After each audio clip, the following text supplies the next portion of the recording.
Absolutely crushed. I swear to God, Rookie of the Year. No way. I don't believe this. Good luck, mate. You'll need it. Oh, wait. 1v1. Oh, same moment. The greatest of all in time, you'll believe it. Greatest don't evolve, happens in the fetus. See my gritted jaws, wonder who gon' feed us. Hungry to win, hard pressed to beat us. Hundreds and tens, hard fresh Adidas. Thought I knew men, most of them was fevers. I'm more than man, I'm a natural born genius. With my medals, I don't pedal back. I'm too smart to meddle with the fellows eat the metal at. They pedal for the stats. I'm making benefactors, landlords without the pot to call the kettles black. Hello, I know you feeling mellow. You thinking life is gonna be cinematic as these cellos, but that's just the rumble for the build up like a bellow. If they gon' need these boards, time to let go.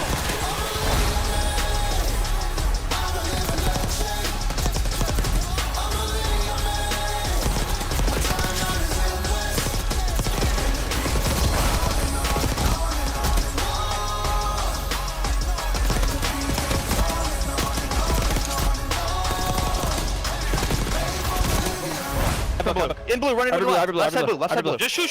Dude, yeah, shoot. already close. Close. Go, boys. Time I don't need you. Lifespan forever, ever, Jesus. Said we never, beat us. Death will never see us. Backflip out caskets and pieces. Black boots and black switch with creases. With no committee, they give us pennies to tease us. We cause vibrations, give us sedatives to seize us. Render the season with the seasons. This ain't my kingdom, this my teaser. They say I'm cocky, pointing fingers. They say my life is That's what we do. just a dream. Everything I dream up is something I achieve. You are underachieved. I'm Kakarot, I surpass you, Vegeta. Standing by God, pull your seat up.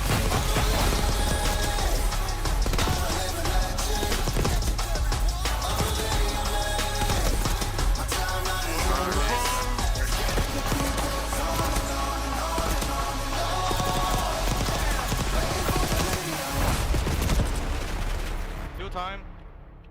Wow. Nice try, bro. Good try, bro.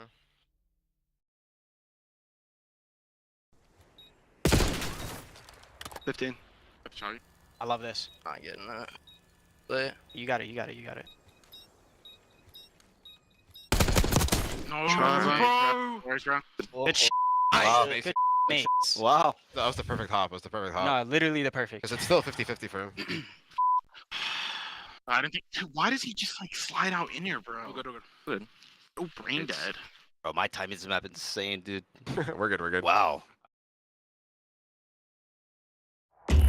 Before you can be a legend, you have to survive Dallas.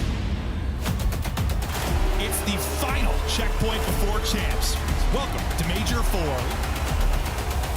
Now tries to find a pinch. The timing on this could be unbelievable. No one from the Lakers has... Drops it for three. It's on to Joe DeCeas for the goal. Ace! Neptune, can he clutch? He's in.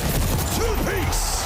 The passion is flowing from Miami, and they have got a massive lead. Oh, man. Draza for three. Full ace and 6 in a row for Draza. Are we witnessing the most unbelievable round of control of all? Your Major 1 champions, Atlanta Your Major Faze. 2 champions, Atlanta Faze. Your Major 3 champions, the LA Thieves. One final shot to prove you belong. Major 4 starts now.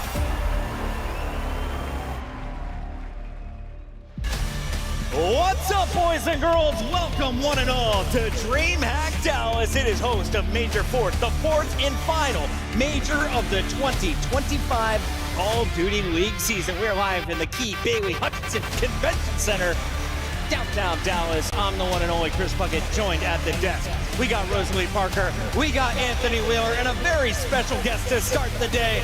Tactical Rab is in the building alongside the green wall. How we feeling, bud?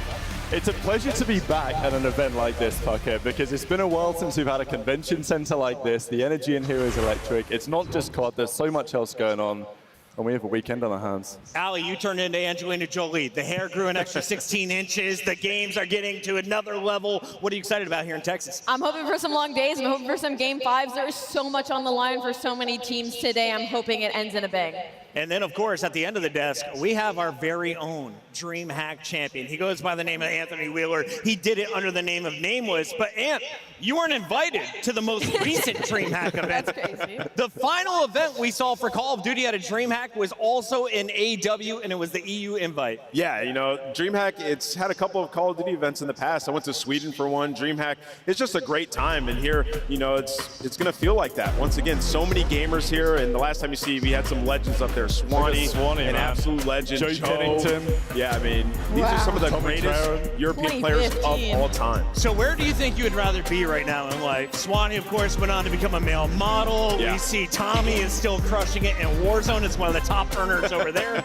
Mad Cat's killing it out in the UK, I assume. And Joe, currently working, is he on Toronto? He's on the coaching Toronto's staff? coaching staff. Listen, I think I'd want to be Mad Cat. That guy's a vibe. Yeah. Everybody loves Mad Cat, man. But yeah, DreamHack, it's been 10 years.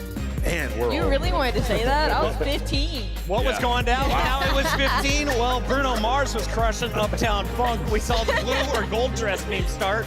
And Steve Harvey, one of the greatest talent moments in the history of television, announced the wrong Miss Universe. If he can do that 10 years ago, imagine stuff we can get away with in 2025. Absolutely right, Puckett. It's going to be great. We've got a big day of Call of Duty. Why? Well, we've condensed our 4-day event into 3, which means we're bringing you the Alpha and Bravo stream tonight. All of your winners bracket round matches happening in the first 3 hours, and then we start sending teams packing. How many are we eliminating? 5 teams are being sent home tonight. 7 teams remain only, Puckett, at the end of today. This is going to be a wild one, Alpha and Bravo. I don't think this bracket could look any better if we tried in terms of the storylines here. We've got some banger games from top to bottom, and the World Championship race is very much still alive too. And we, of course, stolen Tactical Rab from the Breaking Point crew, but they are here in full force, as well as all of our watch parties. Allie, we need a lot of help for all of this coverage. We do need a lot of help, and they've got setups galore. We have the flank here. Of course, we're going to have the Scump watch party, and of course, Breaking Point is going to be set up as well. Yes. So all over the venue, we've got different angles, we've got different thoughts, feelings, and opinions. It is a huge old school layout. I literally feel like I got thrown back to Anaheim 2018.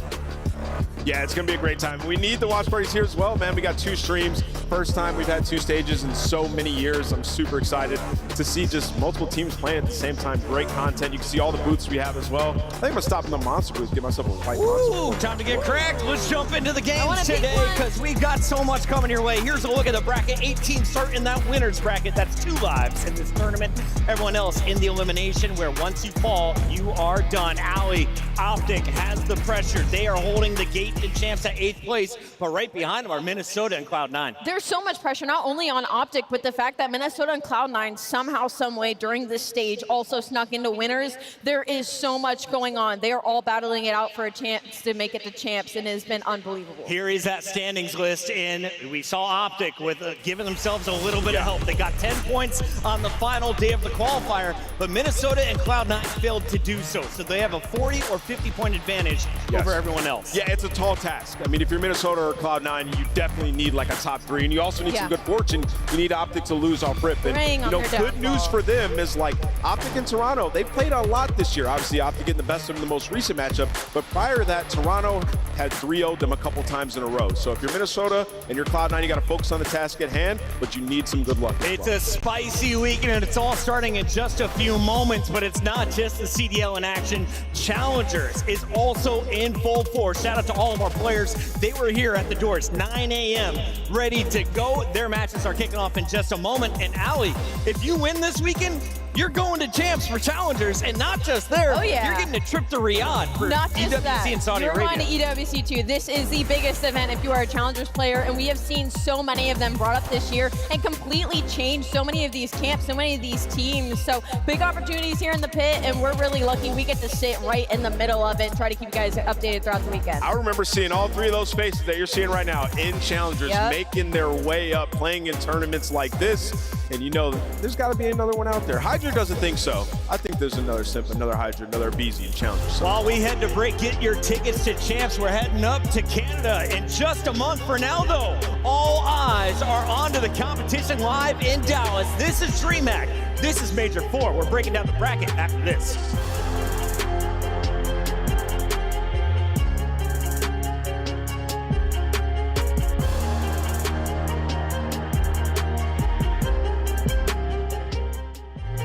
The Scuff Call of Duty collection is $30 off this weekend only. Visit scuff.co/CDL to upgrade your game with a Scuff, the official controller of the Call of Duty League. The Call of Duty League is brought to you by Monster Energy, the official energy drink of the CDL. The Esports World Cup is an official partner of the Call of Duty League.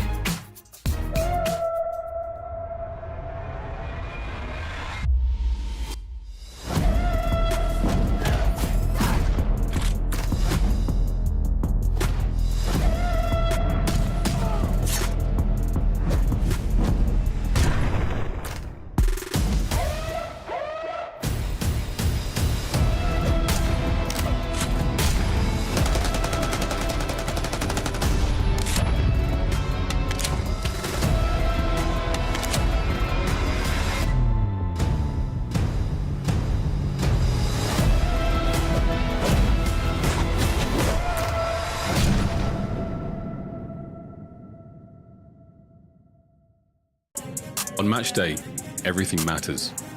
What you focused on the night before, how you slept, what you ate. Players gather in the arena, ready to go toe-to-toe, fueled by the dedication, passion, and love of the sport. The mind has to be focused, clear, locked in.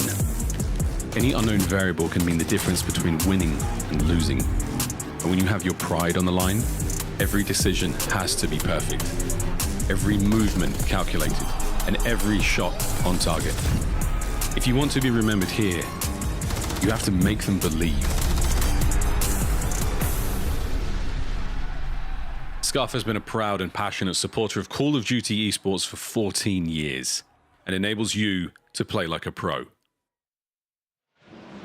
Welcome back to your mother's favorite broadcast. It's the Call of Duty League, and we are about to kick things off here on the main stage. Shout out to Mama Cat, Papa Cat, and everyone watching from home. But more importantly, the folks who have made it out here on Friday of DreamHack. They're in store for some fantastic matchups, and we've got some great hosts to break it all down. You can see LA Thieves taking their spot on the stage, and Rab, last time they were on the stage, they were raising a trophy.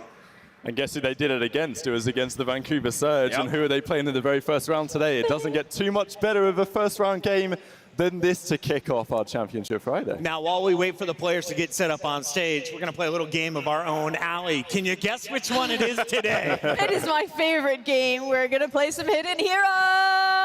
That's right, Hidden Heroes, where we have found 4 players with 3 stats each. What is our key this time around? Stage 4 standouts. I'm looking at the top 4 performers across all of our 12 teams. Your hands up, Allie. What are you? Yeah. Wait, this has got to be easy. Which one? Bottom left, Celium. Bottom left with a 1.23, a 1.09 in S&D. I totally thought I had that one in the bag, bro. He's got to be top left. So confident. I really was I'm confident. going to go top left. I'm going to go. Wait, what kind of this stage. A 127 with a 179. I want to say super. Yeah, but which one is super? No, bottom right. Bottom right. Selim's got a 1.8 in S&D. Dude, he's bottom truly right, good. super. Bottom right is super then, right? All right, so my full-time analysts suck at their job. Can you nail one of these? I mean, I got to go bottom right super. There's surely no one who has a Surge KD like that. Yeah. It was a 50-50. I said that so well. Respawn 1.19, S&D of a 1.22, Slayer rating 9.6. It's got to be an LA Thief. Yeah. I'm going to go with Hydra. I was going to say that. I'll say Scrap. I was going to say that. Oh! So we're just going 2 Optic. That's crazy. Wow. Wow. Optic Bias is crazy. Young man, I didn't think we'd 5 have a repeat matches team. in, and we got Hook and Mercury's already smiling for Optic and our hidden heroes. It's going to get a spicy weekend here, Nameless. It is, yeah. And also, Mercury's has been insane in control, so the guy's balling out in all 3 game modes. Now, why is Mercury such a fun player to watch? He didn't exist in the CDL before Major 3. 48 hours before that, he gets the call up. Today, he is playing for Optic Texas against the Toronto squad that gave him his first shot. The Mercules Bowl, man. This is what it's all about. Beans versus Mercules is a major talking point following Major 3, whether Toronto should have blown it up and put him straight in the roster. They didn't do it. They gave Optic the chance to go and get him, and the rest is history since then. They beat them online a few days ago, but now they've got to do it online again when it really matters, Pucker. Yeah, absolutely, and as you take a look at some of these highlights, what I think everybody has appreciated, the wall banks. They're putting in the time behind the scenes, but when it's in-game, Hook was telling us sometimes we're kind of missing that leadership. Yeah. Everybody needs to start stepping up in that role. And you can definitely see it in their gameplay, right? Because that's what happens when they get super inconsistent, beating teams that they shouldn't be beating and then losing to teams that they shouldn't. But the shining light for the side of the green wall is that their control has been unreal. And for me, that's been the difference maker throughout the entirety of the season between the good teams and the bad. Optic needs to outpace Minnesota and Cloud9 to secure their spot at champs, and they can look at this guy to put up numbers consistently. God. He has done a fantastic job. Yeah, as we know, control is extremely important. As Ali mentioned, most of the top teams dominate that. And for them, they went undefeated in that game mode throughout the split, even in the matches they've lost. And Mercules, you can see that's his best game mode. So a great addition there, locking up a map in each series. Optic have a great chance to not only make it to champs, but like take a championship down. Toronto Ultra is coming off of 2 back-to-back top 3 placements. They got bronze with Beans and with Mercules, and they decided, you know what? We're going to stick with the core going forward. With 2 events left, they're locked for champs. What is Toronto playing for this weekend? It's a big weekend for them because the finish of their qualifiers was far from ideal, and Toronto really need to prove that they made the right call, sticking with Beans over Mercules. They went into Major 3 saying that they thought they would have won it if Beans was there. Well, here we go. Beans is back in the building today. Mercules is on the other side. Now's your chance to prove it. So I've been hearing this chatter. Everybody talking about it, like, oh, maybe they made the wrong choice, this and that. Beans has been playing well, especially in Search. He's got a 1.2 this split. They are 7-12 in S&D in the last 60 days. Like, it's literally Search and Destroy that's costing them. And even when they had Mercules in the lineup, they weren't winning those S&Ds. Does he make a massive impact there over Beans? Probably not in that specific game mode, right? So for Ultra, I really think it's like a preparation thing. And like, you look at Joe Deceives, he's just not finding the success in Search and Destroy like he is in Respawn. It's different than stage 1 and 2. So that is the primary focus for them to win a chip. True or false? Joe Deceives was once a top 5 player in Search. Absolutely. Yeah, He was unbelievable. He was putting them on his back for the longest time. He agrees as well. You just got to get back to it. That's 3 truths. Joe, I believe. Just get back to it. It's happening this week. Right now, though, we got to talk about the real matchup because it's happening at the start with Miami coming in with the #1 seed. Why is this one important? They're taking on Minnesota, who actually snuck into that winner's bracket with the 8th seed. So Minnesota, if you can get this upset over Miami, you are paving your path to potentially outplace Optic. Every single win in the winner's bracket starting from round 1 is a 30-point guarantee on the board. If you take down Miami Heretics, and look, they could well be beatable. I think Rocker have got to be happy with their draw here. That's 30 points on the board. You win the second round, that's another 30 points on the board. That's overtaken Optic if they don't get any points this weekend. So Rocker have done well getting to the winner's bracket. That's all they could do at the end of the day, and the challenge is now ahead. But Heretics, 5-0, what can you say about that? Kenny posted up a record 0 deaths. The first time all season in a Search and Destroy. They won that game, they lost all the others. The thing about Minnesota Rocker is, again, I talk about the statistics, like they're doing fine statistically, it's just no ice, right? But their biggest issue right now is Hardpoint has not been great. And the problem is, if Minnesota likes to go to game 5 so often, they're putting themselves in a terrible spot going 0-1 early in these series. And their road to champs, it hasn't been easy. They need to outplace every single placing that they have had for even a sliver of a chance to hope to make that chance. So you need your best placing of the year, and you need to outplace Optic by 3 rounds. I mean, dude, listen, you make the bed you lay in, and you look at these guys, they've lost so many game 5s, and even in this split recently lost the game 5 to the Vegas Falcons, right? So they're going to need a heroic effort to make it, and ice that we just have not seen from this team all year. It would be a Cinderella story. Wait for the Nero tweak game. We don't know when it's going to happen. But it's happening. We just know it's going to happen. They're hoping it happens in match #1 because you're playing against Miami Heretics with the #1 seed, the Spaniards, breaking CDL history here, a new record as we have an all-European lineup with a top seed coming into a major.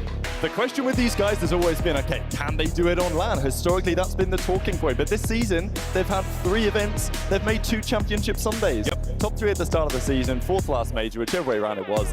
This is potentially the event they can go even further because they've been looking unbelievable online. They had their qualifier run. They had some easier matches, but they still took down a top dog against the Thieves in the first round. The thing that makes Miami so terrifying is the pace that they play in Respawn, which captures a lot of the teams below them off guard, but also 16-3 in Search and Destroy in the last 60 days. They have been unbelievable in that game mode since adding Super. He has a 1.38 right now in that game mode alone, and across the board, it's just freed up so much pressure for Real and for Metals to hit his ceiling more often than not, because that was the conversation. Metals had a very high ceiling, but unfortunately his average was sitting at below. So for him to have this consistency of Super in the roster, it has made Miami unbelievable, 5-0, undefeated, #1 seed heading into the state. And there's a bit of a curse here in CDL history. If you have gone perfect in a qualifier, you will not raise the trophy.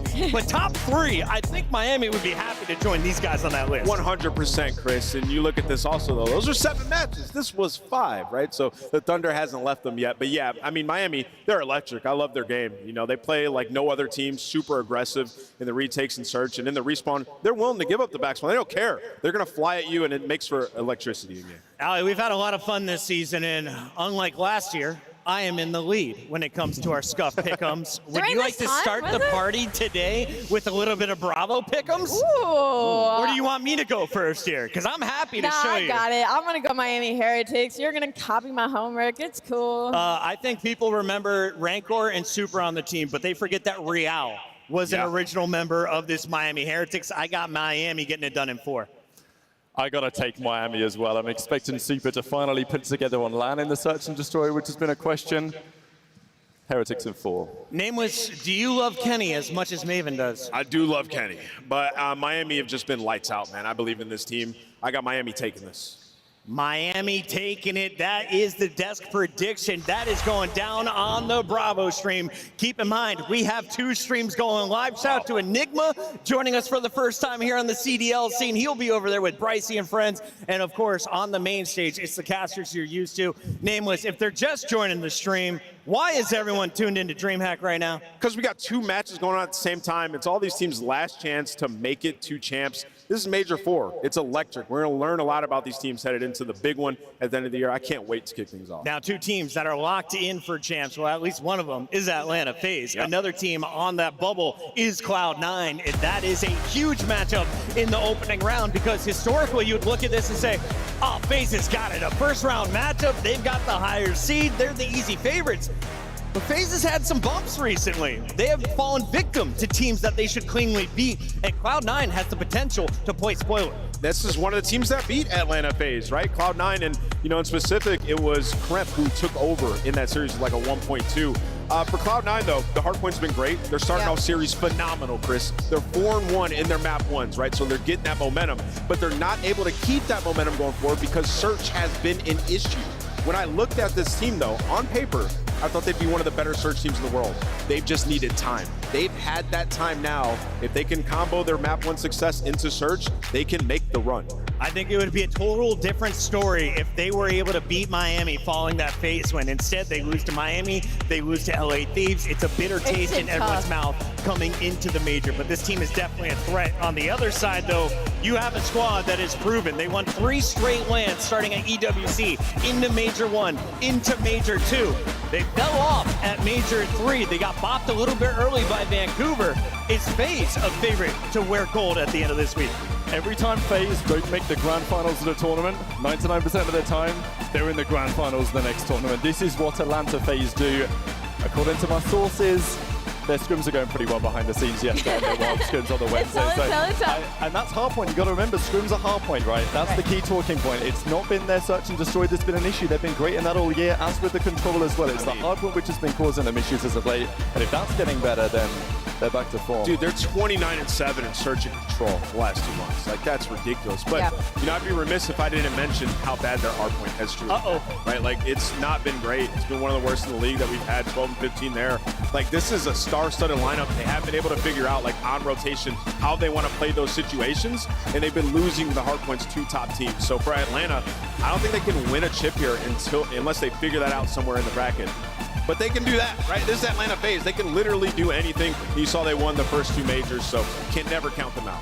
$150,000 and 100 more CDL points on the line here at Major 4. It's all going down live at DreamHack, and it begins in just a few moments. If you missed the schedule, screenshot it right now, because on the main stage, we're bringing you the bangers. LA Thieves, Vancouver Surge, the Major 3 championship match is happening in the opening round, and then Optic putting their champs run on the line as they take on Toronto to open things up. Don't go anywhere. This is day 1. This is DreamHack. This is Major 4. We'll be right back.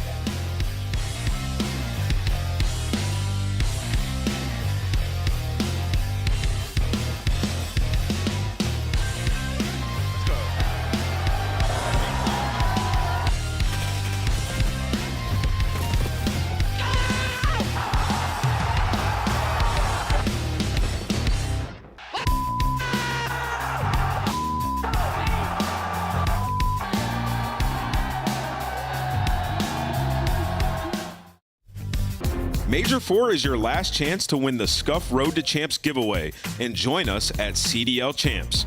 Visit scuff.co/CDL to sign up now. The Arcade Wiz Tracer Pack is available now.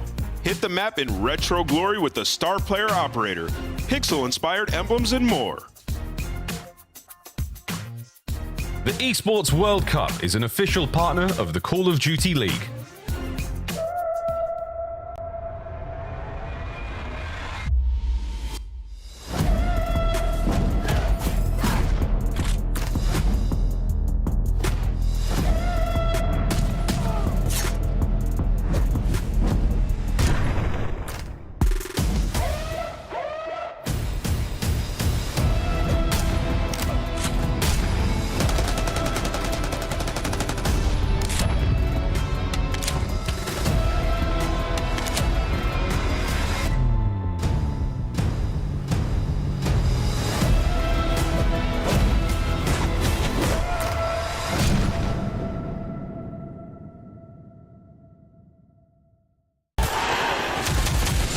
It's more than a game.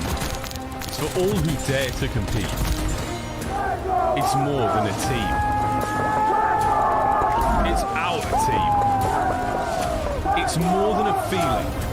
It's unwavering passion. It's more than just talent. It's the grind that got me here.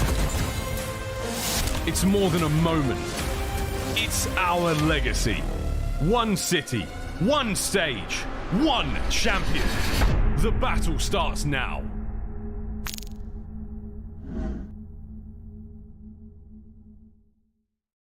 The 2025 LA Thieves Team Pack is available now.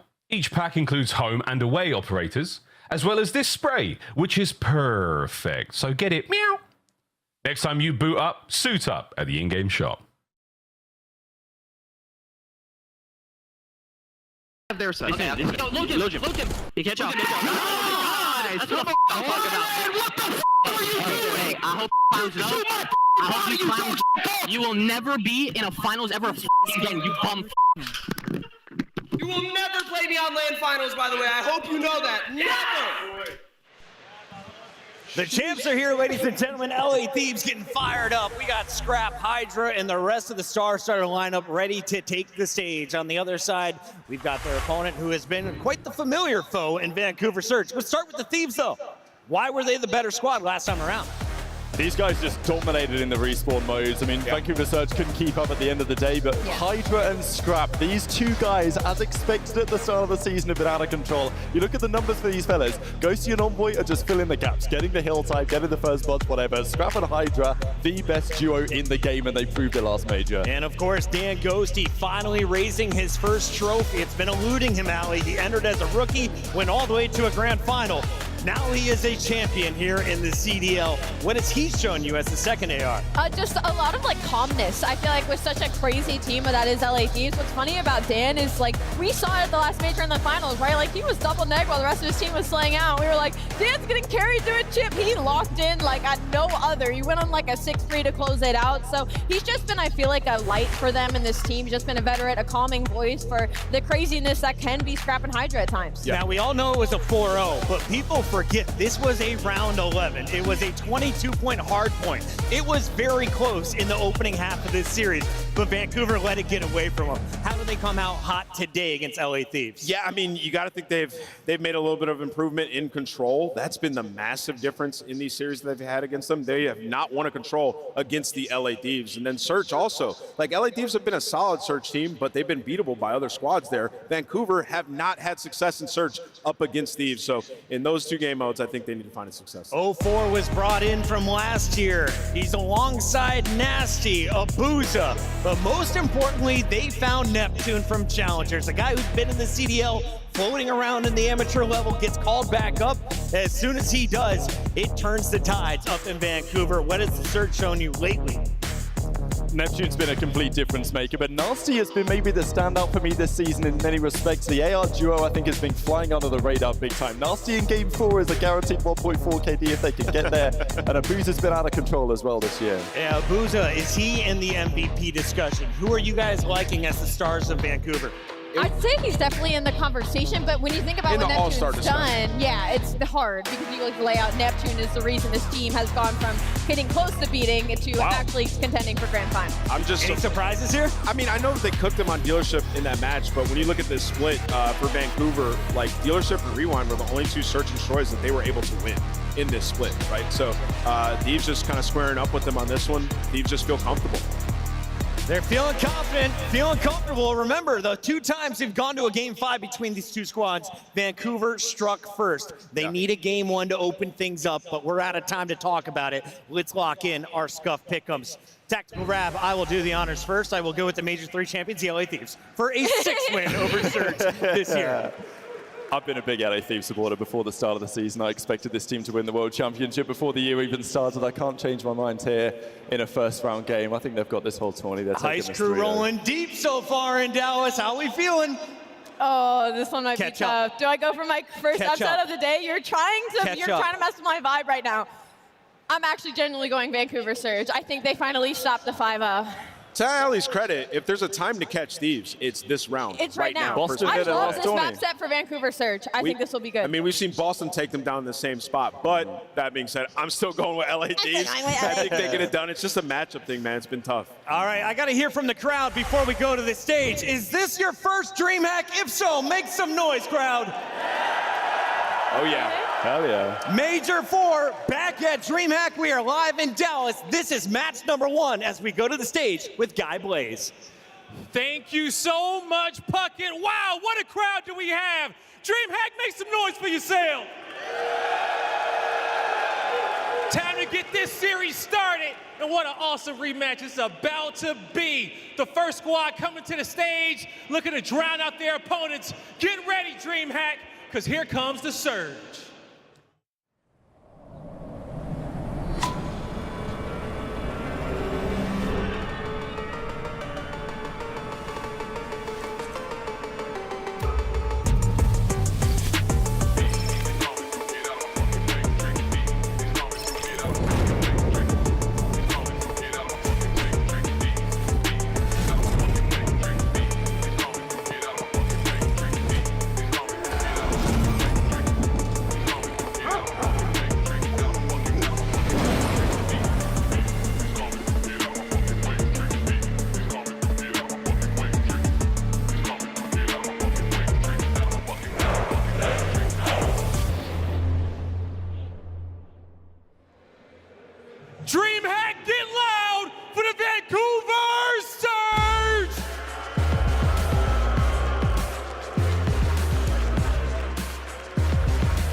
This has been a mismatch all season long for the Vancouver Surge, but if I'll sell you any light of hope for this team, they are the only ones to take LA Thieves to a Game 5 in their last 10 series. Listen, that Grand Finals definitely sat home with them. It might be giving them nightmares, and if there is any time to get their lick back, it's gonna be here at DreamHack. You gotta believe in drowning them out. Let's get the other team out, Blaze. You definitely gotta believe in the alley, and they have been having nightmares. So without further ado, it's time to bring out the boogeyman. Here come the defending champions.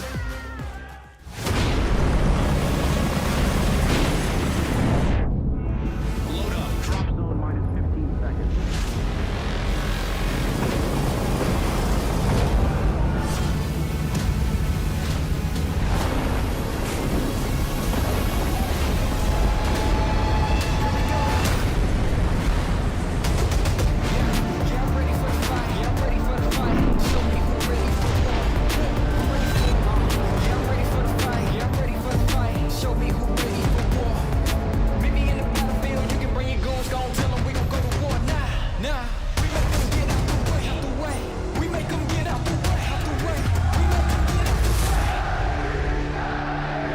Spawns, make sure we're counting names, listening to each other. Listen. This time, we take everything.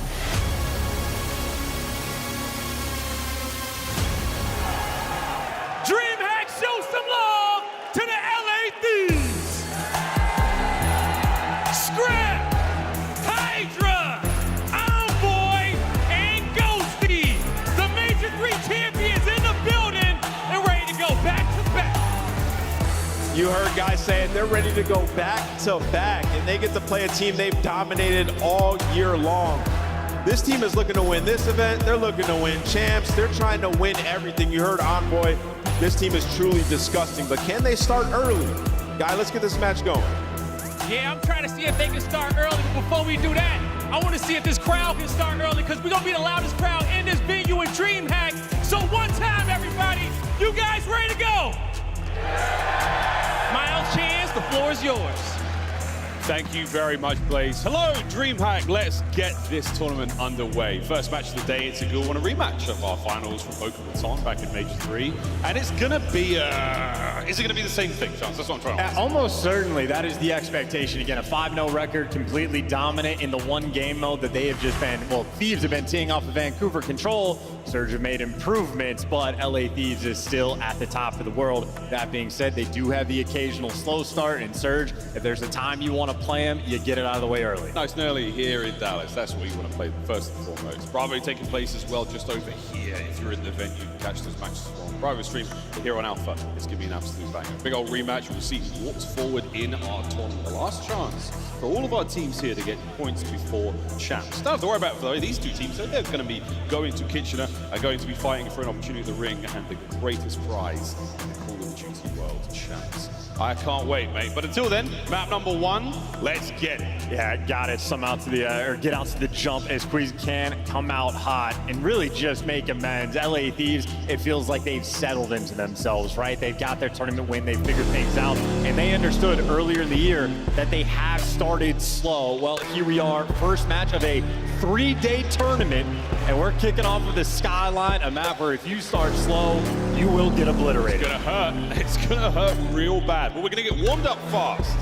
One of the smaller maps we have in Black Ops 6 and play Hardpoint on it. Both our teams perfectly adept. Let's put their records to the test. Let's get this tournament underway. Map number 1, here we go. And you heard the death touch on it. If Vancouver Surge want this series to go the distance, they are gonna need this map 1, and Ghosty isn't gonna give it to him. A 3-piece in the Dolphin dives. How about the movement? That would have hurt real bad. That man had to put his shoulder back into his socket after that 3-piece to start things off. Great work there from Ghosty. The rest of the squad now making their way across towards that P2 side. So left-hand side of the minimap, that's where the Thieves are going to be for as long as they can. No strangers to a Skyline. Oh, this is perfect, too. I mean, you might have got Ghosty out the hill, and, well, maybe you get Envoy out the hill, too, but they have not flipped those spawns, and Ghosty shooting his gun. This is a new champion in this CDL, Ghosty, and he is looking mighty fine. Oh, dear. 4 to his name in a row. 7-1 overall. And look at this man, trying to get himself back into the highlight reel with another big dive play. Over to P2 we go. Thieves in control. They do not have top control, so you have all those players running it down. Scraps, great tags coming in through everybody. However, they still get the pierce. They've made it to white steps, but Envoy drops them, and that is all 4 dead. LA Thieves cold, calculated, and killing them on this P2. And look at the pressure. Envoy straight off the damage, straight off the 3 down, in towards the front line. On the goes D. They're lining up for him as Dan gets a couple more tags in. 2-piece on time, and he is hounded for these kills. I mean, double digits. This man is locked in. Even in the player cams you see, he is the man making sure no slow starts from this team. Not anymore. Oh, merciless attack here. 25 seconds to go on P2. P3's up for grabs any second now, but what an opener here from the Thieves. And look at the set they have on the minimap. Scrap is just posted over towards bottom. You have 2 players like what, taking up top routes again. You've had to chalk up so much of this P2 time in Vancouver. Finally get the break. It's for final 10 seconds. It doesn't matter, and they lost the spawns long term to make that happen. This is triage decisions being made by Vancouver. It's a painful start. Well, they've got the numbers here towards time. Can they get into it?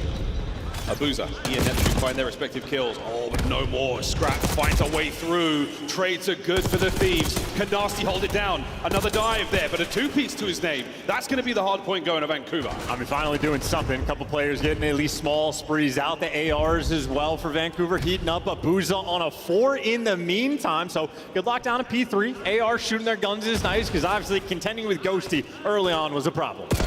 Left-hand side of the minimap now is Surge. That's where they're coming from. They're going to lose control of the hard point now. It's going to come down to a man-on-man 1v1 fight that 04 walks away from. Spawn's flipped as well. So, Surge, a good opportunity to get right back into this. You just love the restabilization, a nice little balance back. You're able to take a breath and try to get the ball rolling. That is another destructive kill feed from LA Thieves, but every single player for Vancouver, at least the first 3 are going to spawn towards the new time, but they're losing the pressure. You win a massive gunfight there on Hydra, but nonetheless, the back spawns are blocked. Vancouver have problems to solve. Sneaky Nasty on step might help out. The trade's going to be there.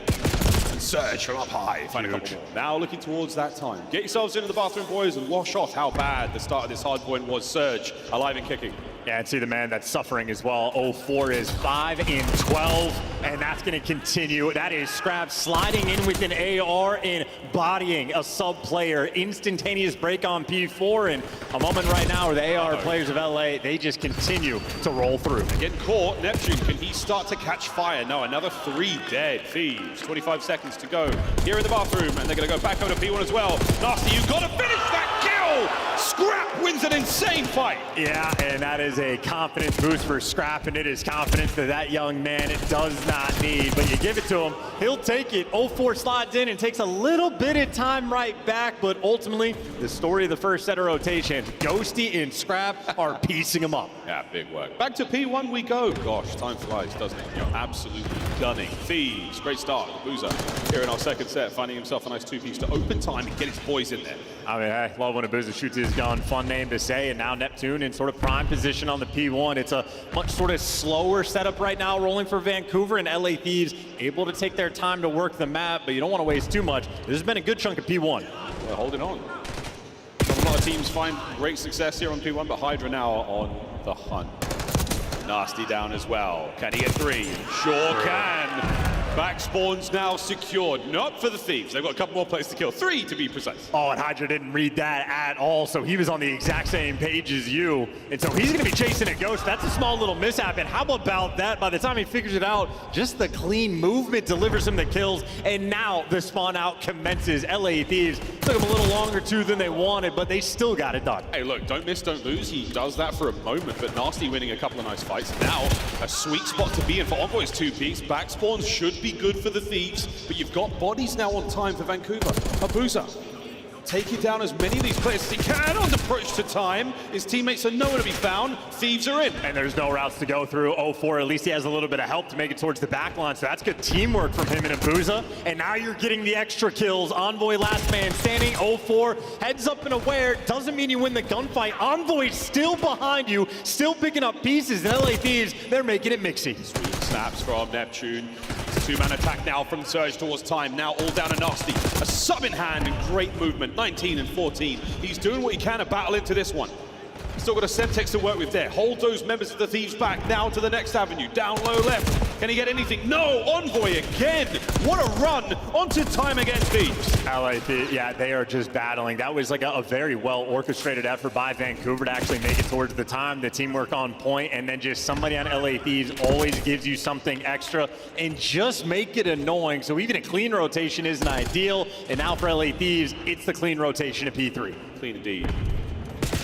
They're going to be passing all kinds of health and safety standards in that kitchen. Oh my word. Envoy with another ridiculous kill. Neptune on the approach finds one alongside a Boozer. Can you keep this going? No, you cannot. Envoy, backline again. The Thieves in control. Yeah, and they might not have wanted to flip the spawns, but they read it instantly anyway. So a clean 4 down, the clean 4 down, oh, no. and Vancouver Surge run into the ghosty blender. Oh no, 24 and 15. Great work out of Ghosty. A 6-3 now for Envoy, looking to find his 7th. As what a run from the LA Thieves. This map 1 has been another 3 dead. Looking for the 4th man. A Boozer though. He doesn't go down without a fight. Yeah, but that fight isn't gonna matter. Those are just kills that you're still spawning out across the map. So look at how LA Thieves perfectly handling these spawns. Every single hill in another clean rotation. That is a P3 that they just virtually got a full 60 on, and they're set up for new. Up through the top. Here comes Surge. Break attempt number 1. They've got plenty of damage in, but Scrap will live to fight another day. A trophy to his name as well, and now a hail of gunfire from the LA Thieves. Going to keep the hardpoint in their hands. Last man left alive, Neptune. Can he make anything happen? Yeah, someone come to time. Someone come to time. Left on me. Weak left. I'll get your left. I'll get your left. P1 nerd. Deep left. Could be patio, house 1. Could be patio. Go forward, that P1. Patio. Left, Tobacco, left. Back, Go to the back, Sugar. Go to the back. I got something. Stay alive. I got him. Dead. Yo, they're gonna No, come in back bed. I bet the front. I need a bed. One off a streak here. Everyone go. Patio in the back. Patio. One shot. Absolute. Nice. They have to bang this, bro. They have to bang this. bang this. Rugs on me. Weak. Rugs, one shot, absolute. Yo, come top mid. I'm already top hole. Leave that guy top hole. Let's go left and mid. On new top T. Listen, there are 2 top mid. On you weak. Awful.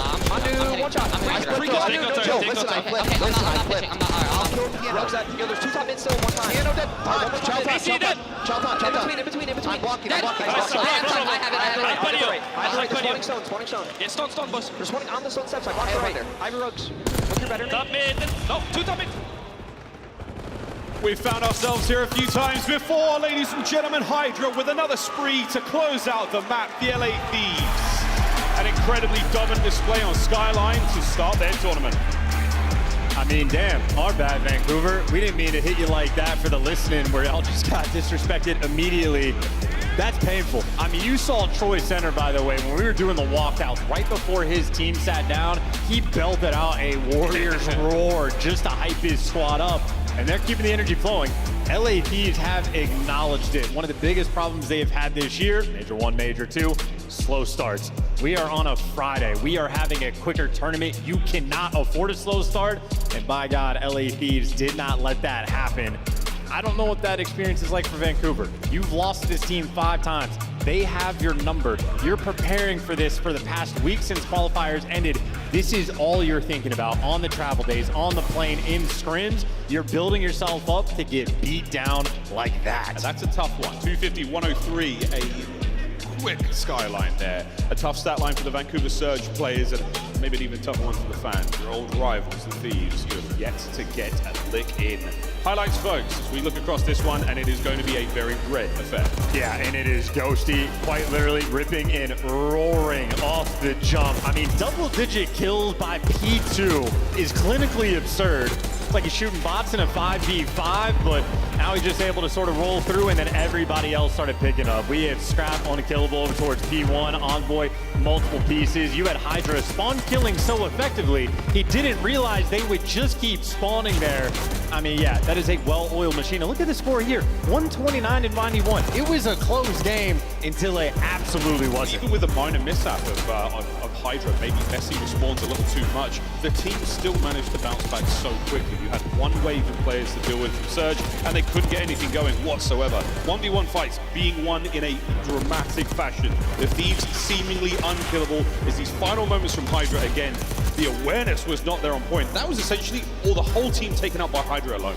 Yeah, and I mean, we're watching like different players sort of get hot as time goes on. Started with Ghosty, Scraps there for the follow-up, then Envoy starts picking up pieces, and now Hydra gets to wake up before we go into map 2. Yeah, that is as painful gets. The only time Vancouver Surge against LA Thieves have gone the distance is when they win the map 1s. I think LA Thieves might have been the team that put in a little bit of extra work to make sure that does not happen. Yeah, Skyline are wicked start for the Thieves. We'll see how the rest of this matchup goes here in the winners round 1. But if you're Vancouver Surge right now, you're thinking about that search and destroy, because again, when we get to Hacienda, as the way of things have played out throughout the league since this year started, the LA Thieves seemingly unbeatable in the mode. That middle of the map is going to be a tough one. Sending out, get the boys ready for that search and destroy. Yep, one of the best coaches we have in the CDL without question. And again, no lack of passion, no lack of hype. And it is an interesting dynamic. Sender's had a few different rosters he's working with. He's brought the wall bangs to this team. The nerdy S&D strats, he has been the purveyor of them. And yes, perma-turnt Troy. The man is ready to go, but while he's off the stage, well, his players certainly ripping and ready to go. A dealership to try to bounce back. But a very small, tight-knit, close quarters map. Vancouver Surge have looked phenomenal on it, but both of their SMG players in map 1 when it combined double negative. They got to figure things out quick. Well, Search and Destroy, a place they can figure things out. We've seen them have great success here, but again, against the Thieves, round 11 in Major 3 Grand Finals, a very, very difficult spot to be in. You test their sort of resolve and their composure, and this is only winners round 1, so what you don't want for the rest of the tournament is the Vancouver Surge flying through the lower bracket. That is seriously going to hurt. And again, down there, a couple of teams still with champs on their mind. I think you do want Vancouver Surge it because you don't want LA Thieves in those like, you know, it's a poison. Yeah, absolutely. You're gonna die at some point. But while we, you know, memento mori ourselves in the CDL for dealership, we know it's gonna be an explosive time. Quite literally, folks. Scrap the Lanimal here on Search and Destroy, 1.26 overall. Just shy of halfway winning all of his opening duels, but that's not going to slow him down whatsoever. And I've seen a little bit of chatter about Scrap, about how he doesn't get enough gas, about talking about how good he is, how consistent this and that, because he is having a meteoric season, extremely consistent. And I feel like the reason he doesn't get the gas is that everybody in the league just accepts, yes, he's absolutely that good.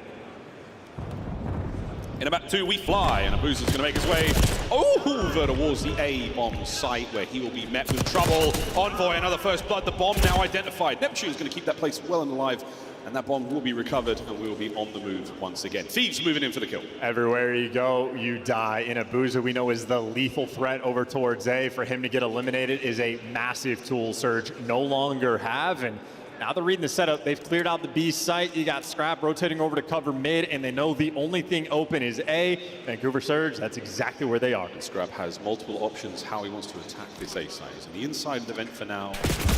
That's a problem. You do not look both ways. Nasty slide. Not able to get a second though. Thieves start fast. Close it out quick. And again, mentioned Vancouver Surge, well, dealership, Abuza, the prime guy over towards A. On the offensive and defensive end, he has been ridiculously consistent on the map. He gets eliminated 5 seconds into the round, and then we jump over to the action on the flip side. Envoy shuts it down over towards B. Everybody for LA Thieves right now delivering. Yeah, it feels like the Thieves' individual fights, there's not a huge amount of contesting them. It's more like catching these members of Surge unaware on the rotation, out of the threshold, maybe from a bad angle. If they slow their game down a tiny bit, they might be able to catch up, but so far, so good for the LA Thieves. See if they have something cooked up for Abuza. You know what spot he's going to be playing. And here come the nades. We'll see if they connect. I don't see any trophies. It looks like they just missed, and that'll give Neptune the first blood. That's a nice first blood, but it's not going to stop the bomb plant. Envoy getting that one down. Pop checks there, enough to pass the intel for Scrap to find the kill on the Nasty. The trade's now flying over.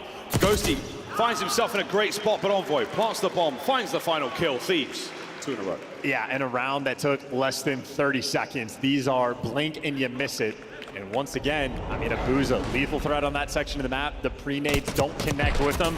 Ghosty still gets the drop. So even when you dodge the initial strat rolling through from LA Thieves and you get the first blood, for Vancouver, the round collapses either way. Nervous tension starting to kick in here for the Vancouver Surge players, because again, you've had a tough run of this matchup so far, unable to find any success in this search and destroy so far. Back over towards A we go. Not a huge amount of force shown here from the LA Thieves, but plenty of time yet for that. Here come the nades. Still got to worry about the vent though. Hydra, he is prowling, waiting in position. The bomb does get planted, and he is peeking his head out for the first blood. A dangerous game, but he finds it. Oh, and he's going to get away with his life as well. The back pedal safely away. The health regen, a man advantage, and now a perfect flank. A literally perfect flank. Another round where Surge have fallen prey to the vent hit. Thieves are speed running the search and destroy. Yes, we are at exactly 2 minutes of in-game time right now for the dealership, and we might be halfway to completion. This is as quick gets, and every single round for LA Thieves dialed in, calculated, and a moment for Hydra in the vent where you feel like if you're Vancouver, you have to trade him out. There was no hope of it. Ghosty had him covered. Got the kill on 04 over by the vehicles, and I mean, this is everything going right. You pulled all the attention as well, so no one is even there. You lost a man in the initial gunfight, and then you don't have anyone to help watch that. So much noise coming from the spawn. Vancouver have yet to get themselves any kind of footing here. Can we get a little bit of purchase here in round 4? The Thieves, and Ghosty is yet to die. I mean, he had a great map 1, and he is sending it all the way into this. And there is his 4th in a row.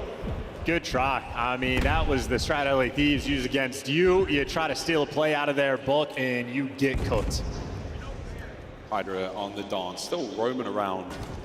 And there isn't going to be a whole lot shown here. Again, Vancouver Surge. Retreat back over towards B. The lone man on A. We'll see where the fight takes place. 04 gets the trades through. Nasty now maneuvering in a position, but Hydra, are we winding up for the haymaker? The bomb planted now. Vancouver Surge, 3 members to take down and the defuse. And they're so trapped in. Scrap is taking all the space. They're just in a kill box, and there they go. Demoralizing and devastating is this map in this series right now for Vancouver. If you lose in this kind of fashion, it might be hopeless in the matchup for the rest of the year. And this is as good as it could possibly get right now for the LA Thieves, folks. They certainly had a good sleep last night. They've woken up on the right side of the bed. Vancouver Surge, we might see their tournament start in losers round 1. I mean, yeah, by the looks of it, this is not remotely close. This is just testing LA Thieves' ability to play perfect Call of Duty. And honestly, even on the skyline, so far so good. It's pretty perfect. Go back to Old Faithful. 4 men hit towards A. We're going to get anything here. The cars are popping. We've got a little bit of intel from our stuns. Hydra. Go, 4 just holds it down. A trade. Oh, and a team kill. Wait a minute. A gift from the COD gods. Envoy left alone. Welcome back, Vancouver Surge. There we go, baby. Fight back. Love to see it. And all what it took was a teammate rolling through from LA Thieves. Just help them out a little bit. There you go. Be good friends. Yeah, Ghosty a little too voracious towards that A-bomb site. A little bit of friendly fire in the form of a grenade. Again, all those cars explode for the new viewers at home. Yeah, very, very dangerous indeed. And now, with that 1 round under your belt, can you get another? And just in case, you know, COD fans, we exist in a sort of different speed than the rest of the world at times. I feel like this has only been 3 minutes and 12 seconds of in-game time. We're 5 rounds deep. So this has been blink and you miss it. And LA Thieves not wasting any time. Back to attacking the A site. Neptune and Abuza here for defense. One of the fastest rounds of games of Search and Destroy we may see, but right now, Surge have yet to be blooded. This is typically what happens. It's a lot quicker than this prior, so you've already got yourself a little moment for the Thieves to possibly make a mistake. And will put their resolve to the test. Here come the Surge reinforcements through the middle of the map. Hydra watching the flank. And they're forcing it through, and they're getting it. Another first blood for LA. And that is still Envoy holding this position. I mean, he could go for it. Yeah, now he's got the numbers advantage. He's got the hit point advantage, and he's got the kill. A trade in position. Oh, and the movement is there. The camaraderie from the Thieves. They get it done. It's all onto Nasty.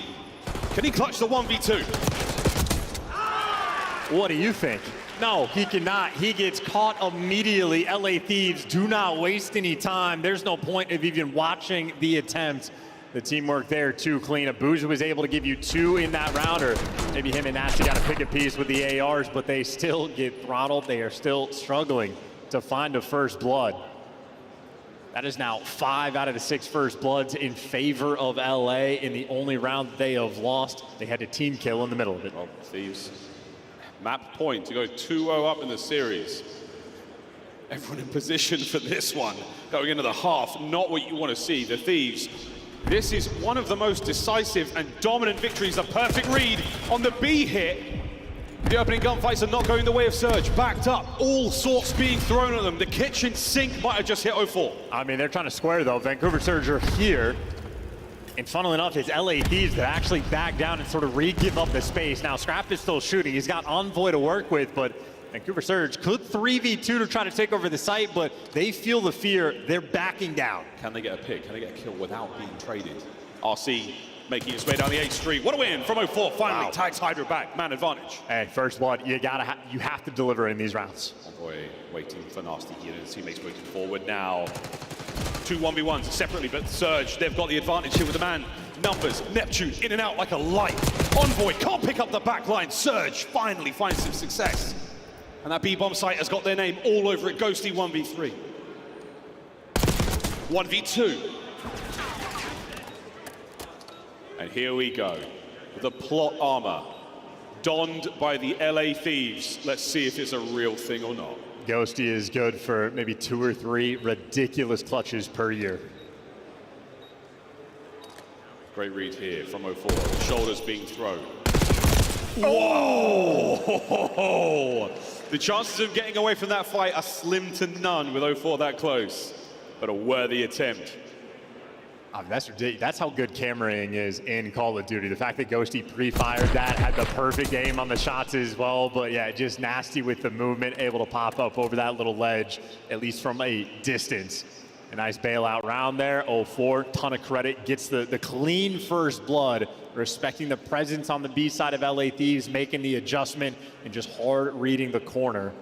A fun round to get, but for Vancouver, gonna need 4 more. I also really liked what I saw there from Vancouver in general. A lot of patient play, lovely trades, lovely teamwork. Bait switching, here we go. Trades are there, but you're gonna be winning it if you're coming out as the Thieves. And Envoy wins another insane 1v1. Abuza, the hopes of the team here in the map lie on your shoulders. And Abuza was absurdly clutch in MW3. This game has not been as kind. That is it. A slaughter, a crushing victory from the LA Thieves. They did not look anything like the grand final at Major 3.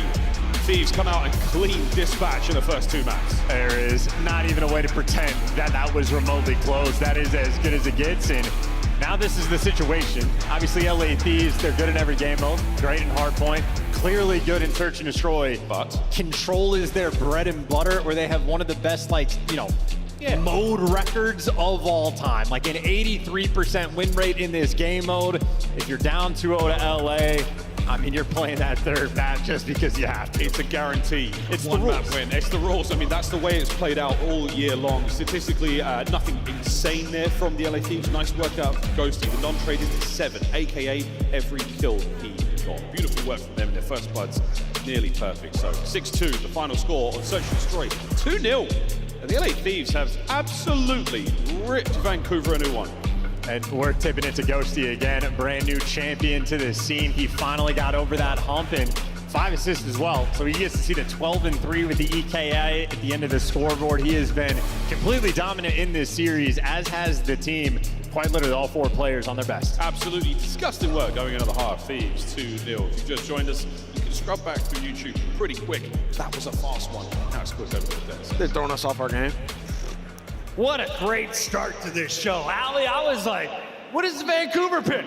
You're getting slopped around on dealership so far. Yeah, no, honestly, I was hoping more for a Skyline steal from the side of Vancouver Surge. These are 2 very strong map 1 teams, and Surge has found a lot of success when it comes to Skyline, but that dealership certainly was clinical. Now, Joe, you said that this is kind of familiar footage because you witnessed it back at the last championship matchup. So why does this team have Vancouver's number? What is it about Thieves' playstyle, or is it an issue for Vancouver's playstyle against the Thieves? I think it's a map pool thing, right? Okay. With how strong their Skyline is. It's just so tough to take that Hardpoint versus LA Thieves. You're going back and forth. Do we play Vault? Do we play Skyline? Yeah. Hasi, right? They just don't have a choice. And what is Surge's strength? It is the Hardpoint. Okay. And then a dealership Search and Destroy. I mean, we've seen around 11 between these two, but we've also seen some dominance out of LA Thieves. Another one right here. I think also, like, the subduo 04 Neptune just gets shut down against this team. I mean, you look at the historical matchups as well. Like, Neptune hasn't had the same amount of success that he's had versus the rest of the league. And you look at the map one there, both of them double negative, right? And on the flip side of that, Hydra has dominated this matchup, like a 1.25 in the 5 times they've squared away. So yeah, the subduo needs to get going on the side of Vancouver if they're to come back. But the problem that you face is you're headed into Control. Yep. Who's the best Control team in the world, Chris? I think it might be that team there wearing the red-black jerseys. With the handshakes and stuff and all the good vibes. It's one of the red or black teams. Yeah, pretty much. Yeah. Taking a look at our maps moving forward, we got Hacienda, and Rewind. If we get to a game 5, Tag Grab, by the way, said if they get to a game 4, Neptune is good for a 1.4. Allie, I don't know if you're getting that far. I mean, that's tough because you go back to the first respawn, and this is where I thought Vancouver Surge might be able to keep it a little bit scrappy, but Dan opens 10-2, right? And that's a situation where Dan doesn't do this very often, so obviously it catches Vancouver Surge off guard. They get a little bit behind, and LA Thieves are just running with the momentum when it comes to this map number 1. So they're set for success here. You know, looking forward to that control. I will say for the side of Vancouver Surge, their control has gotten better. That has been their main focus since after like stage 2 is control has been their biggest pain point, adding Hossie and Frodo into their map pool. So opportunity for Surge to maybe switch momentum in this map number 3, but you're talking about LA Thieves' best control team in the game. Yeah, and even if we were to go to a game 5, LA Thieves 5-1 on Rewind S&D. On the flip side of that, Vancouver have struggled on Rewind, haven't been able to add it to the map pool yet. So yeah, truly going to have to do the impossible with your Surge. Joe, I just saw the score, 120-95, and then it jumped about an hour forward. They got 8 points. 220-95. Just 8 points. I mean, this is just LA Thieves. Wow. They play so fundamentally correct. We saw at the major in the last map, right? That 4-0. Like, once they get going, they are so hard to stop. Championship caliber footage being displayed on the main stage right now, but that's not the only stage in action. We have 2 streams going on, and over on the side stage, Minnesota and Miami are in a slobber knocker. I'm told it was a pretty good map number 1. Let's take a look at the numbers. 250 to 210, a 40-point difference. But guess how many kills Nero dropped for Minnesota? So many. He tried. 40 for the L. He goes plus tried. 11. On the other side, Real is 35 and 25, the positive 10 from the SMGs. And I'm sure you guys talked about it, but like, this is it for Mini. Like, they drop down, and you are going to be having such a tough match on the top side of the losers bracket. That is the first Minnesota Search and Destroy round win. We are joining live, I'm told by our producer. So here we go. Round 5 of S&D. Talk to me about these 2 teams vaguely, because I don't know if they can hear us. Yeah, I mean, Miami Heretics have been ridiculous in Search and Destroy, and particularly on this map on Dealership, right? Many have been playing better in that game although recently. Kenny, we all saw his flawless search, but you know, this is a massive map. If they're able to take this, it will give them like a decent edge in the series, because when we get to game 4, we're going to red card, and we've seen Mini on red card. They're pretty solid there. Yeah, Rancor and Real, by the way, 5-1 at this point. They're Super with another first blood. Yeah, Super didn't even need to be carrying them in this one when you got Rancor and Real putting up numbers like that. The big thing for Mini right now is it relies so heavily on their SMGs finding control in the middle of this map for them to be good at dealership, and it just doesn't seem like that's been panning out. Obviously, in the flip side, Real is having a time, but it's going to be Geo with 2. We're going to get it evened out when Super catches another one. For Minnesota Rocker, they need something to get the momentum going, because right now I'm not seeing anything on the right side of my screen. Rancor ripping the vet right there as Kenny gets busted. You got to think Nero is dead. 1v3, Minnesota now down 1-4 in Search and Destroy after dropping map 1. This is their tournament, Joe. I mean, it's a huge concern, the fact they've already lost Skyline, right? Like, that is how they sort of started with this new roster. Dominating is through the hardpoint, especially on Skyline hardpoint. If you're going to beat Miami, I feel like you probably have to take both, right, with how good their search has been. So I'm already very concerned for Reverse sweep is not off the cards, though. The control's winnable against Miami, and then that red card. How many times, though, have we seen them as fun as that match is, you got to go to Bravo to keep the conversation rolling. Right now here on Alpha, we're jumping back into the main stage game. We're on match point. LA Thieves about to score 1 for the home team, Allie. Or is it a reverse sweep from Vancouver? It might be a score and 1 for the home team, LA Thieves. 1.2 of LA Thieves. They're crazy. Nate Shot's here to watch them in person. They can't choke here, right, Miles? Oh, they absolutely could, Chris, but they probably won't. And the good news, though, for the folks who really want to watch that Bravo match, this one might be over kind of quick. Right? I mean, this is like an old school COD event in the sense of like day one, multiple streams going, red zone-esque sort of style on the desk. And as is typical for multiple events on a Friday, it is beatdowns of matchups we have. Typically, it's against a 1 seed versus like a 16 seed is what we're used to in this style. This is like number 1 versus number 2 right now, and LA Thieves are just walking straight through them. It's such a tough matchup as well, just talking about it. I mean, there is a mental block element there. There is just something about, hey man, when they've got your number, they get you every time. And Thieves and Surge this year alone has been, and they have nightmares about that intro where the boys are dropping in. This year we take everything. Yeah, they basically did take every series against them, no question asked. Taking the souls from Vancouver. Like, I mean, the way that this has been going, it is the type that just solidifies it, right? Like, you're down 0-5, but there's like things you're working on. Like, Vancouver Surge has not been a really good control team throughout the year. In this stage, they've been making improvements. They have taken strides as a team. Just to be on the receiving end of a beatdown like this. Hacienda, though, very interesting map pick. LA Thieves, it was a consistent veto from these guys throughout the stage, and maybe that's the type of thing gonna psych Neptune out. Maybe if you just need to figure out the right class or whatever it was, we can figure it out maybe long term, but Abuza still shooting his gun, looking to get any type of kills. It does look like there might be something going with Neptune right now. He's number 8 on the minimap, but that weapon has now been discharged, and he's got a kill on a Hydra. So might have been a timing play. Might have been something they've been cooking up. And what shots from Abuza as he cooks up a great one there on a scrap. 200 IQ or something weird. We're never going to find out, at least not until after that, I suppose. Either way, though, you're trying to force it through the B zone, and you're going to have no opportunities to do so. You're getting cut down, tagged up, tattered everywhere you go. This is still pre-patch spawns for those of us who play in ranked play. Well, you see Vancouver spawning in absolute depths. You got the stranglehold on the map. 0-4 is out, but he's the only one. Yeah, it's a nice sign of life here from Surge. The individual fights will be back in play, and they're getting a couple of kills here or there, but you have to get out of your spawn. Hydra going to be an issue. 0-4 could be a hero right now for the boys. Get them that sign of life. Get them out into spawn, and now get them into B. Yeah, it's such a tough moment for 0-4. How much do you want to go back and help your teammates out, or do you need to force it through the zone? 21 seconds paused on the clock, and it's a single capture, and 0-4 is completely surrounded. Dead to rights. He can't get any degree of help because Vancouver Surge can't make it through their spawn. He was all alone, but the rest of the boys now show up. A slight disconnect there, and 13 seconds. Oh boy. Oh, what in the wall hack? He saw that. He saw the barrel. That's not a problem. Neptune finds a big one there, but you got to go on time. Not going to happen, folks. This round is done. Shout out the LA Thieves for a real solid grip there on defense. I mean, this is an impeccable series right now from LA Thieves. Nearly flawless. They had one round in S&D they wish they could have gotten back.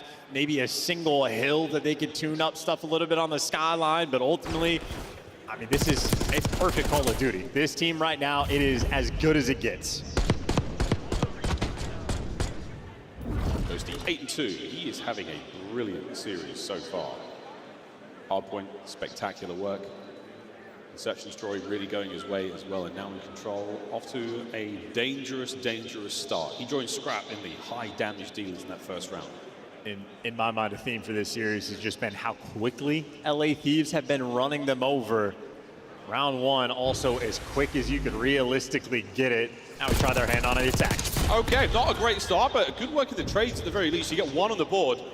On board with Neptune on the other side here is he's going to find it, but again, it's the trade. And that was the capture on towards A. So the LA Thieves are doing everything right so far. Ghosty opens up the avenue now to push spawns real bad. 3 dead. Yep, and who gets the joy? Hydra, the one that is able to spawn kill. Everybody else going to move towards the zone. We're on board with Hydra once again, 3 spree.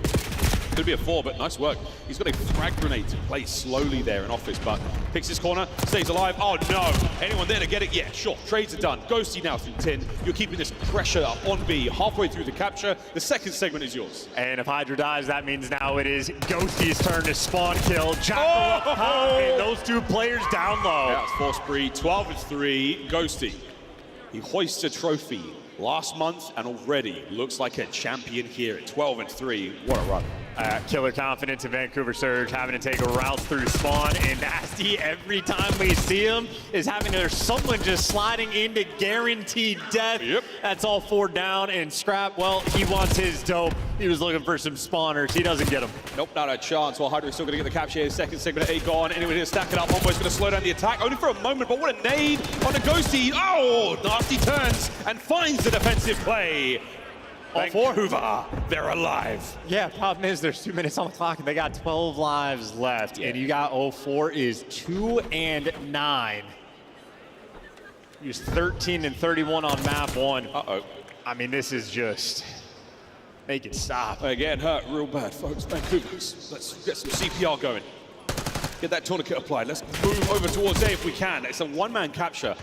Ghosty now fighting forward under the coverage of Scrap's pistol from way up high. Beautiful shots. Trey's done, and that should be the round. Ladies and gentlemen, last hits here from Neptune. Gunned up, taking care of business. We are 1 round away from one of the fastest series in the CDL history. At 4 minutes of in-game time for the control, and I feel like, I mean, Vancouver, Abuza, there's nothing he can do but laugh. And this is an interesting moment. You know, Miles, we could just pretend we're the desk for a second. Yep.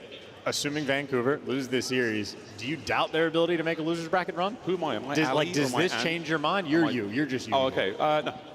Yeah, same. I feel like Vancouver still are going to be like a good team in this tournament. Yeah. They've been great in Stage 4, making improvements. LA Thieves, they are just that team. This is final form. It's a really incredible, an unfortunate variable. You know, it's a concoction that the Thieves have just put together that the Vancouver Surge can't digest. That they just struggle so hard against it. 2-2 off the rip. They've lost every gunfight. That's what I'm talking about. It's almost as if it's scripted, ladies and gentlemen. Let me tell you, if it was, it'd be more engaging than that round was. My good God. Well, force free for Hydra as he fights his way forward. That comes to an end. Neptune now battling in, and the 3-man hit through Lambo. Look at the guns up at the ready, though. Thieves, you gave up. Is there a knife? There is a hip fire. Neptune trying to drag the boys forward. This is just such a slow crawl out of your spawn, though. Like, these are great reads and plays from Neptune. Ooh. But the way Thieves are playing it, they're still just controlling the pace. Half of the round's game clock has been burnt out. Vancouver Surge have just now made it past the 50-yard line. Being perfectly read in nearly every situation. And you are having to win some ridiculous gunfights. And again, Nasty with a submachine gun in hand, trying to change the fate. They're being read like some sort of evil AI from a Mission Impossible film. And now Neptune and 04 get their respective kills and at least get on a B. Or evil AI from current real-world time. Like, it's just... Well, we're getting a segment. We're getting a segment, Vancouver. This is not over yet, boys. Here comes the counterattack Envoy. Oh, red, but dealt with. Instant trade.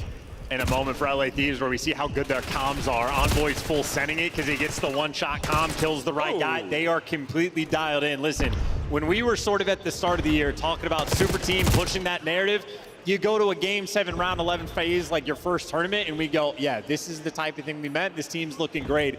Bottom out of Stage 2, and we go, okay, maybe the narrative was too far.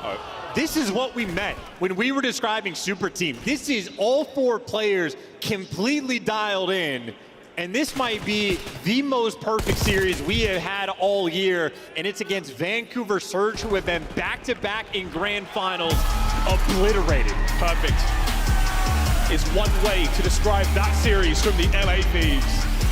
They're walking around too, feeling pretty good about themselves, but I would wager that the next opponent they face, they might not have as perfect a game plan against. A mental block.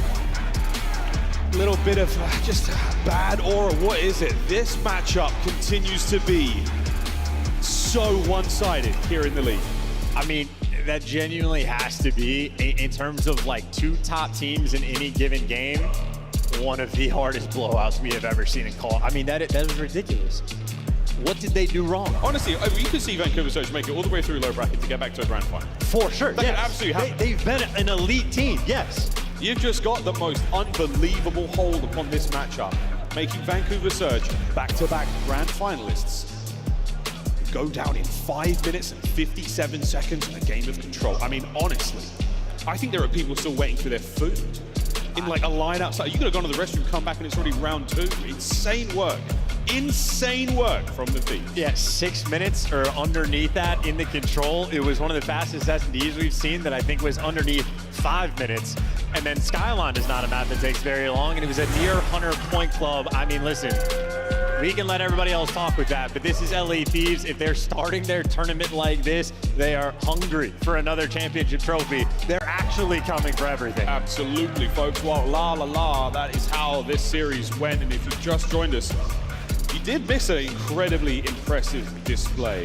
Vancouver Surge will be seeing them later on in the lower bracket. Their tournament is not quite done here at DreamHack Major 4, but for the Thieves, how great are you feeling? Pretty good? Let's find out from Ghosty himself on stage, please. Thank you so much, Miles and Chance. DreamHack, make some noise for the LA Thieves.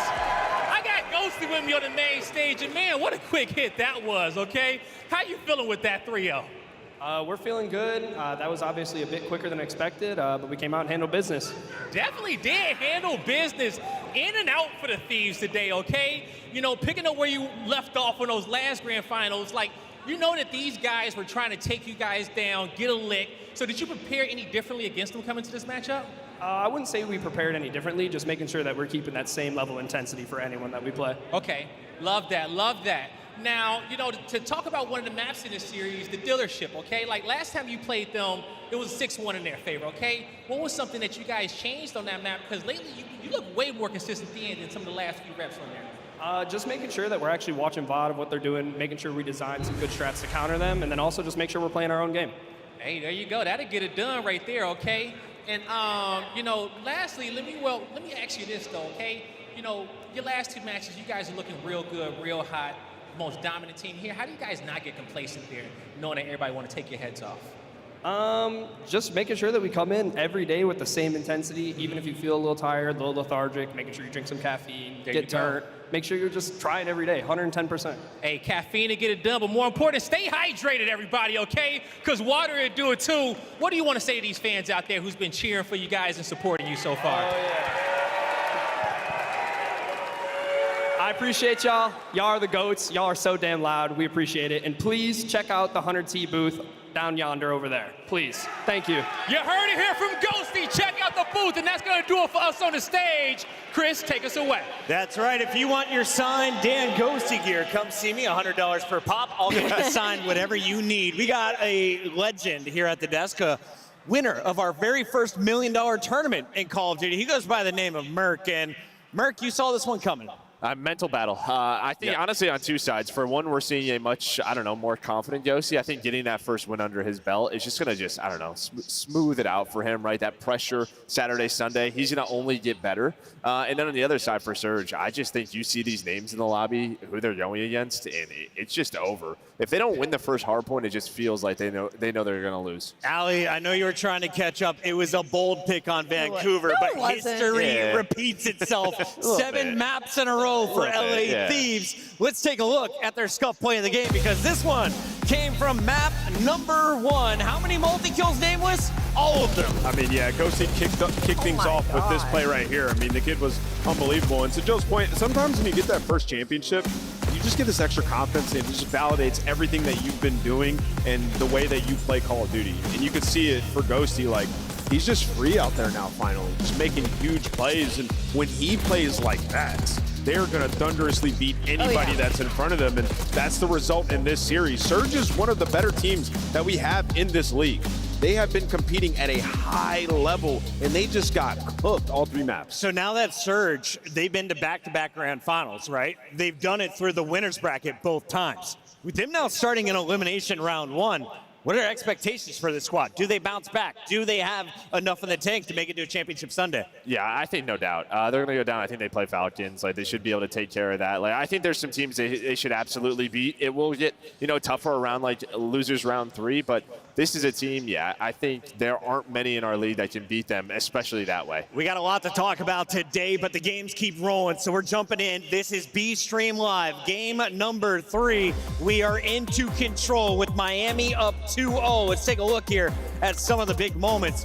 Miami Heretics on match point. Minnesota, they are playing for their life at champs, Allie. Yeah, and I will say, you know, on the bright side of things, Minnesota Rocker, you get Vault. You know, this is going to be one of your better maps, but unfortunately, doesn't look like it's going to pay on the series right now because it looks like Miami Heretics is doing a great job of defense. It's going to be a capture. They have 2 lives to work with outside of Minnesota Rocker, but they genuinely going to need more firepower. You're already looking at Super. He's sitting at 6 and 4 right now. You go to the flip side, the closest is going to be Kenny. Maybe it's going to be a takeover series for the Kylo camp. All right, so break it down for me, Merc. You're looking in, you're a Minnesota fan. It's Control, you're playing on Vault. Which of those 4 players? Well, you already had like a insane map number 1 from Nero, so I think you just look elsewhere. I think you need a team effort here to really get going. And again, they know the desperation. Like, here's the problem. They go down, they play a tough round 1 versus Boston, and then you probably have to play Surge, right? Yeah. Like, this is, you have to win this if you're Rocker. Now, this series is literally everything. And, you know, if you're able to muster up enough strength and win this map, you go into a red card. They have been sensational on the map. How many times have you seen Geo just popping off on a red card Hardpoint? So, I mean, this map is truly everything. And, you know, to Joe's point, like, you got to outplace Optic by like 2 places. And then some, maybe. Like, what are they down? 40 points? So, yeah, Minnesota. 3 places. Yeah, 3 places. Yeah, so they're in an extremely tough spot. And to me, this match is everything. Could be this round. Reverb City, ladies and gentlemen, this is game 3 in a best of 5. Minnesota needs the reverse sweep to stay alive in that winner's bracket. Make sure you check it out over on Bravo. And a reminder, here on the opening day of action, we have 5 matches each stream, Alpha and Bravo, youtube.com/COD League. Open up 2 windows. Yeah, I mean, this is the story of Minnesota's year right here. It's like, you have a life lead, you're in a good situation, and it just gets away from you so quick. Miami is just so good at defense on Vault, dude. Especially, like, even in Hardpoint, when it comes down to this P4, you get them on this side of the map, dude, it is so hard to work through it. All right, Minnesota is looking 2 rounds away from dropping down. Where would they face off? Well, it would be against Boston, as Joe mentioned at the top of that elimination bracket. Surge knows they will be playing Falcons in elimination bracket later tonight. For now, we go to a break. We come back. The battles continue. Is Optic locking up their spot at champs? Stay tuned to find out.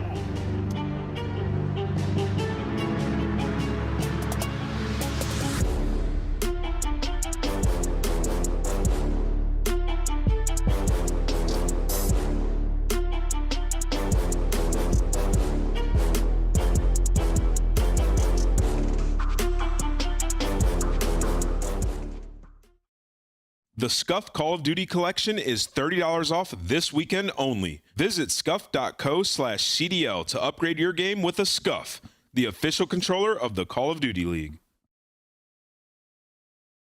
The Call of Duty League is brought to you by Monster Energy, the official energy drink of the CDL.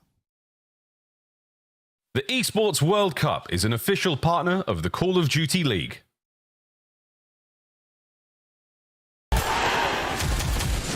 It's more than a game. It's for all who dare to compete. It's more than a team. It's our team.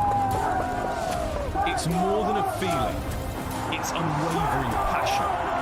It's more than just talent. It's the grind that got me here. It's more than a moment. It's our legacy. One city, one stage, one champion. The battle starts now.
Can you even believe this place?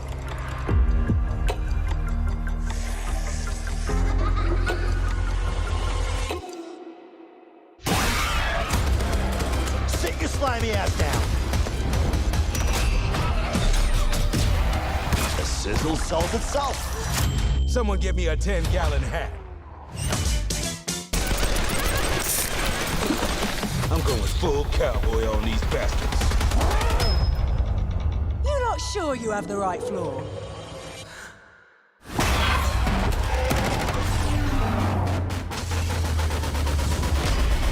It is so nice to meet you face to face, Plate.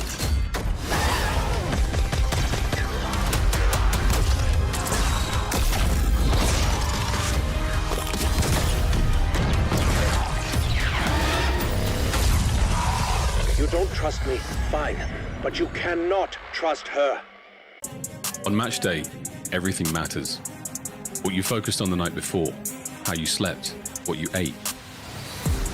Players gather in the arena, ready to go toe-to-toe, fueled by the dedication, passion, and love of the sport. The mind has to be focused, clear, locked in. Any unknown variable can mean the difference between winning and losing. And when you have your pride on the line, every decision has to be perfect. Every movement calculated, and every shot on target. If you want to be remembered here, you have to make them believe. Scuff has been a proud and passionate supporter of Call of Duty esports for 14 years and enables you to play like a pro.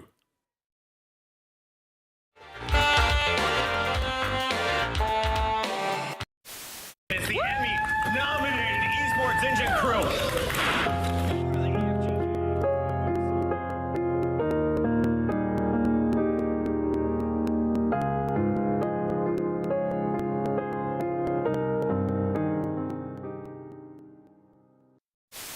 There's more than just the game on the line. It's like, you know, a lot more bragging rights. I think the very first map is the most important map. If you go down that first map to Optic, chances are you're not going to win the series. I think they have like over 90% win rate after they win the first map, so it just really comes down to that first map, I think. When you go up 2-0, it's really hard to come back, and we're really good at sealing the deal and just closing the... We've been practicing pretty hard and, you know, watching a lot of film and stuff like that, so I'm just fully confident we're going to walk away with the W.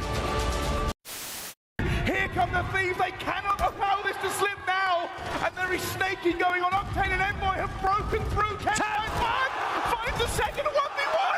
And it's Clayster looking for the last. And they put it out. 10 seconds, 10 points. The comeback of the CDL year.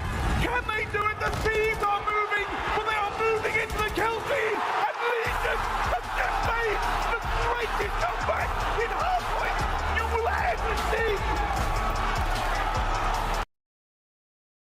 The 2025 Optic Texas Team Pack is available now. Each pack includes home and away operators, as well as this vinyl proving your membership in the Alien Task Force. Next time you boot up, suit up at the in-game shop. The World Series of Warzone! It has been months of just competition building. What team is the best in the world?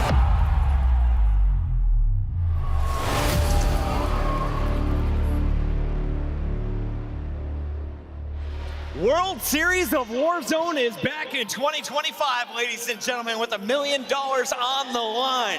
You can expect the competition to reach all new heights. Joining us here on the desk to break down the brand new announcement, we have Merc and Maven, legendary Warzone casters, and one of the greatest hosts and casters of all time, Alistair Ross Boss. What are you going to do on World Series of Warzone? I don't know yet, Chris. I'll see and I'll have a think about it, and then overnight I'll decide the morning before. How about that? I like that call. I'm hoping to be there with you guys as well. Let's take a look, though, at what went down last year, Joe, because it was insane. Some very exciting moments, some pop-off performances went down. Absolutely, yeah, in Vegas. It looked like a great time. Yeah, I wasn't there, but it looked awesome. It looked awesome. Is this the one Falcons won? Yeah. Yeah, no, they're winning everything, Dominated. bro. I mean, you get another $1 million up. You talk about EWC. Like, these guys are going to be retiring real young. If Soka, Shifty, Biffle can keep it rolling. We just casted them recently, obviously, in an event, and I think they got second in that, but they're insane, especially when it comes to customs. They're stacking dollars at this point. Yeah, they won EWC. They're the fan favorites right now. They are the final boss with some of the best in-game leaders. work done there by Hisoka, and then of course, Biffle and Shifty doing the slang. They raised the trophy at the end of World Series of Warzone 2024. Who will battle them this year? There's been some fresh competition, and I know you guys just casted one for Nadeshot. Any stars to look out for, Merc? Maybe it's a lot of the same names, Same right? guys. Yeah, a lot of the same guys. Like, you know, Eighth and the boys ended up winning it, but we got the in-game open. It's starting June 20th to 22nd, so ample opportunity to get involved. And yeah, who can take down the final bosses? Because those guys, honestly, their consistency defies all logic when you talk about a BR. It's absurd. So Miles, if we were trying to put together the best talent Warzone squad, it's you. It's not Study. It's me. It's not Study. Who are we putting in that third spot? Chance, right? I mean, Chance is fine. Yeah. I'd put Clint in there. Yeah. I'm saying that, bro.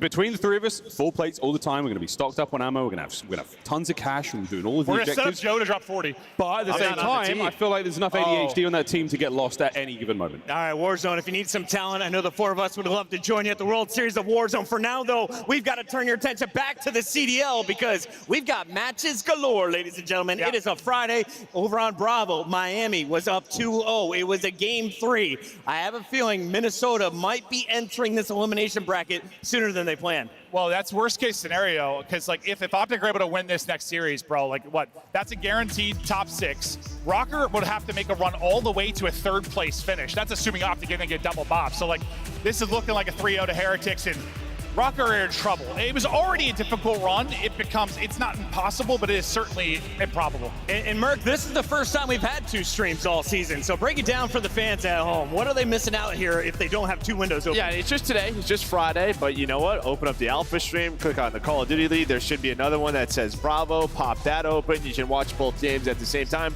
We'll do our best here on main to keep you updated. But yeah, today we got a whole bunch of games going on. We have 5 on main, 4 on Bravo. All right, Real dropped positive 10 to win them the first game of Respawn. That was Hardpoint. Now back on Vault. He's about to drop 30 and 18, a minute 20 to go. This one is looking all but over, Miles. This is a heartbreaker, man, for Minnesota Rocker. We really needed to see them find that sort of special run towards champs, just like we saw the subliners do in Vanguard. I mean, there is a specific scenario where they can catch up to Optic. They can take that 8th place spot, but it ain't happening here, man. This just makes everything so much harder for them. As soon as they lost the map 1, they were in trouble. Yeah. I mean, that is where Rocker were going to win this matchup. Heretics have not been the strongest hardpoint team. Rocker had been a very good hardpoint team. Once they lost that, it was done. It was done.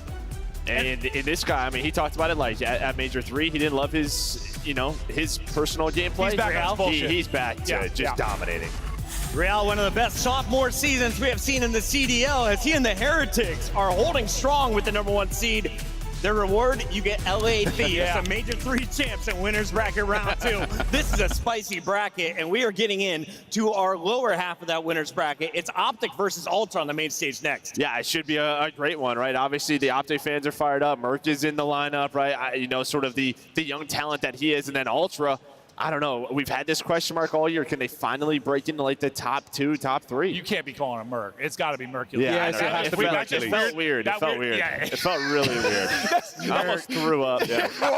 that sounded so awful. Merc with a C, disgusting. You guys can fight him here for the name right now, like on main stage. Well, one-on-one gladiator Methods battle. did that against the coach of Miami, lost it, and then never changed his name. Hey, So he's you can just call Methods for that. Let's take a look here at Optic Texas, though, because they have had their ups, they've had their downs. They have not had a top 6 finish here in 2025. What's going on? Well, that's just that. Ups and downs, right? Just feels like, well, fundamentally, first of all, the roster, lots of in and outs, right? Just really having a set 4 and then comfortable 4 in their positions. Now you finally have that with Mercury's at Flex. On the other side, you got Toronto Ultra, who's been to back-to-back podium placements. They're wearing bronze twice with Mercury's as a fill-in. Some of the best comms in the game, that was highlighted down in Miami. And crazy enough to talk about, the roster moves, Joe. Weirdly enough, this like strange incestuous situation that Mercury's finds himself in because of an unfortunate spot. All of a sudden, Mercury's becomes the hottest free agent on the market, and then Toronto have to let him go. He goes to Optic. Now you get a chance to go back against the one. The last time they played 3-0 online, it wasn't pretty. It was not nice. Ultra still, they typically turn up on LAN. This is a squad that have proven they can make solid runs, and they got the fire, baby. I'm really surprised Toronto didn't just throw the bag at Mercury's to keep him off of Optic. I don't think they Make your needed the bag. competition a little bit easier. I don't think they needed the bag at all. I think they probably could have offered him the spot, but they trust in Beans and Insight, and they're just hoping to turn it into a win. Well, and let's not overreact yet. Like, yes, Optic beat them online. Can they do it here? 100%. But this is the match that matters. Like, this is what matters. If they're able to beat them here, yeah, you're second guessing stuff 100%. That might be interesting if Ultra go down early in the series. You go down 0-1, you go down 0-2. Maybe the guys start thinking a little bit, but I think you have a mentally tough team. This should be a different matchup than it was online. It should. It's going to be a great matchup, and we got our maps and modes locked and loaded. Let's dive into this best of 5 as we are here on Winners Bracket Round 1. First to 3 moves into your guaranteed top 8 finish. Yeah, same exact set. The only difference is that Hacienda Search and Destroy is out, Dealership is in, which I think you're happy with if you're Optic, because I mean Ultra's Dealership's 1-5 on the year, and well, with Mercury's in the lineup, I think they're 2-0. And these hardpoints will be interesting because there's been 7 hardpoints that have gone to time on the year. Ultra and Optic are part of like 5 of them. You're playing the 2 maps that it happens on, Vault and Red Card. So I would be shocked if you're coming down to the play clock in this. Again, and it's Vault as well. Every single time. Ultra have got like 3 Vaults in a row now where they have had those like photo finishes. And it's going to be the same case today. No doubt about it. This series is going to roll. All right, it's time for your Scuff Pick'ems. Rosalie is not on the table. Do we have her answer? She's my threat when it comes to the race. I'm going to go ahead and lock in the team that has the higher seed, Toronto Ultra. They've been to back-to-back championship Sundays. You do it through the winners bracket. I think they start there with a win today. I want to have a fun event, you know. Let's just switch it up a little bit. Let's see Optic Faze in winners round 2. I'm going to go with Optic today. Going Optic Texas is Merc. I picked Optic on Sunday. They'll beat them 3-0. I'm sticking with Optic. Let's see if they can make a run. Optic Texas. I want a dramatic finish for 8th seed. I want Toronto. Storyline guy. Storyline guy. Storylines, keep them alive. Remember, Cloud9 got to get through Faze, but right now, Optic trying to get through the Ultra. We go to the stage with Guy Blaze. Oh, man, Chris, this is going to be a banger. DreamHack, you guys ready to go? Got a lot of great matchups today and plenty of storylines, but this next series is about to be insane. So arise, Green Wall, because here comes the hometown heroes, Optic Texas. Who? Shotzi, Mercules, and Dashy. Ready to do it for the Green Wall. Optic Texas is here.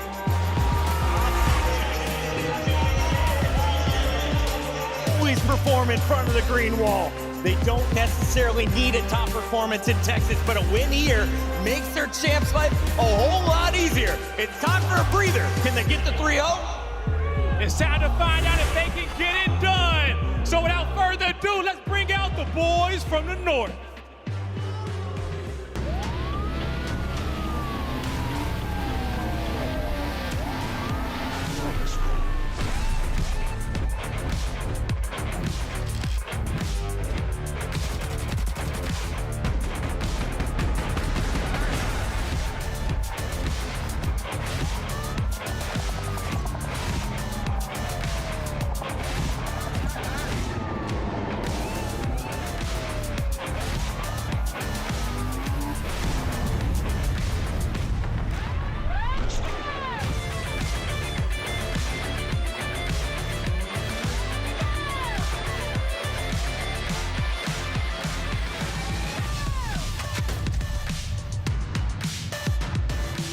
DreamHack, show some love to the Toronto Ultra.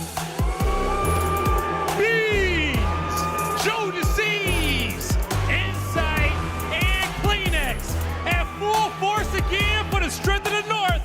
Ultra ready to get it done. A team that so sorely want to win to get one back against their green opponents. Ultra, will they be full of beans or will they be empty stomachs going into this matchup? Will they play spoiler to that run towards champs for Optic? We'll find out. Let's get it on, Blaze! You know that those boys want to play Villain Miles, and I am so ready to see how the story turns out. But Texas, let's get this one going. Merc, Maven, let's go. Let's talk about the story. We've got storylines all over the place, whether it is the battle for 8th place, when you talk about champs, whether it is Mercules versus former roster with Toronto Ultra, all sorts of stuff going on this weekend. It is going to be a blast. Excited to see how this plays out. I mean, we just had it Sunday. Yeah, it should be great, but it was a 4-point hard point, right? The Hacienda Search and Destroy isn't in, it's out now. The control is a big one because that is where Optic's probably biggest improvement has been. They're undefeated throughout this stage at 5-0, and when you look at the head-to-head, that is the map and mode that Ultra have dominated. They're 4-1 on the year versus Optic. So, like, if you start to lose that, then that is where the problems will get going.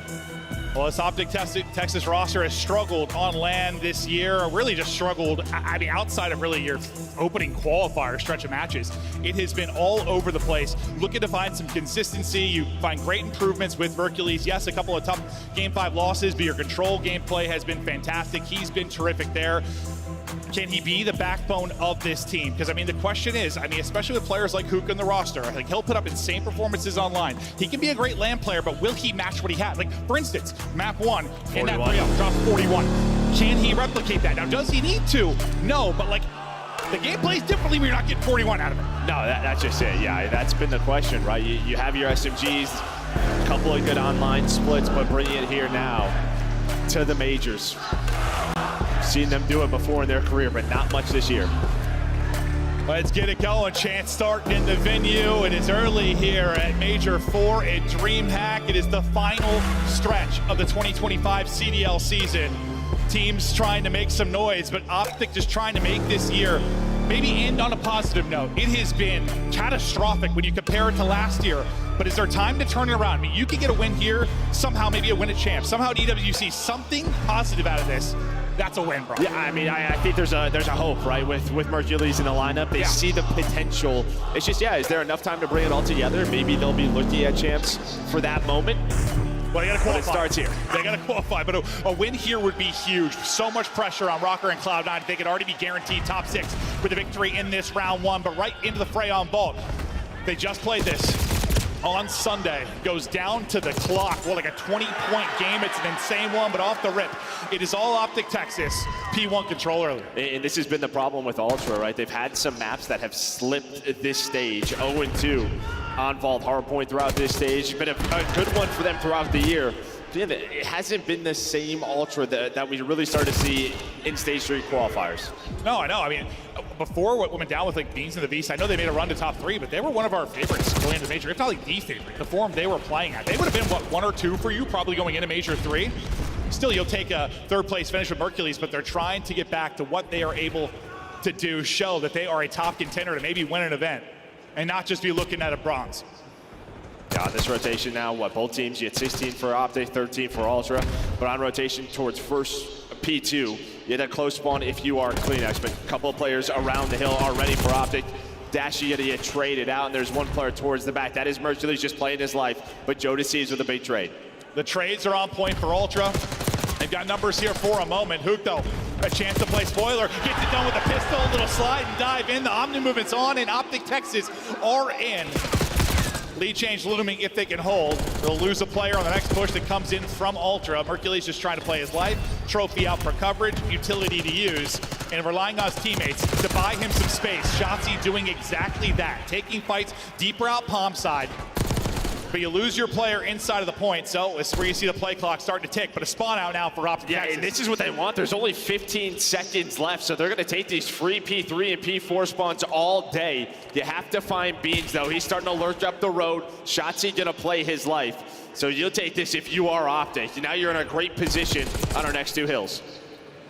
In a great spot, but can they hold? I mean, this is a long P3 where you have to be focused on multiple things. You don't want Ultra to just, put up 50 seconds on the P3. A split spawn is going to come in for Optic Texas. Now everybody forward for Ultra. Are they going to pick this up? They've got no idea. Insight going to be shot in the back. Maybe a little too forward for Ultra. Or if that's what you're trying to get done, but you want to push off of that. If you can find an opening to get the kills and spawn everybody out, but instead might end up falling apart. You're going to lose the time at P3, and Optic are still holding. Yeah, I just don't even know if they were ready for that, right? No, not at all. The splits come in, and they just don't know. They were soaking up a lot of time. But you see on the mini-map, down low, Beans, Joe Deceives starting to make some plays, but it's all Dashy and Hook. All the ARs are out, and well, this is what we were talking about if you are Optic, setting up this P4. The splits bomb breaks up the P3, and now can you get a great hold at the P4? Hook wins a massive one-on-one to get out at 9 and 5. Remember, he dropped 41 in the Vault Hardpoint map 1 last time they faced off. He'll be super soaking inside. He's got the help there, and still cutting it out through mid will be Dashy. And he's got a chance to disrupt this. We'll see how it influences spawns for now. There's a one-on-one gonna be at the Hardpoint though. It's gonna be on Hook to clutch up again if he's able to do it. Battling against Kleenex. We hop over to him, Hook, able to win another big one as he gets out for 3 straight. And I like this, right? Pulling out the 4th AR. I mean, we see that often, but especially to him, right? I feel like that'll just naturally slow him down. Allow the game to come to him. That's why he's sitting at 11 and 5. Well, we saw the spawn out at the end of P2. We know that's where the payoff could happen. You're able to cash in here, and that's exactly what Optic are doing. Now their biggest lead. The lead just keeps on growing. You have absolutely won it through the first set of hard points. This doesn't look to be one that's going to be going to the clay block. It's been a lot cleaner. Shotzzy now on 6 straight. Close to maybe earning a Hellstorm. We'll see if he's able to lock that in just behind the objective points, or if he'll need to get one more kill as he battles towards the P1. Still spawning out ult will be Optic. Now Ultra have got to hit another gear. If they're down 60, time to fight back.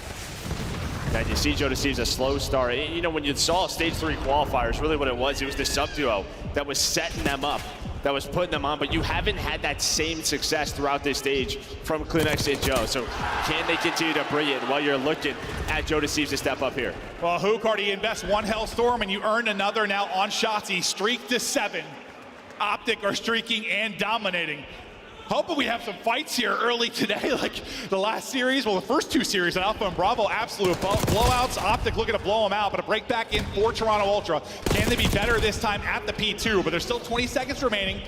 Most of Optic coming off the spawn and trying to fight back, but it's going to be a triple on the feed, maybe a quad. Now for Hook, has to pop the reload, but buying his teammates time to battle back at the point and fight for spawns. Yeah, staying very patient. Mercules is going on a route. He's going to find one with this sub. There is a quick trade. Ultra need this to be a clean P2, but it might not be. You're going to have early pressure here and maybe some spawn outs. One's going to spawn back team P2. Joe Deceives is going to be out towards Palms, so he's got to fly to his team. Here we go. Big moment in the P2. Shotzzy looking to open things up. Maybe it's a dead slide. Might be a little bit awkward, but he's got help there. Him and Mercules able to pinch. They have the back spawn, and it is perfect once again for Optic Texas. 60 points up. Have the advantage. They just need... Ultra got to avoid what happened last time. Like a late break in, that spawn out for Texas, and they run away with the game. This is a crucial moment. Ultra have got to get something positive going here early. Yeah, they got to bring up some of this time, right? Because that lead is just continuing to grow. And slaying-wise, they are just getting fried on the Ultra side. And well, Hoop 20 and 8, also making the heads-up play, going on this long route. Now can set his team up, spawn out Ultra. Beans is going to spawn deep, though, so still in play. But the rest of Ultra already out of this. We were wondering if Who could replicate his online performance. He's doing just that. Put up 41, already on 21. Up 50 is Optic Texas and dominating. They're in control of the P3 and they're trying to hold. Let's go to elicit him with Optic Texas. What was better also? You guys too. Top art in time. Top art in time. He's Say no. Watch your mid. They can be mid. No, we're not. I have a trophy on myself. Get my mid. Come on, going you. First guy, Joe. Joe's going you. Top art beats. He might top art, one shot. Dead. Behind us. I killed the guy. Yeah, top ammo inside. He's going to time. Nice. Just keep going. Wait, one guy should be art though. Recon guy. I'm watching Con. Con didn't push you. Yay. Nothing top art. I killed top art. Go single. 1 HP, absolute art. Time, one shot time, Beans. Lower on me, lower dead. Alright, Beans really weak on time. Hold Make sure you hold these spawns. Yo, we're missing 2. They're out. They're through. Alright, last guy inside. He's gonna be He's Sir somewhere. Inside Sir somewhere. Yeah, he's deep art. Just don't even challenge. He's deep art. He's deep art. Behind this kid, man. I got him. Sit down. I have your right cross. Okay, get time. I have right cross. Yo, he's already out. Front art. Okay, I'm helping you. You could cross right. He's really weak. Bottom art. Luna's van. Right, so he's trying to cross right, I think. Crossing right inside. I'm one shot. I have it. Okay, I'm staying down here. Top art was one shot. Just leave him. I'll see the top art. Yo, on the right. Back, hit it, back. He's gonna kill me. Watch us center. I've started. Out here, bombs on me, dead. Watch out, back there. Just 2 back there. 1. Okay, I have your help. I'm back there. Yo, cider in front, for one's front. Cider in front. Team kill. Back door. Yo, that's two. Further. He's showing off front. They're going Jeep, by the way. They're going Jeep. Okay, top P4 as well. Yo, inside's trying to get out left. Inside's trying to get out left. I have right. Huge first kill. Make sure we block this. Probably like, yeah. Yo, he's outer T1, T2. Yo, I have all right. He wants to move. Yo, he's P2. T1 on P2. Just leave that kid. He's on you. Yo, which guy? Top guy right now. Comms are on point. It's another solid P4 for Optic Texas. Great stuff there. Pushed the lead out to, 60, 70 points. In control. But no, the listening was solid. Yeah, it was great. I mean, who putting up the numbers he is, plus kind of being the vocal one. You love seeing that from him. But yeah, obviously it's working out. They have this 60-point lead. They control both P4s. And I'm just going to be honest, if you are Ultra and you're just getting kind of out-fundamentaled, right, in your gameplay, you're going to just lose to this team because the talent didn't shine on through. That's exactly what is happening here. 100%. They have to be absolutely on point in the fundamentals. You are not wrong there. And you think about a P2, a map 2 dealership that's going to be upcoming, which is 1 in 5 for Ultra. This is a very important map for Ultra. Otherwise, you might be seeing the same thing that happened online. They might be getting 3-0 bopped right down to the loser's bracket, but they're starting to make a little bit of a rally, try to chip away at this lead. Some solid P2 time. If you get a nice hold here, if you can get 30, 40 seconds, limit what Optic's able to do, you're right back in the fight. You can make a late run. And well, that's kind of been the recipe for Ultra or Optic wins on this particular map. Yeah, much better setup here early. You still have the streak, though, I believe, on Shotzzy. So probably going to have a missile trying to land on your face. And yeah, laptop was out. Here we go. Everybody have to dodge the Hellstorm. He's going to connect with one. You get some trades in the feed. Mercury's the first player forward, and Hoop with the shots, again with the AR. And that's all Optic wanted to do, make this as messy as possible. Yeah, just stop that comeback, that crazy run from happening for Ultra. Optic getting fired up. The streak leads to the hold. Hook is still piecing. He's on 31 in 21. Magnificent map out of him, but really you're getting an effort out of everybody on Optic Texas. Dashy trying to hold the line. It's a late effort now from Ultra. Yeah, it's a break. You got a break. You also are worried about spawns. I mean, you got 220 up now for Optic Texas, 30 for the victory. They are in the driver's seat by a wide margin. Well, and that's just what the streaks do, right? Allow you this situation to happen. And yeah, you're going to be 20 points away. What are you going to do here if you are Ultra? You have to try to get this P3 time, try to flip spawns. It's possible, but it's just so difficult to do, especially with Shotzzy and top art. So hard to do. It was the Hook show for most of it, but Shotzzy behind his 7 or 8 spree. He's in on the action too, about to push through that 30 kill mark. 15 needed for the win. We're out here from Dashy as he is beaming. Some nice tags in from Beans, and Nade might finish off Dashy, but he's able to avoid that, and his teammates are picking up the kills. Any seconds they get here at P3. This is incredible. You've got spawns for next. You're making sure Ultra can't get in. A triple from Insight. Could it possibly be the difference? But they've got to get the time and get the flip. Optic just giving them nothing. Yeah, giving them nothing right now. Yeah, staying very patient, making sure you always have one player hard side. There is some forward pressure now. That's going to be Kleenex. AR out. Keep it inside on the hill. He's going to make a play. Wow, he actually gets a spawn. Dashy, I think he spawned out. Ordro is on a route, and so he's going to influence this. This could get a little messy. You still have Shotzzy playing safety, but a chance here for Ultra. This is your chance. 9 seconds needed for Optic to have to find Shotzzy. They've got to deal with Shotzzy. He's the guy missing. He gets 1 kill, and now they're trying to isolate him. Shotzzy doing what he does best, just trying to finesse, buy time for his teammates to get back in. And Hook's gonna get around as well. Yeah, Hook's gonna get a kill on Beans. Well, Shotzzy plays his life, finds one, continues to finesse around. Every second is money. The pistol is hidden. And well, Shotzzy gonna secure map 1 for Optic.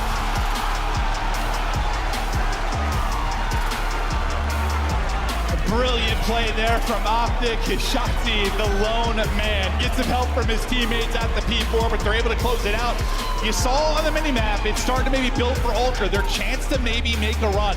But it feels like every opportunity, every golden opportunity for Ultra, whether it was a streak that shut it down, a crazy individual play from Optic, you never saw Ultra get into their prime setups, really. Like, that was really well played from Optic. No, one time we did, they had a Hellstorm to deal with, right? That final P2. I feel like finally you got something going if you were Ultra, but honestly, this is just going to be an individual stats difference, right? You just get outslayed so heavily if you are Ultra. Inside's the only player positive, -9 for Kleenex.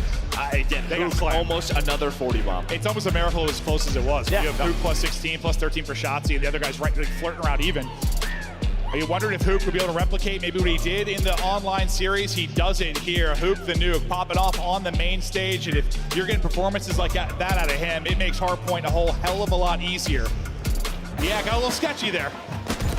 Well, this was early, right, like stage 1 when they had Hook on the lineup with Denny. Why a lot of teams were getting rid of Vault versus this team, right? Just due to him and Shotzi's potential on this map. Yeah, so we'll see if they continue to see this, right, as the vetoes come on in throughout the different rounds. But what I love to see on Optic is like both of these guys are pulling out ARs and slowing down.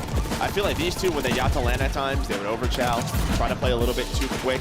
Just seeing them, let the game come to them, not make any mistakes. And I feel like some of the really unreal wins from Ultra here, like Joe Deceives has had monster performances. A lot of times, like a sub in his hand, I think just all the AR presence and like a lot of the early setups and rotations you had for Optic Texas, like it was probably a nightmare for him. Just not finding openings, difficult gunfights. If you don't have P4 spawns and you're a sub, like you know what you're running into. It's hell. Yeah, right? Just over and over and over again.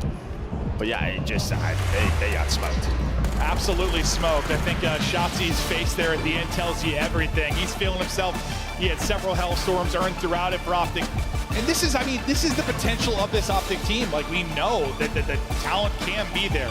Can they start to click? And you hope a player like Hercules, who seems to be really disciplined, good vocally in the comms, the skill ceiling is there. What a piece this has been for him. Yeah, I mean, it has been such a blessing. Yeah, and I don't know if like him filling in for Ultra and like getting a T3 just gives him that confidence, or that's just the way he is. It can't hurt. But like in terms of joining an Optic lineup, right, there's immediate pressure, but it just feels like he's not worried about that at all, right? He's playing his game. This is what they want him to do, and he has made such a big impact. 100%. Now, you think maybe if it would get to him a little bit, like, how you come in, you get like what, a tough map 5 loss to Breach right away. Well, you lose to LAG, but he seems to be, I don't know, what word would you use for like such a young player? It just seems to be unfazed. Like, unfazed, yeah. Yeah, it's just kind of uncommon.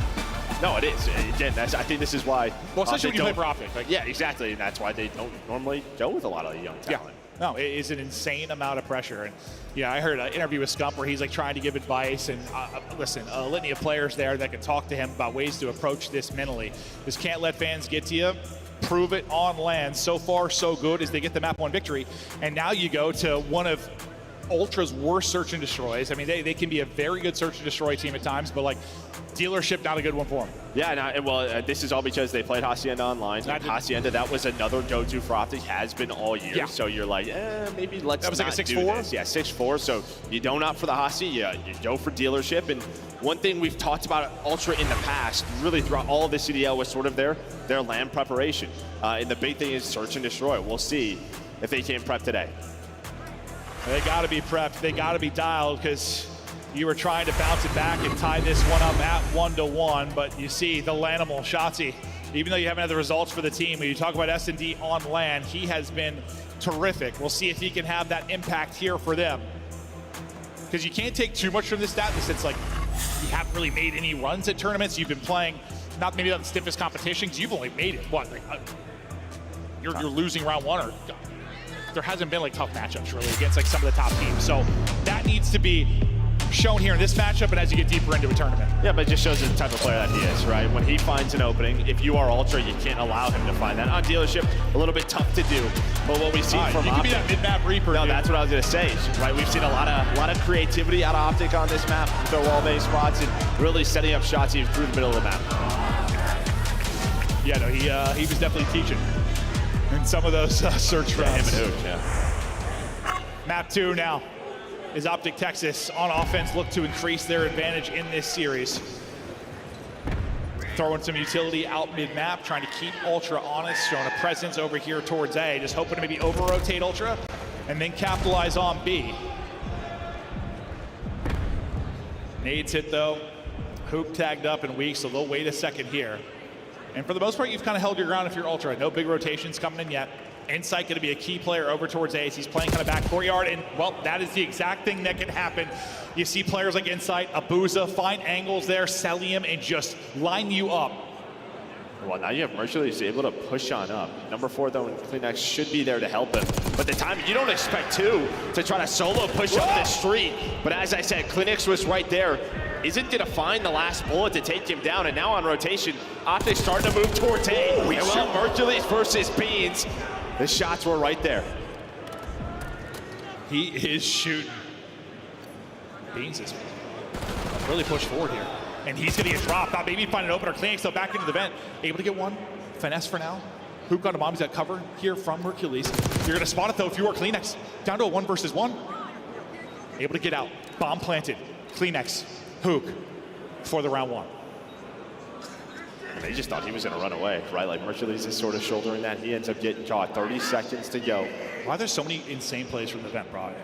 Always. Seems to be the easiest spot to deal with. And sometimes it is just not. Hook though, hitting the shots, winning the 1v1 off the monster map number 1. Hook dialed. And I don't know if it's just a timing thing, if he hears a slide, whatever it is, but Hook just pops up right as soon as Kleenex gets near that bomb, able to win the shots. But that is all, just Hercules finding that on the insight, and them, well, being able to play his life. Beans gets nothing in that corner. Dashy was able to spot him. So good stuff there from Optic, down in a 3 versus 4. Yeah, incredible play for, you're right, because like, Insight's just not expecting that at all. Just laced from behind after getting a fantastic first blood for Ultra. Ultra just want to hit it. They're not showing anything towards B. They're just flying out towards this A site, trying to catch one early. Hercules, though, able to get away. We'll see if the vert nades are going to connect. Big gunfight win there from Kleenex, not allowing any funny business from the vent, and he's just going to slide on through. Wrecking ball is Kleenex. Last up is Hercules, who scurried away early in the round. Best of luck in this 1v4. Yeah, it's just Joe Deceives right next to him, right next to Kleenex, but you love to see the confidence out of the SMGs of Ultra sticking to their game plan. And yeah, maybe just deal with Kleenex inside of the vent, man. Don't let him get there. Apparently he is the vent reaper. Poor Hercules, like just trying to get back to full HP and maybe have an actual chance to chow, but every time he tried to wiggle away, took more damage, never actually got to 100 HP to give himself a square one-on-one. Would have been so difficult to do, period, but incredible round there behind the aggressive play from Ultra. I'll see how things change now. If there's any early adaptations with Optic back to their offense. Well, let's say it's just gonna be an A hit, so it should just be on inside, just playing his life. You do have Kleenex event again. Shots are gonna open that up. He's just gonna go for it with the slide, but doesn't matter. The Vent Reaper wins it again. Yeah. Oh, that is Kleenex's vent. Oh, well, that's gonna be painful for the Optic push. The team kill comes in as Nade hits car hits human. Human goes bye-bye. 2 versus 2 though, down to a 1 versus 2. Dashy, the man with the ice, not gonna give opportunity to make the play, gets shut down. That's back-to-back rounds for Ultra. Yeah, you lose forward progress, and then obviously the car blowing up doesn't help you It certainly does not. Dashy almost brings it back with the shots, but yeah, the first blood there from Kleenex on a Shotzzy gives them everything that they need to secure the round. So how do you improve your vent play on Maybe both just sides? avoid it. Maybe try the other side of the map, I guess. No, I'm sure they'll deal with him at some point. But 5-2 start for Kleenex. He has 2 first bloods through 3 rounds. It is Ultra with all 3 first bloods. They lead this 2-1. Optic need to try and improve in the opening. Granted, they got a round bringing it back into 3 versus 4, which will always be possible, but they need to stop this trend, find some early kills. Yeah, we might have, put a little stats curse there for Shotzzy, right? 0-3 right now, just trying to get going after showing off that graphic and what he's been doing on land. Oh, hello there. Well, there you go. You talked him right back into it, Joe. Shotzzy does get traded out. Same can be said for Kleenex after he gets that trade. So numbers stay with Optic Texas. Bomb planted though. Insight and Beans. Yuri Hours trying to hold this off in the 2v3. Optic Texas flying together. I say they're clearing this, so they're gonna have an idea of what Optic are doing. They're not gonna retake from their side. It's just they go from middle, so they go all the way through here. And well, Hook and Hercules and Dash, they're pretty split. So it's a 2-1 split right now here for Optic. Yeah, I mean, Insight should have got a ton of info. That shot's in from Beans. He's actually able to get a kill after the tags into Hook. Hook sends it, Beans gets another one. That is ludicrous from Beans, but it's a 1 versus 1. Hercules, Beans, 10 seconds to go. Beans plays it beautifully. Beans takes the round. What a magnificent play from Beans at the back shack. He's enjoying that one. Yeah, now you're getting individual moments from Kleenex. Now you're getting it from Beans. Hopefully some momentum to keep it going here for Ultra. But yeah, beautiful stuff in the 2 versus 3. And I just think the fact that they take the risk and push on forward gives them so much info on what Optic are doing. And then they just have to try to find you. And well, not able to get the trade on the Beans, right? You have sort of a 2-1 split. It turns into 2 1-on-1s. That is not what you want if you're Optic. And Beans has had some brilliant like doubles, triples lately in Search and Destroy. What's been here, well, not here as much, but Rewind. Even some moments here where they've lost, he's had some terrific plays. He's on 5 straight after dying first. It's been nothing but glory for Beans. See if he can work forward for a streak. Shotzi's either been caught early or finding the first blood in the last round. Car in play. And he'll just basically stop this push towards B. This looks similar to the round 1. Out of Optic, Texas, where he had a bit of a 2-2 split. Well, they're just in the middle, right? They were trying to figure out where they wanted to go. Clinics is gonna spot that. I'm out of here. Yeah, gonna play his life. But that does back up Ultra. Now, do they want to take a risk up the A street? Could have early pressure towards Shotzi. We'll see how it develops for Ultra on the A side, but it will be B side control for Optic Texas. Plant getting in, looking like a 4-on-4 retake, but yeah, Shotzi is going to be crucial. All the way back. He's so far deep. Can we see where he is right now? Well, he's gonna get a first blood. Insight trying to trade, and well, it's so difficult to trade that man. Not to expect a second though. 3 versus 3, you still have to retake if you're Ultra. Yeah, not a ton of time. It is ticking here quickly, under 30 seconds to go. Joe Deceives, get some info, get some tags. That's going to be the go for Beans to fly on forward. He's going to lose that fight though. Dashy not able to change into a second. Trade is in, now 2 versus 2. Time ticking, 15 seconds now to work with. Now to another 1 versus 1. Info on the player. Joe Deceives trying to dance. How fast can he dance? Chasing it down. No time to get back to it. Hook. Shoulders for the win. Again, just another great play out of Hook. Very disciplined from him. Just takes his time, plays his life. His teammates are letting him know 1 more second.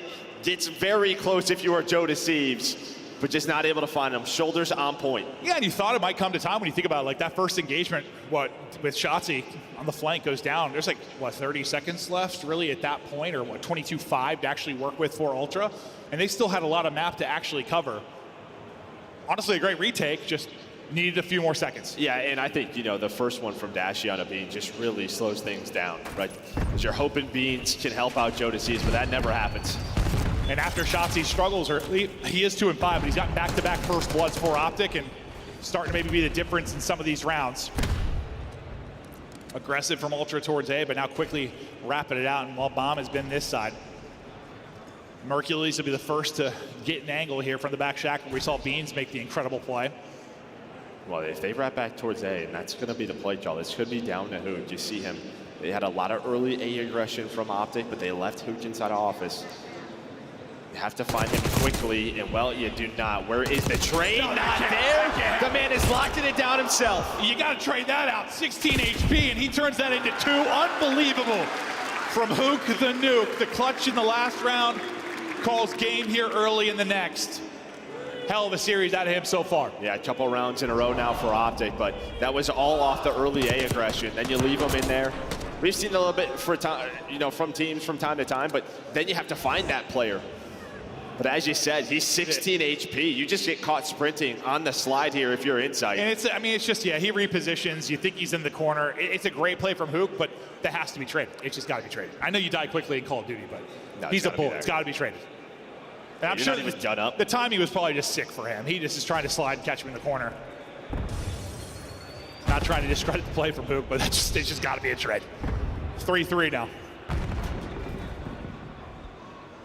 Lone man on the off-site is Dashy for now. Insight looking real active. He's trying to get back to Courtyard. He got a pick early in this game, but Mercules able to get forward. Now you gotta dodge all these nades. Yeah, best of luck. Insight gets back into Courtyard. The nades hit. Mercules gonna get caught. That's one where you're hoping to get a clean kill and maybe get away with your life. Just not able to find the kill, well, or extend his life. So blood to Ultra. Still gonna have to retake though. Bomb being planted.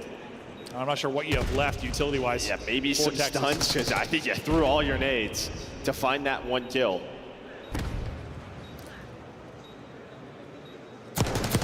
Hook finding an opening. Shotzi gets one as well. suddenly you've got numbers.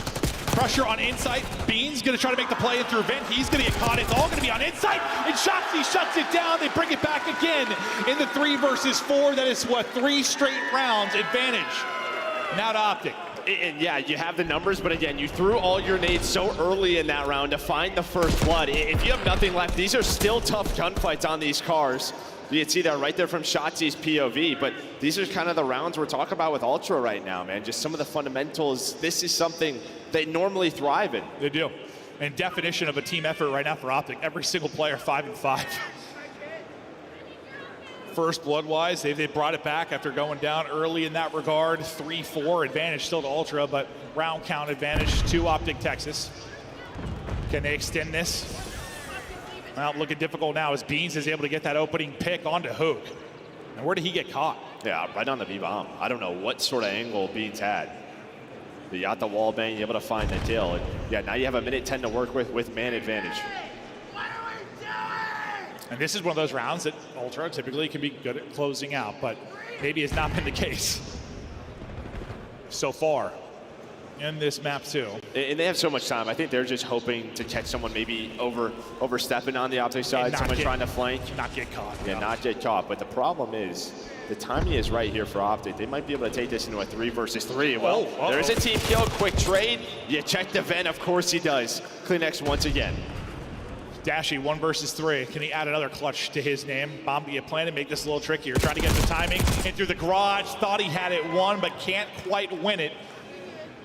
Beans and company slow down the momentum from Optic Texas. Beans now out to 9 and 4. Having himself a hell of a map. 1,100, nearly 1,200 damage to go with that. Beans is everything right now for this Ultra roster, and they're going to need him late as we're tied up 4-4. Yeah, I mean, we're hyping up Hoop, but somehow he gets caught there on that B-bomb just 10 seconds into the round. I wasn't even thinking about gunfights at that point. Honestly, when I was looking at the map, it wasn't even crossing my mind. Well, he's like, disguised into the B-bomb on the mini-map, so you don't even see where the gunfight is.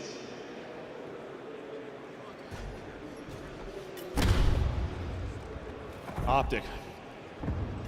Back to this kind of 2-2 setup, but not really that 2-2 setup where they're getting aggressive over towards A. You just have Shotzi and Mercules kind of playing deep, watching the push through, watching mid-map, and they're kind of grouped up mid, maybe trying to isolate Kleenex if they can find an opening there. Or, yeah, that's exactly what they were trying to do, but Kleenex gets the angle, nearly takes out Shotzi, so not able to find anything up the gut. Yeah, maybe that allows, though, Bomb to cross to B, right, just to deal with that player mid-window, but they don't opt to plan it. So who's just going to watch his own cross, just continue to find this info. Then you have Shotzi lurking deep in spawn, and, well, I think the call is just to be wrapped back towards A. It'll be on inside early. If he can find that opening blood, or does he get isolated and caught?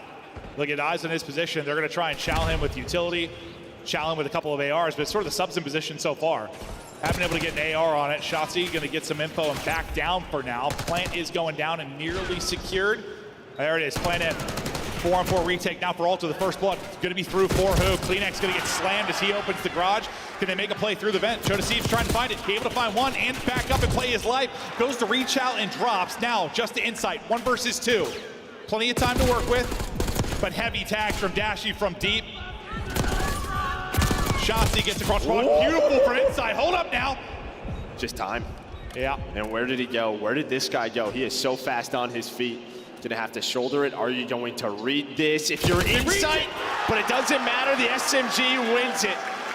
Woo. Almost an insane clutch out of Insight, but Shotzi takes the round. Yeah, just enough time passed that he's thinking, Shotzi. He probably took a route, but you got the advantage here with the SMG when you get to a position like this. Garage opens. Kleenex will see you later. Allow him to stop making plays from vent, from garage door, and then just catches it. That nearly is real awkward. He gets hit down to 31. Insight has a sub there, probably wins it, but you got the sub advantage. You put him down.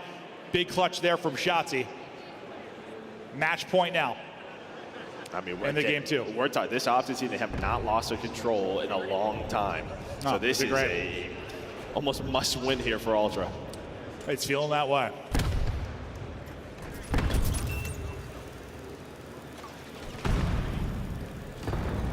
Need to maybe back it up and work the plant.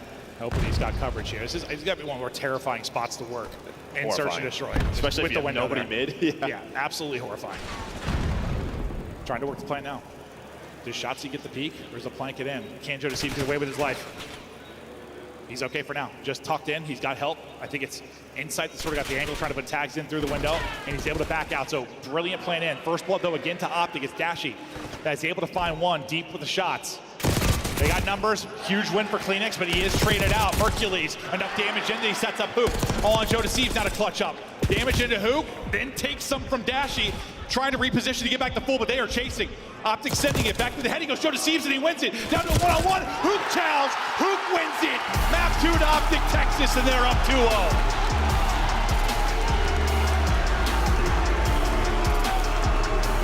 And again, every single fight, though, is a 2 versus 1 for Optic, right? They're not giving up any 1 versus 1s. If they are, they're putting some shots in for the trades. Just great stuff from them fundamentally. We saw in map 1. You're seeing it again here in map number 2. They have a great read on Kleenex as soon as they get that first blood. Now for Ultra, it is panic mode. And yeah, I mean, for Optic Texas, like, listen, it was going to take me a little time to be a believer just because the year that it's been, right? And, well, you know, you lost to an LG. You lost to Breach when you first had Hercules get in, but I started to sort of believe with that victory over Ultra online. I just wanted to see it here on LAN, and slowly but surely, it's feeling like this is a team that can make a run of the tournament.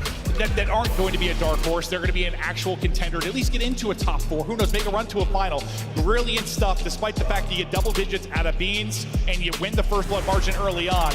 Ultra come up short. I mean, yeah, 2 players, you have 1 player 5 and 8, another 7 and 8, like, and you're winning these rounds, right? Yeah. Just some great stuff over on the A Street where they're winning 3 versus 4s. If you're Ultra, your A retakes have to be better. It felt like if it wasn't for Kleenex through the vent, they had nothing else.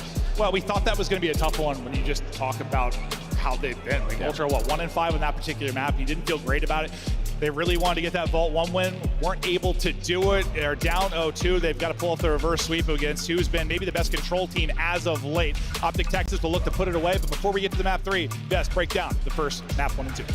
That was fun. A little faster than I wanted. Yeah. Unfortunately, my Toronto pick and Miles' Toronto pick is down 0-2 right now. Yeah? Cash money, Allie's all guys. smiles over here. Why is that, Ali? Because our producer came and asked me for my prediction, and I went,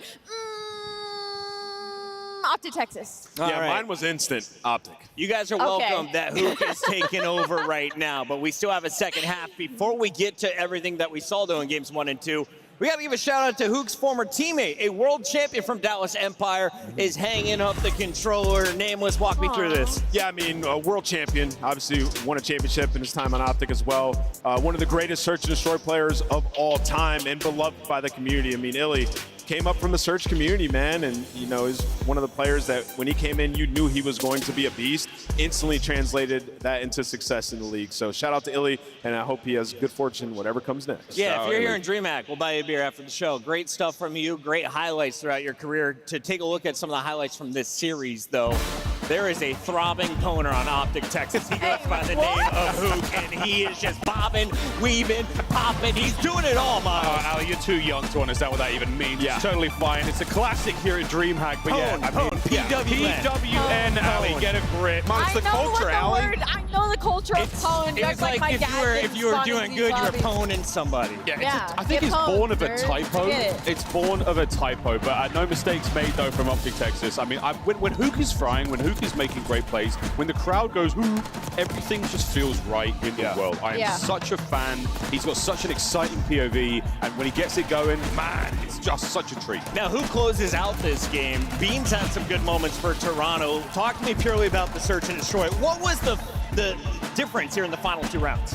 Well, I mean, in the final couple of rounds, Dashy had some huge plays. I mean, in the very last round, he finds the first kill, follows that up with another one right after to give them the edge, and then it's Hook with the final strike. It's just Optic playing more as a team, right? And, you know, this is a team throughout this split. They went 3-2. You know, it was a little bit of turmoil in some of the matches with the Game 5 losses, but every series that they won map 1, they 3-0 in all 3 of their wins. Wow. So complete and utter momentum-based team, and you're seeing it once again. You win that ball at Hardpoint, a map Toronto was hoping to win, and now Optic up 2-0 in a situation where they've been lights out. Speaking of that vault on Hardpoint, Ali, I know you have all of the numbers. Do you have an early MVP picked out from the first half? Ooh, for the first half, I have to say Hook, only because there was the longest time where Hook was known as like an onliner, essentially, and to see him go on main stage, put up numbers like that, like this is the extra momentum I feel like Optic needed when it came to a day one, right? Because it's been so wishy-washy of what Optic we're going to get, what version we're going to get. If Hook's putting on performances like that, we're in for a good weekend. All right, we're going to get back to that Optic match in a bit, but remember, it is a crazy Friday. We have 2 stages, and this one is live right now. We jump into Atlanta Faze versus Cloud9. Atlanta 25 points away from putting away game 1. Big Arthur. Yeah, Rewind going their way. No huge surprises there, but Sim, 27 and 15, that's a delightful stat line to see there out of the Phelon. Yeah, the minutes and time as well. So Faze, good looks here in map number 1. Again, C9 New York, they've had a really nice look ever since adding, of course, Spartan capsule of the roster. Over 2 minutes for Sim. He's soaking. He's pruning, baby. He's been soaking away. With the most kills, I mean, 28 to end that one. I mean, Sim's an absolute beast. And, you know, the Tiny Terrors in Hardpoint have been struggling compared to what they usually do. I mean, a couple of .9s. It's really been Celium taking over when they've won that game mode. So that's a good sign if you're an Atlanta fan. Ali, so that is 250-142. They still have plenty of games to go, but Cloud9 very behind. They lose by over 100 points. If you're an Optic fan, this is the perfect start to your weekend, right? Minnesota just got bopped, taken care of by Miami. Right. Now you have the other threat in Cloud9 getting put in their place by Atlanta Faze, a top dog squad, and Optic is up 2-0 against a bronze team. Whoa, I don't know. I think we're ahead of ourselves. I mean, it is only map 1 when it comes to Cloud9 and Atlanta series, and Atlanta should be good at Rewind. It doesn't fit Cloud9's play style, but should they get to that Hacienda control, is the only control map that they have found success in. We could look at a Game 4 series, considering. All right, hold off on popping those bottles if you're an Optic fan for now, but you can't pop the monster as we head back over with 2 of our favorites. It's Maven and Merc. Oh, hey guys, thank you. It's awesome popping around the different matches that we've got going on. Yeah, Faze looks to be off to a good start, but let's focus back here. It is looking like Optic 3-0 timing. They just won this Proto Control. Mercules and this squad have been fantastic in control since he's joined. Can they close it out? Ultra team, you definitely don't want to give some life. No, not at all, right? But you can see here, just control stage 4. It's all 4 of them. Holy hell! Your last player is a 1.29. Mercules is leading. Wow. The league right there with a 1.73. And yeah, this is what they are 5-0 in this stage. And that's the thing that, like, I know we talk about it a lot, bro. Usually, like, top teams are good in control. Is that like one thing that just seeing them be so strong in that mode, is it too small a sample size, or is that enough where you're like, this team's a real threat? I think they're a real threat to most of the league. The big question is probably going to be Faze and LA Thieves. Yeah, sure. Right, sure. in control, those 2 just stand out so much further than the rest. But it is I think, a good sign. No, 100%. In a year where you haven't had a lot of that. Maybe peaking at the right time as we get closer and closer to champs at the end of the year. And while your big paydays, the champs in EWC, can they hit form late? Or can they make a run here at Major 4? I'll look at their last 5 controls, but the big thing here, last time they played it, they won it 3-1. Looking to close out Ultra right now. Can they stay hot? Terrific performances really out of everybody in that opening Hardpoint, but Hook especially. 39, some icy situations in the search and destroy. He's feeling good. And he just continues to make those heads-up plays, sets his team up. Well, you're going to have some early pressure here for Optic to have 1 player on it in Dashy, but Beans should be able to find that kill. Yeah, he was there for that cleanup. So throughout the middle of the map, 30 seconds already off. I mean, you take this. You haven't found much here if you're Optic. Looking for those early openings. Beans does get the kill before. I thought they were going to have a nice little timing there to work it out, but then Hoop slams the second. So great stuff out of him. Maybe an opening, but Joe Deceive's double kind of repays the double out of Hoop. But you get bodies now onto the point. Fantastic shot there out of Mercules. He wins a big one-on-one to at least get this first tick, get a trophy in for coverage, continue to do damage and try to find kills. Just repositioning towards the heady and then finding a headshot. This guy is so talented. Second tick through. Yeah, trophies now are down and protected. You pick up the flank. That was Joe Deceives. He gets taken down. So you had 1 really good push over towards A. And well, that is all it takes. Now you have a life advantage, almost 2 minutes. You have Ultra pretty much trapped. His Dashy's gonna find two. And well, you can see they are going to fly. It is go time, but once again, Joe Deceives answers a double with a double, turns it into three actually, as he just flies on forward. A moment that maybe saves your round. Well, not maybe, that saves your round. He drops there, that's 3 dead, more than likely the end of the round 1. Mercules, though, as he's able to find 2, that's going to be layering the map time for Optic Texas as they push forward. A big answer, though, again from Toronto Ultra. That'll be all 4 dead and back to the drawing board for Optic Texas. Yeah, and again, it's the SMGs for Ultra, just finding those multi-kills, but you really haven't had middle of the map. If you are Ultra, you've had beat control, and that is about it. And then again, Joe Deceives, he's trying to get lost in the flank, but they're able to find him. That's going to be Dashy. You see on your minimap, Shotzi's getting pushed up. I think Beans was able to spot him. Maybe Insight. He's going to get lost, and well, he's going to turn that into a clean double. 40 seconds to go. Live's interesting now. 1 life advantage for Optic Texas. Every gunfight so crucial this deep in it. CleanX gets the information.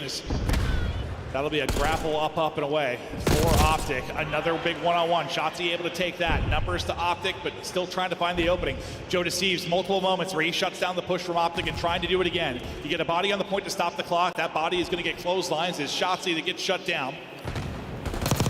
Finding position forward is CleanX. No opening for Optic Texas late in this round. You got your 3 ticks. That might be all you walk away with. It's an S&D round now, though. 4 versus 4. Body on the point. Clock stopped at 7.4. Waiting for some help is Ultra. Mercules trying to play forward. The help comes in the way of Beans. It's traded out, though, by Dashy. Still life, 3 versus 3. I would say Beans just flies. He just goes by himself, tries to take that gunfight, able to. Now 2 versus 3. Insight's able to find 1, but you are staying alive. Now all down to Shotzi.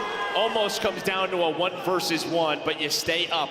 If you are Toronto, it really just felt like you didn't have a ton of map control, but they didn't allow Optic to the B point. Every single time they got there, there was someone from Ultra waiting. Joe Deceives is able to find a big double. As you said, turns it into a triple. Then it was CleanX's turn. So good stuff by Ultra to slow the map down. Yeah, I mean, a 12-7 performance there from Joe Deceives. A terrific defensive round, but sometimes in offense, man, you're just looking for a couple of moments where you've got a chance to take it. Really, I mean, you'll take your 4 ticks. Opportunity to take that round if you're Optic. Now you just have to flip the script and get it done on defense. We'll see if they can do that. Huku's been so strong. Not the greatest of round 1, 6 and 10, but now we get to the defense where he's got a chance to maybe get forward and find more openers. The break's so crucial. We'll see how it plays out. And well, yeah, now can Huk get lost sort of in the spawn? Change that scoreboard around as well. A great start here for Optic. They're able to find 3. Beans the last player alive. That is all 4 dead, and now you're in the trap. Yeah, and this is where Optic live and thrive. Toronto Ultra in hell immediately. How clean can they get out of this? You've gotten so far pushed up. You've got all the map control in the world. Just creating chaos. A great play there from Joe Deceives. I mean, just baits him in, has the knife ready. Able to get his teammates out. He's just trying to pause this clock. Already 45 seconds off, and you have nothing. Even when you finally get out of your base in the middle of the map, the AR is starting to find some kills for Optic. So it's really just down to Joe. And well, he's going to get taken out. You are just so staggered here if you're Ultra. They just got the mid-map height and position.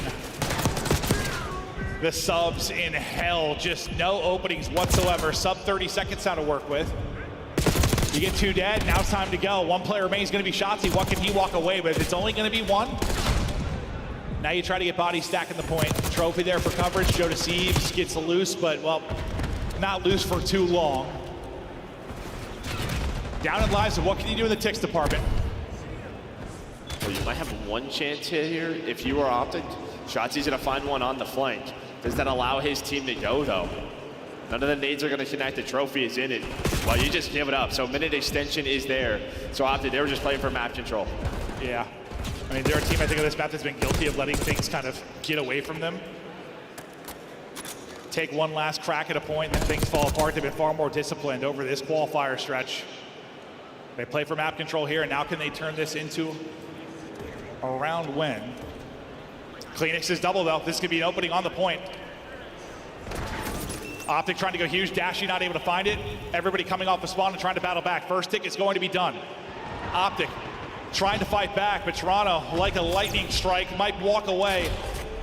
with this round 2. It is close and it is done. That is textbook out of Toronto Ultra. I mean, you didn't find a kill there. No, like that's why I don't hate how Optic Texas play. Like, all right, let's give it up and set up for the kills. They just didn't get the kills. Yeah, I don't know. I think they probably go back and take one more crack at I think you go one more time after Shotzi's kill. Yeah, because Kleenex died, Shotzi got another one. You know there's only 2 on that point. At least try to put a body on it, but maybe with Shotzi dying, they didn't want to. But as you said, that transition over to B was just so perfect for Ultra. You didn't get on the board at all. I mean, the spiral or transition you were trying to avoid is exactly what happened. Like that, I think that's what they feared would happen if they took another crack at it, and just it happened regardless. So props to Ultra with a couple gunfight wins, get a 2 and 3 dead scenario, and able to take advantage onto the objective at B. Might be a 2-0 advantage for Optic Texas in the series, but it's Ultra up 2-0 in the control.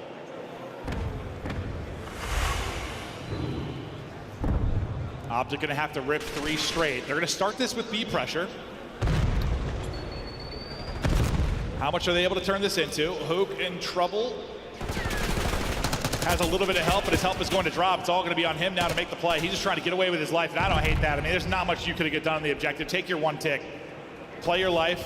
Reposition. What a beautiful sequence out of Hook. Just getting absolutely lost.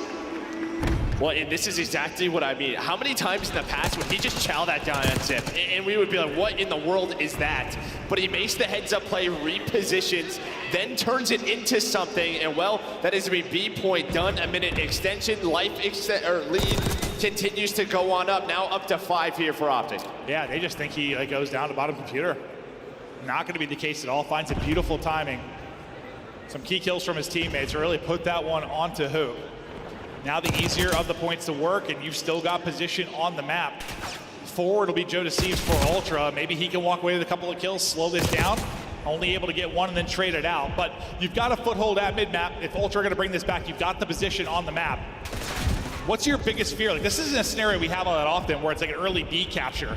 Well, they're so focused on Shotzi. This might be your biggest fear. Now you don't really have middle of the map control. He's winning gunfights. You have to worry about him flying at you. No. So there was one player trying to flame Shotzi. He gets away and out is 3 dead. This is your nightmare if you are Ultra. Well, I asked you your fear, and then we saw it instantaneously.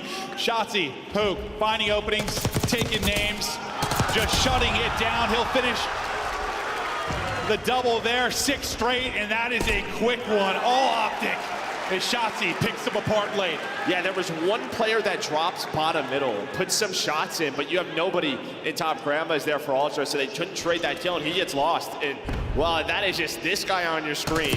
You have to figure out where he goes and deal with him quickly, or this happens. The 6th spree comes into play. The round win for Optic. They stay alive here in control. Yeah, and this is where maybe we're starting to feel a little bit of momentum for Ultra after going up 2-0, but a round like that happens, Shotzi gets going, crowd gets going, and maybe things unravel. Can they pull off a little reverse sweep here in the control and close out this series 3-0? Ultra desperately just looking for a lifeline. Because even though red card will be like the Optic pick, like it's a winnable map for Ultra. They get to a proto, which is one of their better searches. Like, this is one that feels to me like it could be a 3-0 here for Optic, or we're going the whole way to map 5. We'll see. Round by round, Optic try to bring it back. But he's still on that streak if you are Shotzi, so we'll see if he's able to find that Hellstorm. But the AR is beaming. Well, already in your base was Shotzi, but trade it out. But the fact is you're taking these fights spiral on offense, not where you want to be. That's how offense started last time, though, right? That's how it started last time. And then they dealt with it. Oh, you should deal with it. Yeah, they're dealing with it beautifully, but now they want to deal with the objective. They'll get 2 bodies on it, and Kleenex is still trying to find openings. Just a beautiful timing there from him. Or Hook looking right, not checking left, and Kleenex able to make him pay. He's on 4 straight. Second bit of progress about to be done. Beans wins his one-on-one against Mercules on that outer A street. Trying to stack it here for a second. Shotzi just comes in, finds the opening, and picks this apart. They're able to shut it down late, which they weren't able to do last time on A. Yeah, he just finds the timing through spiral and then just goes front door. Doesn't worry about top windows, deals with the players on the objective, gives his team the lifeline. So yeah, you were looking at the minute extension. You still have Insight pushed on up, but 40 seconds on the clock here for Ultra. Still very doable, especially with Insight's position. He's got a sub in hand, and while trying to just keep moving, keep frying, Dashy wins his. Beans and Kleenex, the lifeline right now for Toronto Ultra onto the point. Coverage there, just holding the window. Dashy just trying to maybe stagger the reinforcements, not worry about the point, just give this up and see if he finds kills. He's actually gonna wrap it the whole way back around because they cut it outer. There's the minute extension. Live still really, really close. On one side, you have Kleenex trying to make a play. On the other, you've kind of got Dashy. Yeah, remember, this is what Optic did last time, but in the transition afterwards, they didn't find a kill. It was 10 in a row for Ultra. You found the first 2 after A is done. Mercules gets involved, but you're gonna know where all 4 are and have mid-map control. 4 life advantage, minute to go. Pook looks like Superman, but Joe Deceives is gonna get the kill. He's a kryptonite, yeah. Dashy tagged and backed up. Trophy over the top to help Joe Deceives. Still gonna take some damage here. Kleenex though finding the timing, pushing through. Everybody down outside of Hook. That's gonna be everybody down, and that should be the map. 3 are on it. It is cruising. Players trying to fly in. Mercules trying to win a fight, able to do it. Will he extend it? Can they go nuts? Insight's double will seal it. That's the map to Ultra, and now we've got ourselves a series. Ooh, now things look a little bit different. A little bit different after that control win. The one little group of Ultra fans trying to get hyped as the venue is silenced with a big Ultra win. Yeah, well, I was just saying, we don't have music, right? But yeah. Yeah. There's the music. I was like, where's the map music at? Series. Going a little bit deeper now. Ultra showing signs of life, trying to extend this as deep as they can, looking to get it to a red card, and now pressure to Optic. Joe Deceives, the man of the map, goes 26 and 18. So many multi-kills in crucial positions for them.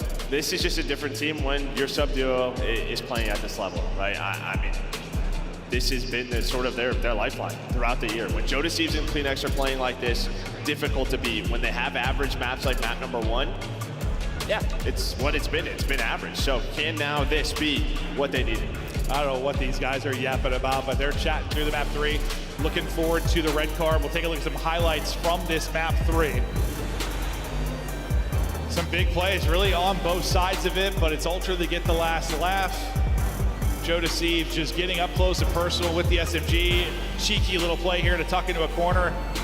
Be the Reaper there with the knife. And that's on a Shotzi. Normally he's the one doing plays like that in those sort of situations in creative. And I think the single most impressive thing probably for Ultra, on both your offensive round wins, you were in hell early.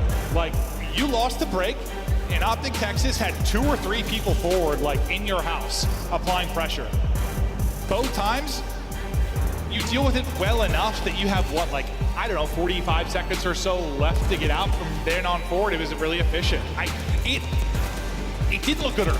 No, and then I think what's even more impressive is once they got A, like Optic were giving up that transition. Yeah. Both times, like Optic were just like, let's just play from their base, play with map control, but Ultra hunted them down. Yeah, no, they really had they were finding 3 to 4 at a time, and well, that just leads to a 3-1 map win. 3-1 map win, and now we get a little bit deeper. Red card, Hardpoint coming up. Talk to me about the red card, Joe. Well, I mean, for Ultra, this is, I mean, normally one you veto or you don't play. It's not one they play very often, only 5 times on the year, but I think they realize, like, we have to start inserting this into the map pool a little bit more, so you've played it a couple of times throughout this. If you are Ultra on the other side for Optic, 1-1, but it's been pretty ugly on the year, as we know. For Optic on red card, a lot of just, I don't know, not the greatest Hardpoint to watch. Yeah, listen, it's like when red card is ugly, it is ugly, and there have been some of those, and yeah, Optic's been involved in some of them, but this is where, yes, as much as you look at Hook and Shotzi and their brilliant map ones, maybe this is where Mercules really helps you. If you don't have some fundamental plays, if the comms aren't on point, you're in position, if you overstep and don't really hold like an anchor type position, spawns can get crazy really quickly on like every hard point, honestly. Like, you need to be structured.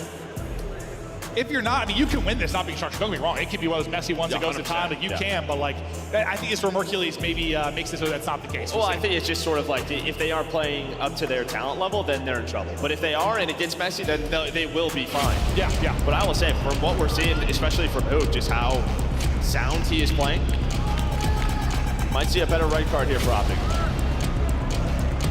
Oh, just got an update that the Bravo match is now tied up 1-1. Cloud9 able to take the search and destroy against Faze. So hopefully you got both tabs open, or if you're in venue or at home, maybe just watching the main stream. We'll try to keep you updated as much as we can. But this series, 2-1 advantage to Optic, 1-1 on Bravo with Faze and Cloud9. There's the red card, Hardpoint story. But not the best of maps for either side, not a ton of reps for either side. And I don't know, if you're an Optic fan, this is probably like your next biggest question, right? You've had a couple of good vault Hardpoints online. You've had some great dealership search and destroys online. Map pool will be tested this weekend. Can they have a great red card? Tons of questions answering. Yeah, this is certainly one of them. Shotzzy and Hoop, the heroes of the map 1, looking to take over as we get into our second Hardpoint. Opening so far, so good for Ultra. They'll find every single kill outside of Hook and a car onto Joe Deceives. This is early time to Ultra. Whew. Nice shots there from Dashy. Not the easiest win. No, I don't think for either player, but he was hit down sub 50 HP. Able to reconnect, just takes his time. Meanwhile, in the middle of the map, it's Joe Deceives on the hill. P2 controlled right now here for Ultra. We gotta worry about Hoot though, and the rest of the Optic starting to work the middle of the stairs, and Joe Deceives does just that. They're working the stairs, he's working them. 4-1 start, little help from inside, a lot of help from inside. Joe Deceives POV, but it's the fire over the top from inside that's gonna set up early time. Now at this P2. Spawn's pretty close though for Optic Texas. Chance to maybe fly over the top and flood this with the inside pick mid-map. Well, Joe Deceives to deal with next. Nearly turns that into a second. I think the great grenade from Beans actually finishes the weak player, so we continue to go 1-for-1. Spawn's close for both teams, and they're just trying to fight back into position inside the hardpoint. Texas just trying to look for some time. They've only had 2 points so far. Yeah, it was actually massive from Beans to get out of the hill, slide forward, and get that kill, because he influences team spawns and gives them the stage spawn that they want. Hook is still out there hunting, trying to take a route. Are they gonna find them? 2 players spawn right up. Weak is the rest of Optic gonna find some kills. That's gonna be a 3. Dead insight, last player alive. Still spawning stage though. Is some of his teammates, they just have to hunt him down. Yeah, finally they'll deal with Hook. Just lost in the back line for a while. This is, I mean, everything you want if you're Optic Texas in the sense of like how that point started, right? You get the final 15 or so seconds. You'll then spawn out, get it on rotation. In now with the P3 and trying to mount the comeback after going down early. Yeah, well, Shotzzy, he gets a split, so he's gonna have a freebie through the middle of the map. Now Raj spawns here for Ultra. Mercules, Hook locked in down street side alongside Dashy. But now they have to deal with this, man. Tobias just pulling out the sub, trying to get on the hill. Well, him and Beans will trade it out. Him and Beans, little 2-man game here is beautiful. Now he's just shouldering, trying to get eyes forward. Just get damage into these ARs that are trying to find an opening, not make it clean for them to get angles. Shotzi's, though, the one finding angles. It's a sub in the hand of Mercules that'll take down the 3rd and the 4th. Beautiful break there from Optic Texas. 4 down. Spot into the point, 3 straight for Hercules. And well, now you have them spawning where you want. You have stage control. See number 8 and Dashy, he's gonna back up, make sure to block that spawn alongside who Joe Deceives is trying to get out and do what he can, but it might be a little bit too late. As well, Shotzzy finds Beans are going 1-for-1, but Optic players are already set up at new. Joe Deceives, though, as he pushes through, he's going to lead to a split spawn for his teammates. So a chance to collapse on this. A big pickup there by Mercules. He gets both on the other side of it. Makes this way easier for his teammates. Heads up play there from Mercules. Yeah, now one player going to spawn up so they know where Ultra is coming from. And as you said, just very disciplined is this man on your screen. Now 3 in a row, leading the lobby with 13. Just playing his life, making sure he's got the crossfire. And well, crossfire on point with some great shots. Whew. Not for the railing there. Maybe he takes that one, but gets a kill, damage in, sets up his teammates to close it out. And so far, they're perfect at stage and now in front by 20 with 20 more to earn inside of the point. But yeah, that sequence, I mean, what, Joe Deceives gets 1 mid, gets 1 pushing out steps. He has the chance to disrupt that, has a chance to break this early, but it is all Mercules early in the point. He's leading the lobby at 14 and 9. And they'll win that first rotation, up 30. And well, Dashy, I mean, he earned so much time on that. He actually has a Hellstorm behind 3 kills. So Hellstorm to use for Optic. And well, he's gonna use it right away at this P5. So we did a lot of discipline. This was a hill, that stage hill where, I mean, they would let some spawn slip on through, screw it up. That time, much cleaner. And well, they're gonna find a 4 dead behind the Hellstorm. Now Mercules on the point. The best we have seen this Optic team playing all year.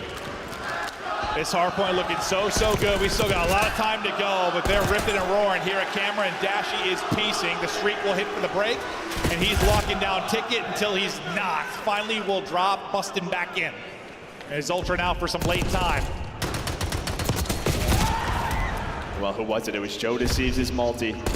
That's been the key to the success, the small amount that they have had throughout this match. It's been Kleenex and Joe. If they find some doubles, that's our opportunity to get going. But the way this started, you're thinking Ultra is going to be very much in control, but a great P4, and just like that, Optic are up around 30. I mean, they went up like 40-1 or whatever it was. Since then, you're outscored like 120 to 30, 40, whatever it is. And in control early in this second set of hard points.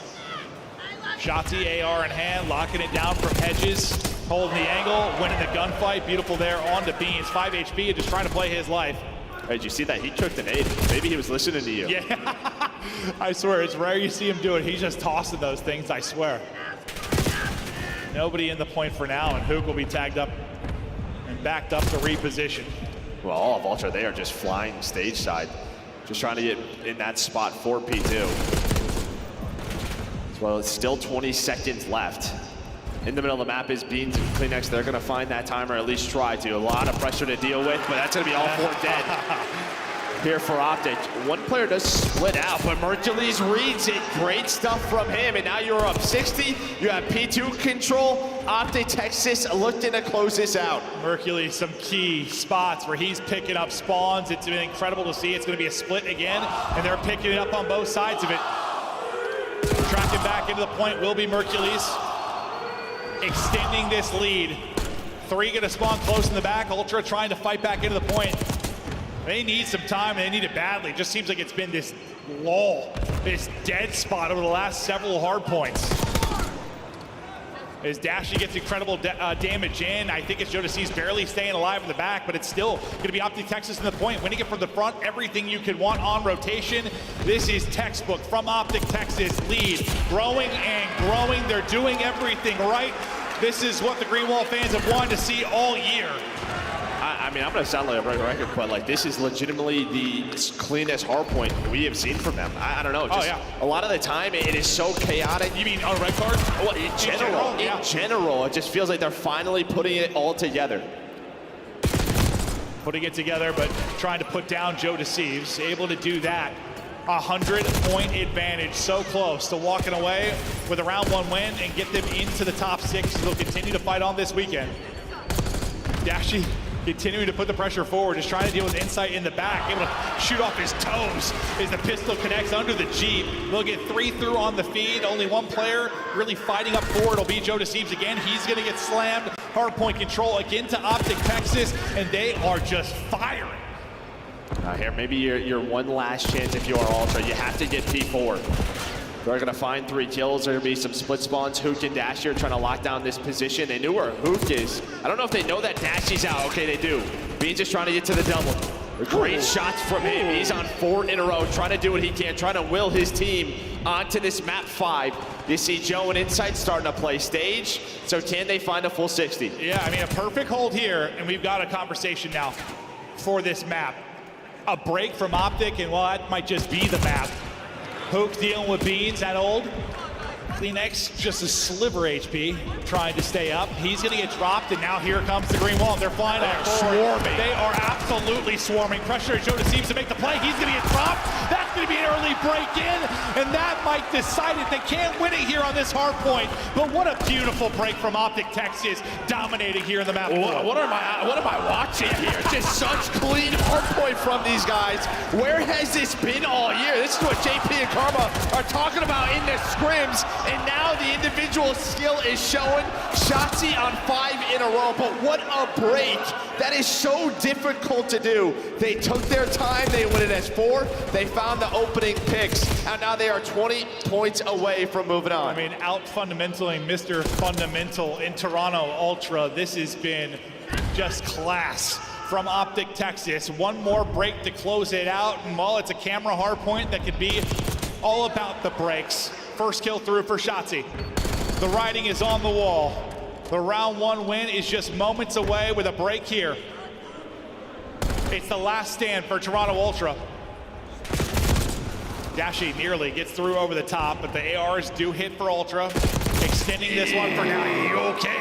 It's Gus Britton. I think he just wants to work on up, maybe find 2. Tries to get greedy, and Kleenex slams the door. Yeah, but it's Optic Texas that can slam the door on this series. It's a hell of a fight, a hell of a hold here at camera for this Toronto Ultra team. Still enough time on this for Optic Texas to win until there's not. Now no longer can get it done here. An excellent hard point from Ultra, but they've got to be perfect now. 6 straight for Kleenex. Maybe he can tack on a streak to give them a little added firepower as we get back now to the P1. Just is it too late? Is it too late? You would love a Hellstorm, something extra to work with. Well, his AR is hit. Great gunfight win there. Just trying to slow the game down, and well, Optic just trying to find an opening. Who's gonna pull out the sub? Dashi, Mercules follow it up. Starting to lead towards a time for the victory. Inside hopes to find a timing, doesn't find anything. Up over the 240 mark now is Optic, 10 for the win. Still got a body inside of the hard point until you don't. Mercules trying to reposition, he's gonna get caught. You break back about as well as you can if you're Ultra. You just give up 4 seconds there. Still fighting, still holding. Maybe the most insane comeback we'll see on the year if they somehow do this. Just such a scrappy map, right? Like, it's so hard to do on red card. That's why we haven't really seen it. But well, I don't think that is gonna happen. Optic take map 4, they take the series. The best they have looked all year, making a wild red card look clean. Fantastic hard point and gameplay out of Optic Texas. It's what we've been begging for all year. And as you said, JP and Karma talking about the scrims, how much better it is. Look, maybe this is what we are finally seeing. These guys showing up on land, already guaranteeing themselves the top 6. And on the other side for Ultra, I mean, you're not that unfamiliar with round 1 losses and having to make a run through losers. They're gonna have to do it again. Yeah, well, probably most importantly here for Optic is sort of, getting top 6 for champs, right? Yeah, I assume now it's pretty much done with that conversation. Which would be so tough for Minnesota, but especially after them losing. They'd have to pull like an Ultra or a Thieves, so they'd have to make a run to a top 3. Well, you have to hope they don't and lose. just to hope Optic basically double opt out of it. So yeah, it's not done yet for Optic, but it's feeling like it might be. Hook, sensational in both hard points, puts up, what, 39 or whatever it was in the map 1, 32 and 23 here.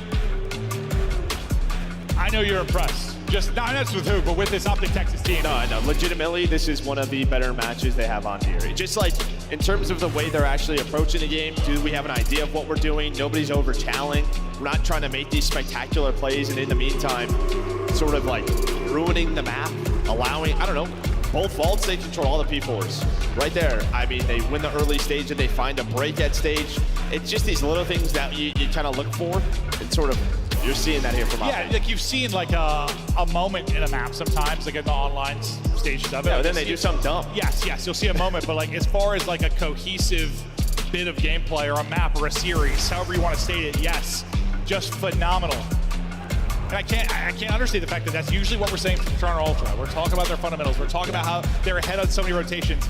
Optic just outdoing them at what they're best at. Plus you have maybe the talent gap when you're firing, and this is what the series looks like. And again, like stage 3, I felt was a little bit more SMG centric, and that allowed Joe DeCease and Kleenex to kind of do whatever the hell they want. If we're going to sort of a 3-4 AR on some of these maps, they might be in trouble, because you see, if it is not Joe DeCease and Kleenex, they are not getting much in respawn from the ARs. It's not like those two are leading the way. No, absolutely the case. And even when listen, it's a different Optic roster, but you talk about the game last year when it came a little more AR heavy. That's when they start to take over and be phenomenal. But listen, Hoop, he did it online. He's doing it on land. Hoop the Nuke is dominant right now, leading the way for Optic and hoping to make a run. Let's hear what he has to say about that match 1. DreamHack makes some noise for Hoop and Optic Texas as they continue on in this tournament, the hometown heroes. Hoop, we watched you guys 3-0 them online this past weekend. You come to land. They was trying to have y'all number, but y'all do it again in a 3-1 fashion. How does that feel to be able to get this win right now? We stuck to our game plan, and yeah, it feels great. Definitely does feel great, okay? Green Wall, you guys feeling great out there? They feeling good, looking good out there. Now, we know about the newest teammates you guys got, Mercules. The last event, he was over there playing on an Ultra. Now, having him on your team, did he bring over some secrets? Did he bring over those fundamentals we heard so much about with the Ultra that they have seemed to lost playing up against you guys now without him? Yeah, he had some cheese info for us. So okay. The info definitely does work out in these big matches. And now, when it comes down to big matches, we heard you talking to the desk saying that you guys need to have resiliency to make it on far in a tournament, but also you guys needed a leader, more leadership and a leader to emerge. Do you feel like here in this first match coming to this weekend, has a leader emerged here on this roster, making some more big calls? I think we've all been taking baby steps towards that. So especially me and Brandon. Okay. So, all right, definitely. And it's paying off and it's working out. We have seen you guys really hit that form, okay? And in hitting that form, you have had this be one of the loudest venues throughout the entire DreamHack convention. Got these Greenwall fans on their feet. What you want to say to them, Hoop? Appreciate everyone here, and shout out the Greenwall, man. Yeah, you heard it here from me and Hoop. That's going to do it for us on the stage. Chris, take us away. I knew it was Optic all along. The Toronto pick was bait. Why? Toronto has lost in the opening round of Major 2, Major 3, and now Major 4. Now at Major 2 and 3, they went on to finish on the podium. Mm-hmm. But this is a weird run. On the other side, Optic took their time to figure out how to play as well as they just did. Can we break down what happened in that hard point? Nameless, you were quite impressed with the teamwork that was being shown. Yeah, I mean, just clean on the side of Optic Texas. I mean, even the map one, right? When you talk about the money hills, good prioritization on those. We saw it back to back, and then amazing breaks as well. You're getting the individual performances, obviously, from Hoop. Mercury starts to shine in this game 4, but everything that you have wanted to see from Optic all year long, you just saw in this series. Just clean from top to bottom. This team looks like a force. I completely agree with you. I mean, you talk about red card hardpoint specifically, that's not really in their wheelhouse. Not it's at one all. of the maps that they prefer to get rid of in a series. So the way that they won this as well is red card's a very teamwork heavy team. You have to be on the same page at all times, and that's something we're not used to seeing from the side of Optic Texas. And a big shout from the side of Mercules. Not that slaying has ever been an issue for Optic Texas, but the damage he was laying down consistently through the entirety of this map allows Hoop to put up numbers like he does, allows him to drop the damage that he does. So clearly, some stuff gelling from the side of Optic Texas when it comes to respawn. For me, it's the 3 C's, Chris. It's cohesion, confidence, and chemistry right now for Optic Texas. It was chemistry, the third one. And it's all 3 of those things, man. I mean, really, right now, everything's going great.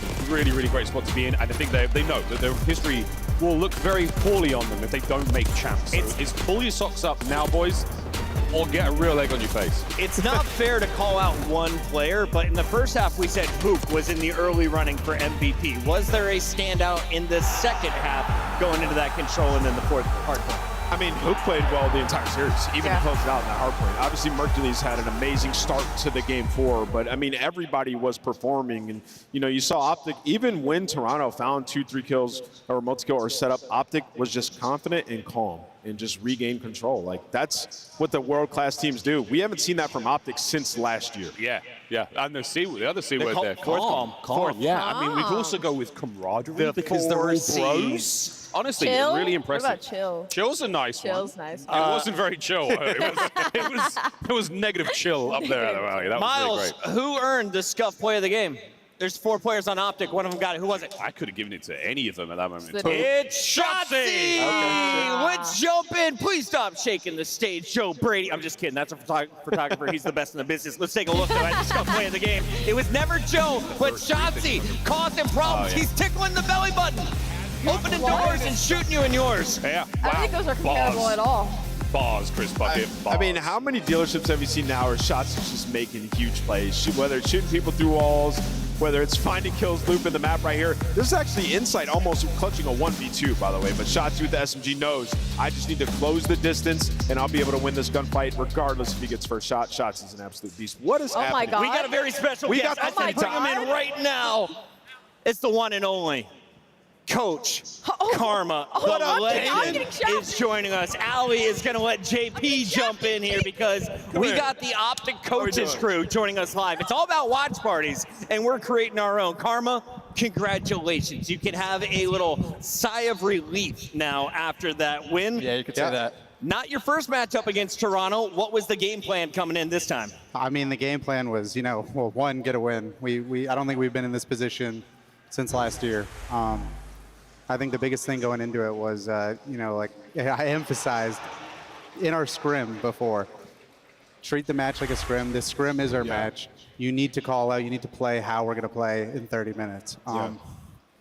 I think this is the first time all year we've really like translated that. It wasn't frantic. I'm not sure if there was listen-ins, but they knew everything that was going on. They knew where people were. Everything was just, I bet, as good as it could have been. I could see the passion coming off you guys. Like, that's a huge win for you. Yeah, no, it really is. Right? It probably secures champs. But I want to ask you guys, you know, it's a balance. I don't think a lot of the fans realize how hard it is to balance like individually talented players like you have on your roster and also like playing the right way, right? Yeah. So how has that been kind of balancing that over the last couple of weeks since you brought in Mercules? Yeah, I mean, it's really big with a rookie coming into like that, but you know, we had a lot of good VOD to watch. You know, the LAG match was something that obviously we didn't want to happen, but it was a big learning experience, you know, for Mason and for the whole team in general.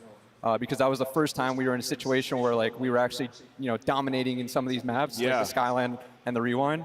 And it was big VOD for us to watch because we needed to keep those situations as controlled as possible. We can't let those, you know, mistakes happen in these matches when it's, you know, crunch time. So it was making sure that we literally translated what we were going to do in scrims to the matches, like Damon said, and you know, it paid off in this first match. JP, I've known you for over a decade now. I can normally get a read on you. Are you happy?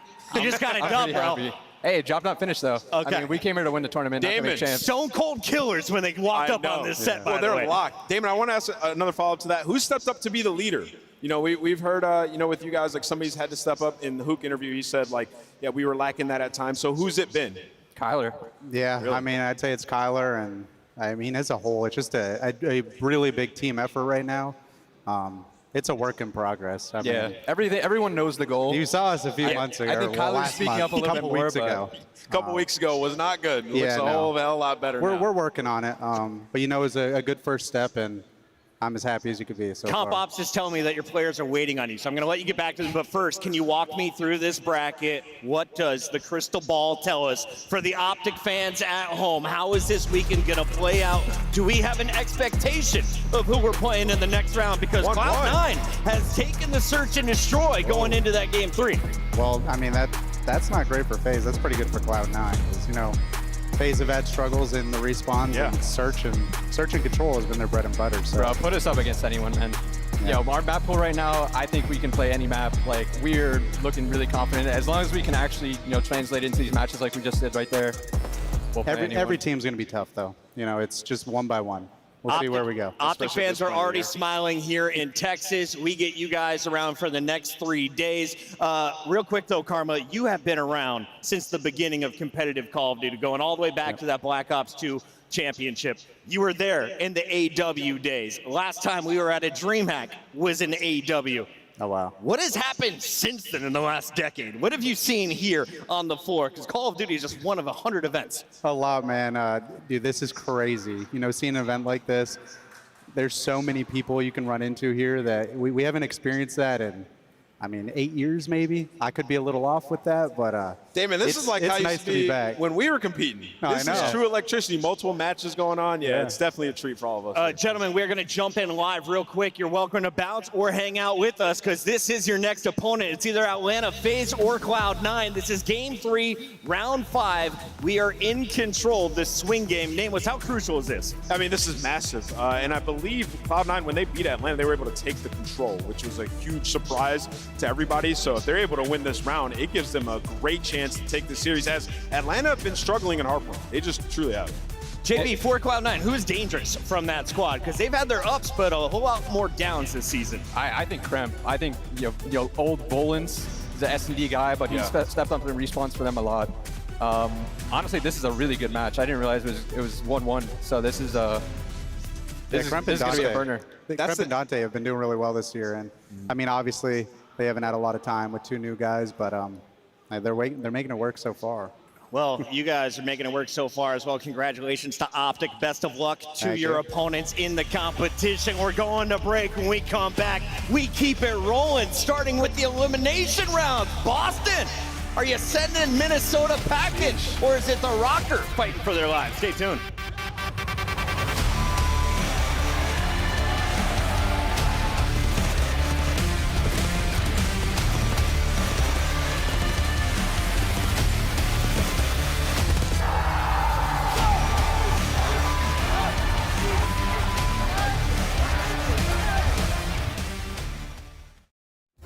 Major 4 is your last chance to win the Scuff Road to Champs giveaway and join us at CDL Champs. Visit scuff.co/CDL to sign up now. The Arcade Wiz Tracer Pack is available now. Hit the map in retro glory with the Star Player Operator, pixel-inspired emblems, and more. The Esports World Cup is an official partner of the Call of Duty League.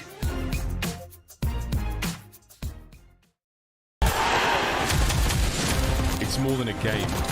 It's for all who dare to compete. It's more than a team. It's our team. It's more than a feeling. It's unwavering passion. It's more than just talent.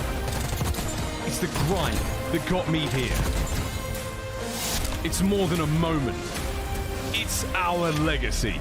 One city, one stage, one champion. The battle starts now.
Can you even believe this place?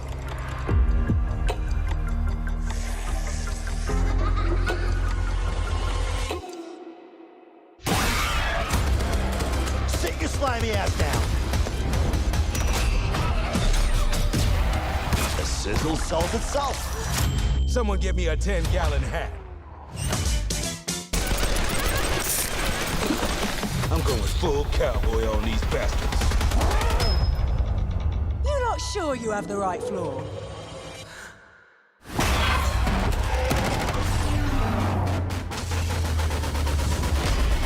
It is so nice to meet you face to face, Plate.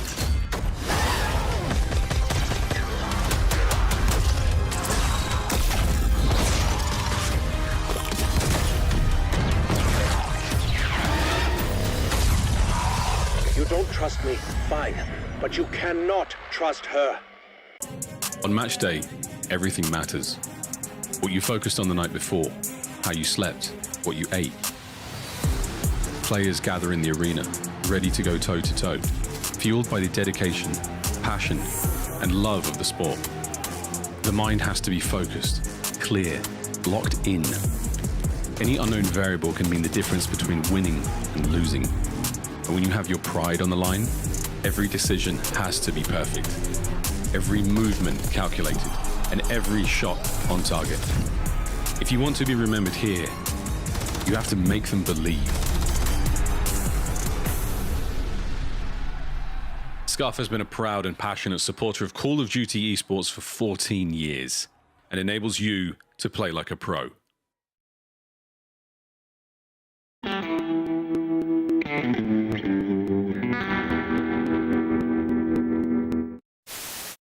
Nice, good shit. I have it. Dead. Nice! Dead. Let's go, guys! Let's go! Let's go, Bruce! Nice, 2-1. I'm backing up. You're good. 1v1 is Dashy. He's slow as fuck. Yeah, bomb down on these coasts for sure. He's slow. Yep, got that shit. He's laying down behind the boots. Laying down behind the boot right here. Nice, go, baby, man. Go. Let's go, boys. Let's go, bro. Go. Come on, Eric. Go. Come on, Eric. That's right. That's it. Oh my God, here we go. They got the stack. Second tick is done. Faze trying to go. It's moving so quickly. Can they get in and contest? They're soaring through. It's just about done. The contest is in. Shotzi kills everybody in front of him, but Faze are able to get in. Getting a point, man. Here we go. Gotta hold with no respawns. They're holding for now. They win one. Nobody left. Faze hold with no respawns remaining.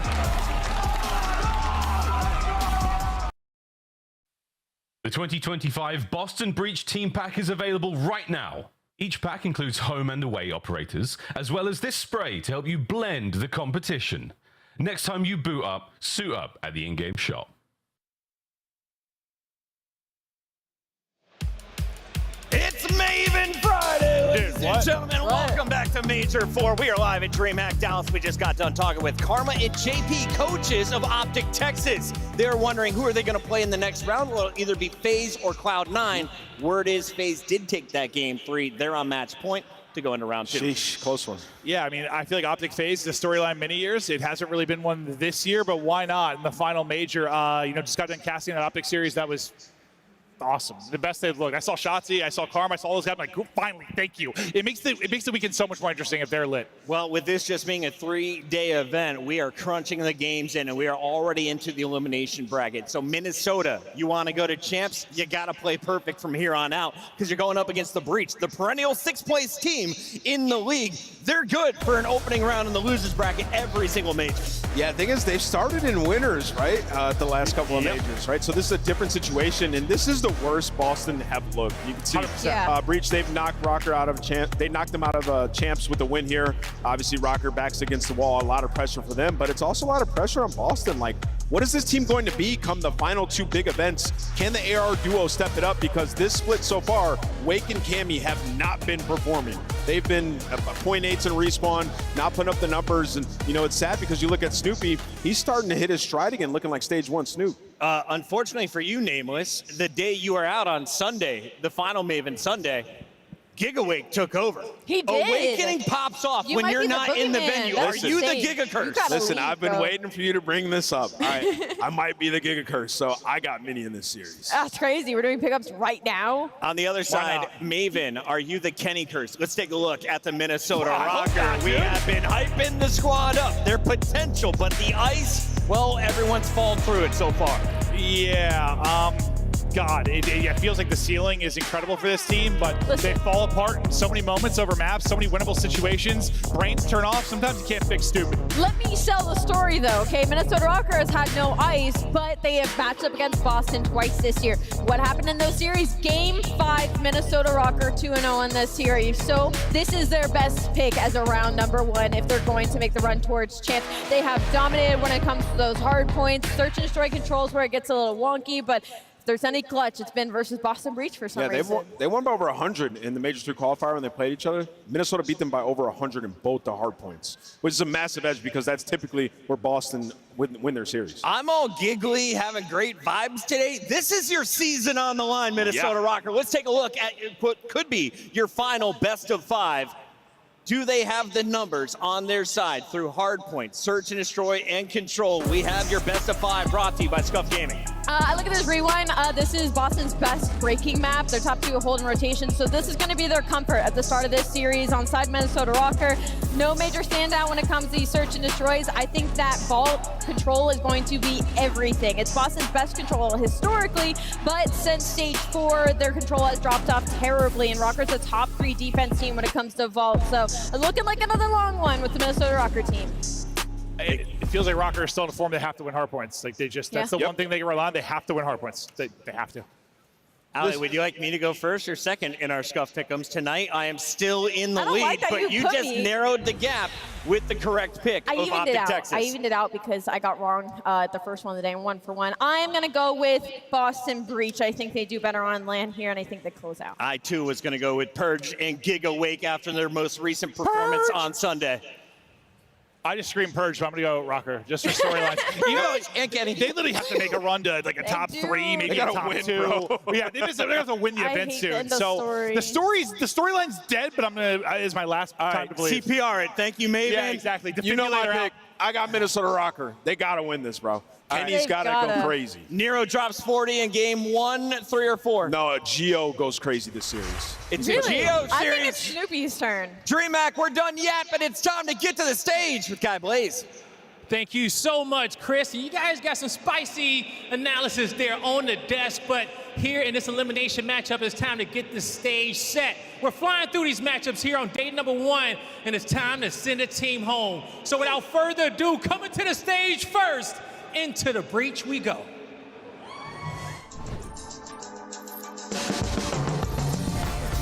I was wide awake and laughing. The doctor didn't even have to slap me. Cut the cord 10 years later, I'm a prodigy. Got more letters on my name than the Ivy League. Now I'm an MVP, CEO, VIP. All the youngest want to be like me, cause I walk like a champion. Double helix, twist pedigree. Call me Red One, Irvine, Gaga. For me, fame monster. Sasquatch posture. Big footsteps to follow, so use caution. Never duplicated, imitated so often. Feast on opposition, that's why I stay flossing.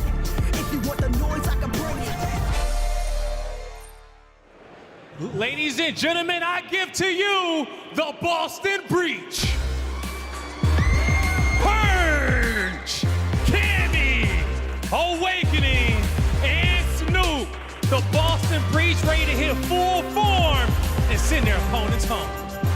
I think it's obvious what side of this stage has a lot more riding on this match, but for the Boston Breach, I mean, you are a proper dark horse team. You take out LA Thieves in one of our last majors in day number 1, so the expectation is incredibly high, as well as the momentum needed from a team sliding just slightly as we head into champs. It's time for Into the Breach to take on the Minnesota Rocker Blaze. And I'm ready to bring those boys out, coming out to rock the stage. Get ready, because here comes Minnesota.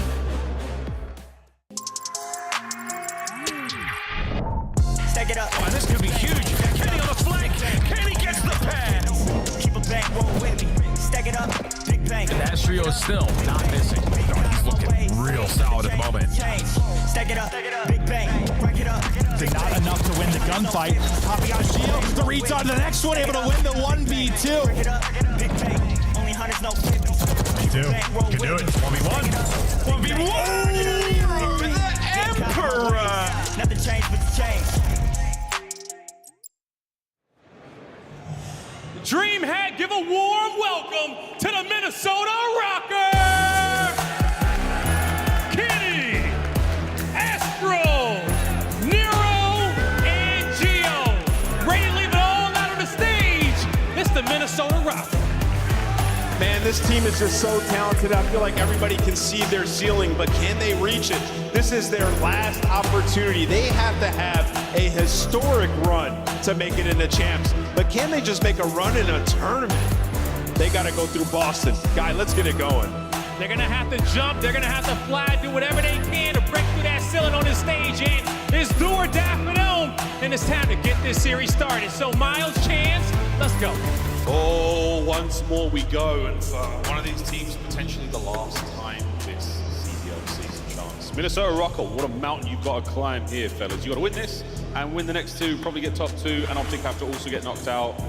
What a day it's going to be. And maybe more than 2, might have to win like the next 4. It is going to be a very difficult run, of course. Maybe EWC in the back pocket. Like, there is still a lot to play for the team, including just pride at this point. So this is where we find out who the real competitors are, who can come to play. And as Nameless was touching on for Boston, they've had a decent year, but a string of top 6s. They're looking to eclipse this, and of course from the stage, they haven't shown off the goods just yet. Maybe a fear of a slight decline, or maybe the rest of the league catching up and surpassing them, but you prove yourself at the major, and obviously this is a team with a ton of potential. Potential, and that's the tough thing this season. We've been looking at their highs and lows and how wonderfully exciting it's been to watch them. Arguably both of these squads, highest of highs, lowest of lows. Last chance, here we go, folks. Oh, we have just received an update from Bravo. For the folks who cannot see what's going on, Atlanta Faze have taken care of business. They have taken down C9 in New York. More on that later. back over to Alpha, and it's going to be, again, Minnesota Rocker, Boston Breach in a rewind. And obviously that means the Bravo station is active. That's where Rocker have already taken a loss to Miami. That is where that Skyline loss was rolling through earlier. So at least Minnesota Rocker sort of, you know, you get the land jitters out of the way. You got a series under your belt. Obviously, though, you are on the bounce back in Boston, a ferocious opponent. This is a map, though, for Rewind. This is where the ARs can absolutely thrive. The P2s, the P4s, you can lock you down. I know Namos was talking about how Gio's going to be his guy. Well, shooters in the lobby, Awakening, the hot hand at the end of the last series. And, well, it's Minnesota. Let's start the map off right. Gio did have a fantastic time against the Miami Heretics. Getting finally a little bit of success here against the Boston Boys on board with Awakening. Roaming and finding what you can of all P1 is such a mixy hard point.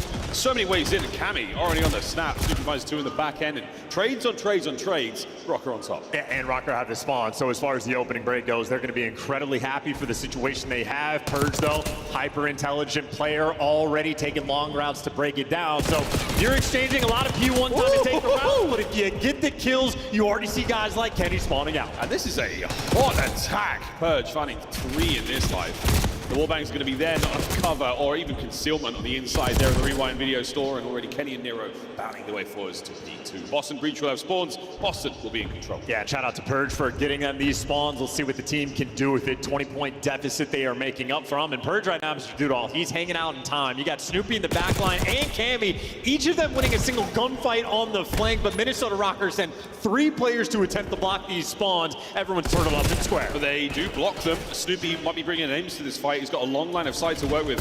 Cammy on the contest. Nice work there, the in and out. Be getting Gio as well. No, Nero, he finds his kills also.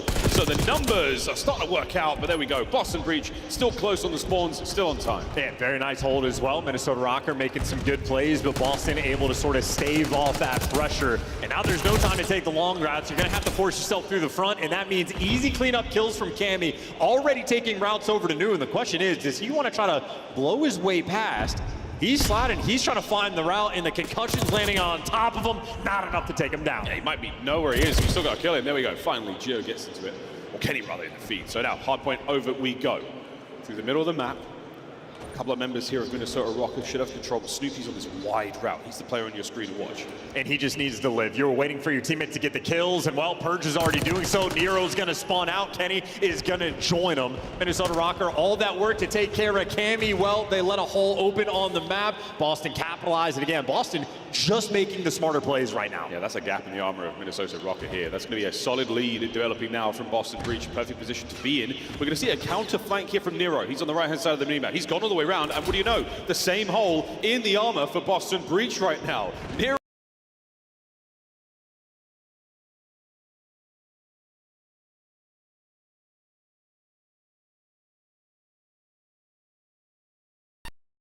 main stage. They'd rather be back on rewinds. And we're alive and kicking. We might have had a bit of a power outage there. We can hear the game taking place in the background, folks, so we can assure you it's still going on, even if we're not getting coverage here in-house. I mean, hey, we snap out of the hiccup, and all of a sudden Boston, yeah, they capitalize on the lead. They don't actually have the rotation over towards P4, and once again, Boston are just overwhelming in these moments. Kenny right now, the last man standing for his team, and it lasts but a half of a second. Seemingly every single important sequence we have had on this map, Boston have just had the extra edge. And they've still got the edge, they've still got the lead now. So back over to Beepers, and it is a real good hold here for Boston. Purge goes down. Gio and Nero now on the attack. You've got 2 players through the back door, but Cammy lines them up, can't get the kills. On board with Snoopy, brought down through the window, and that is going to be that. Solid break. Rocker are in with 20 to go. Yeah, and Rocker are going to have to continue playing bully ball if they're being out-rotated like this, so their slaying is going to have to kick up. It's Gio that does so in this sequence going on the 4 spree, but I feel like the Boston game is just much more consistent. Purge taking the long route, Snoopy there to join them. They're just making the more heads-up plays. An opportunity, though, for Rocker to stabilize on new time, and look at the long routes again being taken. Boston happy to play the heads-up game, and well, they're going to have a pinch on the new time. Oh, it pays dividends, but you still have to win the fights. Trades are there still. And this battle, 3 in a row now for Snoop.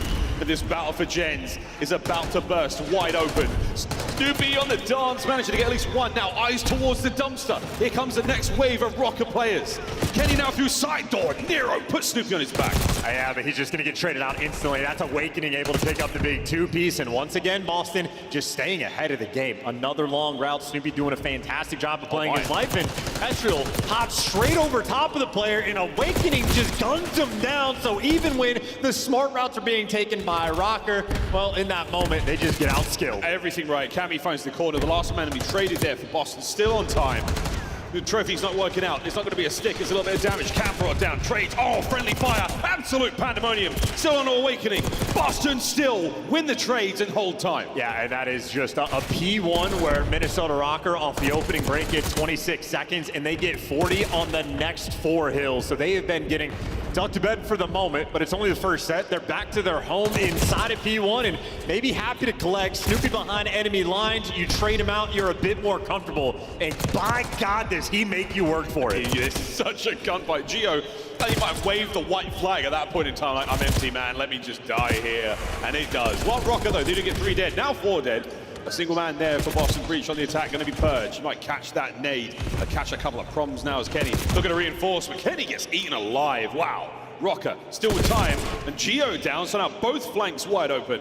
That time is gonna fall. Yeah, and Kenny couldn't even get a bullet off in that engagement, and now he's spawning out across the map. Number 2, Estriel, he needs to live. He has to be here to block these spawns, and he is getting overwhelmed. The teamwork on point, and Purge just toying with his food. Let Snoopy get the kill in another perfect rotation for Boston Breach. Boston Breach, whether it's the rotations, whether it's the breaks, man, they're doing it all right here in our hardpoint. 14 and 17 for Purge. I mean, it'll be that special, but these kills are fantastic. This P2 has been theirs since the rip. Solid effort here on the counter-attack. Kenny and the boys now making their way through. Snoopy's gonna man in there on time. The next one to fall, and this is it. Purge finds the 3. That's your point. Yeah, they're getting stuffed out and slaughtered. The SMGs for Boston right now playing an incredibly well orchestrated game. Snoopy's been doing a great job of playing his life, and that is the setup for guys like Awakening to slam you to bed. The awareness and comms clearly on point. Boston hyper aware, and this is not even a game. Minnesota Rocker looking like a collapse. Yeah, 100-point plus now. You're starting to walk away with it. Final 15 on 2. Go towards 3. Rocker in position this time round. We'll see one of those classic Boston Breach long routes taking place as Purge, the man who typically gets it done, under fire right now, not able to get things moving. But Cammy and Snoopy find their kills through the middle of the map. So now, oh, the opportunity is on. It might not be a wide flower rank, it might be an absolute headbutt. Yeah, and that's a ridiculous rotation. That is 3 different kills Boston players got, where Minnesota Rocker are fighting 2 at every single situation. The teamwork on point, it is not remotely close. Purge on a 6, and he's got the middle of the map. And this is worst case scenario on a P3 to have to funnel straight through the front. They managed to get towards the time, but they got a long way to go. Oh, once again, back spawns right now for Breach. Close enough to the time. Purge still on that spree. The 6 is there for it. 7 denied by Kenny.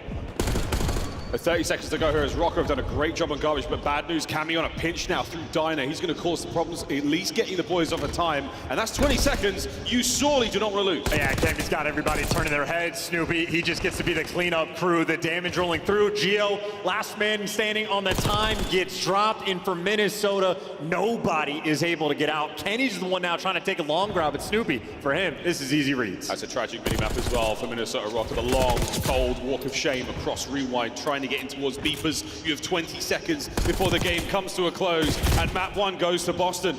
Well, I mean, an interesting spawn for Gio. This might be just a small sign of life for Minnesota players to get in the back line, but the back line's one thing, time is another, and they're just not here. Awakening, a brick wall of defense, final 5 seconds, here we go. Demon Joe finding his, Cammy in the feed as well. That is gonna be that, ladies and gentlemen, map 1. Boston Breach from start to finish. Yeah, dialed in, and Purge looks turned there on the main stage. I feel like we have seen the development throughout Black Ops 6 of the different sort of like angles of direction teams are going to be going on. Some teams are figuring things out as time goes on. And Boston, they're one of the teams, they're just playing a very smart game through and through. Minnesota have had nothing to offer on this Friday. 1-0 lead for Boston Breach, Minnesota Rocker. Your dreams of CDL champs starting to fade. Oh, they faded a long time ago. I'm still selling it, brother, because this series ain't over yet. Rocker still, that was a tough look from them. 3 players there in the 2,000 damage department. Actually, the same for Boston. The match didn't really go on long enough. And with plays like Purge making these great long routes, these great flanks, giving his boys spawns, giving his boys great opportunities to get solid chunks of time together, there wasn't that much quote-unquote action in that regard. Well, I feel like the situation for Minnesota Rocker is like after the opening break, they're in control of the game. Purge takes that single wrong route, picks up 2 kills, flips the spawns on their head, and then Minnesota, quite literally for the rest of the game, never got any semblance of control back. They are constantly fighting this uphill battle.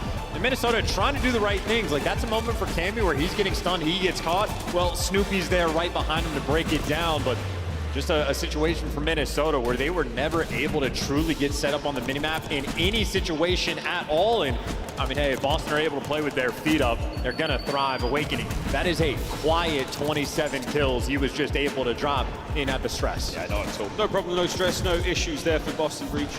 We know they've had their struggles there throughout this season.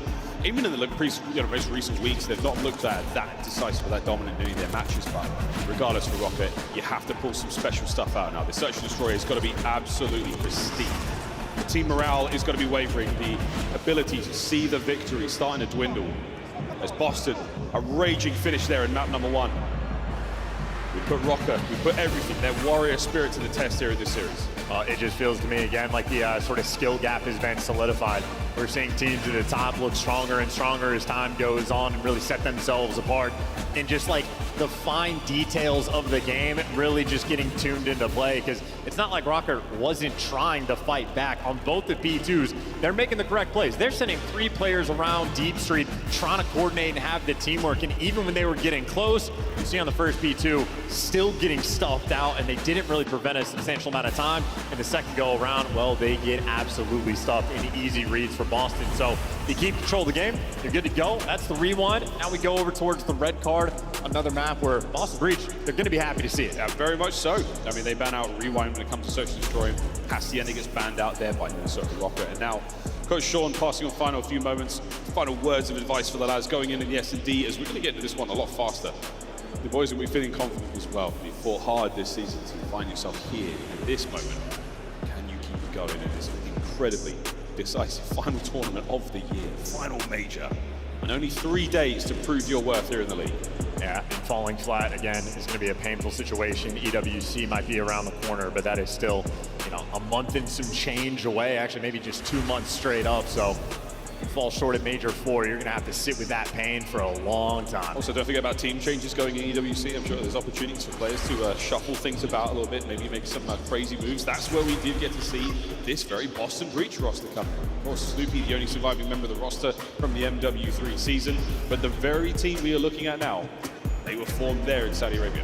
An interesting comparison between these 2 players, because neither of these stats are particularly electric. 0.8 KD, not great. 0.77 right next to it. In my mind, the difference between these 2 players is I know that Purge, even when he's suffering in the kills column, we saw this on his Vegas Legion squad from last year. His comms, especially in S&D, play calls are on point, and he is already motor mouth getting ready. In Boston, we know their style of search. They have sort of solidified a unique place in the league. Hyperactive in the play calls. They're going to be swinging back and forth across the map endlessly, and they jump on everything together.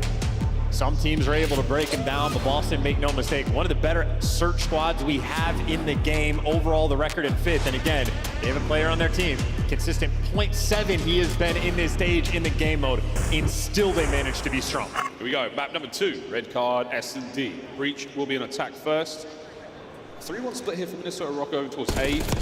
Heavy pressure from Breach towards B, and if they get moving fast, they should overwhelm the site. I mean, hey, you got to call there's a man on the bomb. That's 1 shot. They waste no time. Doors kicked open, corners cleared out, and now you know you have backed them out of the site successfully. Don't want to play it just yet. You don't have trophies. You got to dodge some nades, but once you count them out, you can safely get the bomb down. Yeah, this nade's going to help. Might get a little bit of damage. Oh, there we go. That could be a moment for Subi to push, but he's going to choose the right player. Not necessarily worried about the rest of the boys there. Estrel finds his first blood. Oh, finds another. So what do you know, folks? It's all down to Cammy, not in the play by B. Great breakdown, Cammy, for a 1v4. A little bit of time to work with, but this is a nightmare situation, and Estrel shuts the door instantaneously. Good round on defense, and that's the Boston we're used to. Making plays, getting aggressive, falling up on the comms, but as soon as Gio gets that first blood, Boston knows we have to find a way to even the odds. Snoopy gets aggressive, tries to peek the corner. His teammate does the exact same thing.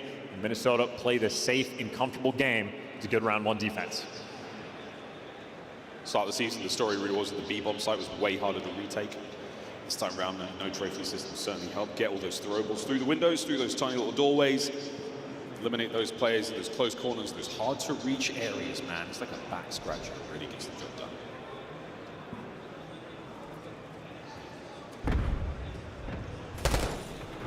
First contact, Nero. Trying to play this as slow and as sensibly as possible. His teammates now watching over him. The flank by A also covered. Waiting for anyone to show face. Well, the setup Boston have on the minimap right now, if Awakening starts calling out, hey, we're going to be a little bit overwhelmed, it's going to be aggression. And yeah, if Estriel gets bit off, Boston just stacked up so much aggression on this pinch. Cammy gets the next one. Nero trying to even out the odds, but this would be a 2 versus 4 clutch. And Boston, they have all the positioning they need. Nero deep now playing enemy lines. Bad timing on the play. Bomb down. Snoopy's going to be there. That drops. Yeah. Giro, he's going to get 1 kill out of this with 9 HP. So good luck, mate. This is such a tough spot to be in. And Breach hot on his heels. Good shots, but Killer Cam closes out. And just a breakdown of a round, we saw the setup on the minimap for Boston. 2 players, aggressive, over towards the bleachers side of the map. They had a third AR as the backup man over towards Ticket. So they stacked up there on the defensive end, and it's a great setup. That is trusting Awakening over towards the A site just to not die. He's just there for information. And of course, once there is a slight overcommitment, the trades are easy. Boston breaking out some good strats. You can't take it with you into the next game. Last thing you want to do is give anything here to Minnesota Rocket. They're a sort of team that once they get the spark, once they get that big play moment, it's hard for them to look back. They catch fire, they burn real bright. Snoopy, our bomb carrier, over towards B we go. And Estriel, the lone defender of the site, he's going to be very one shy, and Snoopy, he knows that's the go button. Open the doors, and a difference in this round, they will have trophies, so maybe able to get the bomb down just a little bit quicker. So many stuns just landed in their face. A lot of maybes, though. Yeah, you've got to worry about all those players above you. Purge, watching flank. Oh, don't say a word. Don't even check it. Wow, Nero. What a first blood. Unbelievable. Maybe the door just didn't open up all the way, and it sort of tipped the hand. But the reason Boston lost round 1 is because Purge got blooded. He does so again, and they get aggressive. Works out better this time. Minnesota completely unprepared. Nero needs an ace. He can still get it. The gunshots are there. Awakening. Oh my, Nero! What an ace! The double back on the escalator. I cannot believe he made that call. Yeah, that's former teammate too that he just took down. Nero and Awakening. Well, they've been around the block together, and Nero just took them on a tour. You needed a Nero snap round, and he gives it to you. That is a top 5 play of the week. Make no mistake, that is an unbelievable round. The pistol kill onto the third player was impressive enough, but the immediate read, he knew what Awakening was going to do. He knows he's an aggressive player. A little bit of magic, but you still have to get the gunfight. Wow, great stuff, Nero there. Gives Rocket the lead. Yeah, hey, he's trying to pick his team up. They need to make sure they follow suit. 3 players right now on the attack, and they are running straight into the Boston defense. Oh, hello, chaps. All out the outdoors we go. Estriel starts things off with a good kill. Snoopy finds 2. The third not going to be there. It's Gio into the feed. And now Awakening finds himself alone by the plat. Big moment here for Gio to fight his way forward. He had a tough first series. Awakening pinned down, but that's 2 red dots on the minimap to play with. It's a pure AR battle, and Gio's checking the pinch because they have never seen Cammy. They have no idea where he is on the map. They know Awakening is in depths, and they're not playing for the isolation, not looking for the gunfight. They're going to play for the bomb down. Awakening and Cammy have him in a pinch. I wonder if they still will commit, though. Yeah, you've got no intel whatsoever. Fight your way forward. What a win. Gio, that is magnificent. Cammy has still yet to play his hand.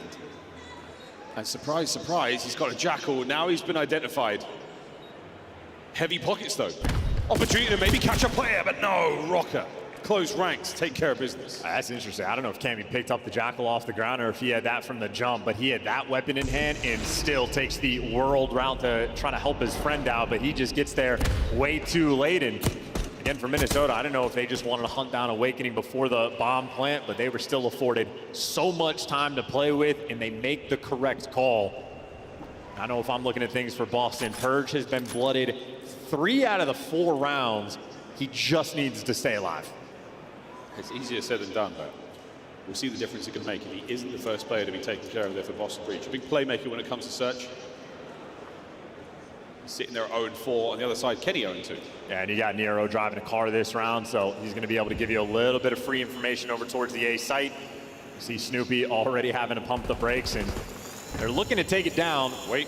By nade or by bullets. You don't want to be near a car. At least the RC's out of the picture. That's also 30 seconds now burned from this round. Boston gonna have to, you know, speed things up just a touch. It really was a solo play. It really was a one-man army there with that RC card. Don't want to follow up whatsoever with any nade stuns or anything in between. So now over we go. The foot race is on. Here come the Minnesota Rocker reinforcements. The bomb planted. Nero clips some personal. Snoopy's gonna strike first. Saw that red dot, wanted that kill, ends up falling. And now 2 AR players trying to break into this site, not ideal. Estriel, he'll be leading the charge. He's first man back over towards site. Kenny gets himself his first. Awkward gunfight to make his way into this one. And Kenny overwhelms the bomb site now. Boston show a tremendous amount of numbers. They're positioning wide open. Estriel finds a huge kill. Geo's flank done. 1v1, 15 seconds. Cammy is set up to win the round for Breach. Yeah, there's just no time. You're gonna have to shred him with the Jackal in this moment, but not a hope, not a prayer. Cammy gets it done, and they get the first blood, and they execute. Boston battle back. You got Purge and Awakening combined 2 and 10. All things considered, they might be happy they're only down a round. Yeah, not bad at all. 3-2 now, Rocket in the lead. RCXD's come to play. Been and gone. And 2 sprees, all that Rocket taken in this next round. Yeah, and obviously mentioning Awakening at 1 and 5, but you know, angle responsibility, a big topic of conversation in the competitive Call of Duty world. But how about just your angle knowledge from Awakening? Kenny can't kill him from that angle. He's gonna have to slide out, and he knows his teammates have him covered. So at least on a positioning front, Awakening on point. Awakening, whether it's his angles or his demons, he is something. Another classic RC spot. They saw Nero though, perfect nade. He read that one a mile away. Perfect cook, perfect nade, gets the job done. No RC, no intel. Slow round though, and now look at number 2 on the map map, by the way. Estriel is having to check every single corner over towards bleachers because of the previous setup. So Minnesota Rocker, they've been slowed down just because of the different presence that Boston has shown on the map. Boston, I thought, once they get going, it's going to be solid. Cammy and Awakening are shooting quite hot so far. The damage they should be able to output over those players like Nero up through street might be enough to deter the whole Rocker play. No one showing anything yet.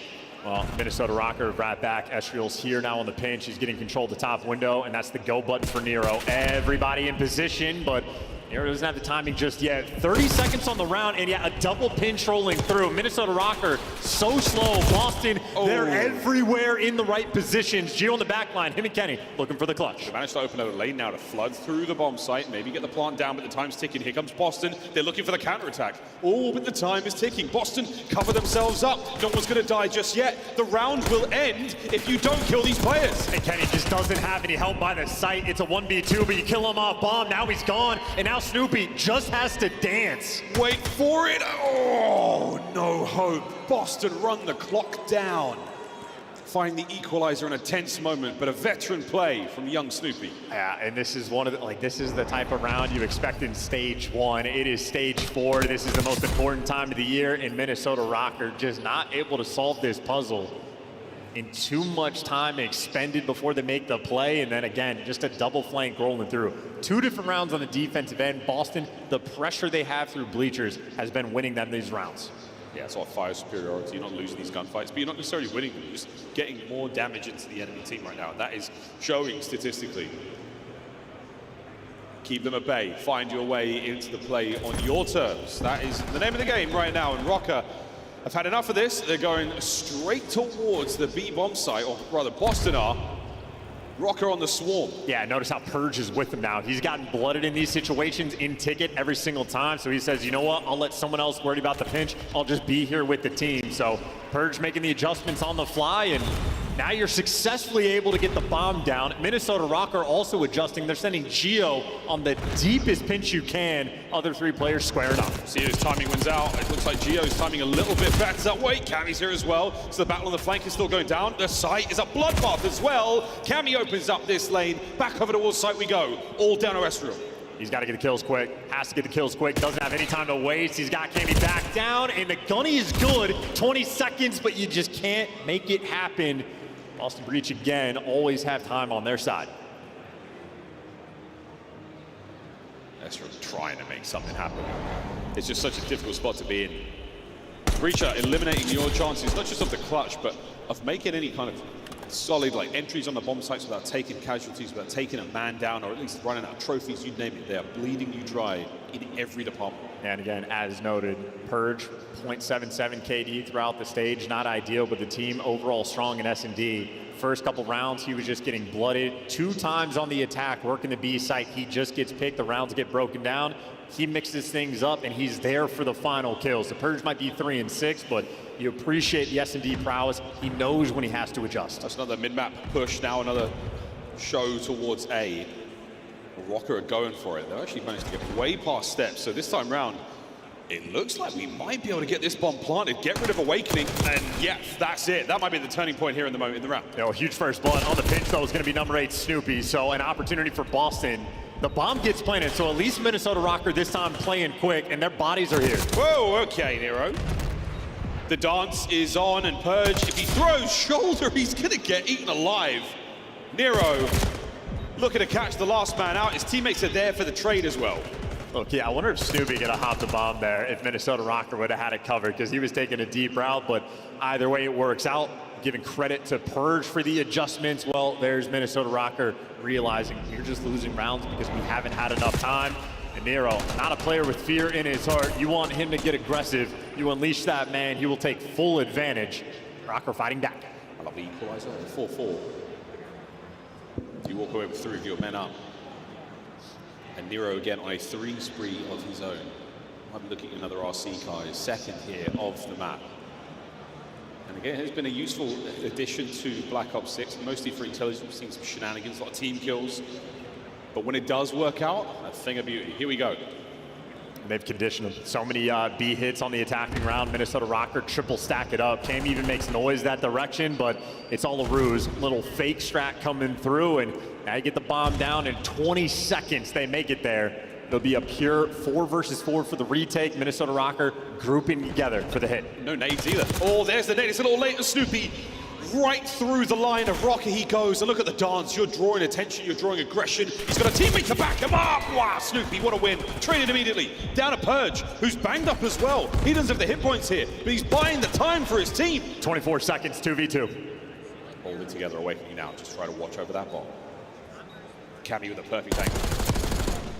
There's the team player. That's Awakening for the 2-piece. That's Boston Breach, map point. And this is what we're talking about, the evolution of Snoopy's game, and Purge right there for the follow-up. It is just the dance inside of those pillars, and it's just the information Snoopy's able to feed. One guy on sidewalk, one guy by back hedges, and he doesn't take the gunfight until he knows he has Kenny dead to rights with the Jackal.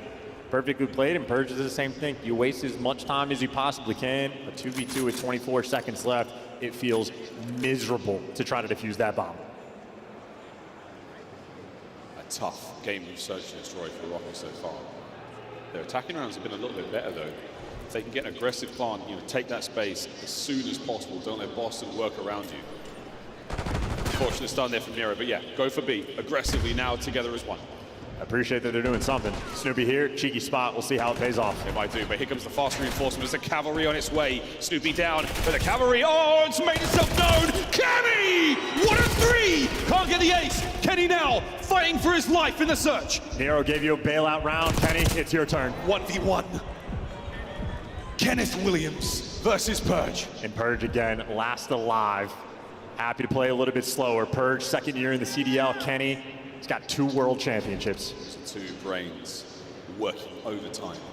Try to solve this ever-changing Rubik's Cube.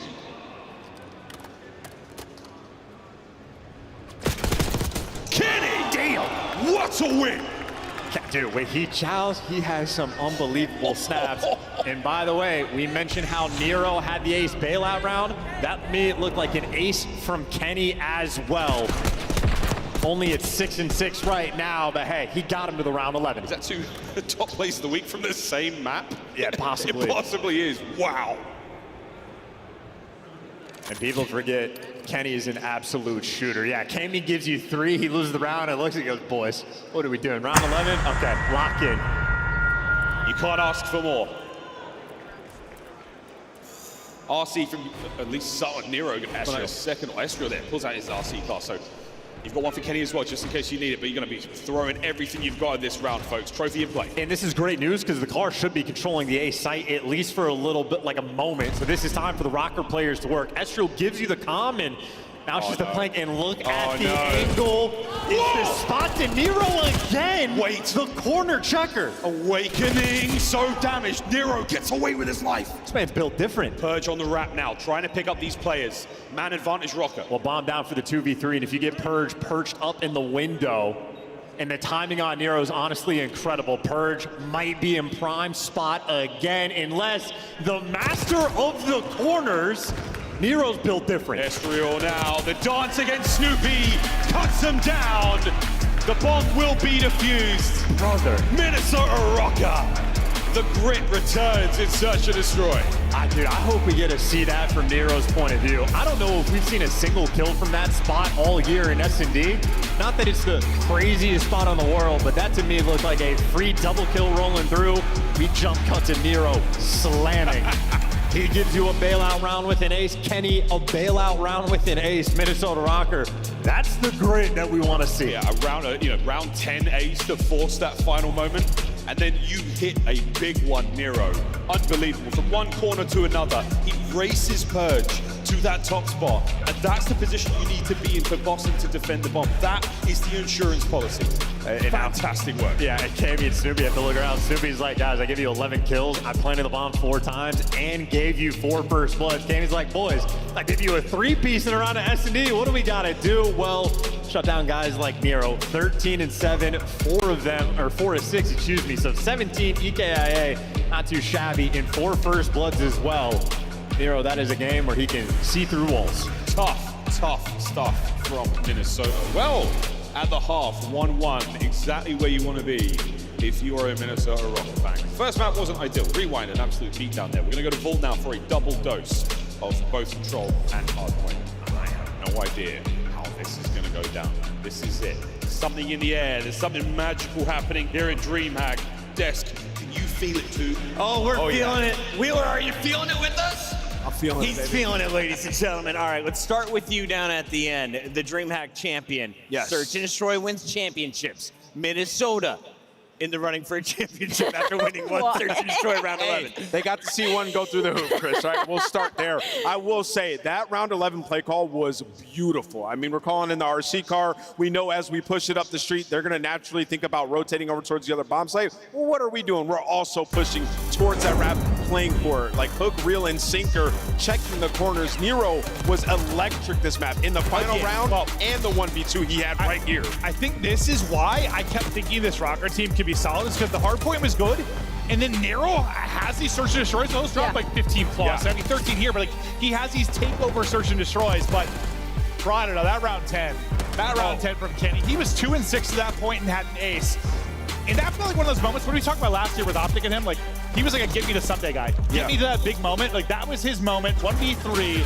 That snap on the Purge was disgusting. And that's the situation here, right? Like backs against the wall. Like I have to win this or you pretty much lost down 0-2, and Ali Kenny delivered when they needed the most. Yeah, that was insane. I literally made the comment, like it looked like he had aimbot. They were watching one more time. Insane snap onto that kill to force that round 11. And then just the decision making to push all the way through that B side once they realized there was no pressure. Like Kami technically in that spot is in a great, maybe get 1, maybe get 2, but they check their corners, they clear him out, and suddenly you lost all of mid-map control inside of Boston Breach. Good stuff as Search and Destroy out of Minnesota Rocker, a little bit of ice, a little bit of round 11, and now we gotta see what they can do with the roll. Kami leads the lobby, 1,600 damage, 8 kills. Let's take a look though at game number 1, because Purge was off to a very slow start when he caught fire in the second half alley. Boston takes the lead in our first respawn. I think you explained it really well there. It just felt like a slower start from the side of Boston Breach, at least on the side of slaying, but once you hit like that 100-point mark, the structure just really came through. Minnesota Rocker, they were not playing their breaks well at all. They were not waiting for each other. It was a lot of solo chalice, and from the side of Boston Breach, you're allowing Kami to get 2s and 3 pieces, which we do not see often. So that's gonna mess with you, especially for the side of Boston. Yeah, Gigawig is in this lobby today. Nameless, are you a little bummed you didn't pick him? No, I mean, we're in a 1-1 situation right now, and, you know, that's a pretty crushing defeat that they just had in that Search and Destroy. It's really anybody's game. And, you know, on this rewind, this map, you can snowball hills back to back, and we just kind of saw Boston finding their hardpoint game once again. But this is now 2 series in a row where it's like, if you're getting that performance from Awakening, they're going to find success. But can he do it consistently? It's been the question we've asked all year long, but right now, looks good. I'm just thinking if I'm Cammy, dude, in that round 10, I get 3. I'm like, oh, bro, game. And then you have to watch your team drop. She's like, ah. Like, dude, my teammates are ass. That's literally what I'm saying. Yeah, 100%. This day is already halfway over, but we have 2 stages to make sure you're staying up to date on all of the action. Open up a second stream or just stay here because we got the update live right now. Let's go to it, shall we? Oh, do we? Okay. Let's take a look. This is live action. All right. Vancouver, Vegas. This is early hardpoint game number 1. We are sending 5 teams packing at the night. Will it be Vancouver or will it be Vegas? If Surge lose this, I don't know what to tell you. I will say, I mean, call that, but I don't see that happening. Vegas, I mean, this is their last match of the regular season, right? So they're just, well, potentially. So they're just playing with nothing to lose. These guys going out there. They just lost Spawn. Could play spoiler. Vancouver, those. I do think is a world-class team. It's just up against Thieves. They've just had 0 success, right? So does no one see X did? The man's +5 again on ball. He's the best ball player in the game. He's doing what he can, dude.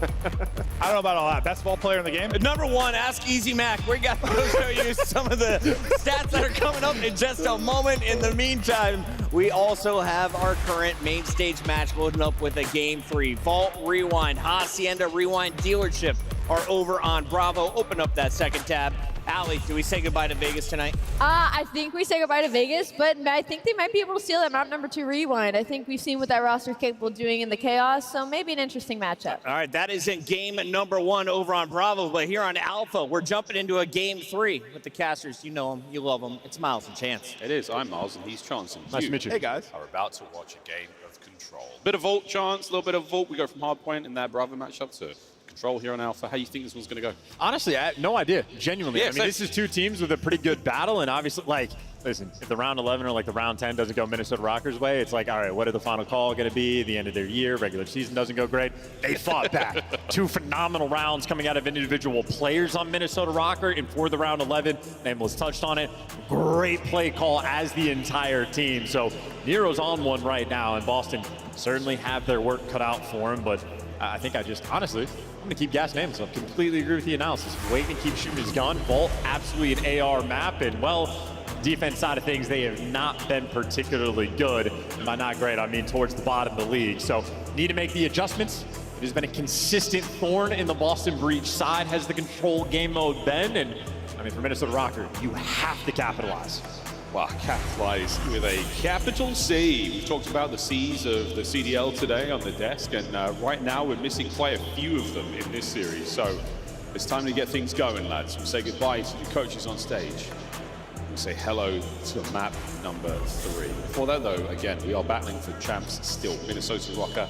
It has got to be something particularly magical. They've got to take down Breach, take down the winner of Surge and Falcons, and hope that Optic get double bopped by Faze and whoever else. Well, what would be interesting is Optic actually where they would drop down in the bracket would be exactly where Minnesota's sort of running up to.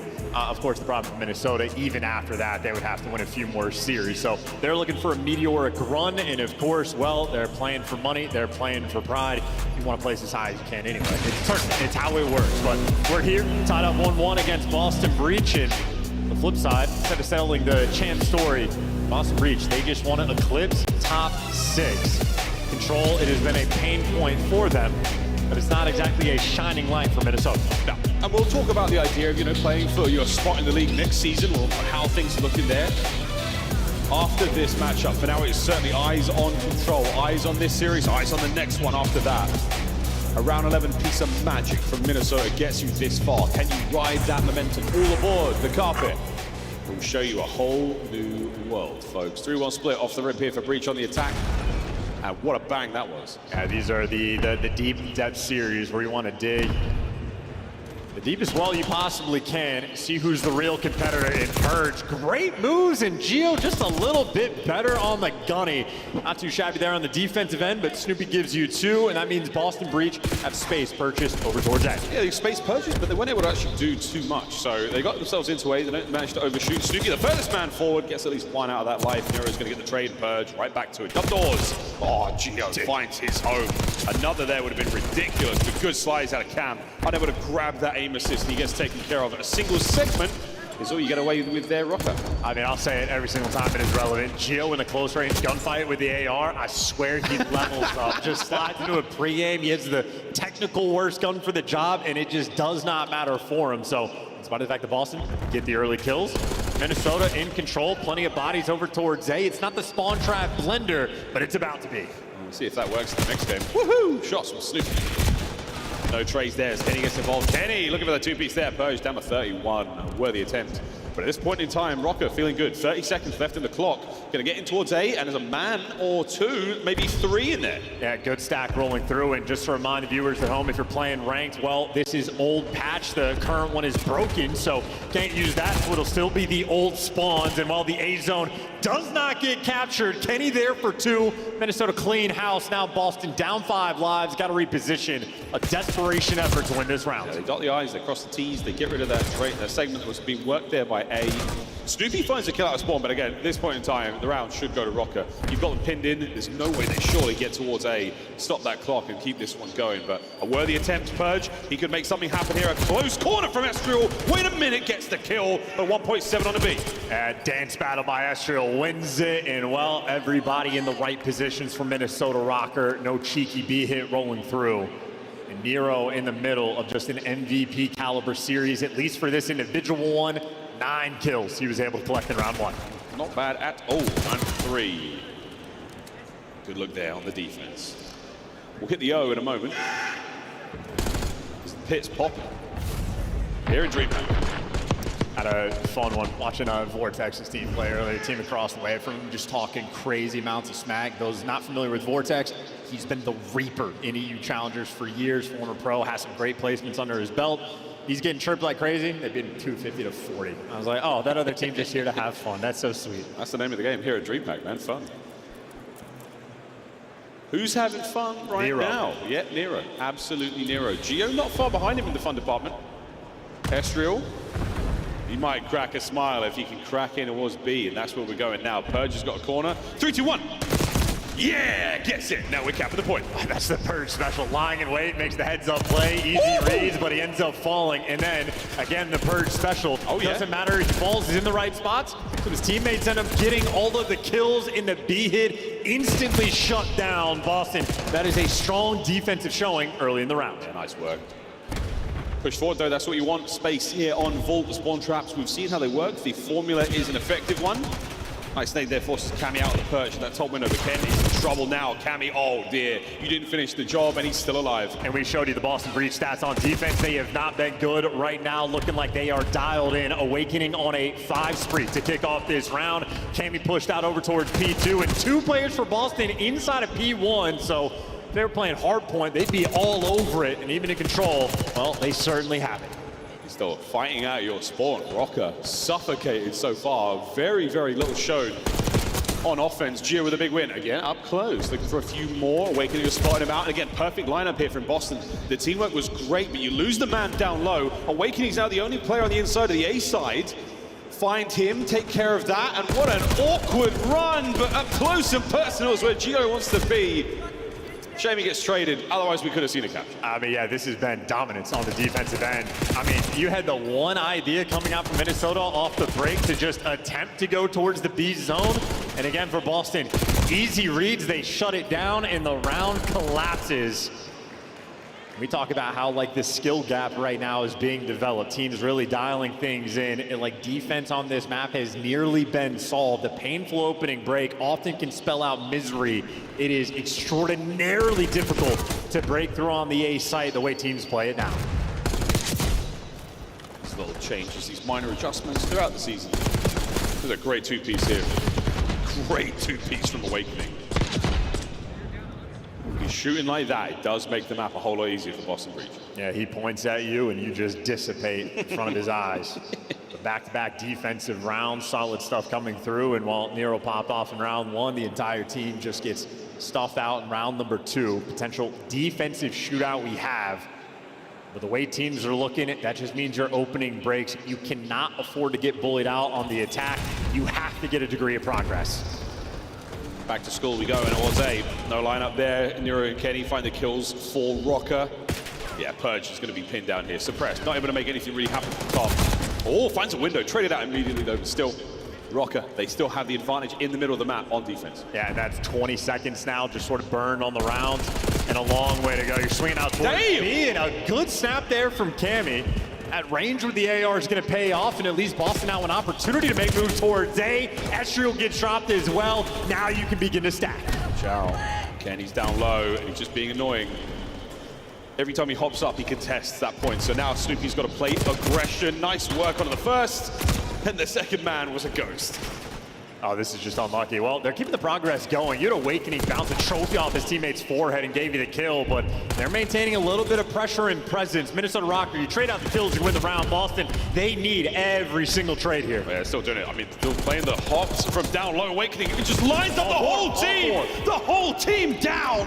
Boston, that's going to be A captured, and the immediate transition to B. Well, he didn't get art control, but at least you got presence on time. You got a man over outer art as well, so you got everything covered. It's going to be a long round. Yeah, it's the first man in. He's trying to do as much damage as he can, and the damage is dealt to him. Estriel there on the kill. Purge, gets right through. Unable to stop any more out of that, but Purge, great play. 2 kills to his name. The boys are still on B. I mean, he was stuck in war. Well, Kenny's going to be taking a long route. Gio wins a gunfight, but he gets traded. Kenny just got insane timing through the middle of the map. I don't know who it's going to benefit more. A single tick of progress has gone through, so Boston happy for the round so far. An opportunity to make something happy, but Kenny on the pinch makes the big play. Minnesota Rocker have stabilized the round. He starts to bleed quickly there in the life count. Boston pump the brakes. El Rapido. Ain't no way, Snoop, not at that range. Come on. Well, he knows Gio's weakness, even with the names. Nero's got an important gunfight. He gets one. Minnesota Rocker trying to keep pressure over towards Art. Good trades rolling through, but once again, Nero on the minimap, as long as he's behind you, a massive problem for Boston. Snoopy trying to do the exact same thing from the other side. Yeah, they pulled 2 players now to deal with Nero. Snoop guarantees himself 1. Gio, the slow pie.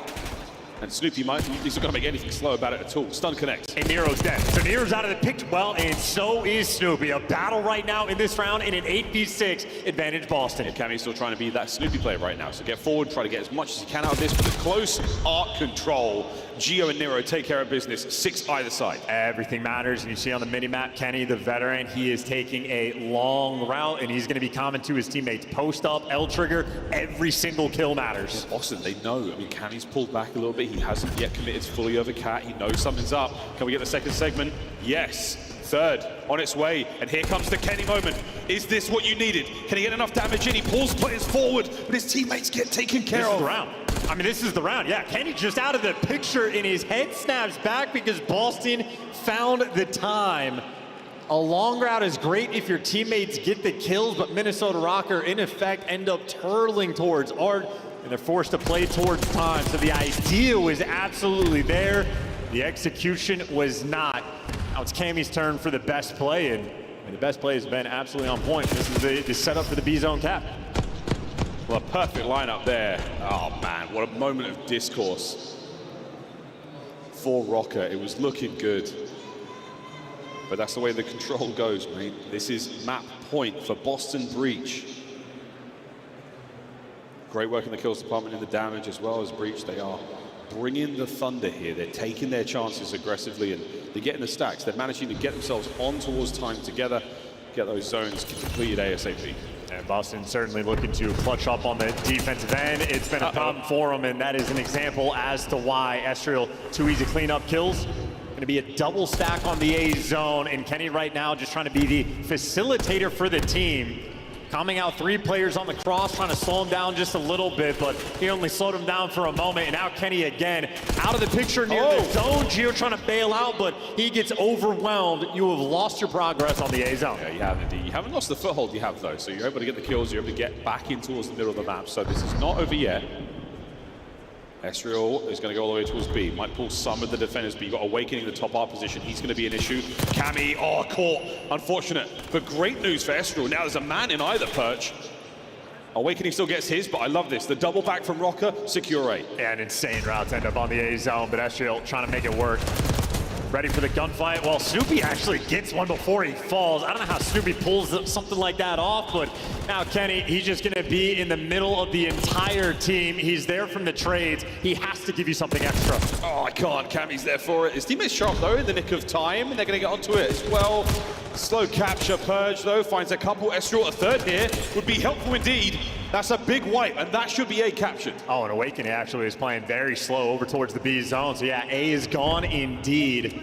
Boston, 15 lives remaining, certainly a good chunk. They just want to play slow, but by play slow, you still have to keep them off the time. That is so many trophies. That's all the trophies you boys have got. Nero, good work in the kills. Can he get his? No, Awakening, slow crawl. Gets another fight. Nero traded out immediately. Oh, Ezreal, you've got to go huge. Last man for Rocker here, dealt with. Defensive positions now secure for Boston Breach. Yeah, it seems like Awakening just has his spots. He lived on that advantage because he gave you the 2 beasts when he needed to on the defensive end, but Boston still turtled. Minnesota Rocker, a really good opportunity here to make something happen. The teamwork has to be on point. Oh, worry though. Boston are playing this so tight. As long as they get their kills, like they are right now, it should work out. Ezreal. Great shots! 2-piece delivered as Snoopy and Purge. The Jackals now fighting their way forward. Kenny on the cap. Is he going to stay on this zone, or is he going to make a break for Art? He's staying on it. He needs a little bit of help. He's got Gio watching the outer lane. He's got Nero with a little bit of coverage over top. 11v9 in the life count as well, and Kenny backing him down from time, but no one there to watch the vault. Well, Nero picks it up, and there's Kenny for 3. Back-to-back attacking rounds. 1.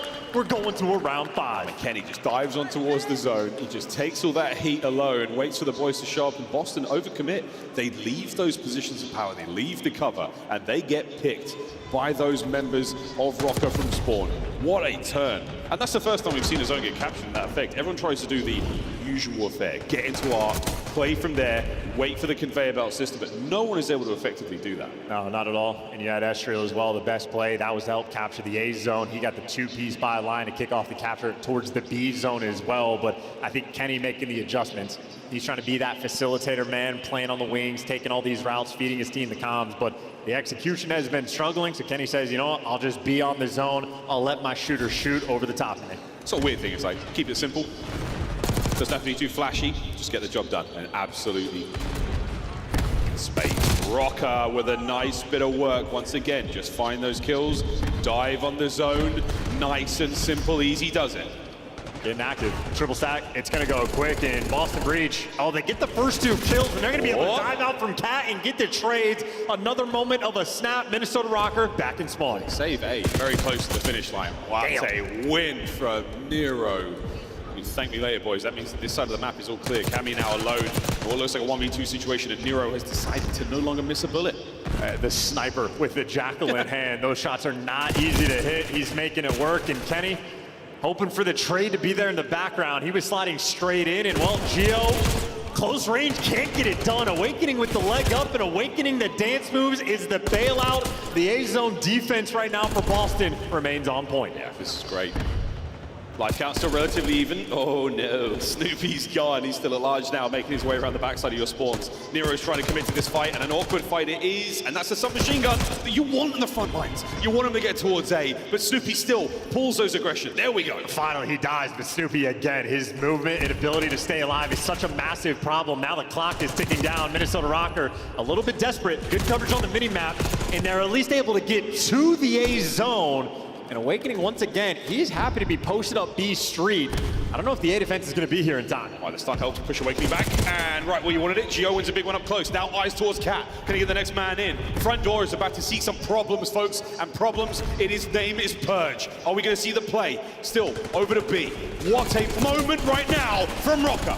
Kenny's going to be able to get through. He has at least made it to Art safely, and he's playing the aggressive route, and for good reason. There for the teamwork and the bailout, but Kenny shot in the toes under the car, eventually overwhelmed. Maybe 2 good pushes left for Minnesota. So many players everywhere there. The guns were absolutely smoking hot from breach out of spawn. Slow and steady approach, Snoopy on the flank. This is going to shut the entire play from Rocker down. He is hot on their heels. Snoopy gets them. Traded out. Still on towards the B zone we go, and this is it. A big capture. 1 of 2 attempts. They got the trophy, and they got a little bit of help. 3 players looking over, but Camden wins the intro. Gunfight, you're a man down. Trades rolling through. Boston the extra edge, and Nero desperate for some help that he is not going to get in time. Boston alive for the moment. Jig gets 2. You've still got the front line now. You've got 1 life separation. Estriel, can he cut down the reinforcements? Play with confidence and play with absolute precision. Great shots. The second man upstairs is going to be a problem, and now from spawn, he's keeping these players at bay. No one able to get through the front street, though, onto the zone. And Snoopy just route all the way from the B zone back there just to kill him. Might be a high-impact play. We'll see if they can deliver. Snoopy has been identified. He's been spotted, but there's no one there to deal with just yet. Kenny's trying to spin all these plates. He's trying to deal with everything. Back towards the zone, on the cap. I mean, they're leaving the right things for the right guys, and Kenny just gets caught. The trades are there. Geo's good for it. 3 spree on time. 3 spree on time. Purge in. Purge gets the kills. Purge, he's trying to find it more. Estriel trying to keep the capture going. The last 2 members, the last man for Rocker. It all comes down to Estriel. The lineup, the stun, it's done. Vault, pot 1 of 2, goes to Boston Breach. And a bitter and crushing defeat on the vault as well. How close Minnesota Rocker was and how hard they fall. A painful moment there is Boston Breach on the defensive end, able to clutch up, and I mean, a map with a little bit of insanity. Snoopy just taking ridiculous routes. I don't know how many times we've seen a player go from near line or like towards the B zone, wrapping back through R, back through his own P4 to shoot a player in the back, hit the down low routed. I mean, Minnesota, as you comp, tracking the entire way, still finding the kills, but ultimately, I think a couple players just getting caught, like the first bloods on these types of engagements, Awakening picking Kenny on that van, and then the series of trades that happen after the fact. I mean, they're just on point. Boston Breach, I mean, listen, it is nail-biter. They get outslayed by maybe, what, 2 kills combined overall, so an absolute nail-biter. They had the extra edge. It really was the edge, and the tiniest of edges that give them the win. Highlights, what a map. And another devastating moment here from Rocker. They managed to walk away with the clutch in the round 11. The round 5 in control goes the other way, which does give us another opportunity to play a Hardpoint. So Hardpoint here on Vault as well. Your hearts are in your throat, Rocker fans. This is the first of many steps towards champs that you have got. The final march towards Kitchener. And it really does feel like on the side of Minnesota Rocker, this entire stage has been plagued just by situations of like, you have to win this map. Like, if you don't win this, it's gonna be so much where every single series, and it just gets worse and worse and worse. Here they are at the final major, facing Elimination on their 2nd series on a Friday. Even through the winner's bracket, a situation where they have to win this map. There is no choice. It's so tough, I mean, you have to win this match, you have to get this point, you have to get this kill, you have to get that rotation, you have to block that spawn. They're gonna run out of chances, they're gonna run out of lives sooner or later, but for now, we find out if it's on Vault.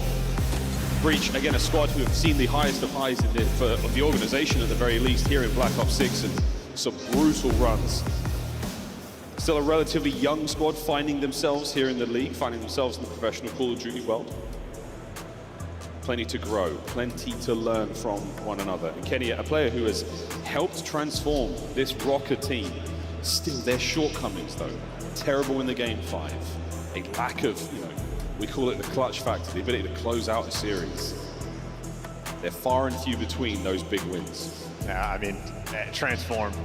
That is a loaded word in this moment. They've been a little bit better, and they showed like improvements over time, right? They end up in the winner's bracket. They actually do start to clutch up. They lost 9 game 5s in a row, finally able to get 2 under their belt throughout the stage. And in the round 11, the clutch is there, but these are micro improvements and maybe too little too late. Now I know going into a Vault, it is very much a map where not as extreme as Rewind, but at least the P4, you have to stay ahead of the game. You need to win these rotational gunfights, and Boston Breach were so far ahead of the game in the first respawn.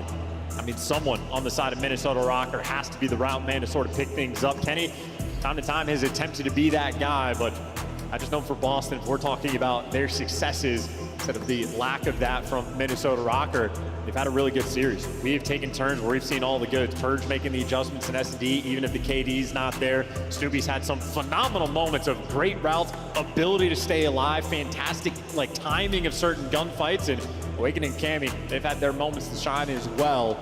Want to deliver here on the Vault, a map Boston have loved all year long, and Snoopy on this map, when he's at his best, is one of the best on this map. An explosive and very dynamic player to watch. One of the crazier perspectives we have in the league when he's on fire.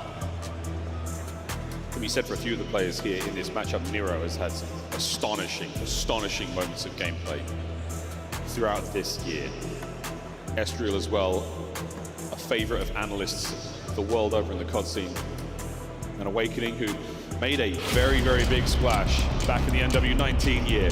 Can he help fight his boys towards a win today? Well, I just like your acknowledgement of Nero when he has those moments of slamming.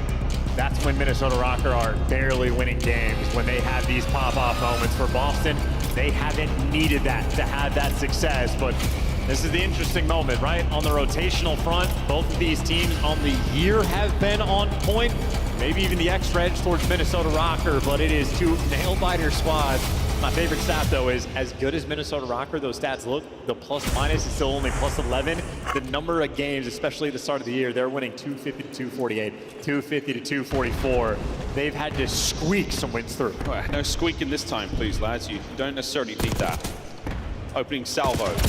It's good in terms of the 3 dead there for Boston Breach. You're going to get a second out of it. But Rocker now back in towards time. A gunfight's going either way, but it's a mosh pit on P1. Hey, mosh pit, well, Snoopy will be the wall of death for this one, right? You're going to have to get past him to get towards the time. He's letting Cammy be the collector, and he's just roaming.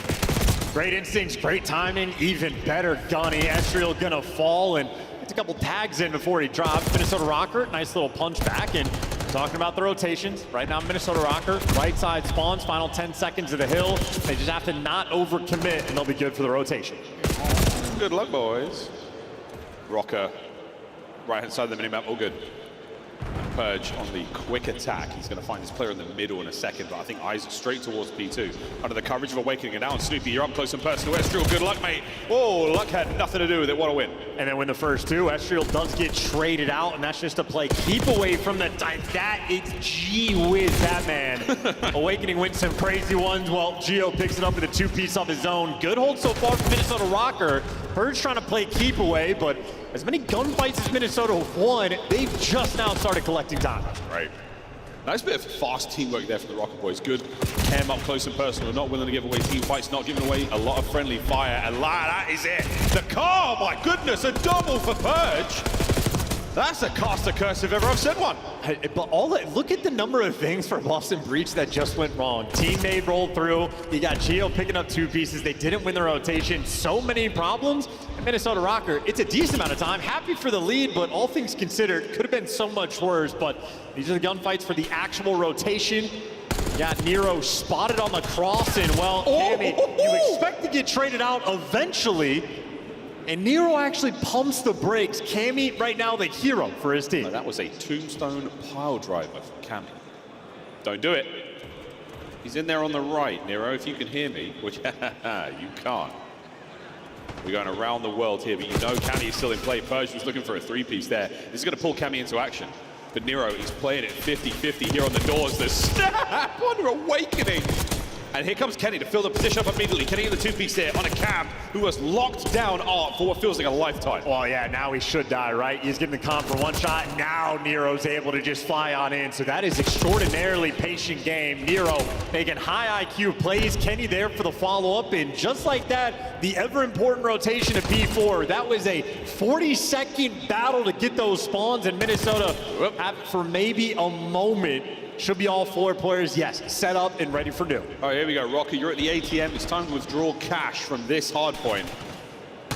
Kenny, again, it just feels like he's having to worry about so much. He's trying to do it all. He gets a couple of tags in a purge, and it would get into Geo. Can he find this kill? Yeah, sure. 1 to his name. Nero picks up the long line, and over against Awakening, who, woohoo, they trade. You love to see it. Rock a hole. Yeah, former teammates having an absolute battle. Now Geo, a lot of pressure on the outer edges, knows the front door is open. He's trying to cover the right side, and he gets overwhelmed, and Purge makes it into the time. So Purge threads that needle. Unfortunately for him, all of his teammates died, but at least he made it up top. Shots in from Nero, but again, Cammy, who has just been a demon this whole vault long. Purge up close and personal, that's exactly where you want it. So, Boston, you've managed to slow down the money hill as much as you could here for Minnesota.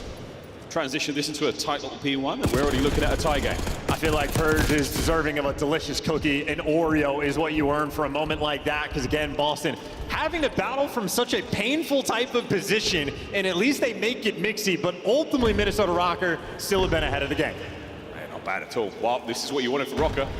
The chips are down, their backs are against the wall, and like a wounded animal, they are flailing in this feral attack towards P1 again. Snoopy put down by Estriel. Good time to be had here for the Rocker boys. And well, you acknowledged it, right? Talking about Nero, the series, he's had MVP of the team for sure. 17 kills right now. So he's doing his thing. He is keeping it consistent, trying to make sure you stay up on it. The Boston Breach, this is the type of moment where they're just trying to make sure they stabilize. They have not had for any moment of this game, really, any degree of real control. Nero pumping the brakes at the right time, and he has been making some super heads-up plays this match. As far as we call him one of the most aggressive players of all time, I mean, the man knows how to hit 5th gear. Shots from Estriel as well, who is quickly becoming one of my favorite 1v1 fights. Another here in the feed, another to P2, and Rocker's second in a row they've managed to grab. He didn't get any help. Both Geo and Kenny were looking more towards carpet, and the route gets found. So Estriel, all that work is for nothing. Boston Breach in the top. Yeah, we cursed the shit out of that one. Boston, this is your chance to take the lead back. P2's usually quite well-treated players. Great push now from Rocker, but Purge, you don't account for the corner. Can he get kill number 5 in a row on a Kenny? Wins a big one. So now we go towards time. That could be the break. Last man in, Awakening, and he's tagged up, boys. Somebody send it. Can you get in there without exposing yourself to the reinforcements? You can't.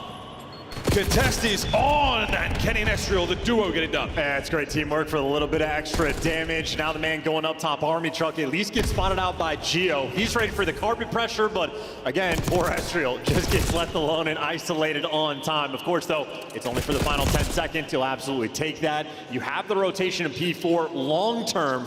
Right now, Boston, what do they want to go for? Do you try to soak up the P3 time? Do you want to play for the break? Well, at least one player trying to slip through. He gets caught. Cammy tries to take the round through secret. He gets caught. Now Purge is doing the exact same thing. He gets dropped as well. Minnesota Rocker, very stable on this map. At the very least, though, you do take your pound of flesh if you're Purge. But Estriel, here we go. What a pinch that could have been. Causing a lot of noise. Nero loses his fight as well. So, oh, man. This P3, not terribly productive from either team. But Rocker, you've committed hard to this one. If you don't let this player Purge get through, that could have been a death knell for you there. So Rocker, eyes back on the prize. They tunnel vision there a little hard. And the wild thing about this lobby, like if you're the type of player that loves the chow, right now this is the lobby for you. It's actually Nero that I feel like has been the guy to play his life the most. And even then, he's already got 44 engagements, so he's in the mix. Kenny, though, final 10 seconds on the old time means that death is perfect. He'll spawn up over towards new, where again, Minnesota Rocker have been on top of the P4 rotation, and it has been a necessity for them in this game. They're in control. They've got all the power positions. Let's go for a listen in. Volt, you play for me, Volt, Cammy. I like my back there, man. He's already on your There's two bottom up there.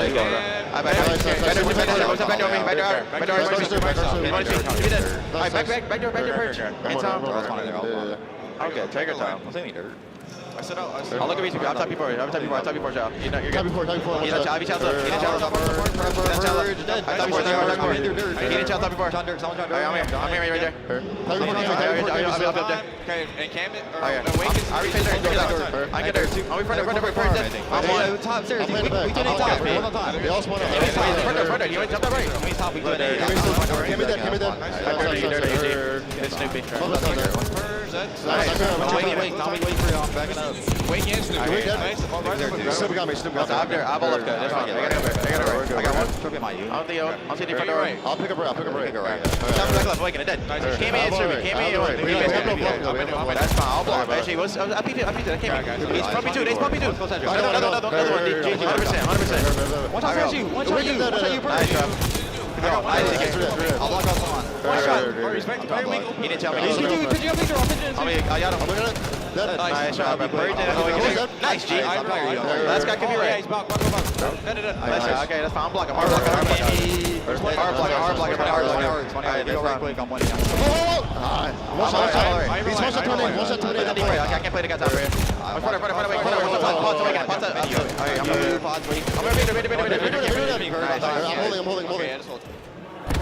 Nothing came victory. They were full, I think. We played the door. What we doing? Yeah, we should. Let's go. Alright, came. He went line. Line came. Alright, line came. Play back over. I came his line. I'm playing it back. I'll play it back. I'm playing it back safe, bro. They can go short, that's it. I'm trying to do it. T2. I'll follow you back, bro. I'm on.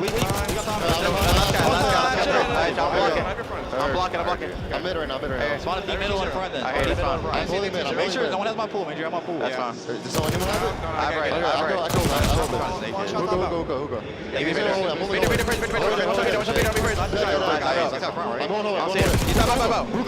T0, one shot, both one. Game is one shot. Last guy T0.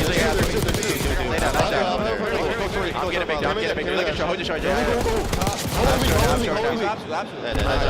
I'm sure. They go front, that's it. Some bigger. I know, hold on.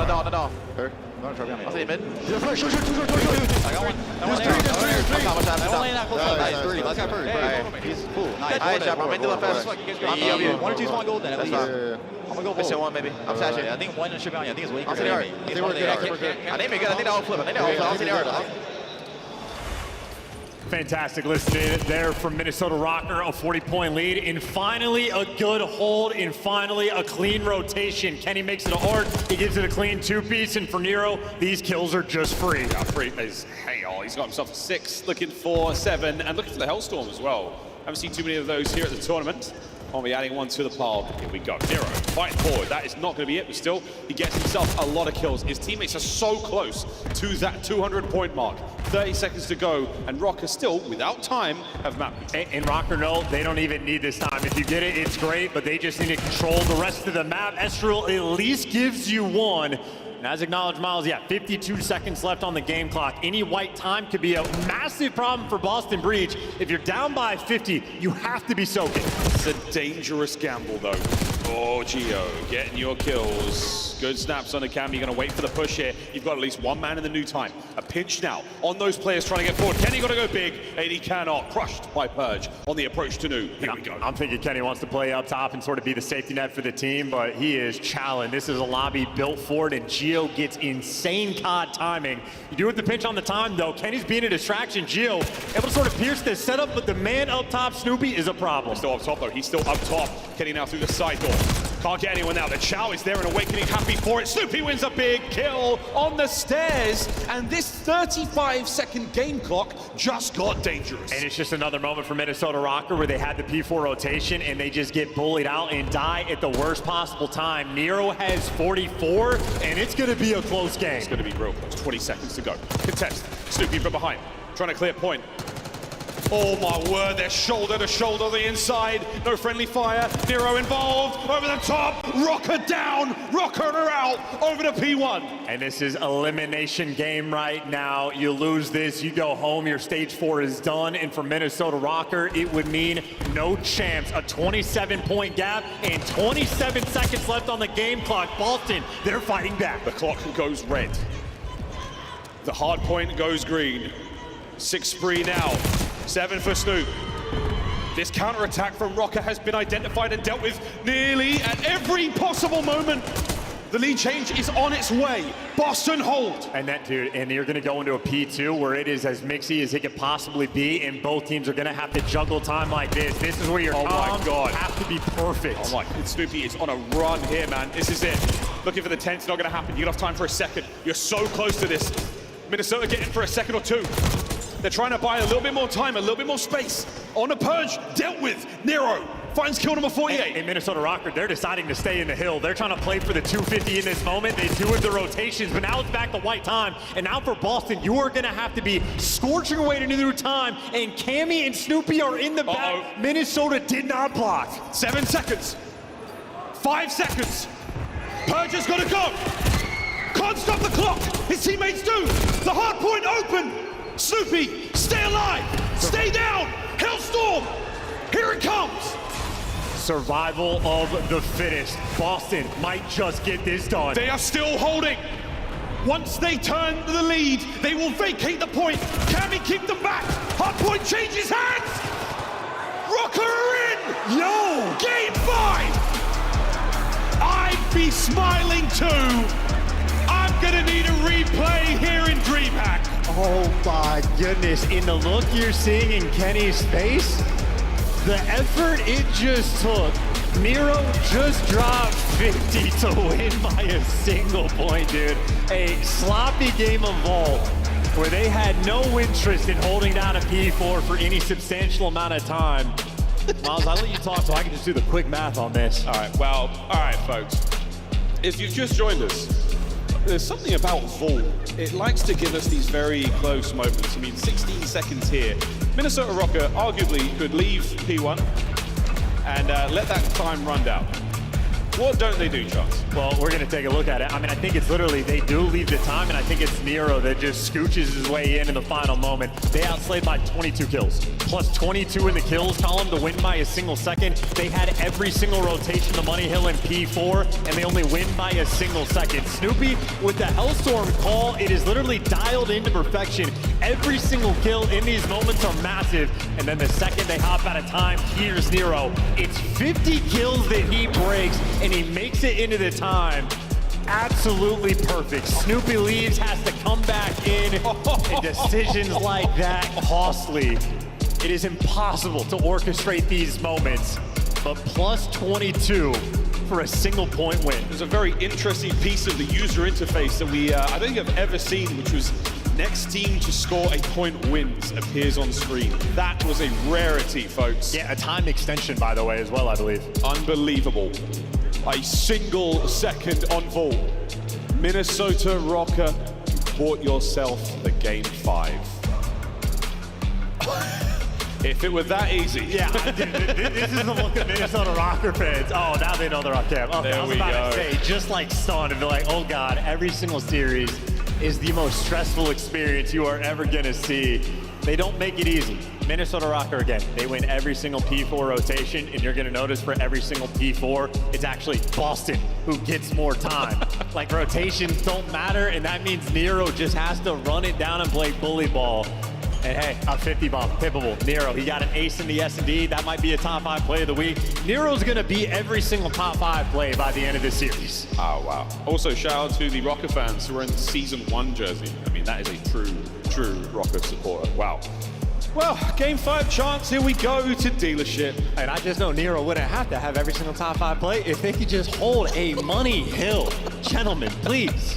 Here we go, Dealership, guys. This is game 5. This is Rocker. The last chance they have here in their season to stay alive and force that dream for champs. It's still within grasp. A lot's got to go their way. We'll find out what happens after this break. Don't go too far, folks. This is Major 4 live from DreamHack.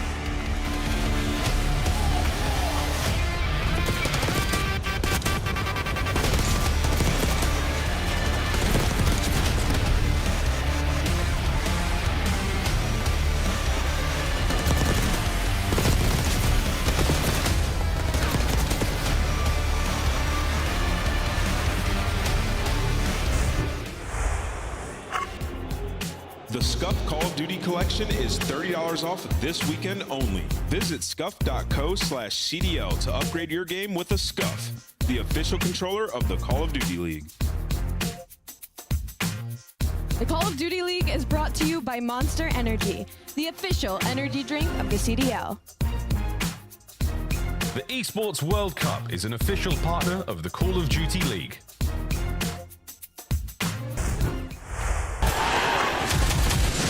It's more than a game. It's for all who dare to compete. It's more than a team. It's our team. It's more than a feeling.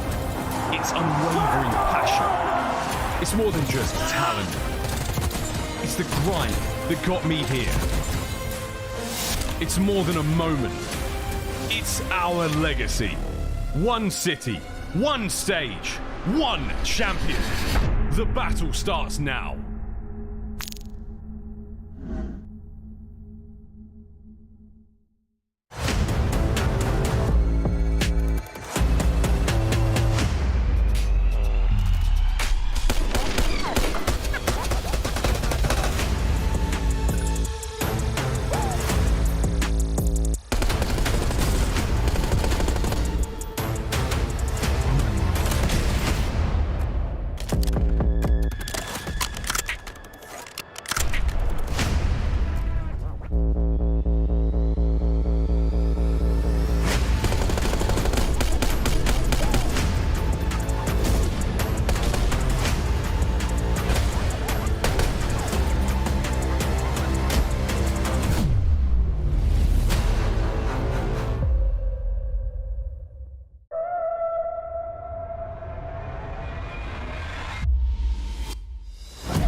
The 2025 Minnesota Rocker Team Pack is available now. Each pack includes home and away operators as well as a weapon charm to keep the competition on ice.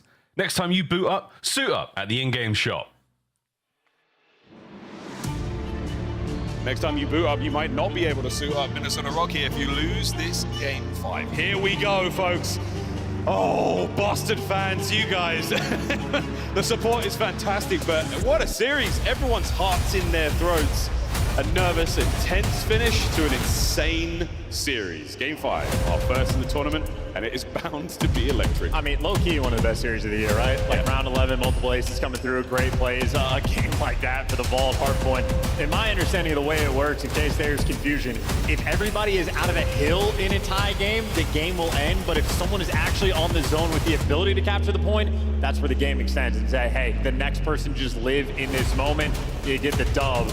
Well, Nero is like, he is putting it all out on the line.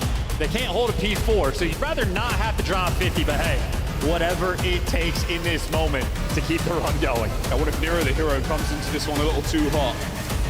You can't be overcommitting in Game 5, but here we go. We start things off with the Minnesota Rocker, Estriel, Mr. 1v1 himself, carrying the ball. Oh, no! A two-piece off rip! Yeah, listen, I know he gets credit for the kills. Nero is there as well. So listen, the EKIA rolling through and Awakening overwhelmed and Rocker kicking off the map 5 right. Cammy alone, a 1v4. Put down, dealt with. Rocker strike first. Yeah, I mean, that is just as good as it gets. Estriel for the credit on the 2 kills, but Nero has 2 assists in the round. Gio has 2 assists in the round. Kenny has a kill and an assist in the round. Everybody involved. A literally perfect start there from Minnesota here. Cammy finds himself there. 1 kill and a Gio. That was a decent snap. But we now swap sides once again. Minnesota Rocker, forget how to feel. 8 EKIA round 1, hashtag teamwork. That's got to be a first. Same thing again, this time around though. Nobody home. Rocker know these moves. Spread there on the defense. 90 KI, sorry, even better. 2-2 split here from Boston Breach. They're trying to play the odds over towards B. There's going to be Gio there, down deep. And they're making this a guessing game. They've made noise at both the sites, so now Minnesota Rocker, they're just going to have to be stagnant in their setup, but good news for Minnesota Rocker, it's the perfect setup for this type of moment. They also have a 2-2 split, but now Boston gearing up. B's going to be the hit. Gio on the defensive end, he's got Estriel for the help. There we go. Snoopy, can you plant the bomb? He's got coverage. It's a bit of a stretch, and Purge, oh, wonderful first blood. This is enough to pull 2 members of Rocker forward. Oh, and here we go, Nero through the window, and he's gone. 2v4, 3v2 now as Boston lose a man. They're just letting him make mistakes. They're not even trying to plant the bomb. They know the time is not yet going to be crucial. Just now you're under the 30-second margin, but they're not in a hurry. They're waiting to get the intel on the next 2 players. You find Gio, but now you're wanting Kenny from up top. There's 1, there's 2, and maybe they did wait too long. Cammy again, last alive. Okay, Cammy, you plant bomb. You hold square on your control. Just get that thing down. Gio's going to check this one potentially, worrying about the close play. Or Cammy jumps off it for a second, and what? Unbelievable Rocker. Let's just call out the patience to contain Breach there and not let anything happen. Breach overthinking the situation, and it cost them bad. Well, Breach thinking about the situation perfectly, but then I don't think he actually saw Gio laying down in 10, so he was going for the aggressive bomb plant, and that was the wrong call. You clear out all the space, you hug the closed window, you're trying to do just a little too much. Everything prior to that, perfect. Boston maybe a little too smart for their own good. A 2-round lead here in Game 5. Kenny's 4 spree now, yet to drop. Brings a small car to a big car map, and this, nice and loud, over towards the B-bomb site, flush with players from Boston Breach. Manages to get in there for a moment and cause a bit of damage, and that's going to get you enough to get the first blood. And perfect utilization. I don't know if the trophy's not in the right spot is going to hurt him long term. But Cammy finds a pick on Gio. Now they're waiting for Kenny to make a play. Nero in perfect position, unless it gets red, but at least you traded out, and now Kenny again swinging through the flank. Wait. Gotta know. Oh no, a big win, and we're going to send Cammy ASAP to try to pick up the trade. Fast moves, oh, Cammy, 1v1. Kenny moves in. Slide, chow, 3 rounds in a row. And that is fantastic work. I think Kenny, again, there's moments where he's getting involved in the mix right from the jump. There's times where he's the facilitator. RC car play, perfect. Gets the damage, Estriel there for the follow-up, and then after the fact, Kenny's cleared so much space being aggressive on the pinch that he's come to Estriel. There's nothing here. They're not even a mid. You need to turn around. Estriel heads up on that read, wins the first gunfight, and at least does enough damage that Kenny can get the final kill. Great duo-ship effort there out of Cannon Nest. Real. That was real. That was real. Yeah. I don't know why. I mean, it sounded cool. It sounded cool. Rolling on. It sounded cool. Trophies in play over here by the A-bomb site. First time we've seen this so far. White man can't jump. Kaboom. Cammy gets himself into the fight, but he can't throw. Here comes an nade. It's going to land. Oh dear. 3 dead. Instantly Boston Breach. They are back to life. Just like Woody Harrelson's slam dunk at the end when he needed it in that round. Cammy has bomb in hand. Once again, Boston, yeah, I mean, listen, their brains are working overtime. They are wrapping this out over towards B, or not even. They are covering every single lane. Now they got eyes on Gio, and they're working them. They're playing the kill. They better hurry up. There we go. Breach. Stop the run. 3-1 here in the 5th. Yeah, Boston trying really hard to not make any mistakes, but very well played round. Cammy might not be able to jump on the dumpster, but Awakening was good for 3 in this round. The A-bomb site fight doesn't quite work out for Minnesota. I wonder how many more times we'll see them go there in this map. As Boston show a very, very strong hand over by that side of the map. And the thing that impressed me most in nade usage, even with trophies in play, avoiding the sort of positions they know those trophies are to still get splash damage onto those cards to cause those chain reactions still. Old Faithful, no connection. Yeah, but you fooled me once. Yeah, right. You died to that again, yeah, you're just costing. But this is distant. You have Nero completely out of the picture. He's got the entire pinch on lock, so his teammates are confident to look forward, but it could potentially be a man down. Stun connects onto Awakening. Oh, and he still stays alive. Here comes the coverage, and Purge is going in. Purge on the trade, he's been cleaned up, Estriel there for it. An awakening through 10, he's banged up, but he's still alive. And Minnesota Rocker, they don't have the numbers because Nero was out of the mix, and when he gets involved, he snaps. Awakening 1v3. He's managed to cut through the middle. An impossible situation for Awakening to be in, and that is that. Nero guns him down. Unaware he was even behind him. 4-1, Rocker. And Boston are starting to do some crazy stuff. Purge full sends out the window, and he does get a kill, so sort of kick off the sequence, but Nero, he just hears so much noise, and he just, I mean, he gets on the horse, he gets active straight through the middle of the map and picking up 2. Another round where Nero making the big play. We haven't said it yet, we won't until the map is over. 4-1 from Rocker. Really decisive work in the middle of the map towards the B-bomb side. The only time they've really faltered was when they attacked A. 2-2 split now from Breach. How much noise can they make across dealership?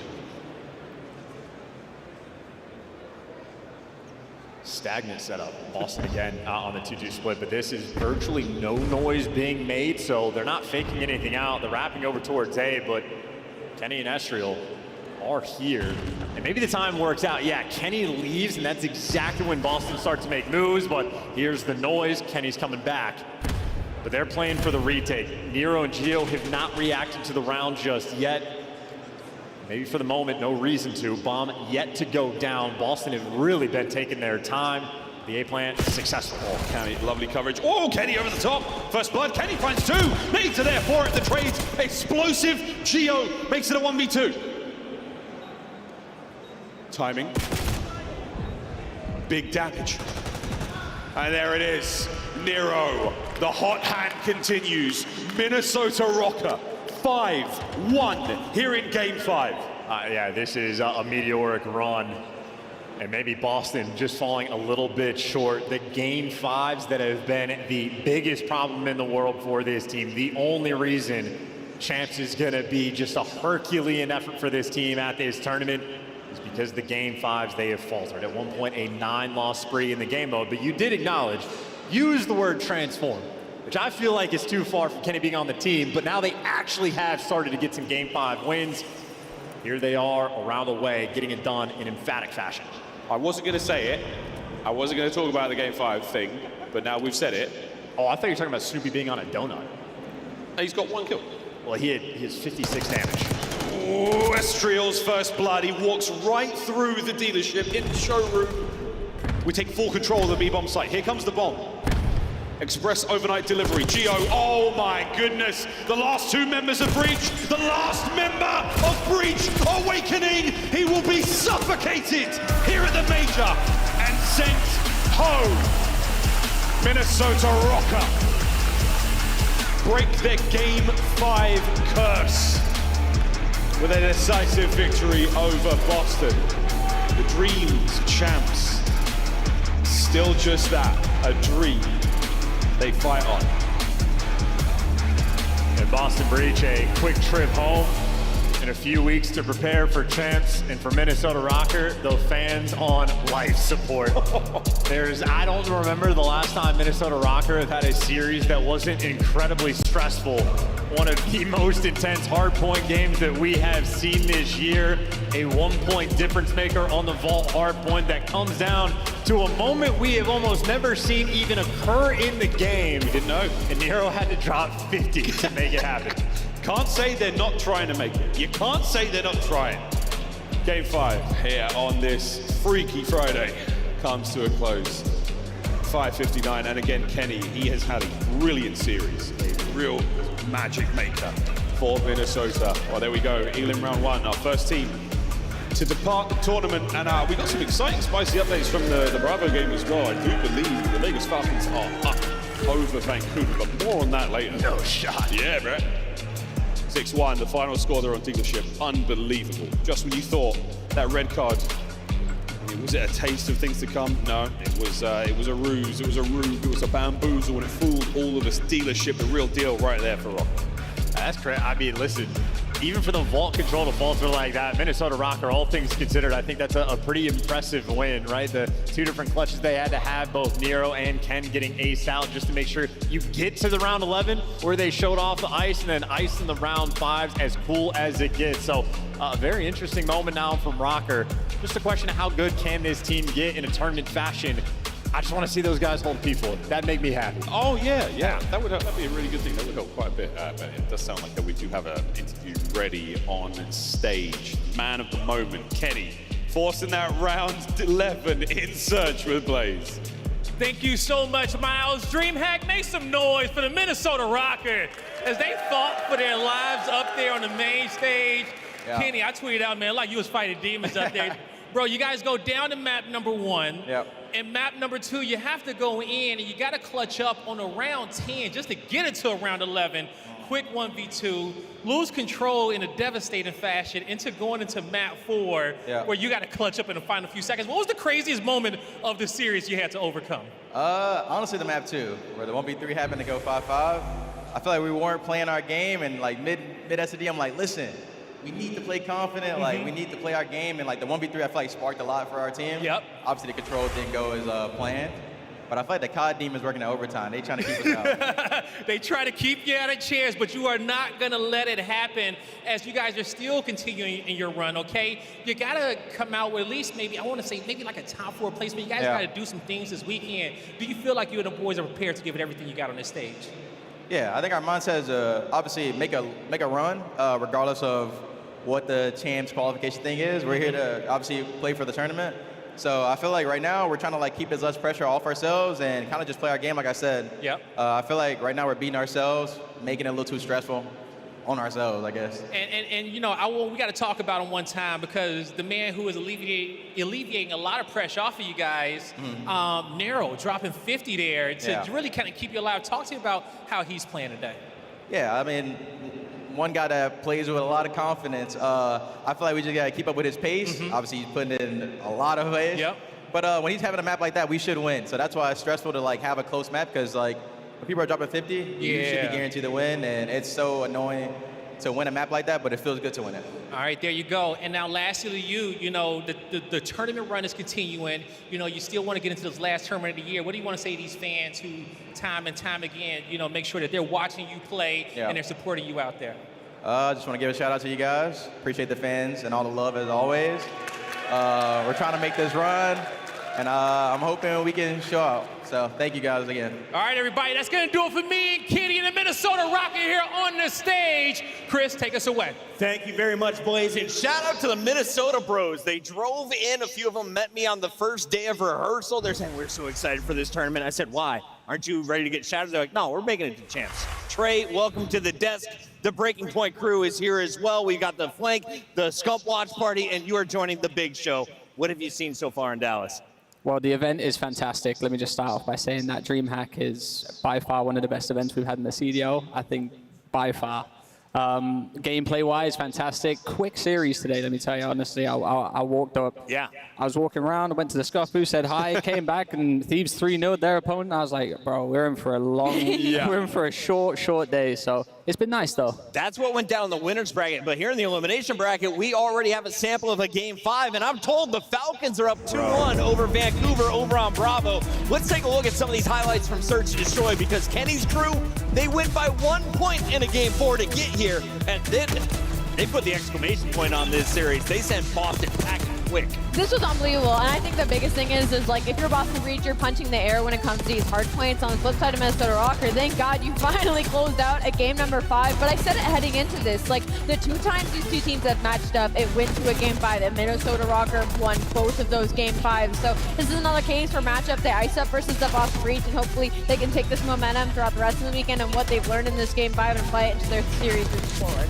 Yeah, I think it's like a mirror opposite of what we've seen from Rock over the last 2 months, like losing their game 5s. Every single clutch you get in that situation, losing it. When we get down to the end of that ball, Hardpoint, they would lose it. In this series, all of those little COD moments went their way. Just a different story for them. They have to be feeling good. And it looks like all the strides that they tried to work on mentally, it was successful on that stage. Minnesota had control all of Game 4, but Boston took us down to the wire. This is the final moment of that Game 4 that allowed for a Game 5 Minnesota win. This was Walk insane. me through the finish here, because it's not often that the timer buzzes down. Yeah, this was nuts. So, I mean, prior to this, they're up like 60 points, and they're outslaying them by 30. And you're sitting here like, okay, Rocker are going to close this out, but Snoopy just gets lost, and he's finding so many kills. And in this situation, you're like, all right, Rocker, we need to figure something out. So what happens is Boston are in time. You have to break from the front if you're the Minnesota Rocker, and a streak's coming down from Snoopy. It gets so mixy. When we get to the very end, you'll see they get out of the time if you're Boston Breeze. They're jumping out like the game is over. We have a lead, but Nero sneaks in with 0.1 seconds left on the clock. This is one of the craziest endings we've had on the year, if not the craziest that we've had. Yeah, the priority from the side of Boston Breach is insane too, because you watch Cammy, he's like, all right, I'm going to try to play stuck in the front, but the time is awful. Nero slides in, he gets that single second, and then it's Estriel that pops the final 2 to get that last second. That is absurd. They should have lost. Even though they outplayed by 30, they should have lost. So just a different story for Mini, man. Fundamentally unsound Call of Duty, but I was talking to my buddy Nistic, who's been in the venue. He was a former Halo pro, Fortnite pro, and he was saying, you know, I get all the numbers and stuff, but at the end of the day, isn't it all about just walking away with the dub, Trey? Yeah, I mean, we've seen this so many times from Rocker over the past weeks or so. They're so close to winning matches. But it goes the other team's way. Always the other team's way. I've been rooting for Rocker since this team formed, and I have been so depressed every single match I watch for these guys. You know, they got a group of 4 guys that you just want to see win, and they just can't quite close it your up. hair white, Trey. I hope y'all like Game 5s Every here, single time? Dallas, because they are flowing over on the Bravo stream. I'm told we have the finish to Game 4. Is a Game 5 coming? Let's load it up. Vancouver, driver's seat, 250, 138. Falcons, despite some heroics from Exnid, phenomenal performance back on Vault. Falcons are going to a Game 5 search and destroy, Nameless. Yeah, the Game 2 search and destroy was electric. You know, it's a map that Vancouver haven't loved, and they got exposed. A big 1v1 win by Priesta in the swing round to give them the edge there. And then the Hacienda control. You know, Vancouver has been struggling in that game mode. It's been the difference between them, Atlanta, and LA Thieves. And you saw it once again here, right? Like a 3-0. Exton was getting lost. Pred was getting lost. Game 5 is kind of spicy. I don't know. Do you call the Minnesota win over Boston an upset? Because by the seeds, it wasn't. Nah, not really. Any team that's like they're fighting right now, I don't really call them, you know, upsets or anything like that. It's just pure passion, pure grit. That's all it is right now. So, Ali, will we see an upset in our bracket here as we take a look at the elimination? We are sending 5 teams packing. Rocker, Jesset, Breach, 4 more about to join them. Any chance Falcons take down Surge here when we see Falcons versus Rocker in the next round? I mean, you're talking about a Falcons roster that has some star-studded S&D players on it. I'm looking at Alec maybe to have a takeover series. It seems like Fred is getting going, that rewind, search, and destroy. So we've got a banger on our hands over there on Dealership. Plenty more games live in Dallas when we come back. Hashtag for Rosalie. Gorilla Mates taking the stage for the first time in Dallas.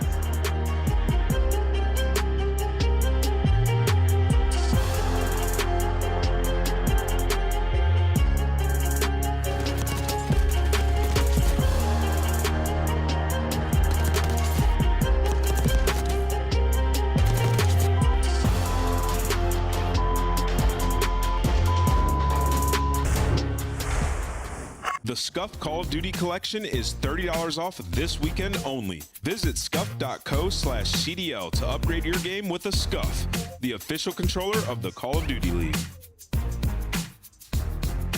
The Call of Duty League is brought to you by Monster Energy, the official energy drink of the CDL. The Esports World Cup is an official partner of the Call of Duty League.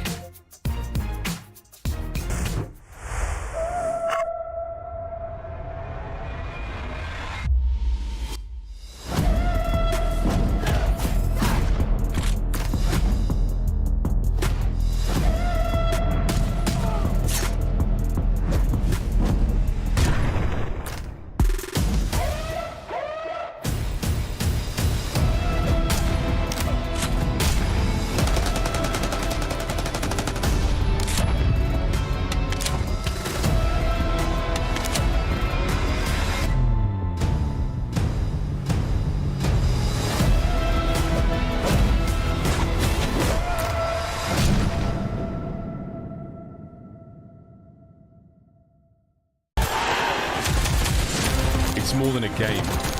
It's for all who dare to compete. It's more than a team. It's our team. It's more than a feeling. It's unwavering passion. It's more than just talent. It's the grind that got me here. It's more than a moment. It's our legacy. One city, one stage, one champion. The battle starts now.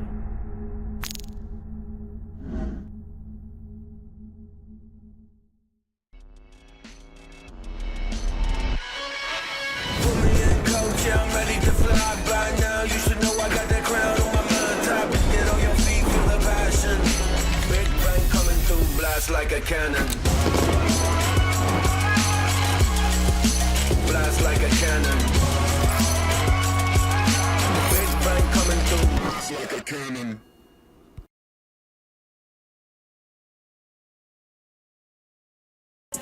On match day, everything matters.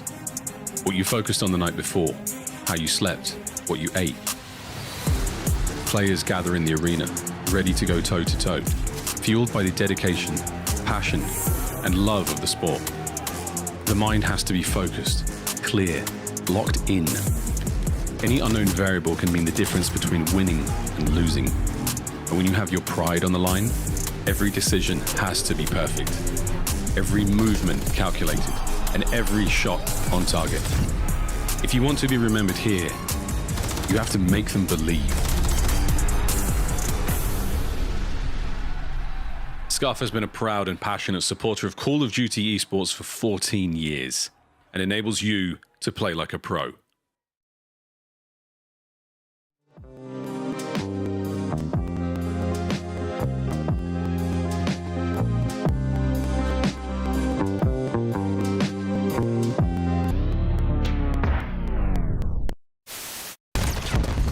Nice, I have eight. Guarantee that kill. Oh my god! Let's go. They got one tick on B. Fucking suck, dude! Let's get it, bro. We gotta win this out. Oh my gosh, subplay? Dude, I mean.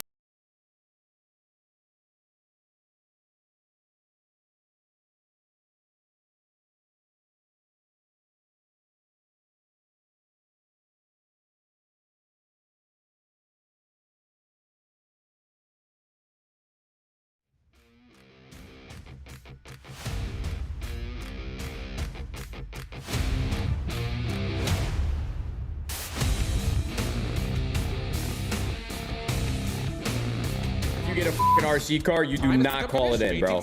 Ignore the thing. Do not call that goddamn car in. Scrap sitting back. It just doesn't feel good to be able to clean up one. Scrap. It's just waiting. No way. Oh my god. All right, well. Oh. Chat, don't clip that. Don't fucking clip that. Man, Wixels is just gonna have to slide up with ARs. Oh, nice little deep shoulder coming through. Oh! Whoa! No way! He gets the one through the drop, and then all.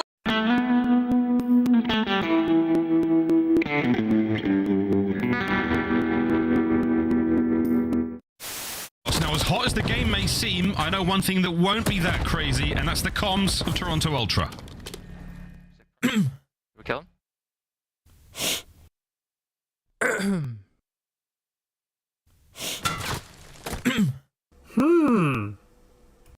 Calm as ever, Toronto Ultra, now to the other side of the stage.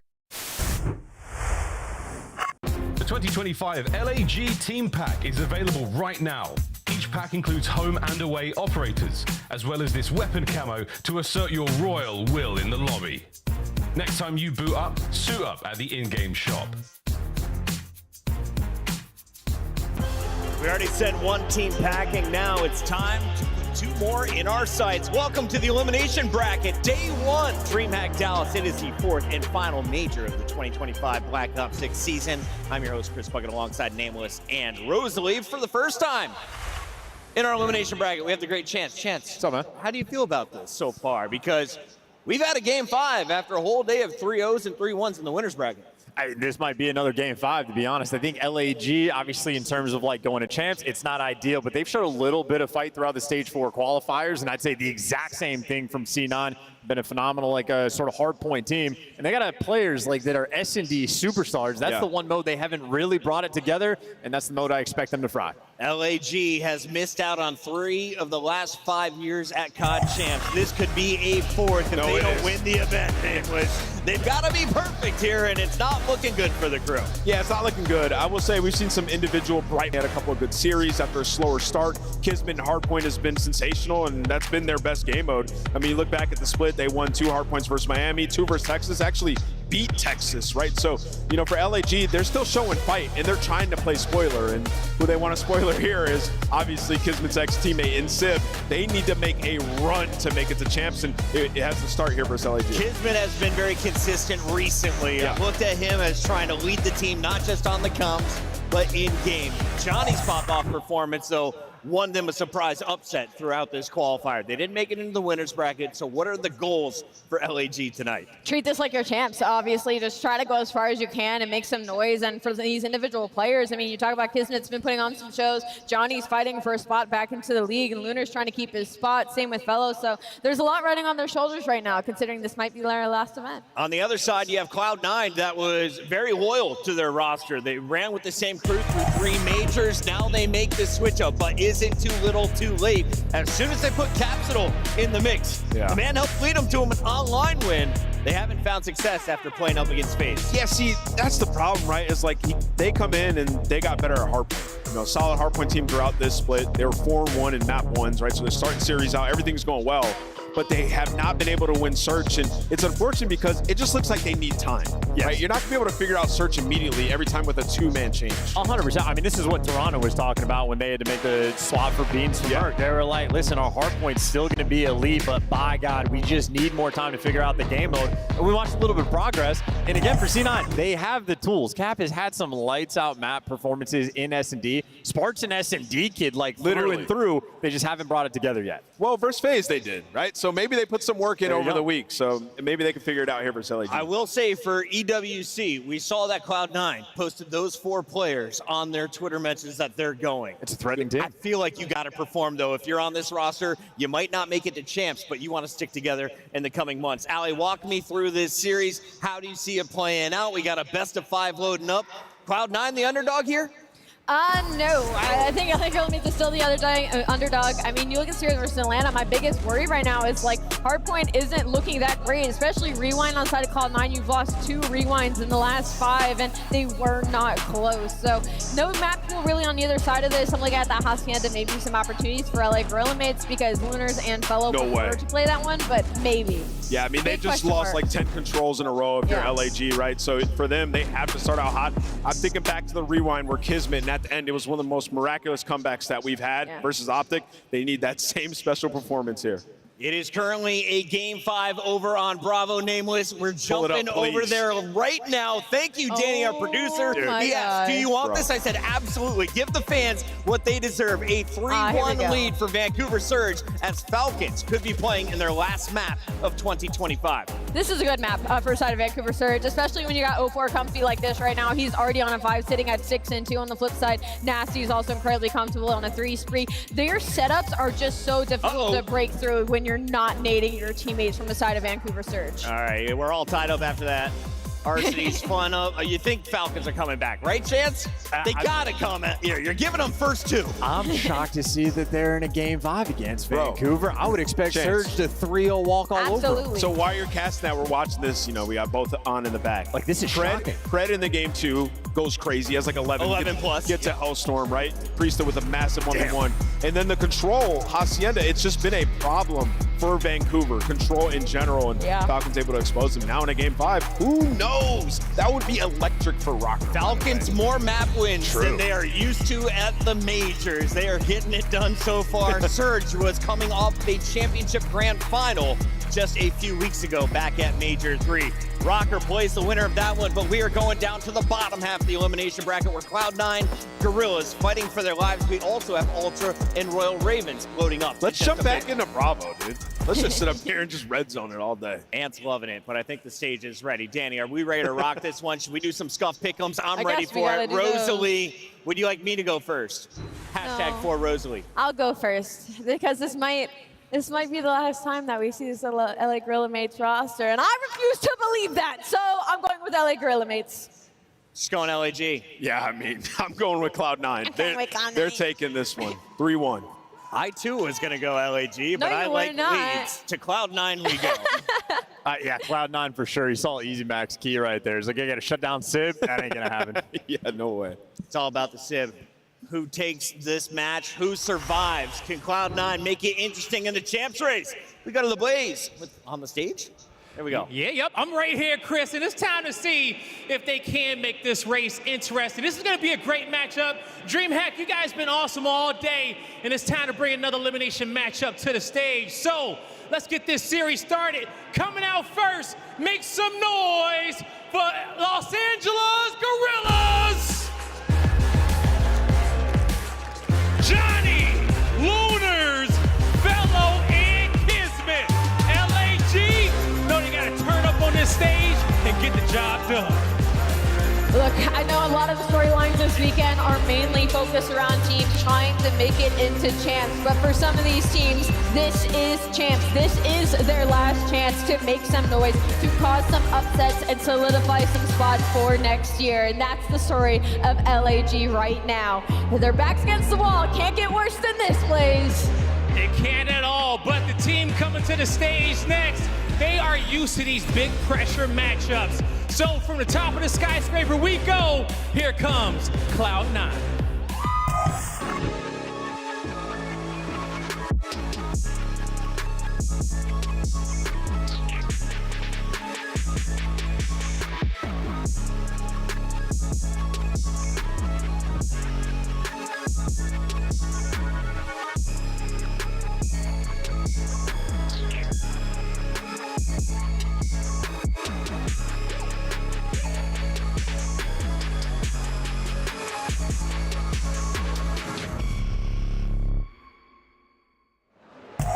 DreamHack, get loud for Cloud9 New York! Crimp, Capsule, Sib, and Spark. Cloud9 know it's time to turn up and lock in some more points. Their backs are against the wall, but man, they got some serious looks on their faces. They know that they can make this run. And there's one player that I'm looking at, and it's Sib. Champs wouldn't be the same without him. One of the best shots that we have in the league and one of the best slayers in the CDL. Can he take over and give them the extra push that they need, guys? We'll see if he can, and I'll tell you one thing, I'm ready to see both these rosters rock out on the stage here for LAN, and it's time to get the series going. Merc, Maven, let's get through it. Yeah, both these teams just trying to get through it. I have bad news for Nameless. I know he wants to see Sib maybe at champs, but they literally have to win the event at this point. Yeah. And that's assuming that Optic were to double bounce out. It's not looking pretty. I don't want to lie to people. There's not a whole lot of storylines to this particular matchup. Both these teams for their spots, their livelihood. Yeah, probably it. Playing for some cash, playing for your spots, maybe hoping you're on the roster for EWC because both these teams could end up making changes before then. I don't want to be all doom and gloom, but the fact is, it's a lot of doom and gloom. It is. Cloud9, yeah, it may be something how they'll pull off a run and win the event. Yeah, Sib would have to be ultimate takeover, man, if that was going to happen. But yeah, I just look back towards stage 2, man, and how wild it is. It just felt like C9, that roster. They finally clicked. They were clicking, and I don't know what happened. We were gassing Lamar, and coming in, the S&D was improving, and things were looking so good, and then you blink, and everybody else improved, and they fell flat. Yeah, that's why a lot of the team changes went down, obviously, after it. They end up making some changes that don't pay off like some of the other ones. We've had some really great team changes this year. We've had some ones that haven't worked out. Well, yeah, they just didn't make them, right? Until they desperation time. Yeah, true. But I think this 4, they have a ton of potential with what they've showed. It's just, it's too late. Too late, unless it's not, Joe. Unless you make a run to a final. I think having a slight audio issue on the stage. So we're going to check out Bravo here for a moment. That's map great. 5, which, no, I'm down. Oh, wow, 4-4. Perfect. It was 3-1, right? Yep. Bring us into this, and we'll see how it plays out. And this is a game 5 for those of you who don't know it. And for Vegas Falcons, if you can get a dub here, awesome. been a tough year. Maybe you can make some kind of run for Surge, but you're off back-to-back finals. This is one you're absolutely expecting to win, but Pred finds the blood. Priest tagged up in trouble, but the help is there as RC gets another. Maybe things falling apart for Surge, or is it? They start to bring it back.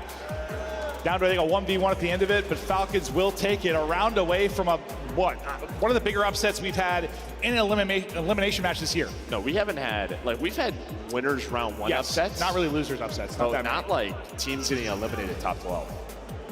Yeah, no, this would be the biggest upset on the year in the losers bracket. Wow. So if Surge go from back-to-back finals to potentially top 12. Just not the time you want to do this either. No. I mean, the best thing for them is sort of that break in between champs if this does go wrong. And maybe, maybe it spells an easier run for Rocker because Rocker, Cloud9 have to win the tournament, Rocker have to make it to a final more than likely. Yeah. If they're somehow going to make it happen, but not done yet as we'll focus on the round 10 before we get into our alpha match. We'll let you know as soon as that's ready to go. Again, just resolving some audio issues on the main stage. But this round for Surge's tournament hopes. And you're thinking after they lose, this is still a team that's going to make a run through losers. Yeah, no, I thought so for sure. But it is a little bit different here, right? Because you're playing a second match. Some people are going to be playing 3 matches today. Normally you have 1, maybe 2 a day. And if you just get over that first hump, then you have a day to reset. And it's there. You literally, they had 45 minutes in between games. You're just going, you're playing. It is a lot different than the rest of the year.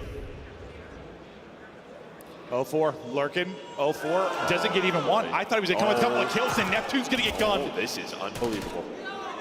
The upset about to happen. Xnit finding the timing, one play remaining, and Nasty, and this is going to be maybe the biggest losers bracket upset on the year. This might be the biggest upset on the year, period. Yeah, no, I think you could safely say that. Unreal upset there. Wow, as Vegas Falcons get it done on Bravo. We've got more matches to come there. Back to show the main stages. Hopefully we'll resolve the audio issues to get ripping into this one quickly. We got this and still one more match on the night, which I believe is going to be what, the Rocker Falcons now, right? Rocker Vegas now? Yeah. Which is not what I expected to be the final match on the night, but what an upset it is. And for Surge, I mean, what the hell happened? You blinked and you're out. Just a bad day at COD. Not the time you want to do that at all. Just a bad day at COD. A really bad day. Yep. But like you said, usually you have a bad day, you can rebound the next day. You can do some prep. You just turn around, play. It's a lot different than it used to be back in the day. And they get caught slipping. But now to the alpha match. Cloud9, LAG, one last stand. Trying to make a run here. At Major 4. Cloud9's hopes of champs minimal, but still technically alive. They'd have to hit some incredible run. Okay, unfortunately, a quick restart here. I'm not sure if it's still the audio issue or maybe wrong sides. Wrong sides. Okay. Quick little reset. All right, well, we didn't get too much time to talk about this because we had the audio issues, then we hopped right into Bravo. Thoughts on this? I mean, obviously, Cloud9 going to be favored. Where are they going to find the openings? I think probably the Hardpoint, right? But I mean, for LAG, this is where you maybe look the strongest, right? You heard the Desk talk about it with Kismet and what he's done. But I think as a squad, that has been their strength. On the other side for LAG, just a question of can you finally get a couple of Surge games under your belt? Yeah, and I feel like some of their series wins, well, they haven't had many, but most recently, it's an incredible performance from Johnny. That guy seems to have the stuff it takes to be a part of the CDL long term. At least I'm hoping that's the case for him. But this bracket looks. I mean, everybody's bracket is busted at home. Yeah, I mean the top side looks normal. Top side makes a whole lot of sense. And now we're just in and out. Rocker or Breach, I think it's 50-50 for a lot of people. Sure, but I mean technically an upset, but not a crazy one. Yeah, Falcons over Surge. It's tough to call it the biggest upset of the year because I guess you think about Boston over Thieves or something like that. But was in winners. Yeah, no, I hear you. This is back-to-back finalists. Vegas haven't won a match. No, you're right. I guess I just keep thinking back to how shocking that 3-0 was over Thieves, but it's a much different story when it's knocking somebody out of a tournament like this. And Falcons have won a couple series on the entire year. They get a LAN series victory. They just won their first LAN map today. That was their first LAN map. You're right. I mean, honestly, they're thinking wake me up from this nightmare if I'm Surge. I cannot believe this just happened. No, I mean, thankfully, you know, solidified your spot of champs. Yeah. You're good to go with the position there, but whew. Rambo and the boys gonna have a lot to talk through and some things to fix after that series. I think we're ready to load in a second here, so thanks for your patience at home and in the venue. Had a couple issues, but I think the guy's about to be ready to go. We'll see if 99 Kids takes an appearance. Yeah, and then for C9, I mean, listen, like they already played today, had a really tough matchup versus Faze in winners round 1, lost both hard points, able to win they the won Surge, right? Yeah. But I'll tell you what, Capsule, who had some great series early when he was first added to this roster, really had a tough one today. He was like negative 30 or 40 or something, right? Like he got smacked, yeah. So trying to bounce back. Trying to avoid what you just saw happen to Surge and just kind of get double popped out of this thing. Looking to rebound over LAG. Absolute chance for Cloud9 to capitalize and make a little bit of a run deeper into this tournament. At least, you know, face off that first match tomorrow, extend their tournament into Saturday. There's how the best of 5 looks. Starting off on Rewind.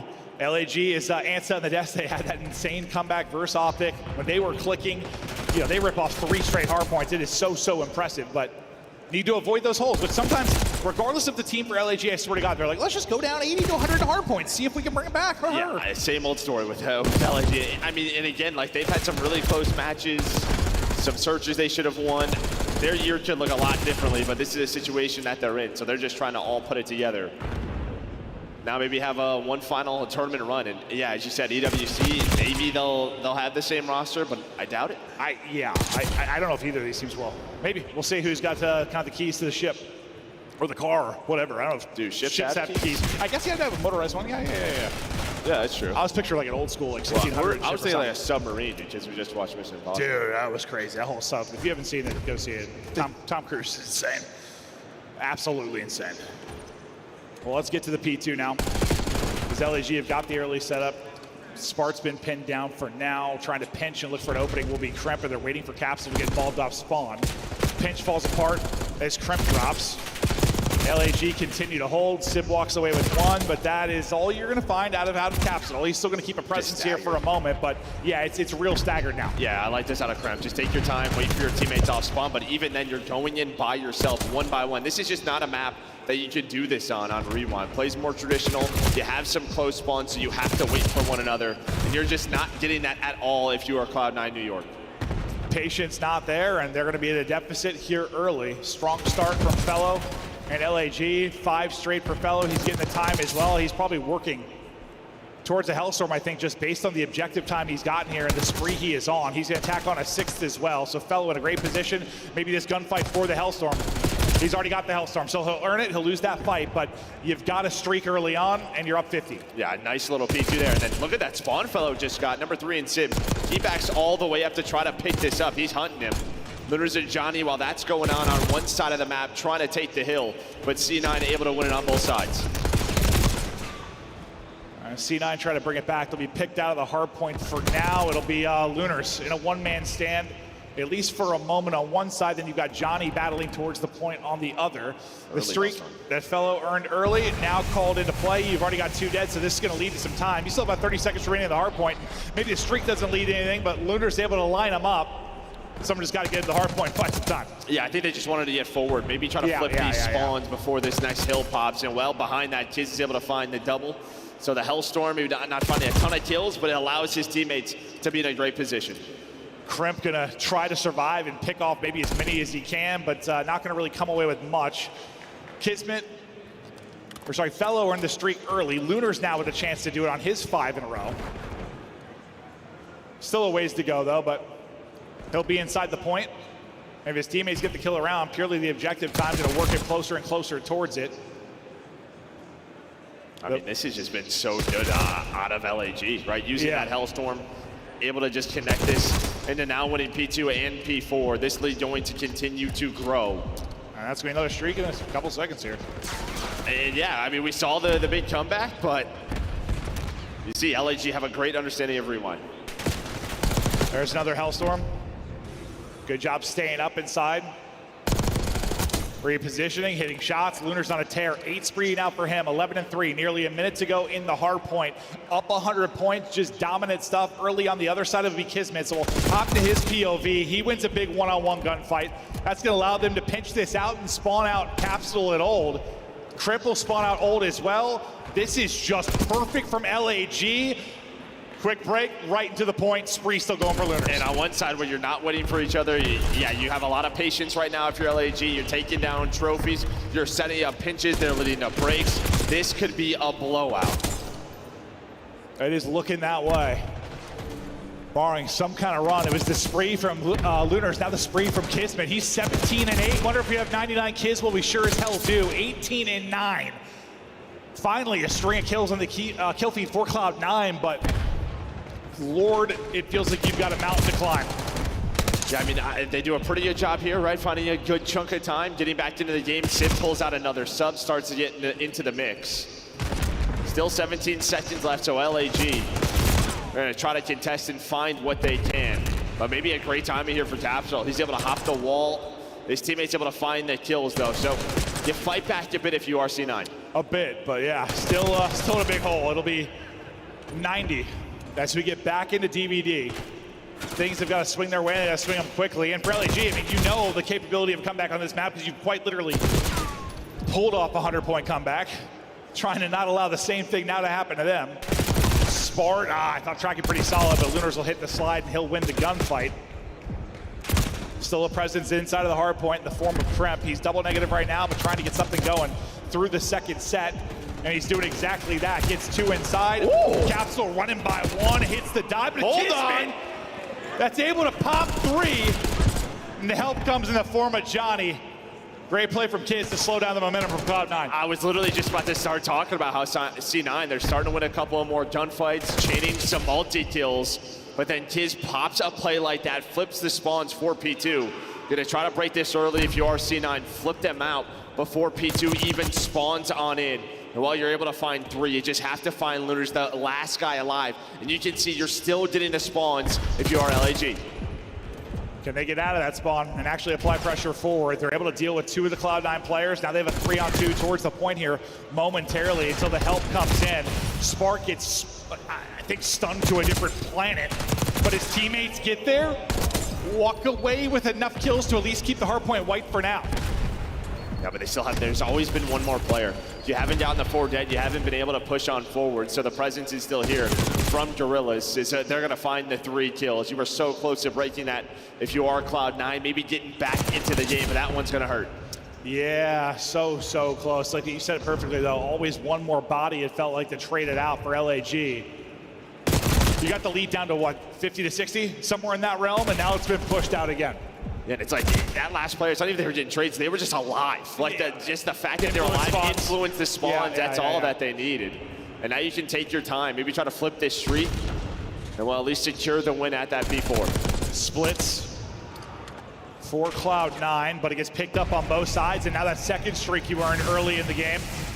You got 2 through the first rotation. This one's gonna lead to a kill. 2 though, spawn burger. That's a lot that Johnny's gonna have to deal with. Not able to do it, and they'll fight into the point. Cloud9 again, trying to make something happen. Huge. Nice gunfight win there for Fellow. It's massive for the upcoming hardpoint. Gets him out to 5 straight. Just feels like somebody's streaking at all times for LAG, I swear. And again, just chaining that Hellstorm. They did position at this P4, flip the spawns. It was a lot cleaner that time around. Fellow was ready for it. C9 trying to fight on back, but as you said, the sprees continue to go. Lunar's able to snap on a spark, but was still weak from that previous gunfight, but hanging on to that lead. Hanging on to the spawns, hanging on to the lead. Johnny winning fights at Old is just kind of keeping the pressure from his teammates, and they're able to pick up Spart, who is kind of pinching out that next upcoming spawn. Up 70, new hard point going. All the position in the world right now for LAG. They can seal the game here. I mean, if you're C9, you just haven't had anything. No spawns at P2s, at P4s, always having to break. And, well, I mean, it appears in the scoreboard just how difficult it is to break some of these hills. You need perfect teamwork. And even when you have that, the spawn still might hurt you. Spark trying to do what he can. Hold up. He's able to find the double, but just like the previous P2, there's always one more player. So LAG gonna try to flood, but finally, maybe the break. Yeah, there's one more, but Spart buries him as well. He kills 3. Sib comes in with a double of his own. And maybe this breathes some life into Cloud9. Can they mount the comeback within 70? They'll get the final 20 here, or they should. And they'll be down, what, 50 or so points. They're still spawning ult, though, so LAG are just going to try and send bodies at this, maybe break up some of this time. Well, they spawn. I have no idea how they spawn back there, but spawn right on top of the hill, still get cut down, able to read it. Now Spart's on 5 in a row. And well, the last time through, their best hill was probably this P5. I mean, I thought that was going to end up working out great, considering the time you needed for LAG, but Cloud9 get the kills, and now you start to chain these together. Johnny, though, is chaining kills together, looking for his third. Capsule, though, able to seal it and hold on. Cloud9 making a run. LAG have been the comeback kings on rewind, but Cloud9 trying to give them a taste of their own medicine. They haven't had a lot of sprees. Sip, though, on one as he battles back to even. Can they mount the hold here? What a heroic comeback it would be for Cloud9, who have been in a bad position for what feels like the entire map until this sequence. And every time Sip pulls out that sub, he's able to get a double. That swings momentum towards his team's way. And yeah, now you're within 30. They were picking up on the pinch. They're going to have to do it again. This time it's Lunars. He's able to find one, but numbers still going towards New York. They are very much alive in map 1. What is it with comebacks on rewind? Down 20 now. Lead change potentially looming. We get into our third set as we fight for DVD. Cloud9 still trying to light up the feed. Johnny with a huge win, though. Get positioned by the Hardpoint. The wall bang from Spark, though. The thing of beauty is he closes it out and tries to now finesse his life. They're in the point. Tick by tick, they look for the lead. They continue to hold. They continue to find kills. Spark going massive. They don't quite get there, though. Down 1 in Hardpoint control to LAG. Yeah, Johnny's able to find the double to give his team some momentum, some presence inside this Hardpoint. Kremp didn't try to find a timing. The timing not going to work his way. Going 2 for 2. But here's Johnny as he's able to find another one. 3 on this hill. And just second by second from closing out map 1. 20 left in the Hardpoint. 10 needed for the win. Desperation for Cloud9. Talk about LAG and all the comebacks they've almost pulled off this year. It's Cloud9 now that is almost doing it, but they come up short. LAG close it out when it matters. It got scary. It got real scary as they nearly let the 100-point lead slip away. But to hold off Cloud9 in the final Hardpoint and get the win. Yeah, and I mean, it was just such an ugly start for Cloud9, right? You give up 2 streaks. I mean, you don't win either P2s or P4s. The fact that that was a 25-point game, props to them. I mean, it was, what, 130-30 or something. They got to the 100-point advantage, and then I think they brought it within like 50 once, but they kept getting down, I don't know, around 80 throughout a lot of it until the final couple of Hardpoints. Nearly a crazy one. As they try to flip the script and pull off what LAG has been able to do a few times this year. Not going to happen. I mean, Kiz certainly slows down a bit. He had the insane start. Johnny pumping the damage despite going neg 1, but really a good all-around team effort. Great map 1 from Lunars, who was able to earn a streak early on as he ends on 27-19. Yeah, and honestly for C9, it was a lot uglier than this. You could see all 4 players started to get a lot more involved. Sib leading the way with damage, but you can just kind of tell the kill feed started to switch up quite a bit. Yeah. But it's a little too late. Yeah, I don't know what the sling advantage was at its highest for LAG, but I mean, it had to be 15 plus at some point. Maybe even 20. It gets a bit tighter, but hopefully you're having a lot of fun in the venue. It's cool just to see this environment and all the people everywhere, whether it's in the crowd or checking out the Bravo match, all the Challengers matches going on. We got the different booths with Scuff, Monster, etc. here and partying. I don't know, just feels alive and just reminds you of kind of older times. Oh, no doubt about it. Yeah, all the booths are here. Yeah, just everybody checking out all the different parts of the venue. Have the Challengers guys yelling right next to us. It is a great time to be back in the pit. It certainly is. Still down 70, around 70 at this point. Just never able to get over the hump. That was the Kismet play that I thought kind of put away that little surge for Cloud9 when they finally got things going, but they make a big run late. See 205 on the board for Cloud9. They're around the 130, and this is when they start getting hot. They chain together 2 Hardpoints, and things get a little bit stressful for LAG. Yeah, just LAG just couldn't find a good chunk of time. They're at P5. Finally here towards the P1, able to get it in the last 10 seconds. Johnny does a great job just playing his life, finding a multi-kill, staying alive with the SMG, and Fetlow getting fired up, trying to get his guys locked in. Capsule trying to bounce back in the map 2. Had a tough series earlier today. Trying to turn things around. There's the overall game flow, and you can see, like, outside of the final moments and the beginning moments, where obviously it's close, there's a lot of separation throughout that hard point. Yeah, I mean, really just that P5 and the second P1. I mean, C9 do a really good job to get themselves back into the game, only down 70. But yeah, 136 to 29 through the first 4 is not how you want to start. Nope, can't have that happen. Is it possible to bring it back? Certainly, we've seen a few this year, but usually going down 100 early is going to be problematic in a hard point. Red card, search and destroy.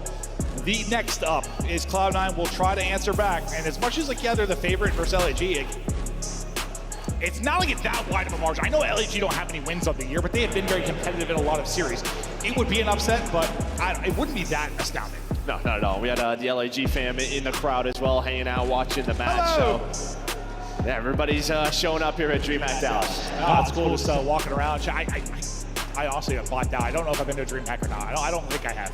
Or maybe I have. I don't know, Joe. But it's been awesome to walk around, just check out the different games. Right? I feel like I had to have. They all blend together, bro. I've been doing this a long time, man. It's been 10 plus years. Like, that's the problem. Like in my head, like the Gamescoms, the E3s, like, DreamHack, it all blends together. All the same thing. Just people everywhere. A lot of booths and stuff. Yeah. A whole lot of booths. Cloud9 look to get locked in for the S&D on red card. Sib, when he is in form, it feels like it's Search, a lock for double digits. Crimp gonna be your guy, looking for the opening kills, trying to find incredible timings. They live or die by him sometimes in Search and Destroy. Yeah, it feels like he's got, like, now with Capsule, maybe a little bit less of that, or True. at least someone to entry a little bit more for him. Maybe he could take some different routes, but on the other side, it's really Johnny, right? For LAG, just feels like when he has a pop-off map, a guy just like 15 per search. Yeah, I mean, he's alleviated some of the pressure from Kiz, I think, with the earlier forms of the roster, where it felt like he had to do so much. Trust me, you'll take 99 Kiz anytime you can get it, but I mean, he was having to make insane plays in Search and Destroy for them to maybe win a map. Johnny now, definitely the takeover potential, but all right. Offense to LAG to kick things off. We'll take a look at the opening look. A little 3-man game. Out towards A, and the off-site guy will be Fellow that maybe looks for the aggressive push through or a late flank, depending on how things go out towards A. Yeah, so Nade's going to give some info over towards C9, so you're going to immediately kind of rotate Capsule through mid over towards A, so maybe that's just the call for LAG. Let's go B. They hit us with nades, maybe they over-rotate. That is the right call. This is all down to Kremp. Kremp able to win one. Thought he was dropping. He gets the first blood. He is traded out, but he's done his job. Now pressure to the remaining 3 to retake this. Bomb plant has not started. His bomb has still got to be picked up. Lunar's able to find another. They've got site control. They've got numbers advantage. Fellow, I thought there was life away, and he actually did. Lunar's at least able to trade out one. To a 2v1 we go. Smart last up. Good job playing their lives. LAG close it out. You and I have talked about kind of wanting to see more of Lunar's, right? Maybe in a different situation. It feels like individually he's shown some bright moments, did it there in the map 1, and just some excellent picks here in this map 2 in this first round to get them going. No, and like, listen, this isn't going to be the best example of it, but like, we've seen it so many times where it's very difficult when you come into a bad team, a team that is struggling. Like, if Lunar's had the Mercules route and came in and played with Toronto, how would he have looked? I don't know. It's so tough to tell. Listen, I think Mercules is a special talent, don't get me wrong, but it's so hard to tell when a team is bad, bro. It is. It's so tough. But he has had some bright moments between the Hardpoint, now the Search and Destroy. Yeah, maybe we're gonna finally get one of those series we've been wanting to see from him. We have. Just all the hype you heard about him, man. I didn't watch him too much in Challengers, but he's like heard how excellent he was. Just trying to find his footing in the CDL. Starts out 2-0 in this. We'll see how they can hold on the defensive side, but watching Crimp for now, the first blow will come behind Fellow. He gets a deep pick all the way from stage. Yeah, I mean, near bus. I don't even know what that angle is right there, but he hits the headshots. Yeah, he plucked somebody. And now it's just pressure towards B. Here's the thing, though. Capsule has bomb, and he's still just watching the flank. So even if they take the site, they have to get Capsule here. Whoa! I'm not really sure what the play call is, but they're just going to get mowed down. The play call is keep Capsule bomb, set him up for a 1 versus 4. Yeah, I mean, honestly, I didn't know if like he was going to try to go A and maybe win a 1 versus 2. Or find a timing pinching mid if they find success. I don't know. Good luck. Holding the door is Fellow. Closing the door is Fellow. Got the first blood from deep in the round, LAG. We've seen these moments where they look like a strong, cohesive unit. Yeah, they've been far from in between, but... No, there's some moments for definitely. There are moments. I'm almost like, hey, they look like a pretty good roster. But so far, so good here in the Search and Destroy. Just finding the early pick there is Fellow. And then you just see just how tough it was for C9 to even do anything in that 3 versus 4. Oh, yeah, and like a very clean first blood versus, like, I don't know, Crimp got one, but insta-traded out, obviously, on the site. That's kind of chaos going down to B. This is just a gimme for Fellow to start the round, and they play behind that. Fellow, 3-1 now. Massive round there for him. You check out the Scuff controller cam. Sib just sends it across it. Similar, though, their first blood instantly. Well, not really traded out. Sib stays up, but you get to a 3v3 quickly, so you don't come away from it clean. I mean, that is just a round and a half there from all of C9. Just 4 hitting mid, trying to take the gunfights. Well, you get what you want, but as you said, now it's just down to a 3 versus 3. Hoping that's a little bit cleaner, or you find multiple, and Fellow almost nades himself. Yeah, I was about to say, that door is closed.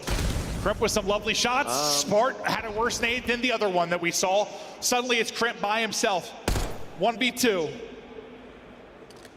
What? Yeah, I don't know. Not really sure. Maybe what the door there. was closed on his. Yeah. For him too. Yeah, I didn't see how that would happen. Bomb getting planted down. Can Crimp pull this off? The answer quickly is no. LAG continue to cruise. 3-0, and yeah, 2 first bloods, technically the Cloud9, but yeah, both kind of instantly into 3v3s. Hey, Fellow's asking, I mean, he's on the stage saying, well, what is happening here? What's going on the C9 side?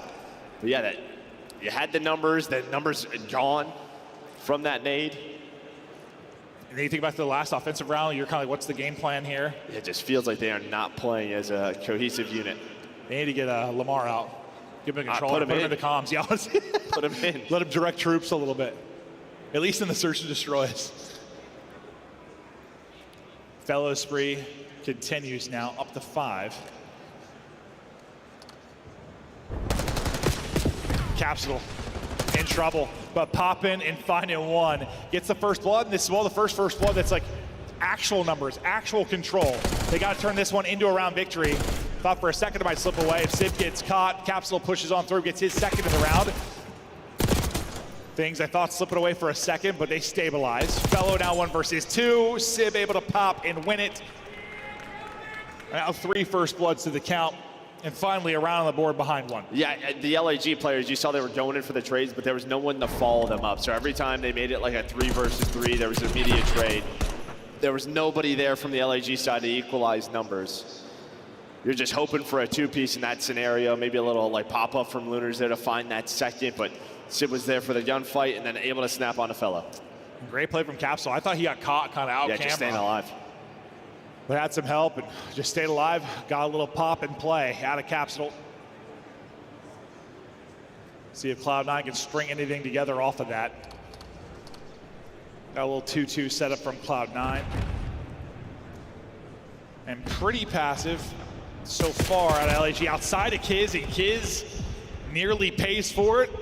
But Lunars gets the pick. I was going to say, Sib stays. He stays there, so he's looking for another gunfight. So Kiz just the bait. Yeah, he just baits it out there, and well, he's able to find the kill. So great first blood, nice little teamwork, and yeah, Kiz's ability to stay alive starts all of it. Yeah, I mean, I thought he was dead to rights. I didn't even think he reacted that quickly. Like, it felt like time for the kill to happen for Sib, right? Like, Kiz, I thought he took a few builds. He's like, oh, I should probably move. But from his POV, maybe you see Lunars swinging. Whatever the result is, a first blood for LAG. They've not had many, but they're still up 3-1.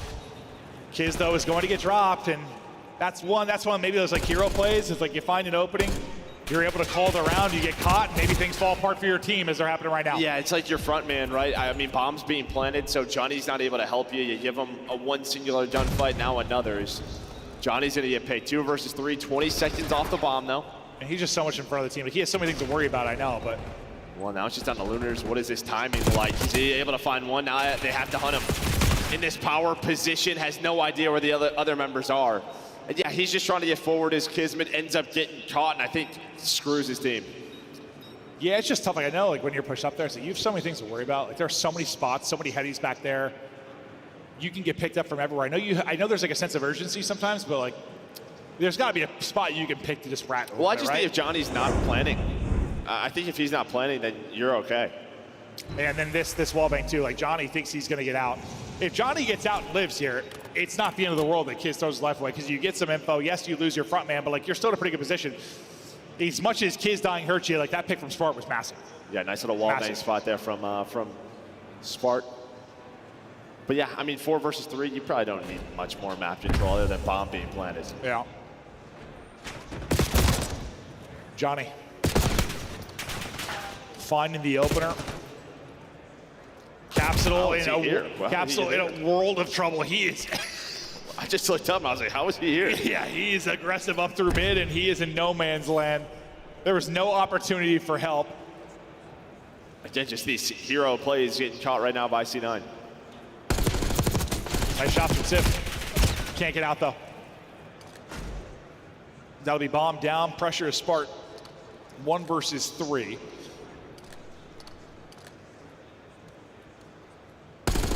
Gonna get anything clean? Nope.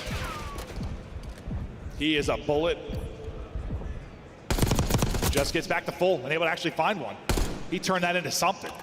Yeah, he's just got to get bomb, and then maybe he has time to wrap back towards A. He's looking for another gunfight.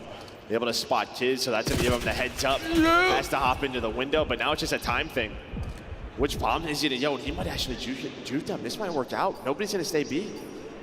Nobody's gonna stay. What a route from They're Spart. coming back. They're coming back though. Timing's gonna be not good enough. Almost finds the opening and the timing. LAG they'll push forward, get the info. Dude, that was gonna be an insane play. I thought so. I like it, because I think logically they're thinking he goes A based on the info he's got, but yeah, maybe they saw the doors were closed or something, turned around. yeah, I'm not sure. They saw something that they realized what was going on. A 4-2 now to LAG. They brought it back in the first blood department too, so we 3-3 through 6. Lunars still lead the way, got off to a pretty hot start early, and he's 8-3 now. Oh, speaking of Lunars though, we'll stop to his POV for a second. Just kind of stunned up, looking for info, trying to cover his bomb carrier, who's their forward man. Kismet always wanting to get aggressive. Fellow gets one from deep again. He finds a pick on the offsite at B. And that's what I was gonna say. Do you want to wrap out of this? Oh no. In another round where with first blood, this could get real ugly, but 2 versus 2. All down to Lunars now. Just trying to find a timing on a capsule. Hold and up he will. now. Another 1v1. Lunars having himself the series. Fantastic map 1, goes on an 8 spree, now 10-3 in the map 2. We've been looking for a takeover series out of him, and maybe it's happening right now. Can he clutch up in the 1 versus 2? Lunars, Spart, 30 seconds on the clock. Well, these players know each other very well from their time in Challengers, so know how they like to play. Well, Spart has a very good read on this. I just don't think he's going to see him from here with where he's planting. Saw him. He saw him. Advantage now to Lunars. He knows where the push is coming from. Spart going to have to world storm. The Lunars clutches up for the 1v2, now on 11. What a series for the young man so far. Yeah, and I mean, Fellow gets that first blood, but then they just commit to the bomb site right up sidewalk, try to take the fight to C9. The problem is that all 3 players were here for C9, right? So Fellow ends up getting traded out in the middle of the map, and then everyone is here, but down to Lunars, the timings work out well, and as you said, spots him top window, then puts himself in a great position to watch across the bomb. Yeah, I was just hoping like enough time was gonna go by that he got antsy. Like, you know, it's like 20 seconds pass and you just start to overthink things. I think he did get a little bit antsy, but thankfully he had the timing. 11 out of him, leading the map 2 by a wide margin. A round away from a 2-0 edge. You've not had many series to chalk up as W's this year, but LAG trying to get another one through. Maybe make some kind of Cinderella run this weekend. I mean, who would have thought, dude? We get a run out of like Vegas and LAG. And LA last tournament of the year? Yeah. I'm in. Why not? Go 1 for 1. Oh, Capsul's timing is something. Funnels him right into Sib. Capsule, I think, can get a push forward for the kill, but he's kind of chilled for now. He's last alive. 1 versus 2. Can Capsule clutch up? Dude, these times have been so crazy for him. Yeah, no, honestly, his POV's been absurd. Just so close to all these players, but now Why not? another 1v1, and Lunar's trying to call game. Maybe 13 and 3. Ended on a 5 spree. Just got the spot. Pressure to Capsule to get the plant. Now he's thinking kill, or he's thinking wrapping through. What is going on in this one? Is he gonna get there? He should get there just in time. Yeah. I thought it was gonna be a little bit closer. Oof. Hopped off there for a second Dude, as well. yeah, gotta be sweating. Gets it in with a second to spare. Lunars plays the 50-50.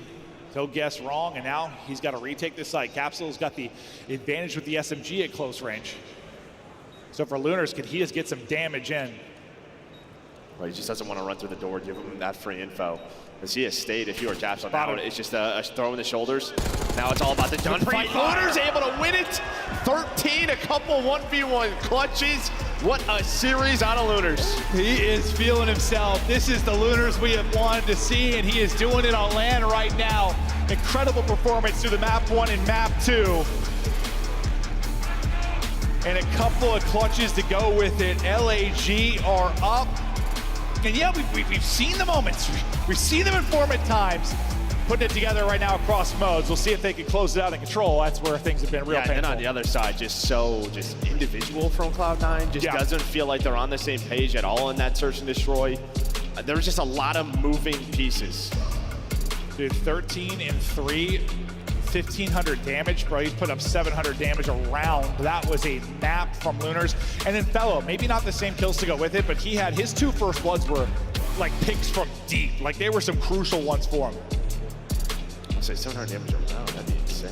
Oh, yeah. No, it definitely says that. I don't know why I just said that. I read that, I was like, wow, but that doesn't make any sense. That'd be 8 times 7, that'd be a lot of damage, Joe. Yeah, 5,600. That would be probably the record. Dude, I just looked at it and saw how much I stood up from the rest. And I was like, wow, what a stat. I was like, man, that's a lot. No, thank you for calling me, so I don't have to get tweeted a million times. No, I'm not calling you out. I was calling out the stat, I don't know what that stat makes no sense whatsoever. I just got fooled by our scoreboard that has not worked for years. Shout out Call of Duty Esports. But hey, it's 2-0 for LAG. They're looking good. Incredible play we're seeing out of Lunars. Want to see if they can close out this series. Cloud9 on the cusp of a real tough stretch. Des, take us through the beginning of this series. You and your digital numbers, they're all analog here. Pen and paper, baby. Let's dive into what we just witnessed because LAG is about to pull Vegas Falcons. Another upset in the elimination bracket. It took 4 majors. Why not, Chance? Well, I mean, I don't know. I'm looking at the roster, and I'm just like, reimagining. I picked C9 to win, and I'm like, okay, Kismet, I'm never going to doubt on land. I think I forgot about Fellow, and he always upgrades and levels up, and apparently the young duo in Lunars is the exact same thing because he was lights out map 2. And I was looking up the numbers. Fellow is 28 years old. Slasher is the oldest in the league at 30, so Fellow is up there. Yeah.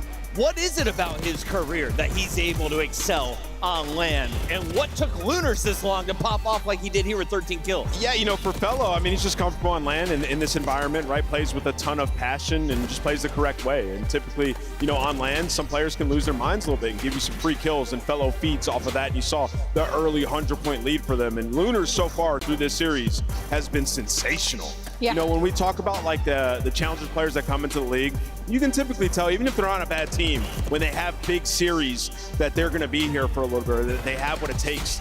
It's just taken him some time, man. But right now, he's showing that he can contend with some of the better ARs in the world across that side of the stage from Sib. I think you made a big point about Fellow, and we all are kind of talking about this event that is reminiscent of years past, right? Reminiscent of CWL, and you look at the vets, they thrive in this environment. They thrive with 2 stages. They thrive with jam-packed days and upsets, so maybe we're seeing a little bit of that out of Kismet. LAG on match point with Hacienda, red card and rewind still to go. Can we see back-to-back upsets? Let's take a look back at the first hard point, because if you're looking at the numbers, Gorilla Mates took charge. They took charge early. Allowed Cloud9 back in it in the second half. Yeah, and that's where things got spooky. When they had a lead like this, I was like, oh, yeah. The upgrades, the land, my bad. I understand now. And then when the comeback kicked in, I was like, I get to be right in my predictions. I'm happy now. But ultimately, just a super well-played game. Lunar's got a post up in the hill the entire game. Dropped a great KD while doing it. And obviously, it might get a little bit spicy and dicey, but they play well enough on rewind, and they're able to close out, right? So that's where the veteranship rolls through. Fellows been here time and time again. Kismet world champ for good reason. They're not going to be the team to let that slip. And why were they getting outplayed in the first half?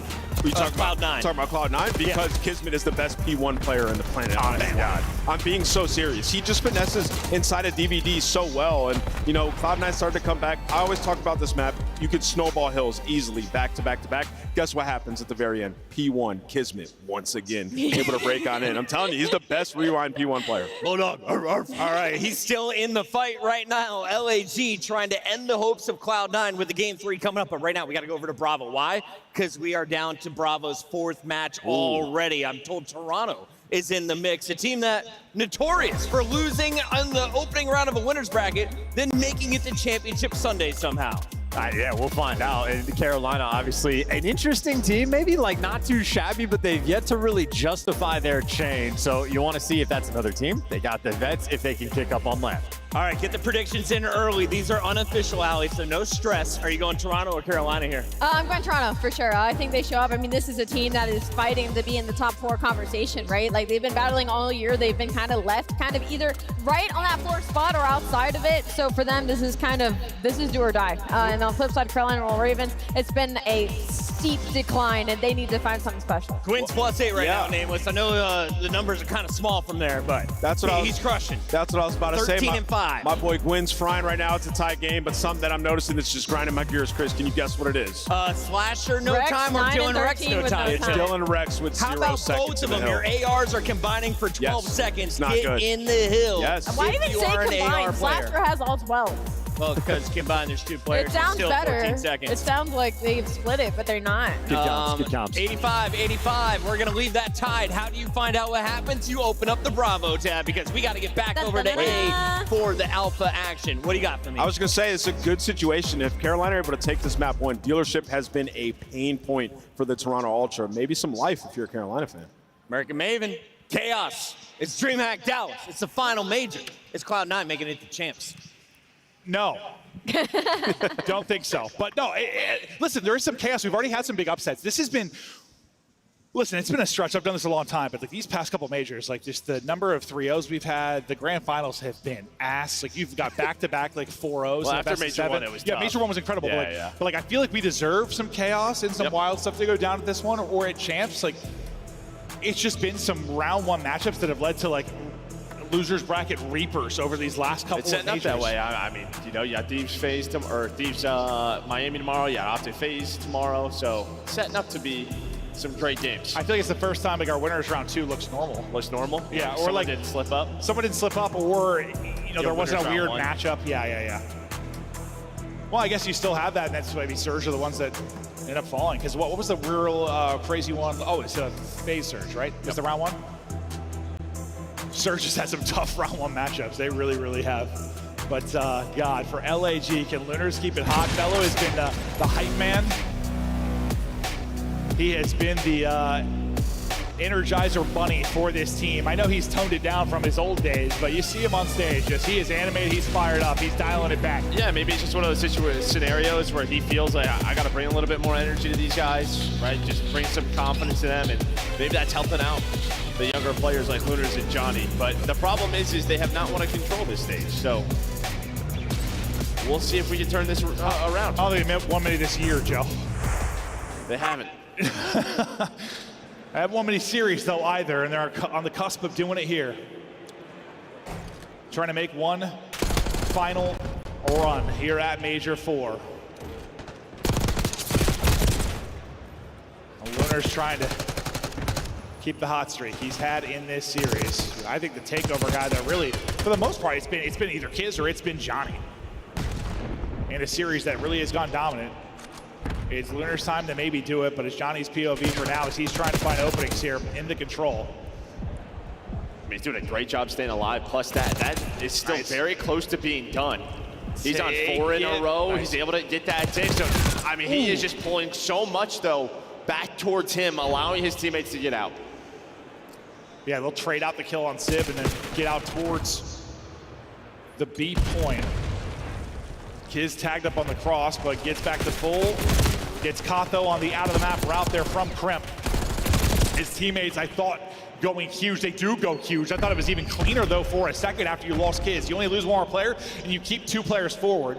Spawning out Rockside, though, and trying to battle back will be 2 players from LAG. The other 2 try to fight on the point, and Lunars is still going nuts. The fact he walks away with a multi, it buys time for the teammates to get here. They unfortunately don't come away with anything, or do they not? And that's got to be better, I think. I mean, after Lunars gets 2. Yeah, I mean, there were a couple of scenarios there where your one player on balcony just has, if they get 1 kill, I think it was Fellow the first time, and then right there, I think it was Kiz. If they get that trade, there's 2 to 3 on it, and that point's probably done, but still playing well, still up 3 lives, just trying to extend the time. Yeah, you're slaying fine on offense. Just looking for the extension, and you're able to get it. A's going to be done. Wow. And that happens with no kills, really, so they're just able to hop on A. Cloud9's going to post up and try to thwart things over at B.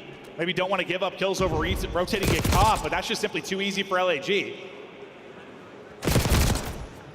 They do continue to win some big fights here at Plat, though, to keep a presence. But what a round from Johnny. Talk about his takeover ability. 10-2 in an offensive round.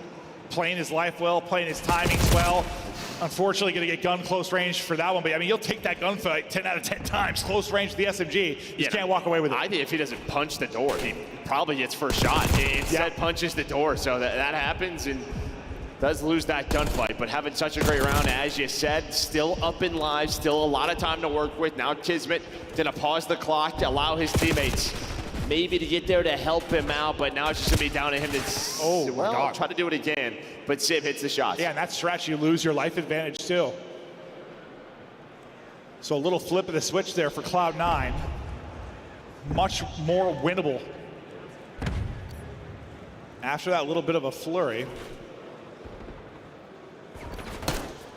Johnny finds one, Fellow will get another. Trying to find an opening out towards the point, pinching on one side. It's going to be Kiz. Kiz going to be by himself, and he's going to get picked. Cloud9 seem to have done enough. No respawns remaining. One final effort now for LAG. Sib, what is that? Yeah, just tries to go for a peek, and now maybe an opening. 5 seconds, though. Someone's going to have to touch the point. Kiz is able to find one. Just trying to get there is Lunars. Hits the shots. Tries to slide to the point, and well, you do hold on to that B defense. I thought Sib threw the round. I honestly just over peeking. Yeah, it looked so silly from our POV. He was just like doo-da-doo-da-doo-da, like came out and just got beamed. But I think that's a frustrating one if you're LAG, because there were probably 2 to 3 gunfights where if those go any different, even one of them, this round is probably done. But C9 clutch up and do just enough. Yeah, I don't really understand what happened today. No, I have no idea. They must have gave it up. They just gave it up. Yeah, no, that's what it seemed like. It was just, I didn't expect it to be played like that, no, but we it worked out. We haven't seen that. No, we haven't. You win the round, but I was like, usually you got to get some kills to finish that point. It's not like they needed 1 tick. They still needed 2 ticks, right? But Cloud9 do hold. Now let's see what they can do here on offense. Johnny is end up with 11, leads it on the offense. Won't be a round one, but we'll see if the ticks will end up being the story. The break fight, so far edge to LAG. Spartan just dancing with death. Yeah, best of luck. He's just gonna get triangulated and dropped. Yeah, and then Fellow right there just does an excellent job staying alive. Doesn't overpeak, try to take a gunfight, waits for his teammates to reposition, but right off a spawn, Tapsula is just running forward. He's gonna get right back down to this point. So I think LAG were thinking maybe they're gonna try to push through Rock, maybe get top halls control, and well, Cloud9 right off spawn just run towards the B point.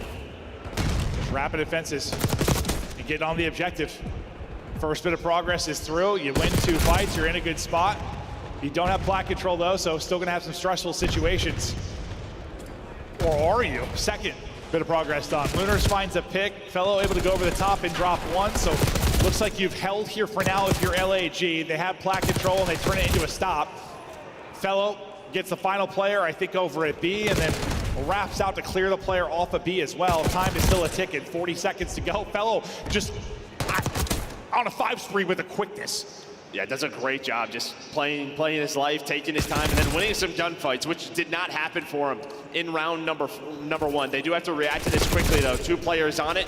Lunars with some great shots. Capsule hits the nade, and that is going to be all 4 dead. As LAG trying to hang out, 25 seconds left. They have the 5 life advantage. Oh, no, no, no. And I mean, Johnny just fries him. You take some shots, and then you get turned and burned. Off to the races, we go towards B. Will they pick up Johnny? 2 trying to deal with him, 2 trying to win it out towards well. I'm not sure the timing's gonna be like Johnny on the flank. They are gonna pick him up. It's gonna be Sid with sub out that deals with that. Looking for the extension now onto the point. The problem is, you're running out of lives to maybe do this. You still have 12. Will you get the extension? Contest is, no, it's not gonna be there. So the minute is through. Down 5 lives. How do you not just drop down there? I feel like someone has to drop down. And I did another scenario where if you're LAG, and now things starting to click here for Cloud9. How does Kremp walk away with 3 in that? He's on 4 straight, and they're about to steal this round. Very reminiscent of round number 1. Starting to fight back, though, is LAG. They at least get the 4 ticks if you are Cloud9. Kremp on that streak. Well, he is starting to heat on up. Someone take him down. Finally, it happens. No, yeah, that stretch from Kremp was disgusting. Still, though, the lives might not be there for Cloud9. It is going to feel a little bit maybe like the round 1, as you said. Opposite sides of it when it comes to the points, but going to be a similar result here. All on Sib. He's talented, but 1v9, here we go. Yeah, with 28 seconds left, I don't know about that talented. All right, traded out and dropped. What was the ticks in the first one? Was it 5? 4-4. Was it 4-4? No, they got 5, didn't they? Oh, 4, you're right. 4-4. I should have trusted you. That's on me. I paid attention to it this time.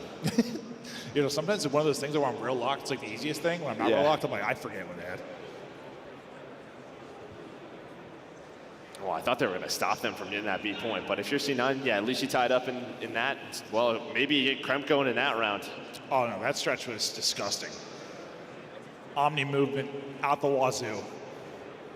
Finding kills and making plays. Huge round from Kremp. I mean, similar as kind of Johnny's opening round, he had a really sensational one from the LAG side. They'll get LAG now back on offense. Looking for a great break. Little 2-1-1. Off the break for LAG. They've gotten some kills over towards B. It should set up, they've gotten some kills over towards B. It should set up the teammates with some openings, with some freedom in through mid, but that's not gonna be the case. Capsule's gonna hold it. Johnny won't find the timing. Still looking for progress here. Will the first tick finish for the contestant? Will not. Fellow taking fire from everywhere, trying to pop. Great job playing his life. He did such a brilliant job. And now Kiz is here. Kiz gets off the 8-point. Fellow's able to play his life and get the kill. They were all swarming Fellow. All 4 were here for Cloud9. Then there's a transition, and Nate is going to connect. That's a huge nade, though. That's a huge nade. Yeah, gets 1 off of it. Yeah, that point might be done if that nade doesn't hit. Slows big time with only 1 player there, and then they're able to clear it. But yeah, I thought Fellow got hit like 13 HP or something at the very beginning. Everyone was there for Cloud9. Yeah, I think he got shot by every one of them to start that. Sib, though, staggering the push from LAG. The longer these fights go on, the better it seems to be for Cloud9. And you're right. I mean, this all sort of stretches from that nade, right? It all just starts from there. Yeah, no, I thought that was the point, and I just saw the nade hit. I'm like, okay, well, never mind. And maybe they would have got back if 2 were on it, but I don't know. It would have been close. 1 nade, 1 second could be the difference in Call of Duty, and seeming to be the case here. Still need a tick. If LAG get the extension. Starting to go down big time in the lives department. They're all backed up off spawn at the worst possible time. Gonna need a hero play. Gonna need a hero route. Kids trying to be the hero. They're gonna get 3 dead. Like that, all 4 dead. Oh my God, from the depths. Go LAG, thought they were in hell, and now suddenly they're gonna be looking at a minute extension, and the lives are going to disappear. Avoid the nades, that's all they're trying to do. Kids able to hit the nade up top in office. They are down 4 though, but yeah, able to get another extension, have some time to work with. Yeah, at least give yourself a chance in the round. That timing, not great. It can always be awkward on the stairwells. Well, last time they had a battle off spawn, they did it perfectly. Can they do it again?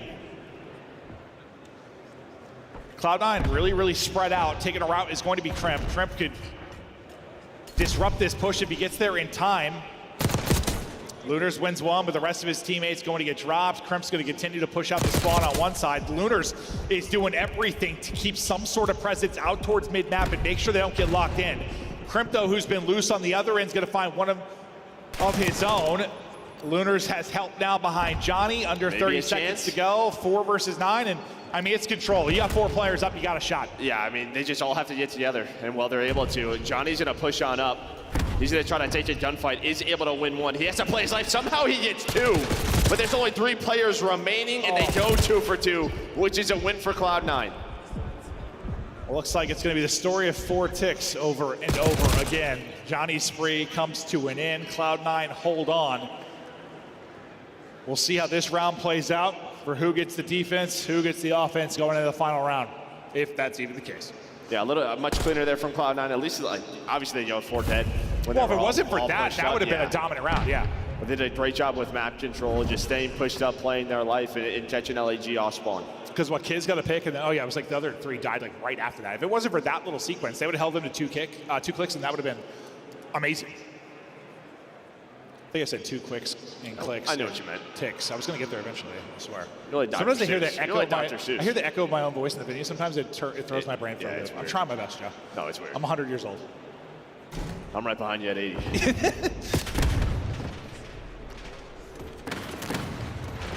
Capsule doing pull-ups, and I thought the centering was going to be a little bit awkward, but he popped up, but he does walk away with it.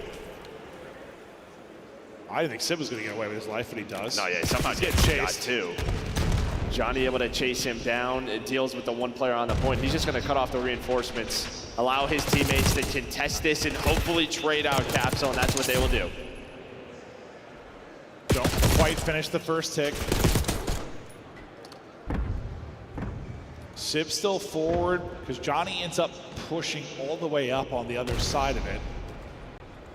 And everyone's going to wrap out like rock sides. I don't know if Johnny's going to end up... Oh, Johnny is going to end up taking 1 fight. He's going to get caught. That looked like, on the minimap, that looked like sick timing for Johnny. And how many times have they found, right, that 1 player sort of lurking in the spawn has Cloud9, just doing a great job, calling out names, picking up those players lurking. Well, a number of times it has been Johnny. Progress, still working. You get 3 down. Let's continue. That second tick was nearly done. They're going to try and get on it. Fello's got to be a maniac, and Fellow is a maniac. Will that 2 be the difference? Nope, there's still 1 body here. I mean, that's going to be the reason they don't get the point. But they'll still get the second tick. A double from Lunars, a double from Fellow. Keeps the defense alive and well. And I feel like a lot of the times that's when we see that the last couple of players today maybe transition towards B, but it doesn't happen. They try to get the A point with as much progress as possible. The issue now is 30 seconds. Don't have a lot of map control. It's just Capsule who's out. Where do they want to go? I'm sure that's the conversation right now in the Cloud9 camp, because you have 2 ticks on A. You'd love to finish that. Can they kind of just run up and close it out like you saw LAG do in that opening round 1? Well, they're not going to, no, they're going to go 4 dead, so no opening. And this is that worst case scenario. Like, you just get a little bit of progress on both points. You're just never actually able to work the extension. And now you're just getting fried on spawn. The crossfire trap is up. No opening anywhere for Cloud9. They never get out. They only get 2 ticks there, so it'll be defense again for LAG.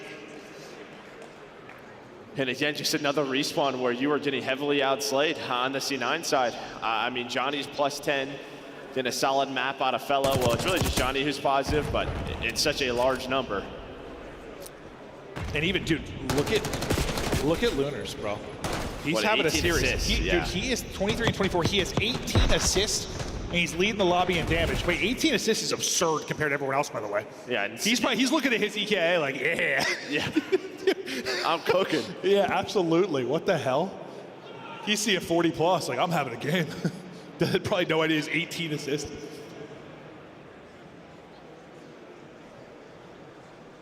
Could be one of those series for him. Maybe one of those weekends for him. But to round 5 we go. Cloud9's tournament hopes hinge on this round 5. They're trying to pull off the reverse sweep. They got to get a nice break off here and get some progress early. They've had opportunities on their offenses, just have not been able to close them out. feel like Kremp, you talk about offense, he's the guy that can get these spots and dominate a place like Plat in office. If he has a big round, you think more than likely they might win it. Yeah, well, Fellow right off spawn, you run out of bullets, and he's able to take you down. But yeah, that's just kind of it. You haven't had a great break-off if you are C9, but, well, maybe this is it. 3 gonna go down.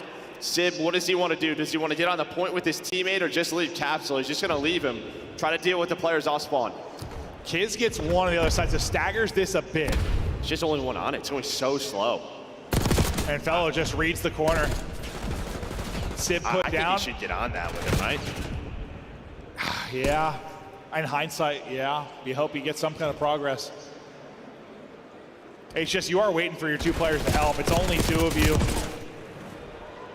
I mean, if they don't pick the corner and Sib gets a kill or 2, that's obviously very different. Well, I think they just see it going so slow. They take their time. They check all their corners. Yeah. Feels like you could just play the fences with that AR. At least you go 2 for 2 or something along those lines. We've seen so many crazy stands at fences. Like, it's not the easiest fight, but we've seen insane plays. Like, Fellows had several. Because now it's just a question of what other opportunities do you even get to capture this? It's only Sib. Fellows had so many multi-kills throughout this map. Capsule's just trying to lock onto anybody and maybe a chance behind the teammate. Yeah, no, I was about to say, like, he got such great damage into 2 players, but didn't get any kills, and finally he's able to close that one. I think the player he tagged up originally gets killed by the teammate. So that turns out a lot better than I thought it would for Capsule. That was be one of those situations where you just damage everyone and walk away with nothing. Second big chance here over at B. 1 more tick to go for the extension. Lives-wise, though, starting to get a little bit scary for Cloud9. You're still very much in the hunt. It's 4 dead. It's over. No, that might be it. That might be it. I don't know if you can get anywhere. There, just you see all the white arrows just sending it forward. No time to get there. LAG go back-to-back on defense and shut it down. Cloud9 out of the tournament. Maybe the best series you've seen from LAG. LAG and Vegas won a series on land. Yeah, it's hard to say maybe the best series because they just beat Optic, obviously, but like, that's it. That went to a game 5. This was like a 3-0. Like, LAG, they don't have 3-0s. That's a great, great win out of them. Maybe the better series we've seen from Lunars on the year. We keep it moving here at DreamHack. Didn't expect that one. I don't know what's going on, bro. This is going to be the story of the Gorillas or the Falcons who makes the run. Cloud9 officially eliminated from champs. I mean, we've thought that's the case for a while. It's just now official because they literally would have had to win the tournament. That's not going to be happening. They are done for now. They'll hinge their hopes maybe on EWC. We'll see if this is even the same roster that will make it there. Doubt it. No, probably not. Probably not after this result. Not at all. No, not at all. It's LAG, a big match win for them. For these 4 guys, been through a lot, right? It's been an up and down year. Yeah. Finally, some positive momentum. No, and you just have to feel good about it. I mean, everyone loves like an underdog story. Listen, it's been a nightmare year for Gorillas, a nightmare year for the Falcons. Maybe they make something special happen. They're playing with nothing to lose. It's their last chance to get something done. We'll see if they can make the run any further, but there's the final scoreboard and breakdown. Yeah, so what did he end up with? 21 assists for Lunars. That number looks insane on the scoreboard. Great Absolutely looks stuff from him. insane. Yeah, I mean, he was a beast, a monster this series. Absolute monster mode out of Lunars. But Johnny, I mean, he sends it with the 35 in that final map, and this is how it breaks down. Listen, the series like looks pretty close. It wasn't. But it wasn't. It just doesn't feel like it was because, yeah, it was like a 27-point hardpoint win, but they were up 100 early, and then they were up like 70, 80 throughout most of it. Yes, there was a little run from Cloud9 there late, but like the map 1 didn't feel close when we were casting it. The map 2 wasn't close at all. And yeah, I guess you'd say the map 3 was, it goes to around 5, but... And there were just some chances for LAG where they could have probably won that cleaner. Could have been a 3-0 or a 3-1. Way more opportunity probably on the offense to get done if you're talking about the control. Yeah, no, 100%. But incredible stuff from LAG. Let's see if they can put together a couple of series. We've seen some really bright moments. We've liked what we've seen out of some of the younger players, but can they keep it going? I don't know if that's the case, but listen, Lunars had a fantastic series. We've been waiting for a kind of explosion from this guy, whether it be online or LAN. Probably the best series he's had on the air. It was terrific to watch. Young talent. We've got him on stage. Excited to see what he has to say. Thank you so much, Merc and Maven. DreamHack, make some noise for the Los Angeles Gorillas as they stay in a tournament with a big win. I got the rookie with me, Lunars, on the main stage, and talk to me about how does it feel to be able to get a win in this venue, your first LAN win like this. I know it feels big. Yeah, I mean, honestly, after getting 3-0 twice on land in a quick fashion, you know, that wasn't a fun feeling. I feel like it was a quick series, so I didn't get to really experience land too much. But, I mean, I'm down to 3-0. I don't mind. Hey, there you go. We love some good 3-0s in there. Now, when you lose like that in a series and you're coming to your first land, what are some lessons you learned in that? I mean, honestly, for us, I just feel like sometimes we don't really like slow the game down. Okay. And I feel like we kind of just get like stuck in the moment of just like head bashing. I think like we really focus like scrims in this stage on just like slowing the game down. Okay. Letting the game come to us. I mean, honestly, just working on our comms as well. It makes the game so much easier. There you go. Okay, great answer. And we saw how easy it looked in this series. You know, a solid 3-0. And then, you know, even with you and yourself, you dropping 21 assists. You let the whole game come to you, right? Did it feel like you dropped 21 assists there? Nah, honestly. I don't know. I feel like I was killing everything that series, to be honest. I feel like everything was just, anything I did, like I couldn't do no wrong. Okay, all right. Man, so your tournament is still going to continue. You still got another day to play, but, you know, I love asking everybody this. What do you want to say to the fans out there that's been supporting you, who's been cheering for you, waiting for you to be in a big moment like this on the main stage, getting a win? Yeah, I want to thank everyone in the crowd, obviously. Without you guys, without everyone watching back at home online on the YouTube stream, this esport is nothing without you guys. I want to thank my family, front row. They always come out for me. Thank you so much. And to the Gentlemates fans, I appreciate you guys for staying by our side through all the hardship, and we're going to keep this run going. You heard it here from Lunars. They're going to keep the run going. That does it for me and him on the stage. Chris, take us away. Holy hell, I didn't know that kid was media trained, Ali. Lunars killed it in his first match win interview on our main stage. What's up? You called this one, Al. I mean, unbelievable. You also they're not called- done and out yet. They're not done and out yet. And you know what? The biggest Lunars hater is sitting right there. Yes. Right there. I will. And he just shut everybody up with that series. Lunars historically had a what coming into today? I don't know off the top of my head. 0.8. Let's jump into other numbers that are on his favor. Let's jump into it, ladies and gentlemen, because this was the surprise. Falcons beating Vancouver, I thought was like a mind blower, but a 3-0, this is a statement piece. Cloud9 sent packet. It is blow it up mode. I mean, this is pretty crazy. The Falcons thing, 10 times crazy, 10 just times? for the record. 10 times? I mean, listen, For Surge. as far as this match goes, I was expecting to be competitive. I thought C9 just should have the extra edge. I forgot about the Lanimal. Fellow stepped it up. He was playing fantastic. And then Fellow Jr. in Lunars doing the exact same thing. He just had 21 assists on the final map there. So his level of production was absurd. It also just felt like the pacing from Cloud9 was insanely slowed down from what we're used to when it comes to online matches. I wonder if that has to do with their match versus Atlanta, because those hard points in that series were not close at all. So you're talking a little bit of a mental boom off of Cloud9 coming into this one versus LAGN. Yeah, I mean, I think Cloud9 obviously knew they had a mountain to climb, right? That wasn't the best Call of Duty that we've seen from them. But, I mean, LAG, they had glimpses of, like, this being an actual team in the hard points throughout this split, in the comeback that we saw versus Optic. And obviously they strike early with the big lead, with the momentum into the search and destroy. And then coming into this control, I was really thinking it was going to be a reverse sweep. I mean, it's set up for Cloud9. I mean, LAG had lost 10 controls in a row. Cloud9 love Hacienda, but it just doesn't matter when you have that type of energy on the stage. The AR's playing so well on the side of LAG. They performed that. Yeah, and then the ARs on the flip side, like Sid was struggling. Like I'm watching him on top plat on the Hasi. They get like the clean 4 down and he's going back and forth, has no idea what direction looks, and then he puts himself in the corner. Sid's not the guy I want in the corner. He's the guy I want channeling constantly. So yeah, I think C9, they just got broke. Quiet series from Kremp as well, especially in the search. I just, you know, him and Cap, it just hasn't worked out in that game mode. Tough for them. Yeah, I would love to see them continue and go to EWC, though, with a little more time. What did work out was your scuff play of the game. And, Ali, can you guess who it came from? I have to go with Noah Lunars 100%. I mean, my God, that map 1 was already pretty shocking enough. But when you go into Search and Destroy and he's just able to continue this dominance, I mean, this was not a strong game mode from the side of LAG. And it was just a lot of ones he was not losing. Yeah, he had a couple of huge rounds. Back-to-back rounds. Yeah, back-to-back huge 1v1s. As Chris mentioned, he hadn't seen him win a 1v1. And then he wins back-to-back 1v1s to close out this game. Just excellently played. And also played with a lot of confidence, man. Yeah, and when players come up from challengers, one of the first things we look at is in the CDL, do you fold in your 1v1s? Dylan Rex, he folded his first 1v1s that we caught on camera. Lunars today does not fold, and LAG is powering forward. What is this bracket? Continues to give us more goods. And you look here, we could see all of our blue teams eliminated on day 1.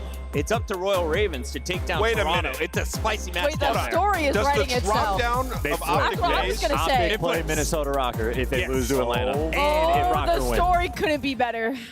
The script could not But be then better. they'd still have to win like two series more. after that. So, Hey, like, we'll get there. you know, come on. We'll get there on Get this guy Sunday. outta For now, here. we're going to a break. We got one more match. It's DreamHack. It is Friday. Dallas, you guys have been awesome. Don't go anywhere. It's the Call of Duty League.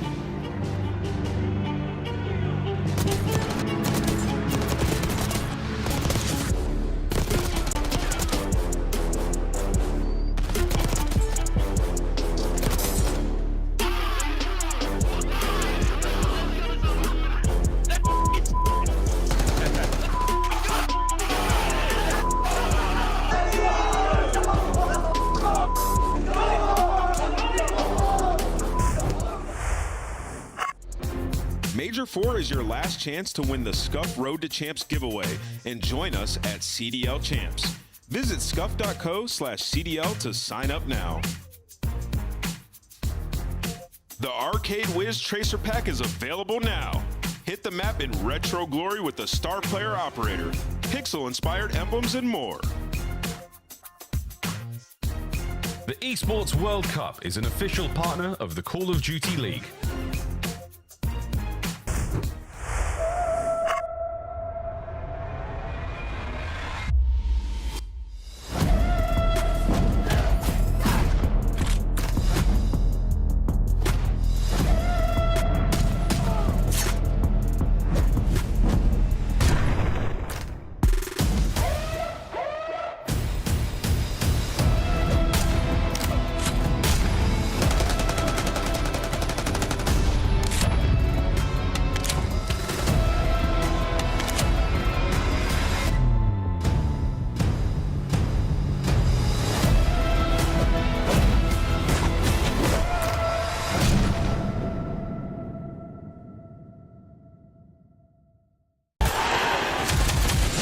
It's more than a game.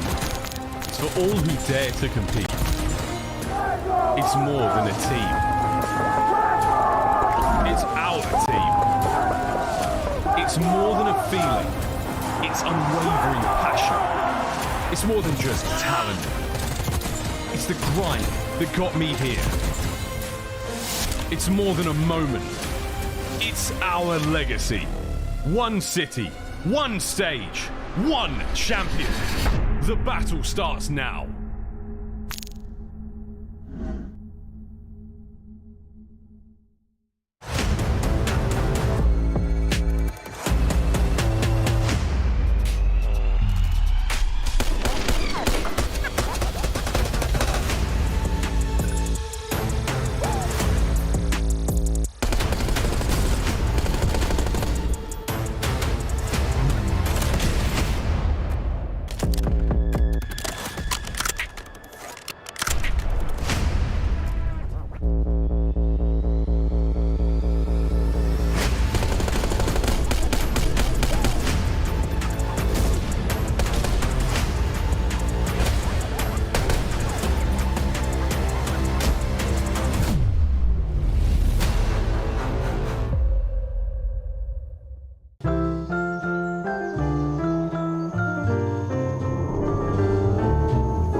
Unforgettable.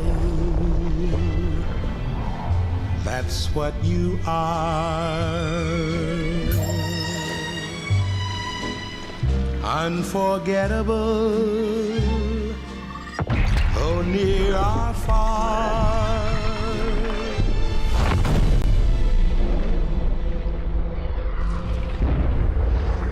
That's why, darling, it's incredible that someone so unforgettable thinks that I am unforgettable too.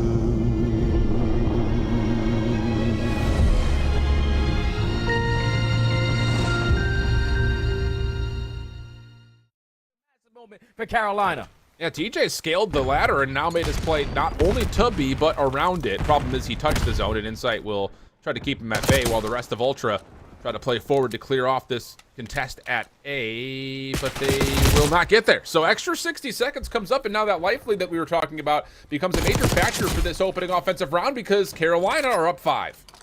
Up 5. All the map control in their favor as well, with Dylan Rex showing a lot of presence through the top mid area. Now you're just banking on your teammates to find openings through the spawn. TJ and Slash are already combined for 2. Now you're all around this tower side. Only 6 lives remaining for Ultra. You need to stabilize. You need to get a clean 4 dead in the feed. Well, not happening as of yet. TJ's on with a little bit of help from Gwyn. A little bit of clearance coming out of Kleenex. He's traded. Diving on into the side is Insight, but can't do much there. So second tick done, 10v2. Should be a round win here for Carolina. It just comes down to which method do they win it by, and it will be by elimination. So 5 ticks of progress as Carolina start us off with an opening dub. Yeah, that's so well played right there from Carolina, because I thought that they were going to be trapped into their spawn when Toronto were able to clear out every single player over here at B. But Dylan Rex is playing his life at A, keeping the game clock paused, and then it seems off the respawn, finding every single kill. They will pay attention to the mini map there, but if you're Ultra, that cannot happen. You need to basically creddy up in the corner when you stabilize on the map, force them to run into you. But when you gift them those kills, Carolina with the life lead take full advantage of it, extend the time with the 8 point, and then have the lives remaining to close out the round by kills. They secure 5 segments on the opening round, and now Ultra have a lot to make up for. Yes, they do. Heck of a start for... The 2025 Vegas Falcons team pack is available now. Each pack includes home and away operators, as well as this spray to let them know who was here. It was a Falcon. Next time you boot up, suit up at the in-game shop.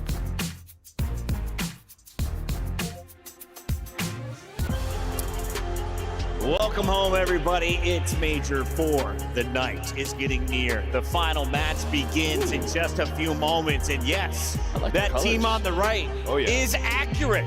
That is the Vegas Falcons coming off their first ever major win. They did it over on the Bravo stream, and they did it against a team that just went to back-to-back grand finals in the Vancouver Surge. The surprise of the weekend so far. Yeah, electric in that match, too. I mean, Pred going off in the search and destroy. You saw a phenomenal control, a 3-0 victory there. Everybody in good spirits. And now a huge matchup up against Minnesota, who, guess what? You beat 2 weeks ago. As we welcome Merc to the desk, Merc, on the other side of this, we've got Minnesota, who's truly the only threat to Optic now. With Cloud9 losing, it's only Minnesota in the hunt for champs. Yeah, and then, I mean, if Optic lose to Faze, they would drop down and they would play. It would still, Minnesota would still have to get to the final. Like, it would be an insane run, but the storyline is there. It's alive. All right, Allie, we are starting to send teams home. We just saw Boston sent packing. Cloud9 is gone. What is going to happen next? Let's break down our teams and what you expect to see from the team reigning from Minnesota. Well, from the side of Minnesota, right? Like, you're leaning so much on Nero right now. He had to drop 50 for you to slip by with a Hardpoint win. So you need to make those leads mean a little bit more, and those kills mean a little bit more on the side of Minnesota Rocker. But we've seen some insane ice. We've seen it from Ezreal getting the 2-piece in that final Hardpoint. You saw it in Kenny in the search and destroy. So Minnesota Rocker, maybe they found it. Maybe it's perfect the right time, but they need to find that consistency because it's the Vegas Falcons on that stage that just beat a Vancouver Surge, and it's not a team they can take lightly. Nero showcasing his skills. You mentioned that he's dropping the numbers, but Minnesota wants to make it to champs. It's not an individual race right now for this team. So if they want to get there, what do you need to see from the Rocker tonight? Yeah, I mean, they got to do a better job this time around of stopping Exnid. I mean, he had 14 in the game 5 they played against him last time. He was just running free, making massive plays. They have to play together here. If Nero's trying to sneak behind enemy lines, Exnid's going to be doing that to you. So, yeah, they're going to have to keep track of that. Let's take a look here at your Vegas Falcons, because Exnid, the only player who started the season with this roster, showcased his skills at EWC. Now he's joined by 3 world champs. And Priesta, he dropped some duds in their previous series. He made up for it in the search and destroys. Arseny showcased his ice in a game 5. Allie, what makes this team dangerous? They only have 3 wins all season. What makes them dangerous, especially against Minnesota Rockers, they're a 2-3-5 team. It's what they just did to Vancouver Surge. That is Minnesota Rockers' nightmare because they're going to keep trying to push for these Game 5s, going up against, again, a Vegas Falcons who's just able to take Surge handily in both those search and destroys. You have players like Arcitys, like Pred, like Xnet dropping numbers of respawn. There's ample opportunity, but those S&Ds get scary. It's chaotic here in Dallas. I love it. Let's take a look here at our maps and modes before we lock in our Scuff pick'ems. Allie, do you have the numbers for us? They have not been good for Vegas. Does Minnesota have winning records in this best of 5? I look away to that Game 5 and already I get nervous just from the side that Vegas Falcons just won that map, but for Minnesota Rocker, they also did too. So that should be a battle. I'm looking at the vault control. I'm looking about that loss for Minnesota Rocker, might be feeling it. They need to win this rewind hardpoint. It is their map pick. It is the one that they want to play. They have to be able to win their picks in this series. It's time for our Scuff pick'ems. Would you like me to go first? Go ahead. You want me to log in? Yeah, go ahead. Do it. He's going to do it. He's going to do it. Vegas Falcons gets their 4th win of the season tonight. Minnesota is sent packing back north. You're just not a storyline guy. I am. I want to be. I'm going Minnesota Rocker. Yeah, Wait, why not? Chris is storyline guy. Pred versus Optic. Yeah, no, Pred's trying to do Optic a favor here. That's what he's trying to do. One or the other. And then the other. All right, Al. Oh my God. I wish I could go up there. I opened the door for you. Look in the eyes of Vegas Falcons players and be like, are you going to sell me right now? I'm going to go with Minnesota Rocker. I'm 3 behind. I swear to God. Yeah, I'm going with Minnesota Rocker in this one. I think they take this one handedly. Guy Blaze, it's time for the chaos. Let's get it started. I'm so ready to get this chaos started. This is our last series of the day. We still got to send one more team home. And what storyline we're going to get? It's time to find out, because the first squad coming to the stage is ready to heat up the main stage for the first time this weekend. Get ready for Vegas.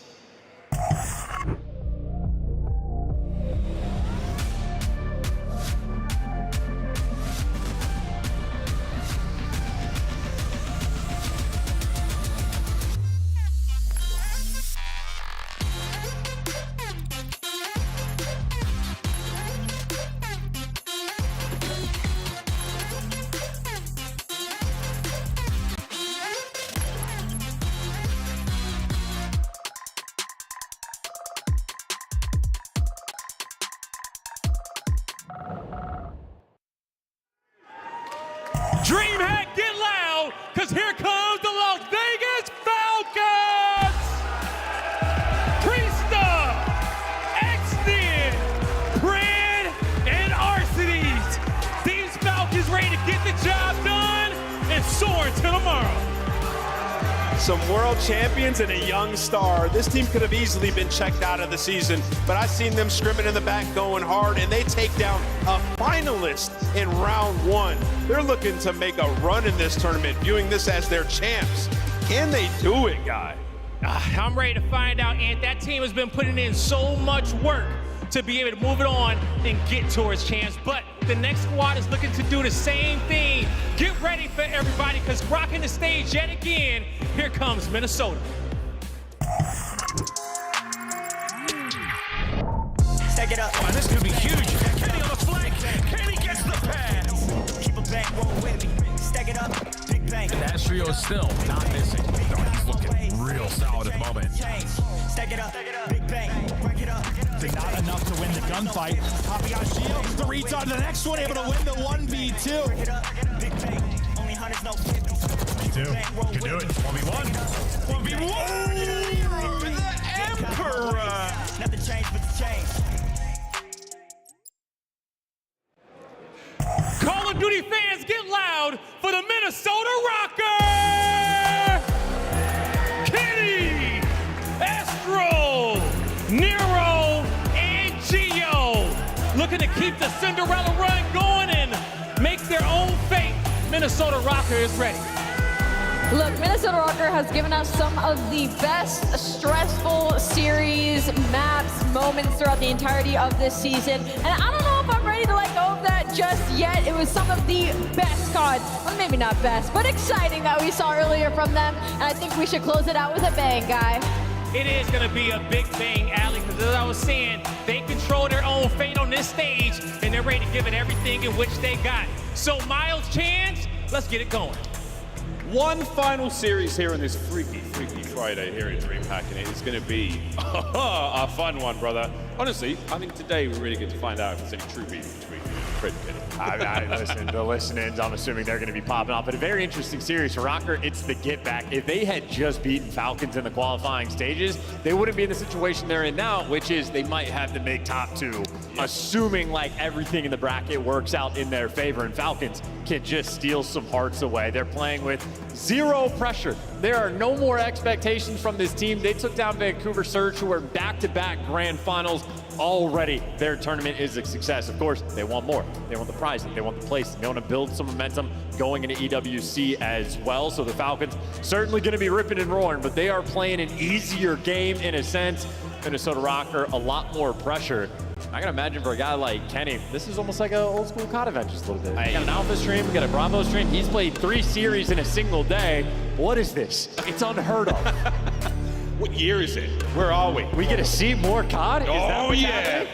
And we thought the last series was a nail biter between it and Rocker. This one could be a wild one. Of course, Falcons coming to play, nothing to lose, everything to gain. Let's see how this one goes. For Minnesota, the dream continues. Their road to champs is not quite over yet, but a serious bump in that road. The form of that green team right there. Here we go, folks, into Rewind. Map number 1. Loser goes home. Winner, the dream of champs for Rocker. For Falcons, just happy to be here. And happy to get some wins, steal some hearts, and ruin some people's days. And of course, on a map like this, we saw Rocker play earlier. They were out-rotated like crazy. Pred and Exnid. You can play Ratty, you can try to run it down. You can maybe run into Nero. Last man standing is going to be Kenny. He gets dropped, and you have Falcons winning the opening break. Yeah, Falcons will be the white arrows on the minimap. Minnesota Rocker, that lovely purple. On board with Priester, who honestly has had a fantastic day. A couple of moments either way, but he keeps himself rolling and alive in that play for as long as possible. Minnesota get back in time here with 25 to go on the clock, and at this moment, you're happy to find those kills. You're happy to think about P2. And speaking of Ratty, yeah, an SMG player, L triggered on a heady inside a burger is unexpected, and he's going to slow you down just enough that Pred able to make it to the back line. They are playing depths, and I mean, that's Falcons. They had 3 players eyeing up that rotation, and they cut him down. And we watched Rocker play this map earlier. They did not win a single rotation. It felt like the entire map, and they're not winning this one. Falcons on the new time. On board with X-Names. He and Pred now finding kills. As Pred tags the life out of that player, but just a little too turned. Can't get the second piece there of that puzzle. No, Falcons.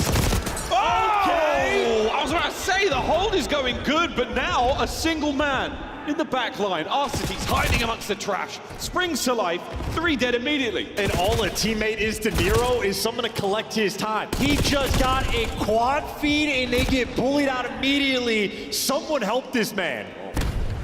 Geo can start with the kill. Uh-oh. Falcons fly. Finished him off. Yeah, next hill we'll go to that in 15. That is dude, Nero legit might have 5 of the top 5 plays of the weekend. He's done it in 2 series, and they didn't even get the time. Well, we could do a Nero top 5 alongside the tournament top 5 just to squeeze them all in. Holy Content smokes. team, are you hearing me? It's just gas. We're cooking with it. On board with Estriel now, trying to find his way to the top side of the mini map to join Nero, who does have time. 3 dead, all down to exit for now. Yeah, and Nero also flexing, pulling out the AR when he needs to, and they don't even block the back spawns. You don't have a kill, block the back spawns. On board with Geo now, his kills. Oh, there we go! There we go, baby. They line up for Geo. He finds 3. On a force spree now as well, so looking to get himself towards the Hellstorm and keep that hardpoint time ticking right now for Rocker. I mean, can we just talk about the Insanity real quick? Nero's picking up quad feeds. Geo just got a triple, basically a quad feed, and they're losing. And number 5's in the back. Kenny, dude, like the conversations that have to be taking place in the background, he's gonna, I don't want to say it. It's not going to be good. Minnesota Rocker, though, they're taking the lead. 6 spree for Nero. Oh, my God. He's got himself that Hellstorm over to Beepers. That's where the Vegas Falcons are, and you're going to get the guys out the back line at the very least, so hopefully able to cause some damage, but you're going to see number 8 as well, but RC's going to get these kills. That's 3 dead again. You get 1 out of that Hellstorm from Nero. A chaotic moment, but nothing as chaotic as the KDs of Minnesota Rocker. Yeah, if you love fundamental Call of Duty, you're going to hate watch the entire series, it feels like. Nero dropped 50 in a map earlier, in case you missed it, and they won by a single second. He's got 17 and 6 in there losing. He might have to drop like 72 kills at this point. It's provocative, and it gets the people going. Hey, I cannot lie, though. I cannot take my eyes off this match, Johns. Lead change on his way here for Rocket. They've got themselves beepers. They're in control. Exton's taking a bit of a route. He might be able to find a kill or two here. Whoa! Catches a good one there. Missionary Impossible, though, is complete. The final reckoning over there. As RC's from Top Truck gets another sweet kill. And again, it's Rocket in control, John. 100 points now crossed. They're looking good going over to Jens. I mean, I'll think, considering they lost the spawns for P4 twice in a span of 30 seconds and they have the lead, maybe they're going to be happy for it. You just need to stabilize a little bit, and they're getting rid of the trophies, so I imagine might be able to overwhelm with some nades on the entrance to this time. Well, not the best start. 2 ARs, at least in the feed, able to win some gunfights, and, well, the revenge of the trophies, the only thing helping Minnesota. Woo, they strike back. Ezreal with smooth moves. Again, one of the cleanest POVs we have in the 1v1 fight. I'm going to ride this one until it goes out. Good shots in from Freezer and Exton. That's going to be the hard point in the hands of the Falcons. 30 seconds to go on Jens. Yeah, Nero going to be taking a long route. Minnesota accepting their fate. They got bullied out on the first couple pushes. Now you're trying to do something as a team. Well, Nero's able to pierce through Zig. He's going to find his way towards the time. Great damage, and the teamwork is there. Took a long time to orchestrate it. Minnesota do have the break. A little bit of pinstripe feed there back and forth. You're going to get in for the next 10. Going to keep this hard point very spicy indeed. And by that, I mean the entire map. Priest's final 2 there going to clean up. P1 will be next. First set, absolute furious back and forth between these two teams. But the Falcons still, despite Nero's efforts at 22 and 11, still a close game. That's right, he can't afford to slow down. He really can't. He's going to have to be lights out the entire time. And frankly, he's built for it. He's going to be able to do it. Well, the Emperor still fighting those kills. Lead change now, Rocker, they've got control. Ezreal, pistol in hand, and this is a shoot next level. Another 3-day. Yeah, SMG players in this one are 3-day. Yeah, SMG players in this one are just going to be out of control. I mean, and maybe rotations don't matter. We're going to find out. Everybody spawning on the right side. Gio at least going to be able to calm that to his teammates. And, well, Nero looking the wrong way. Doesn't quite hit this snap. And in spite of all the information he received, nearly everyone dies. Kenny, last man standing, he falls as well. And what a moment that could have been. B2 up, and we have got Rocker in position, but there's going to be a contest here. Exton working his way down street, cut down, no cover, no concealment, no nothing. And on board with Gio still looking for these players. Middle of the map is absolutely populated, and in all this madness, we're going to take a break and go for a Vegas Falcons listing. Actually, I'm needing the back comp card. I'm hitting top. Nothing comp card, nothing comp card, only comp card. Zero time, guys. Yellow, one shot as well. Yellow, dead. Yellow, one shot. All around time, just say that. Nice, Alec. Kenny's comp. Kenny's comp. Yeah, hit top. White, he's watch out. Kenny's comp on me. Nice. Kenny, watch out comp. I got Kenny. He's back. Back, one shot. Deep breath. Take it up. I'm nade time. Slowing down yellow. Everyone nade time. I'm time Gio, one shot. We get top. Nade time, guys. I don't see him back left. There's a guy blue. I don't see him back left. I got stuff front. They might push me. Yeah, one could be out front somewhere. Yeah, he's front. He's out of RV. Out of RV type side. Yeah, one back. Kenny was front. I go left. You go left. Yeah, Kenny was left. Mid. Nice. Okay, I'm hitting out. I had the right cross. One more guys. Let's work this over. They can go through Jen. I heard it. They're playing through all guys. I don't see anything guys. I'm on shot. Yeah, take your time. I can see him. Yeah, I just died. Heat check, passion check, comms check for one side of the stage, now to the other. It's a Minnesota Rocket. Exit on me, mid rush. He's gonna be mid, maybe. Middle. Ivy goes in. Nice job, bro. I'm mid. He's there. I need him. I got him. I'm laying out close to you. I have the child. They're both weak. Price can't get Go. Dead. Nice. Price on top. There's two tops. Two tops back left. Alec. Alright, Alec deep right at 2 tom. Alec deep right at 2 tom. Alec's front offense at 2 tom, bro. Take your time. I'm on play burger. I'm pitching forward. I'm on the pitch. Left side glass. Nice, take your time. Hit it. Take it out. They don't know. I'm down. Take it out. I'm down. AG dead.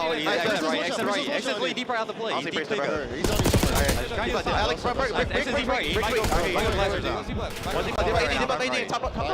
Court wall, bro. Alright, court wall exit. Take our time.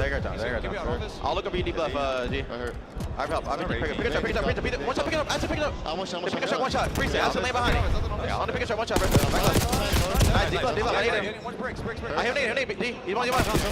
Oh, he's hanging there, bro. Just try to stabilize the cover, bro. Two right. They might push out easy. I hate it, bro. I'm playing there. They're gonna go for it. I'll get. I'm deep right. I'm deep right 18, bro. He's I'll take deep right. I got pretty weak as fuck back left. I'll take her. Core. Exit it. I'm in right. Take it down. Let's get down. We got time to do an easy. Alright. I'm deep right. I'm just holding. I'm playing for a scam right, bro. I'm right new. You run me free to face. Exit it. Close door. Right door. Dead. I'm one shot, Brandy Hope. They still spawning. I'm down. He wallbang me. Oh, you got me.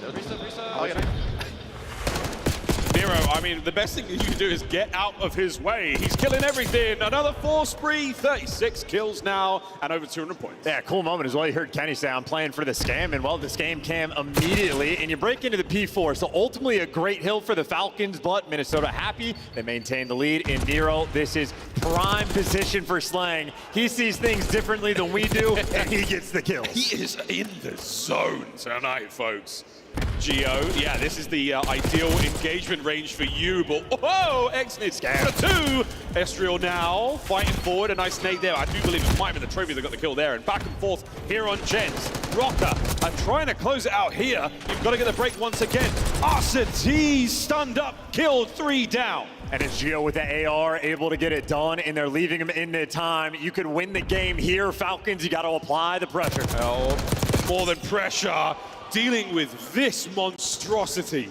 42 and 21. Looking for another break here. Looking for a potential 2-piece. No, Arceus brings the aims to the fight. We will go to another P1, and we will see if Rocker can close it out. Operation Survival. Well, Rocker get the first 2 kills on the rotation, so they're going to be in a great position to make this happen. Geo, well, Ron gun for the job in this moment. Arceus gets the drop, but Nero by time, undeniable. Traded out. Falcons have life. This is not over yet. Falcons, there's an updraft. Oh, look at those spawns. And they are starting to get things going. A gentle climb right now for Vegas. Shots from Exnid on towards time. Nero tagged up, but will it matter? Suppression there keeps Exnid out of the play. Waiting for the reinforcements, waiting for a clean break. There's the contest. He's going to contest, let his teammates get to work. It's a double pinch trolling through, and you can't chow him, and Pred nades his teammate. Should be enough for Rocker to break him. Last man down. Minnesota Rocker now. It's a slight victory lap. You got to keep the last hit from the Vegas Falcons. There's the contest. Geo cleans them up, and that is it. Map number 1. A sigh of relief from Kenny Williams as they watch that 250 come across the screen. I do not think there is a player alive right now that can beat Nero on a 1v1 gunfight. Dude, he is perma-turn. He's already dropped a 50 bomb today. He just went 47 and 23. Just get in there, and he had the most hill time. For the love of God, boys, block a spawn. He's got 21 objective kills. He had 37 non-traded. Nero. 59 EKIA. Nero might have his own index by the end of the day. Statistical anomaly. A phenomenal individual performance, but an indicator that there is something somewhat amiss. I mean, bro, 21 objective kills. Estriel had 21 total. Like, this isn't shade on Estriel. This has been the Nero show today. I'm crying. I can't lie. There's a tear. There's an actual tear in my eye. Brilliant. Well, what a performance, man. Falcons, close no cigar. Let's watch the Nero montage. His top 5 plays coming through. They're not shooting back. I'm not even kidding. I really do think we should just do a Nero top 5 on this Freaky Friday, because he's got like 8 of them. It blows my mind. I remember checking it coming in. He actually does not have the most 40 bombs this year, but like in this tournament today alone, nah, he might have already caught up. Like, it's just been ridiculous stuff through and through. And you know, check what he had for breakfast, the lunch order, like, get it all down. We need the sauce. It has been a ridiculous day for him. But keep in mind, for Nero wins, it's not, well, Nero. Come on. You love when it falls in your lap like that. Either way, they're not dominant. Like, he's giving this level of production, and they're winning like 30-point games or 1-point games. Yeah, it's something. Well, this was a major turning point. This was the Vegas Falcons on the big comeback. They were definitely stunned here. The P1 was a good opportunity for them to get back in, but ultimately Nero said no, and it may have been a narrow margin. I need Nero versus Hook on the main stage right now. Just let him 1v1. Just tell him for funsies. Nah, not even for champs. Don't put any money on the line. Zero stakes. Just let him go. No, Minnesota Rocker take map number 1. And again, there is a tremendous, again, the sigh of relief across Kenny's face. What has been one of the biggest issues for this Minnesota Rocker lineup has been winning a game, getting to the very end, and then falling over at the finish line and collapsing. They did not do that here, and that was that sigh of relief. The deal that we've made it, we actually crossed the finish line, and we go in a search and destroy upper map. Yeah, and Nero's going to break the kill record in the search and destroy, and it's going to be a round 11 that honestly the Falcons might win. But now, red card, I'll rein it back in for a second. Very good map. Minnesota Rocker love to play it, and Vegas Falcons have had a decent amount of maps on it throughout stage 4 as well. So both teams very well oriented, and it's just about containing this man. He can do anything. Beast. God. Monster. Wolverine. Demon. Maybe, dude, it's it's the factor. It's like the worse their odds are to actually make champs, the better he's going to get. Made of adamantium, or at least his will is right now. He and Rocker do a great job of cutting the Falcons up into pieces. Coach Clayster out there, one of the true living legends of the Call of Duty world, giving his boys some wisdom. A lot of rings on that stage. But that jewelry will not help you get a win here. It's going to take a little bit more than that. Young Exnid. A major day for him. Victory on LAN in a series. What a series it was against Surge. But for this side of the stage, it truly is all about one series at a time. 10 CDL points that they sorely wanted in the online qualifiers. Now, placement is all that matters for Rock. And then in the meantime on Bravo, from what I understand, Carolina's up 2-1 over Toronto. So maybe the battle of the North, the teams up top, both Vancouver and Toronto, might end up faltering in the Texas heat. So it has been an absurd tournament. Falcons already have delivered a dagger. They can end the champs run here for Minnesota Rocker. Obviously for Rocker, they got 3-4 more series to go. But this, in my mind, honestly, like the old school Call of Duty vibes, 3 series in a day. It's a rare thing for that to happen in the CDL era. And by the looks of it, we've been missing out on some Nero master classes. We've let this man get warm. I mean, what's the story? After 3 p.m., whatever time zone he's in, he starts to get going. And right now, later into the night here in Dallas, he's something. Search and Destroy, though, a very different beast. To see if young Exnid. Nero's behind him. Yeah, I mean, why are we not watching Nero? You know, obviously he's going to get the first blood. Obviously, Geo picks up 2. And this is a round 1 defense where they just ran it straight up the gut, the middle of the map. And now Priest is near the bomb site without the bomb in a 1v4 and gunned down. Exactly how you expect that round to go. Nero just flying. And Gio for the backup. He's the one that actually got the 2 kills. Yeah, the 2 kills were big. Yeah, that was good job, Gio. Really, really big deal. Chance is riding high for that performance. Round 2 on its way. Minnesota Rocker certainly riding momentum from that first win. The red card SDs have been, I wouldn't say hit and miss. The rewinds have been the ones that have been heartbreakers for Rocker so far. But so far, this is all good. Attacking round now, Falcons. See what they've got on defense. Yeah, now I've praised him too much. You're going to watch him and just get first blooded. Probably just get zapped across the map. So hopefully not jinx him in this moment, but a B hit's going to be the call. Exnid, the first man on defense. And the nades on point, already back down, but Kenny and Estriel still deliver the first blood. Look at this. Estriel, I think you might have seen that player's name tag. So close. Priester. What a moment. Well, the bomb gets dropped on the inside of the site, and a 3v3 now develops as Minnesota Rocker. Oh, you've reinforced the side, boys. You got numbers. Here we go. And Falcons, they are all here on defense, and this is a lot of corners you have to check in. Fred, yet in the meantime, you give the man a moment, and he'll make a montage. There for the final kill, and there for the final 3. Good stack, honestly, on the defensive end there for Falcons. The patience pays off. See that? Yeah, big replay here. Pred. Oh, look at this, lying in wait. Perfect timing. Bit of bad luck there from Gio, but the snap onto Kenny was immaculate. Nero, easy pickings.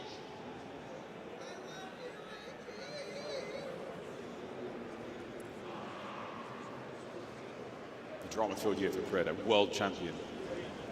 The roster falling apart, finding himself here on the Falcons. What a story it's been. And his performance has returned, though. He's had some stellar series under the Vegas Falcons banner. Will this be another?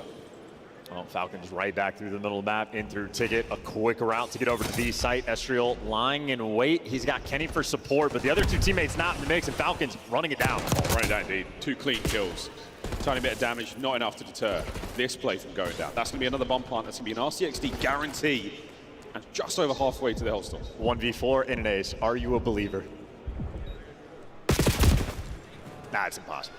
I find your lack of faith instead. However, yeah, against this team, good work. Falcons take the lead. Yeah, and again, a team with absolutely nothing to lose. Johnny on the spot with the call. Their first round also sent 2 players in through ticket. Well, the Minnesota hit through the middle of the map, sort of there to pierce the setup, cut them down. They go back to Old Faithful, maybe throw a couple different stuns to read that pressure, and well, it is non-existent. And again, speed is the name of the game. You're never going to see a quad stack on the B site on defense. The reinforcements are always split. If you're able to overwhelm the site, you must do so quickly. And Falcons do not waste any time. Kenny's going to take the elevator to the top floor. He'll be a little slow to this fight, but he will get a power position to deal with at the end of it. Slow attack now towards B. Nero the bomb carrier. See if the first buzzer on the menu again. We're more towards the A side of the map right now for Rocker. God timing at its finest. And funnily enough, Exnid only sees one guy, but number 5 right backs pretty quickly, but it looks like that's only for a moment just in case. And yeah, a little bounce back there from Priesta, catches him for the first blood. RC car out of the picture, but either way, Falcons staying on top. The RC car was enough to move Nero though. He panicked. Exnid, you are close to this one. Estrel making his way closer to that bomb site, but he's not going to find it, and Exnid's given it up at the wrong time. The bomb is once again moving now over towards A. A single kill. Oh, wow! Geo finds 2. Something from nothing. Ah, nah, that's going to be the trade. But what damage dealt by the one man. Well, yeah, trapped in and still gunned down. This is going to be Exnid for a 1v2. We have seen Exnid clutch in moments like this before. Oh, slowly, but surely. Beautiful shots from both sides. Rocker equalized. Yeah, elite shots there to gun him down. Exnid had the perfect read, perfect play, just the wrong gun for the job. Minnesota Rocker restabilized, and again, another aggressive play call on the attacking end. You'd love to see the aggression being sort of utilized, and, you know, unfortunate for Exnid over towards B. Call of Duty timing does not pay off. 4 and 3 from Geo overall. That 2-piece in that round was unbelievable. Close range against him. Yeah, exactly. But how he managed to pull out the second kill. There were 3 members around him. They swarmed instantly. Still managed to make it work. Geo, a wizard in those close range engagements. Makes CQC look like his ABCs. Middle of the map again. Hi everyone, my name is Pred and I'm in ticket. What are you going to do about it? I mean, he's already in B. You got to make moves. Yeah, wants to chow, but he just got triple troweled by the looks of the minimap. So once again, the B side, they're just running it over. This is not mixing up the strats. They have their game plan. They're sticking to it. And that's the speed you're talking about. Sleight of hand there from Pred. Show them one thing and absolutely hit him with the other. Rocker are moving in a position here, but much slower. And all that speed we talked about has evaporated. Rocker are not taking the bait at all. Yeah, well, you have Vegas Falcons just sort of calculating the numbers, making sure you spot out all the players and figure out how you want to play it. Nero, in the meantime, made it into Mail. Varsities is there to back him down. We're jumping all over the place, and all of a sudden, Kenny in a 1v4. Gonna get the kill at the very least, but here comes Pred, hyper aggressive. Listening out for any cues. The bomb plant now. Exnid runs into it. And Kenny, surely there's no way. The Falcons maneuvering forward, their damage dealt. There's no hope for him there. They take the lead. And a very interesting round, quite slow. Well, Rocker, you know, second half, right? Yeah. The first half is the exact same strat that Rocker have not made the adjustment for. It is, we are banging out through ticket, jumping through the glass, steamrolling this B site. I mean, unequivocally running it down, and Rocker yet to appropriately respond. And I mean, if it ain't broke, don't fix it. Of course, though, that many times for success. Maybe Falcons want to play the mind games, but either way, Rocker just a step behind. I mean, mind games are one thing, but if you've just got unwavering confidence and belief in your shot, you can just run that play every time. I'm not going to lose my gunfights because I am he. I am him. I'm he. Late in the night. RC. Usual spot though. Nero's got the nades for this one. It's an unfortunate waste actually. Don't really burning through those lethals. They are incredibly useful against attacking these sites. Yeah, Priest has got the RC card tech, making the noise and baiting out the nades, but keeping it alive. It has just kept Rocker a little bit slower. So much so that on the defensive end, Falcons originally triple challenged B just to clear it out, and now they're here for the pressure. But that kind of moment, Ian, where the enemy's utility down, then they're not going to have anything to get in towards that B side with. So much harder. Now you've got to dive out into the open. No stun checks, no nothing, and Pred picks up a freebie. Yeah, you have Falcons actually playing extremely intelligent S&D. Kenny, though, finds a pick to even the odds. Happy for that. Geo, again, he's well within the range he wants. Oh, there's going to be a B call, too. That's actually crazy timing because Exnid is, in fact, on the pinch. You're going to have Geo being sort of the floater in this moment, looking for the cuts, but the play call on point. Falcons are reading it, but a little bit too slowly. Any kills Geo gets are huge, but you have to kill him, Geo. Priest picked up. Trust his teammates for the trade, they get it. 2v2. Yeah, you'll take it. Shout out to Kenny for at least making that aggressive play. Could have been spicy, and indeed, it still might be. This is still a day one spot for Estriel. They know that it's going down. But Exnid and Pred, I don't think they've got anything to throw in here, so you have to take the challenge. And then you've got to get the trades. The clock goes red. Estriel, the snaps are in. 1v1. Exnid. A roar from the green side of the stage as he hunts Kenny down from behind. Kenny, a two-time world champion, and Exnid sprints directly at him, a 1v2, and again, he has shown his clutch ability. He had to jump on him, and he wasted absolutely no time. A massive round. That could have been Rocker tying things up at 3-3. 4-2 feels so much worse, especially with Falcons in flow state on the attack. And again, you're just coming close enough. Good decisions, great gunny from Rocker. That rotation of B was an outstanding decision. You got gifted a little bit in time, you made the most of it. You just could not account for Exnid. What a factor he has been for the Falcons. 4-3 overall, but enough to get you to 4-2 in the scoreline. And look at this, RCDs to the bomb over towards the A site. They might make the same noise in towards Ticket, and either way, more aggression. So Kenny actually does find the first blood, and maybe if it ain't broke, shouldn't have fixed it. And the bomb guy getting caught from that type of range, I mean, that is going to stop this round in its tracks. No recovery just yet, but they are in position to do so. But again, Exit not willing to give up this power position. Eyes on Kenny at the very least, keeping him at bay. Priest with a couple of love taps. These are warning shots. Not a whole lot is going to happen here just yet. B-Dog should be able to recover that bomb. Keep this play moving towards B. Well, B is the adjustment that Nero's already made. He's playing in towards Mayo. They keep breaking through the Ticket glass, so he's a little bit more aggressive to catch these players on the cross. He does, though, get traded. Priesta unaware. Pred, I mean, he had him in his sights. 3v3. Bomb dropped again for the second time in this round. Kenny's finding wicked picks. So with a quick recovery, are we going to go towards A? Again, lots of noise. A Halo gunfire now tells you that these players are all around you, and the clock goes red. We are now in danger zone. And the highway seems to take us directly back over towards B. Estriel in position to hop into the fight. 14 to go. Pick your poison, boys and girls. Last man Pred dealt with. And that was just a scenario where the Vegas Falcons, they had a game plan, they knew what they wanted to do, but as soon as they hit those corners, Rocker everywhere. In their defense, they might have gotten away with the same strat too many times because Nero did make the adjustment towards Mail. Just unfortunate that Kenny wanted to bounce back around. Lost the 1v1 there to Exnid. Exnid sprints at him. Kenny's like, I'll try to bail us out. Gives you the first blood, finds a second pick, and just for what it's worth, Kenny, 7 kills for the moment, but 5 assists. So he's been incredibly involved so far this game for his team. But Kenny's dropped 1,000 points of damage. Not bad whatsoever. 2 of those first bloods as well. Wow.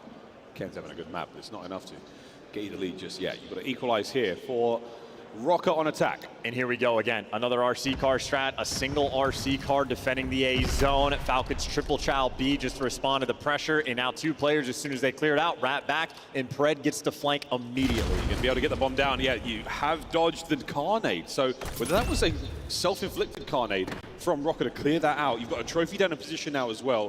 Perfect setup from Rocker. Post plant is on. I mean, Pred is just flying on this flank, and Exnid gives you the first blood. This mini-map looks gorgeous for Vegas Falcons. Oh, super damage on the Kenny. Can he find this kill? No, he's managed to slip through. Exnid, 2 to his name. Priesta picks up the 3rd, and that is an unbelievable retake from the Falcons. Map point. Yeah, and for Exnid, hard work pays off. The man has come to the States. He has been grinding. He has experience in S&D, but now he has been putting in the overtime work. Always there playing 8s when he can. catch the stream from time to time. A rookie on the year, and here he is playing with a bunch of world champions, and he's looking good. Yeah, my Arabic is terrible, but his COD is good. It's a lot of fun watching Priester. Joins him in the kill feed there as exited that first blood. Again, a fearless approach. He doesn't care who you are, what you've done. All that matters is the game that you are in right now. 7 and 4. 2 bomb diffuses already. Attacking round now for the Falcons. One more is all they need. Yeah, Minnesota Rocker also just falling a little bit flat. Not going back to the round 1 strat, and you see on the minimap, Minnesota Rocker double stack the B zone, expecting that degree of pressure. And even Gio sort of checking out the ticket push. You're gonna have Pred, as is tradition, lying in wait over towards P1. He's picked himself a corner, belly down. And Nero is in a precarious situation. He's got a little bit of support from Gio up top, but he is more or less isolated. Oh. But it doesn't matter with a gunny like that. Yeah, the Jackal at that range shreds Priester. Red finds another. Okay, so here we go. You've taken care of one of the major pain points. It's now a 3v3. Now we get going. Are you kidding me? Pred. Can he find his third on the round? 10 and 4. On the prowl now. He's overextended. He's behind the entire lineup here from Rocker. Yeah, Pred wants his former teammate. He's going to be hunting him down. Get the body shield.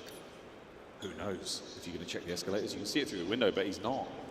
Gio's already pushed back. 20 seconds to go. Eyes on. Exton gets the kill. Are you going to send it through the window? Again, it's Kenny. It's Kenny to stay alive. It's Kenny with 10 seconds on the clock. You got to kill the bomb guy and survive. Oh, and it's not enough. The Falcons with 3.4 seconds to spare. Put Kenny in the dirt and tie up the series 1-1. And I tell you, Vegas Falcons are a very fun team to watch them search and destroy. They always have an intelligent game plan. I think Clayster probably very happy to be working with 3 world champions. This is a team that if you give them a game plan, they are extremely capable of sticking to it. And I think their play calls more or less close to perfection. Efficient work there in the S&D. They got theirs back after the map 1 and all tied up on the main stage. They have silenced the haters for now, but it's going to get a little bit louder when we get into control the next map in this series.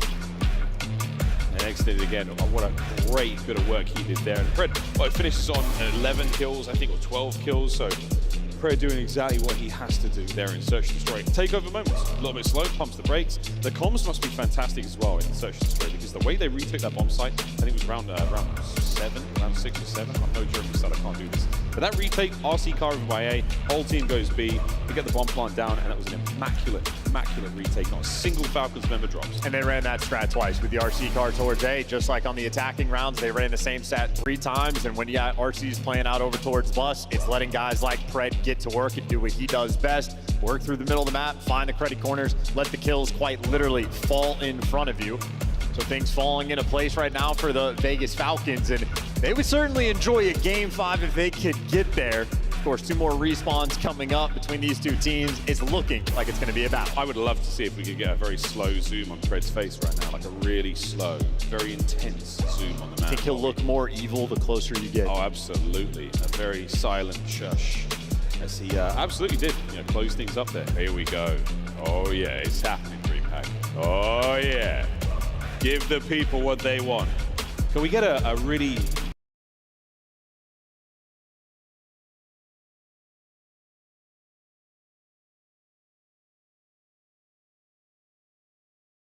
adverse with that guy sleep?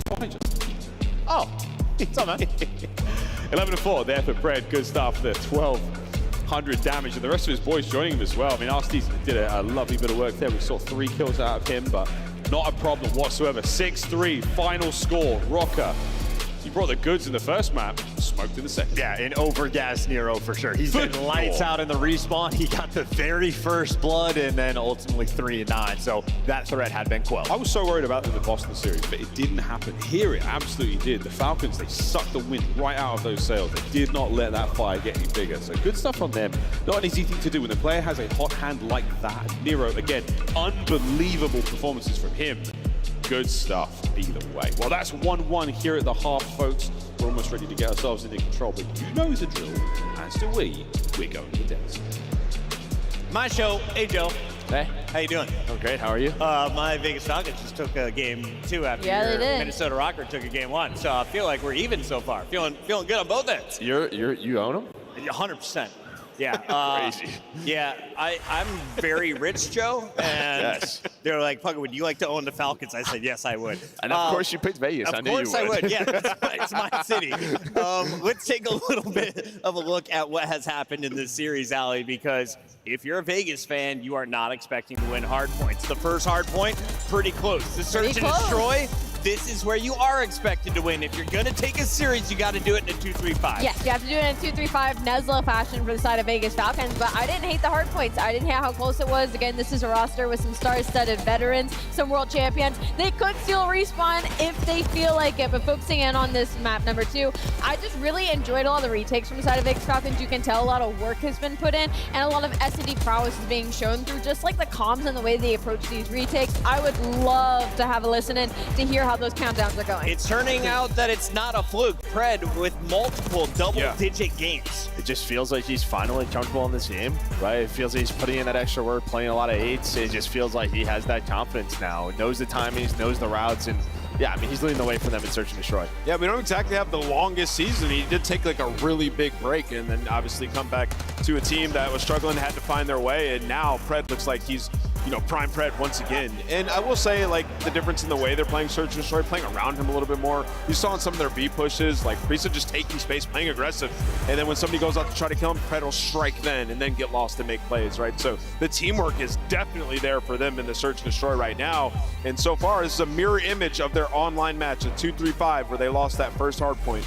Hey, Vegas, they could do it. This elimination bracket has shown us a number of game 5s. We are in one right now on Bravo. Let's jump into it over there and see, is Toronto moving forward, or will it be Slashers Carolina Royal Ravens Game 5 powering in? That would be unreal. Yeah, I mean, you win the control. They lost both hard points to Carolina, Listen, but they won 2 and 3. So there was a time Carolina was the best Search and Destroy team. TJ Haley was a top 10 player. He was a top 10 player. This is like the ultra homeland, though.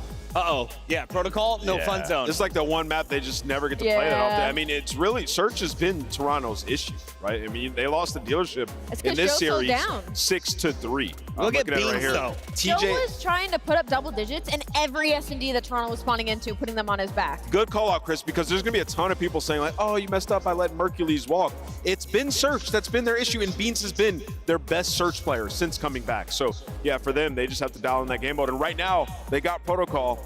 Carolina decided to challenge him there, and it's working out for Ultra so far. Slasher leading his squad. He's on a 4 That's streak first right blood now, out of TJ, Merc. though. Are we going to a round 10, Merc? Sure. Round 11? I mean, yeah, why not? It's getting weird. It's getting weird. We're down for it. I'm down to get weird. Yo, late night with Joe. Let's go, baby. DreamHack Dallas. If you haven't bought your ticket, that's a good reason to do so right now, as you are currently looking at round number 7. Over on the match. roster. This is a free kill. That's a free 2. That's a free 2 for Gwyneth. I mean, wow. I mean, we called him an onliner for a minute, guys. What's wrong with us? This is losers round 1. We're faded.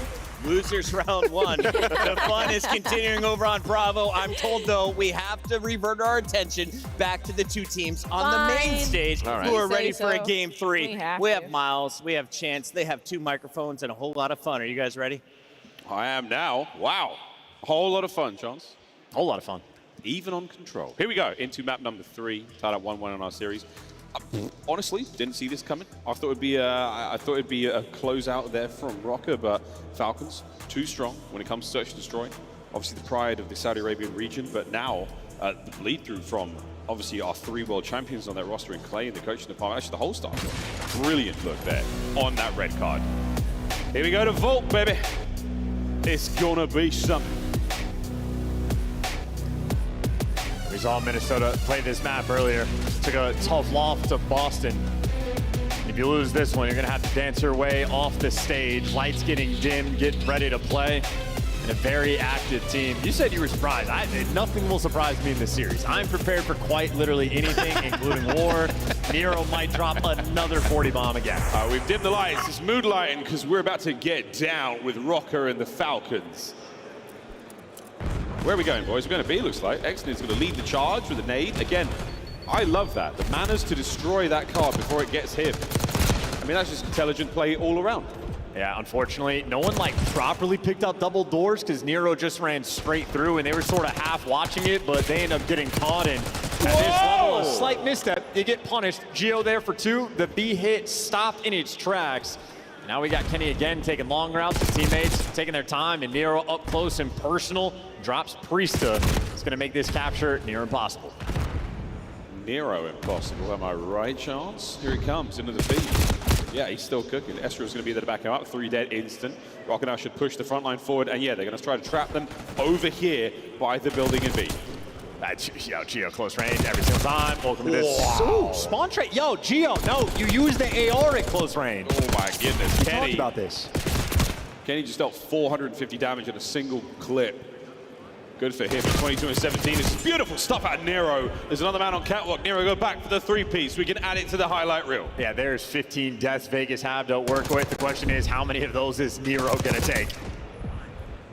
8-2, round 1. Final 30. Watch out for the old friendly fire. Priesta only needed 1 and he gets it done. You managed to go towards B if you're Falcons. RCT's doing what he can to dance. Oh, and it's 3 dead. Nero's still on the move. 5 spree now. Can he catch another player out? Yeah, he's on track to do just that. Into the spawn building you go, Chance. 3 members of Rocket through the front, and it is a battle on time. Well, Falcon's doing the smart. Yeah, Falcon's doing the smart thing in leaving him. Problem is, you're still gonna have to get past him eventually. Now you got Fred in their spawn, Nero existing in theirs. It is spawn kills central, but for Falcons, it's not the game you want to play when you're down 8 lives. Yeah, the Falcons can't survive a battle like this. They just do not have the lives. Nero finally loses a gunfight, but 4 lives remaining now for the Falcons. The damage has been done. 14 for Rocker. No one should be in a great position to actually make anything happen here. Priesta's going to get the contest, but you know exactly where he is, and it's good movement. It's great teamwork. It's Rocker for the first. Yeah, and I love the idea of leaving Nero and just trying to get past towards the objective, but then Pred is not exactly the most objective minded player. If their spawn kills the gate, he's going to have blood in his sights. And yeah, if you're down that many lives, it is not a game you're ever going to win. Best play for Priesta. This was the 2-piece out spawn. This is every kill he got in this round. This is all 3 of them. That's crazy. It is 700 damage, though. He does have a handful of assists, so, you know, things not lucky when Nero's prowling in your spawn. But no, you're right. Those 3 kills were instrumental in helping the boys get out, but you couldn't keep Nero at bay. Respawn and Nero go hand in hand. 12 and 4. Going into round number 2. Vegas Falcons on defense now. Will there be a defensive shootout? As we tend to see here in the COD League. Nero and Esriel find their opening kills, and that is going to be enough to get the boys onto the zone. And it looks like a 3-man stack for now. So the A zone is in danger of falling. Yeah, Kenny is in facilitator mode. All of them responding art. Everyone's also gotten through, but a stack on the zone. It's going to go quick. 2 sections already through, and Falcons legitimately not even a thought to contest it. They give it away for free. And Xnid quite literally just ran a marathon around the map, and at least you get the kills. Nero. Yeah, that would have been something. 26-25 here in the life count. And Minnesota happily marching over towards the B zone. A stalwart defense, though, so far from the Vegas Falcons. RCT's putting that old long barrel to use, fighting those long-range fights. Pred applying pressure now through the left flank. You've got a solid setup right now, and again, good comms out of the Falcons to deal with these attacks. Oh, Pred trying to get out. He is being hunted, but yeah, just out-moves Esriel and out-thinks him.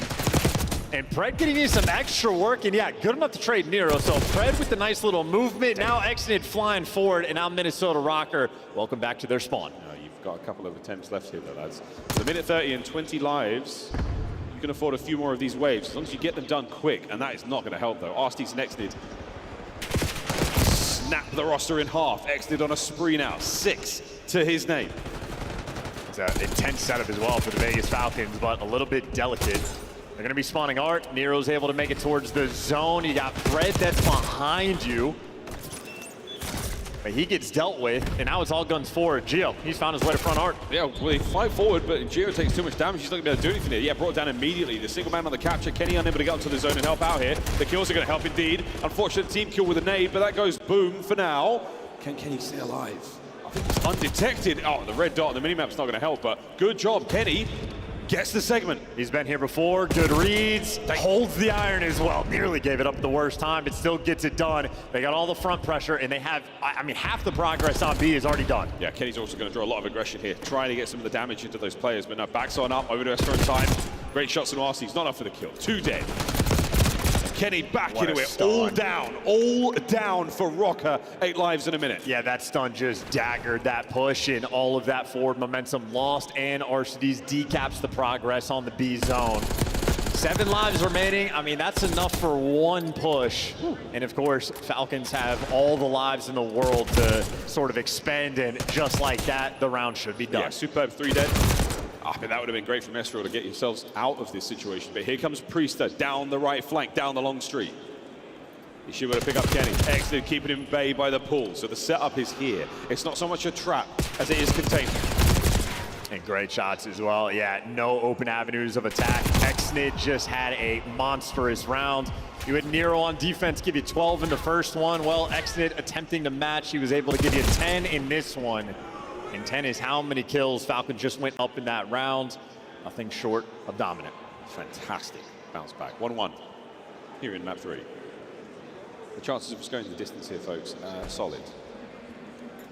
Game 5. The chances of these guys going for speed, even better.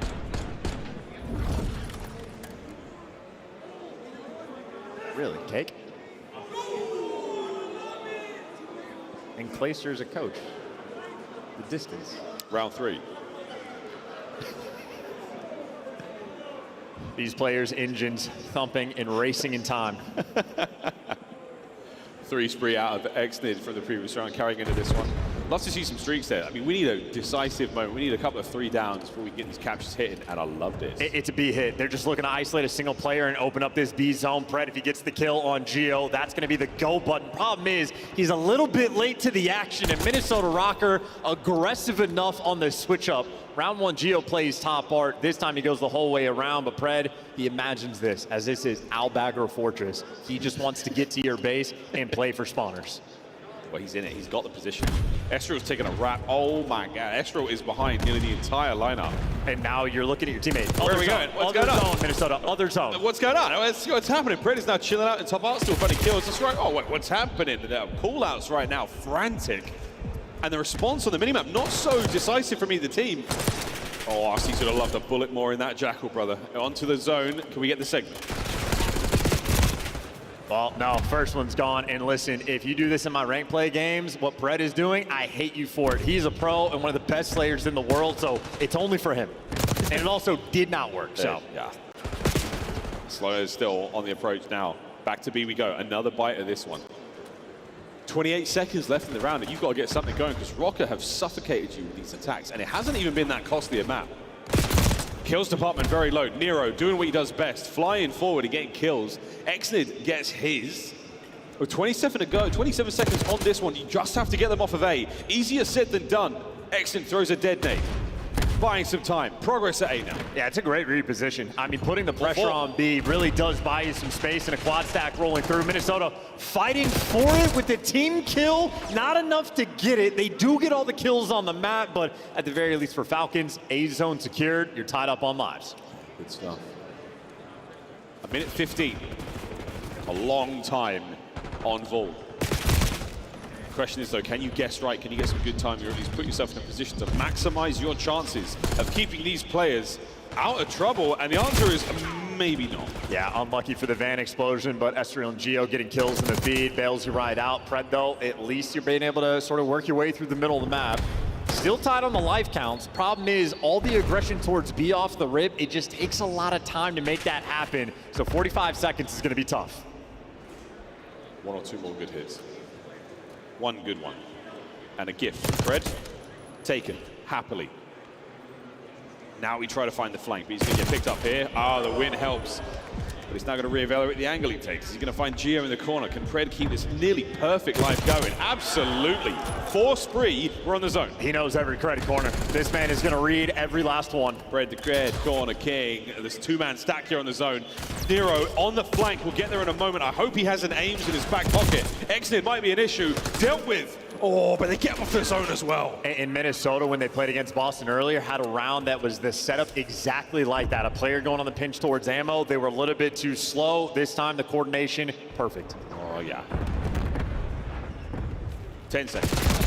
Priester wins it, stays alive. The capture is still on. We're halfway through B. Very, very slow. And we are in single-digit lives. No more chances for the Falcons. And soon to be no chances left for Minnesota. But Kenny flies in. Gets you at least one off time. They can do this. They can absolutely do this. 3v3, 2v3, Jill. Front line right now for the team. He is desperate for some help that he's not going to get quick enough. A 1v1 for the Pred. Pred versus Kenny. And Pred drops him.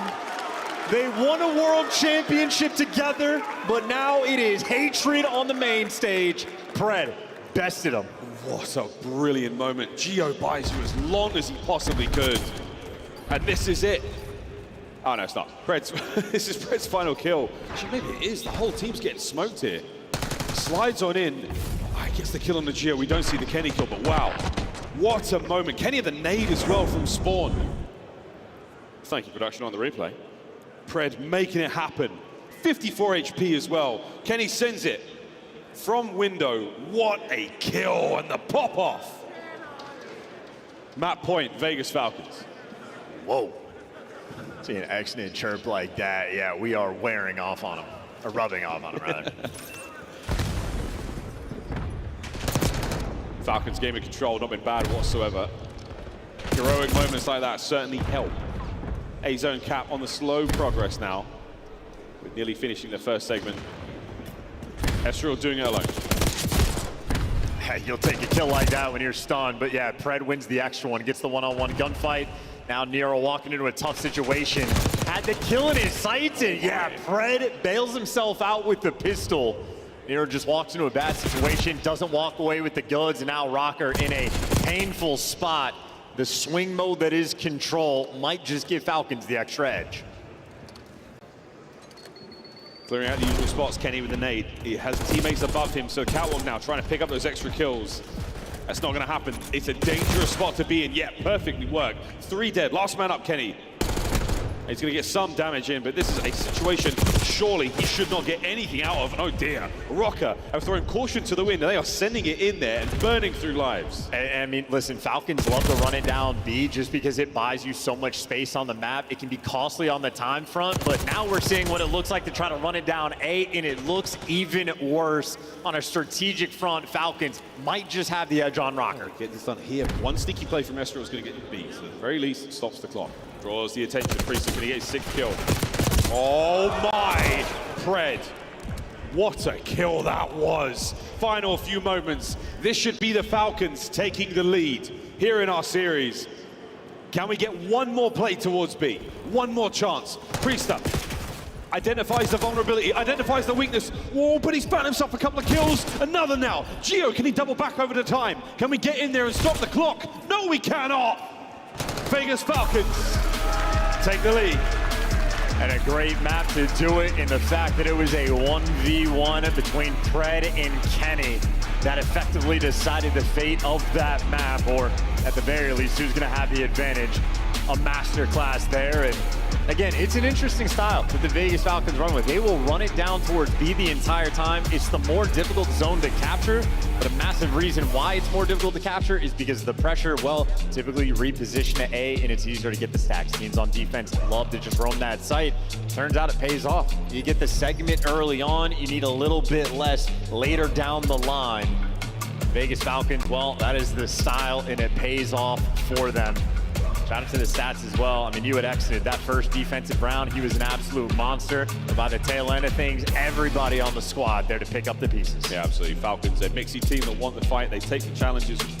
They make the challenges. Brilliant stuff from them. Highlights is going to be a lot of that. A lot of jackal kills. Not so much of a spawn trap as it is keeping those players, you know, under your control. They can make their moves, they can make their way out of spawn, but they're being damaged all that way. Gio, again, crazy moments. And that was early on. And after this, we really didn't see a whole lot out of Rocker. They really were stuffed in here on full. Control does not go their way. Falcons with a lead now. Anything is possible. And maybe more highlights if you get the moments to potentially see it. But another thing Falcons do incredibly well on the attacking end is just picking up like the flank pressure. Love to have players go in towards ammo. We saw Nero do that early on, but it's moments like that. If you have an AR in that position, then capturing the B zone is a nightmare. They were winning those gunfights and responding to that time and time again, but it was this 1v1 that really gives Falcons the bump. Completely on point, and now Fred, yeah, he is in his flow state when he gets to rip and roar like that. Electric in the comps. Falcons lead now. Exited an electric explosion. We can even hear it across the stage there through Nero. They take the lead now. We go to Hacienda for the hard point. With a sense of purpose now for the Falcons. Bring down Rocker. You won't go to champs, and nor will we. Bravo stream update as well, folks. Oh my good God, it was around 11. We won't tell you what happened. 2v2, 12 seconds left. Wait, bomb's down. Who has to defuse? Oh, and Insight gets it. Wow, you clutch when you need him to. Insight delivers. I can only imagine how chaotic that round was, but Toronto survived by the skin of their teeth. Could have been devastation with a top 12 placing. Roster decisions haunting different teams in this league, but their run continues. They get to play against Gorillas, mate. And whoever wins that plays the loser of LAT in Miami. And of course, for our current series, Minnesota and Falcons, they play the loser of Optic and Faze. Wow. We're still yet to get through this Falcons Rocker series. Lots more COD to be played tomorrow here at DreamHack. What a superb Saturday that will be. And like, what kind of storyline do you want more? Do you want like the Falcons pulling off the upset? Do you want Minnesota to make the run to potentially make champs? Because you want them to have to play Optic, like have that head-to-head battle? Yes. Do you want Optic to play Toronto and see who got the best of like the roster moves? Any number of different things falling into place potentially at DreamHack. But right now, we just enjoy Xnid's smile. Just so happy. I don't know what you just said, but he's loving life. He's having a great time. He's going to have an even better time now as we load in the Hacienda. Map number 4 in this series. The last of the day here on Friday at DreamHack. We're loading up for a good one. And if we have to go 5, woohoo, we're a dealership. First hard point 250 to 222. You at home can see that as well. This is anyone's game. Are we going to see another Nero masterclass? I am not going to put it past them, but I will say structurally, I think this could be a really good map for the Vegas Falcons. Rotation heavy, you have to be very on point in the communication front about who's picking up and at what times. P2 is one of those hills that bad teams look horrific at it, good teams turn it into a money hill. And I know Vegas Falcons, when they're on point, very structurally sound. Minnesota Rocker occasionally can struggle. Player I'm looking for those big route moments. It is going to be excellent, but Nero has done exactly what we expected off rip. Helped his teammates find those kills, and it was an early 3. Estro keeping the top side of the map safe now for his boys. A gentle and calming soak in that P1. Can't believe Gio lost that fight. He had the right gun for it, but yeah, Kenny gets to be the cleanup crew, and he is full HP. And RC's, he wanted nothing to do with that. He knew what his fate was going to be. Kenny maybe has already accrued the best play on the map that we get to see later on. A 4 spree, a 5, and a little bit of time. Yeah, he's shooting like Gio out there up close and personal. Slicing the Falcons now into pieces. Well, Fred able to pick up a big 2, though. He's able to cut through lobby, and that's going to force Estriel to spawn all the way out, and number 4. So Fred, high-impact kills, and Kenny might be here for the trades, and Kenny has the good reads, but Fred gives you 3, and again, you can turn this into a money hill. Fred gives his team the opportunity. Yeah, Fred was absolutely the kill you wanted. Oh, whoa. Gio just got a little extra. We've seen how that goes in this kind of tournament. Exit now flies out the front door, and it's going to leave Priest now alone to try to defend this hard point for a second longer. Can he find any more out of this life? 1 on the man on the hopper. Now through the front door, Kenny, he's looking for a foot. He finds at least a body. The trades are done, and Falcons are on top. And Gio only got 1 on that engagement, too. Of course, Falcons with the closer spawns. Rocker fighting uphill. But Fred, quite literally, again, the setup man goes on a spree to get his team here, and now you got to run into him. You know he's going to deliver. He's absolutely cooking so far. 7-3, 2 hard points in. Trying to get the shots in there, and we've got a decent lead now developing for the Falcons. Over towards fences we go. And now if you're Minnesota Rocker, already issues on the mini-map. Geo spawning out, number 2, Estriel spawning out. This is the type of thing for Rocker. They do not always time their deaths appropriately, and that makes things mixy. Kenny, though, keeping the coverage. Good nades as well. You're not going to have the back spawns, but for the moment, Minnesota have the time. Oh, Nero, my Nero. 3 from inside time. Kenny now keeping that member of, Pred actually, keeping the member of Falcons at bay, not letting them get towards the back spawns. Pred playing this one very slowly and carefully, and Kenny, good work. That could have been ugly. I saw him smile just a little bit. He thought he might have had to play the most patient game in the world, but while Pred is distracting, his teammates have managed to take the time. Yeah, they get there at least. Oh, nice work there from Rusty. The nade gets dropped. There's still a trophy on play as well, so this is going to be a very difficult hard point to get in. Yeah, you're going to have to dive on it, Nero. Exactly what you want. Good kills. Geo still applying the pressure and the damage from upstairs. It's Overwatch from above, but now he's down and out. Kenny can't get any more. At 12 and 6, though, he's cooking. And look, man, the hill that Vegas Falcons rotated to first, they get a near perfect full 60. Minnesota Rocker rotate to this hill first, and they end up getting outscored. So if not for the P1, Rocker would be having problems. Now, they do win the rotation again, and Geo and Neo are going to give you the initial kills. So Minnesota Rocker on P4, looking for their bounce back. Yes, the Optic alumni right now finding the big KDs. Not a whole lot of hardpoint time between them either, though. Rocker by Rock finding some success. Kenny on the backline, bust down by Priest. That is unbelievable. Stun connects perfectly. Buys some time for his boys on the pinch. This could be an unbelievable break attempt, and we're in. Last man gone. Rocker down and out. Unbelievable gunfight from Priestess. 6 and 8, but that's the key one. You need to break down the hill. Kenny playing a decent spot, and Priestess seemingly has his number. Oh, right back at it. Oh, wow, Nero breaks the hard point alone. Estriel throwing everything he's possibly got into this fight. Exnid down, and it's going to be another quick attack here from the Falcons. The QRF arrives. Priester down from Kenny in the threshold. Can't get his 15th. And my goodness, what a rock hard point that was. Incredibly costly for both teams. Yeah, and the only reason this game is truly close is because Minnesota had such a good P1, so maybe they're going to be back towards their home, but Exnid roots that guy out of time, and already on the minimap, you see guys like Pred. He's just taking the long routes. He's looking to flip these spawns, and his teammates are in time. He makes his presence on the flank. Last man standing is Geo, and just like that, Minnesota Rocker lose the spawns, and they don't have the hill time. They've just got nothing going right now. We need to get some wind in the sails, boys. It's time to light a fire because the Falcons here at P1 are finding some sweet time. Nero with a ridiculous kill. Not enough in the second there, but his teammates are there for it. Estriel down, out. Kenny on the trade, back at a time. And that's a huge moment, too. Making sure Rocker grouped up together, 3 players on that hit. It could have been a dire moment if Falcons win that rotation. Rocker now an opportunity to stabilize, and, well, Estriel wins the first one over towards Well. Good little hop and a jump to take down Exnid. Devils in the details. Estriel had the drop. That's some sweet centering as well. Beautiful stuff. P2 now. Can we get a solid hold out of Rocker? Get yourselves right back into this hard point. A full frontal assault right now from the Vegas Falcons. No one's taken the water out just yet. All through the front door. Here they come. Great damage from Nero. Gets himself 2. Last man exited. Cleaned up.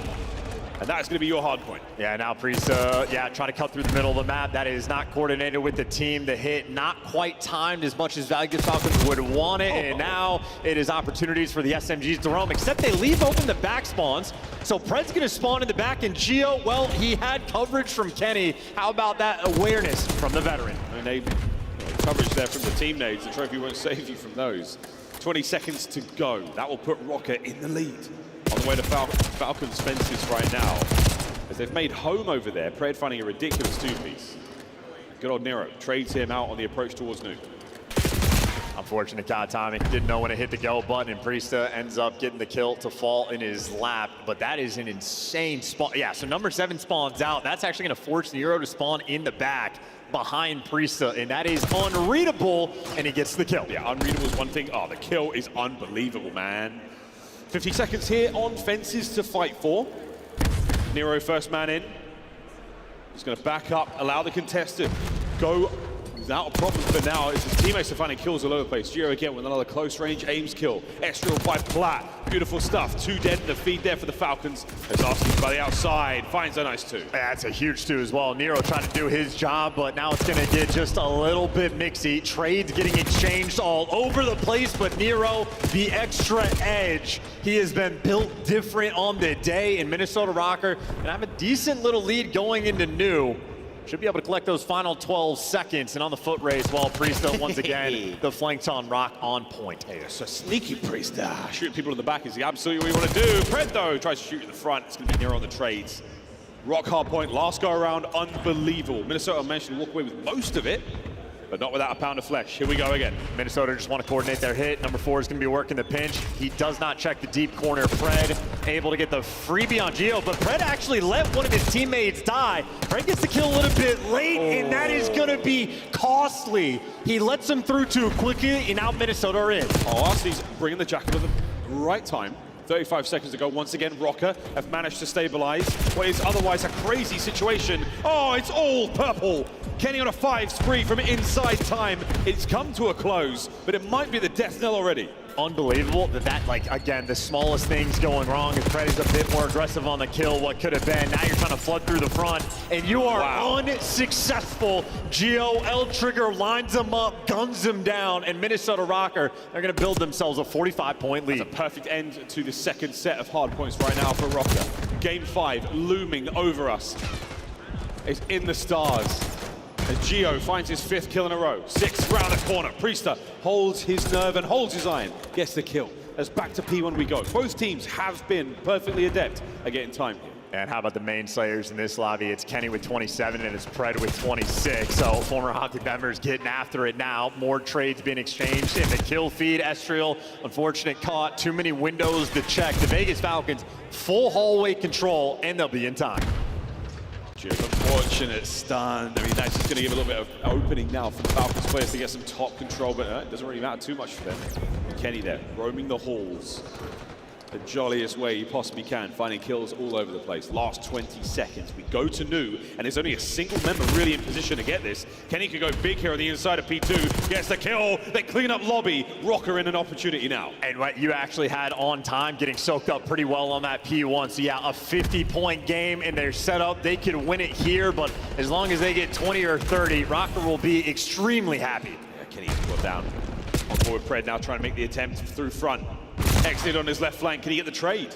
No one there through Zig just yet. So again, not a lot of Falcons members here, and they know that throwing individual kills is not going to work out. They need the reinforcements. Yeah, exited well. He's got Pred to watch over him. He's going to be making his move, slide in. He's pierced it, but just gone down. Too many corners to check, and Rocker looking clean here on P2. Rocker looking good. Rocker looking towards the game 5. Priesta trying to contest. It's Kenny with 2. Over to Estriel now. Exited through the front. Is going to be an attempt on the pinch, but it has to get hit sooner rather than later. 10 to go. Listen, man, we know what it's going to be. Death taxes in a Minnesota Rocker game 5. We would not have it any other way. Dominance on Hacienda. The setup is in. The dream continues, or is it a nightmare that they are living through, having a battle through so many maps to keep the dream alive? I mean, at the very least, their map count percentages will start to change because they simply have played so many. But Rocker, you buy yourself another lifeline. How many lives do these cats have here at the major? Falcons, it's starting to get a little dire. Another search and destroy. They're so good at it, but it's a dealership. It's just enough pandemonium. Early days, again, for a map still in its infancy here in the COD League. This could be the difference maker. And how about that beauty of a map from Kenny? Perfect 4,000 damage. Oh, it just looks so clean. That's impossible to do. You couldn't recreate that if you tried. Hacienda, though, that scrappy hardpoint experience that you get from the Falcons, not necessarily there. Good, clean game out of both teams, to be honest. A wonderful comeback there in our second set for Rocker. And in my mind, it's that second P3 to P4 where Rocker end up going away with a 40-point lead. Vegas Falcons won the rotation. They had to set up in reads on the mini-map. Pred is playing a back corner by Lambo. He lets Gio through, and Gio manages to get a kill on a guy on time before Pred cleans him up. And then Pred is too far away from the action, and that's the hill where Kenny ends up going on a 5 spree. And Kenny, obviously, dominant in the lobby, got 33 kills. What could have been if we were a bit more aggressive. Aggression might be the name of the game when it comes to this dealership, folks. This is it, our final map of the day, our final match of the day, and our final match for one of these two teams here on Optic. We come back after this one, Game 5 here, as we close out Major 4 here at DreamHack this Freaky Friday. Someone is walking away with a historic dub. Will it be the champs continuation for Rocker? Or will Vegas Falcons continue to poop the parties? Some say it's good luck. I say it's going to be a great matchup. On the other side of this break, we'll be right back.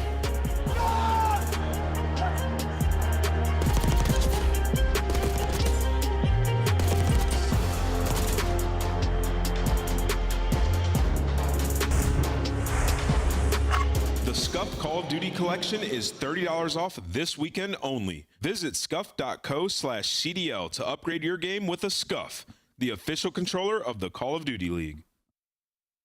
The Call of Duty League is brought to you by Monster Energy, the official energy drink of the CDL. The Esports World Cup is an official partner of the Call of Duty League.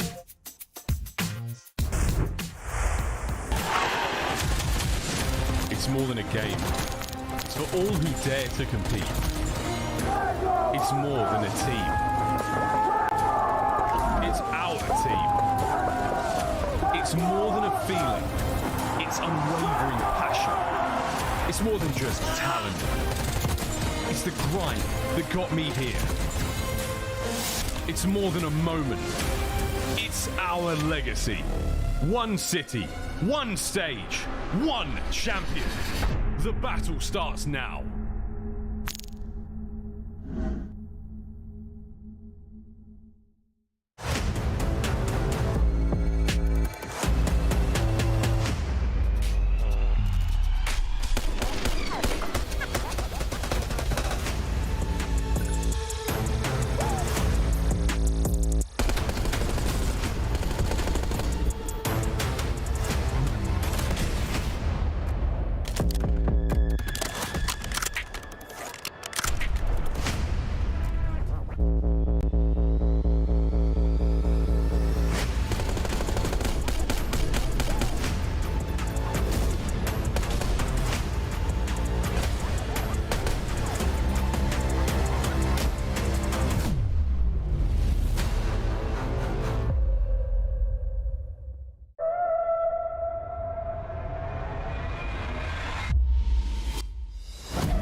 The 2025 Minnesota Rocker Team Pack is available now. Each pack includes home and away operators as well as a weapon charm to keep the competition on ice.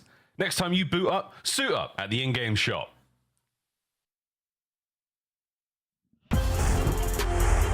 Game 5. You wouldn't have it any other way, and whether Minnesota Rocker wanted it or not, it seems to be all they get. Vegas Falcons continue to be one of the most prickly thorns in the side of all of our teams who are trying to make it to champs. One last opportunity for Rocker to keep the dream alive now tonight. Will they live to see tomorrow? We'll find out. To dealership, we go. And wise words, every rose has its thorn. You don't want the poison in this series. You got to get past it. And we always knew it was going to come to this between these two squads. We always knew it will again be a Kenny versus Pred 1v1 in the round 11. I read the script. I'm not going to tell you who wins it, but oh, baby, buckle up. S&D. It's going to be interesting. Minnesota Rocker, it is the pain point on their year. They looked clean in their first game 5 they had earlier today. Of course, though, for the Vegas Falcons, this is their game mode in my mind. They always have a strong game plan. A very loud, very tall Exnid fan venue. A wired Exnid fan. A hell of a wired. What a moment this will be for both of our teams. Again, for the Falcons, you can hold your heads high coming out of this tournament. You brought down a second-place team. For Rocker, it's not about... Look at this, look at this. We're just an instant hit. Exton and Pred are flying right into death. Look at that for Nero, starting off with 2. Boys, I'm trying to hit some waxy, exposition. You're sending it like that. Kenny might be able to find a couple of kills here as well. Oh, to the top we go. And Priester, last man. They're going to smother him in round 1. God, what I was saying. Oh, we're sprinting through. I love that kind of energy. Hey, listen, it didn't pan off at all. Minnesota Rockets had the perfect read, but I love the attempts. We'll get after it. We talk about the Game 5s, Minnesota Rocker. This is the same map they played Game 5 earlier, and they looked good. Yeah, really, really solid. This is how it all went down. And Nero, they basically lined up for him at that range. Twins. Jackal slammed Exton and Pred. The exact same player, no difference. Spacing is a really important thing in most shooters. Nero can only see one of them going by, so you're trying to hide the guy in the background. Oh, cool, I got 2. Sweet, right. Round 2, the opening nade, salvo. It's not going to yield any results, but that's still enough to keep those players out of the kitchen area. So for now, out of the kitchen, over to the A-bomb. Kenny will be first point of contact. Nero, opportunity to either flank or go through the vent. And I think they're going to have to know that's a lot of noise made. The A hit, obvious. Kenny dancing, Exnid dancing. No snakes, just a pair of legends going at it. And Kenny disappears as well. that timing is incredible. Yeah, he couldn't even see that. No RCs though in this round, so it's going to slow things up down very much for the Falcons. And Rocker have given up, the pressure on the A-bomb site. They're worrying more about flanks, worrying more about the middle of the map. Pred not going to be involved for quite some time. Maybe waiting for a few more gunshots, a few more audio cues, but he's holding that pinch. Square up battle. Here we go. Rocker are in. Trades complete. Pred now joins the fight. 30 seconds to go, and Rocker still have the man advantage. All down to Pred. Kenny! Unbelievable work from Kenny. 5-0. Second ace of the day. Yeah, and listen, I think the total aces of the year, the best player in the game in that category, I think is Kremp, and he has 6, maybe 7. To get 2 in a day is pretty nuts. And Minnesota Rocker have 3 as a team on the day. Extraordinary work. Kenny kicking up an S&D in another super solid round on the defensive end on dealership. And just no mistakes being made. They were so happy to play for the retake because you are, as you expect, waiting for Pred to flank. Is it going to be through B in the middle of the map? Rocker are making sure they have everything under control before they make anything happen. And the sound of death going through the B zone. Not a whole lot going on over here by B. As Kenny now can maneuver this. I think it's a bit of splash damage, that's enough. No one's going to be able to pick up on that, but still. Clear out the entire site. Sending Estro with the bomb. Well, trophy's the signal. That is your go button. Yeah, this means it's happening.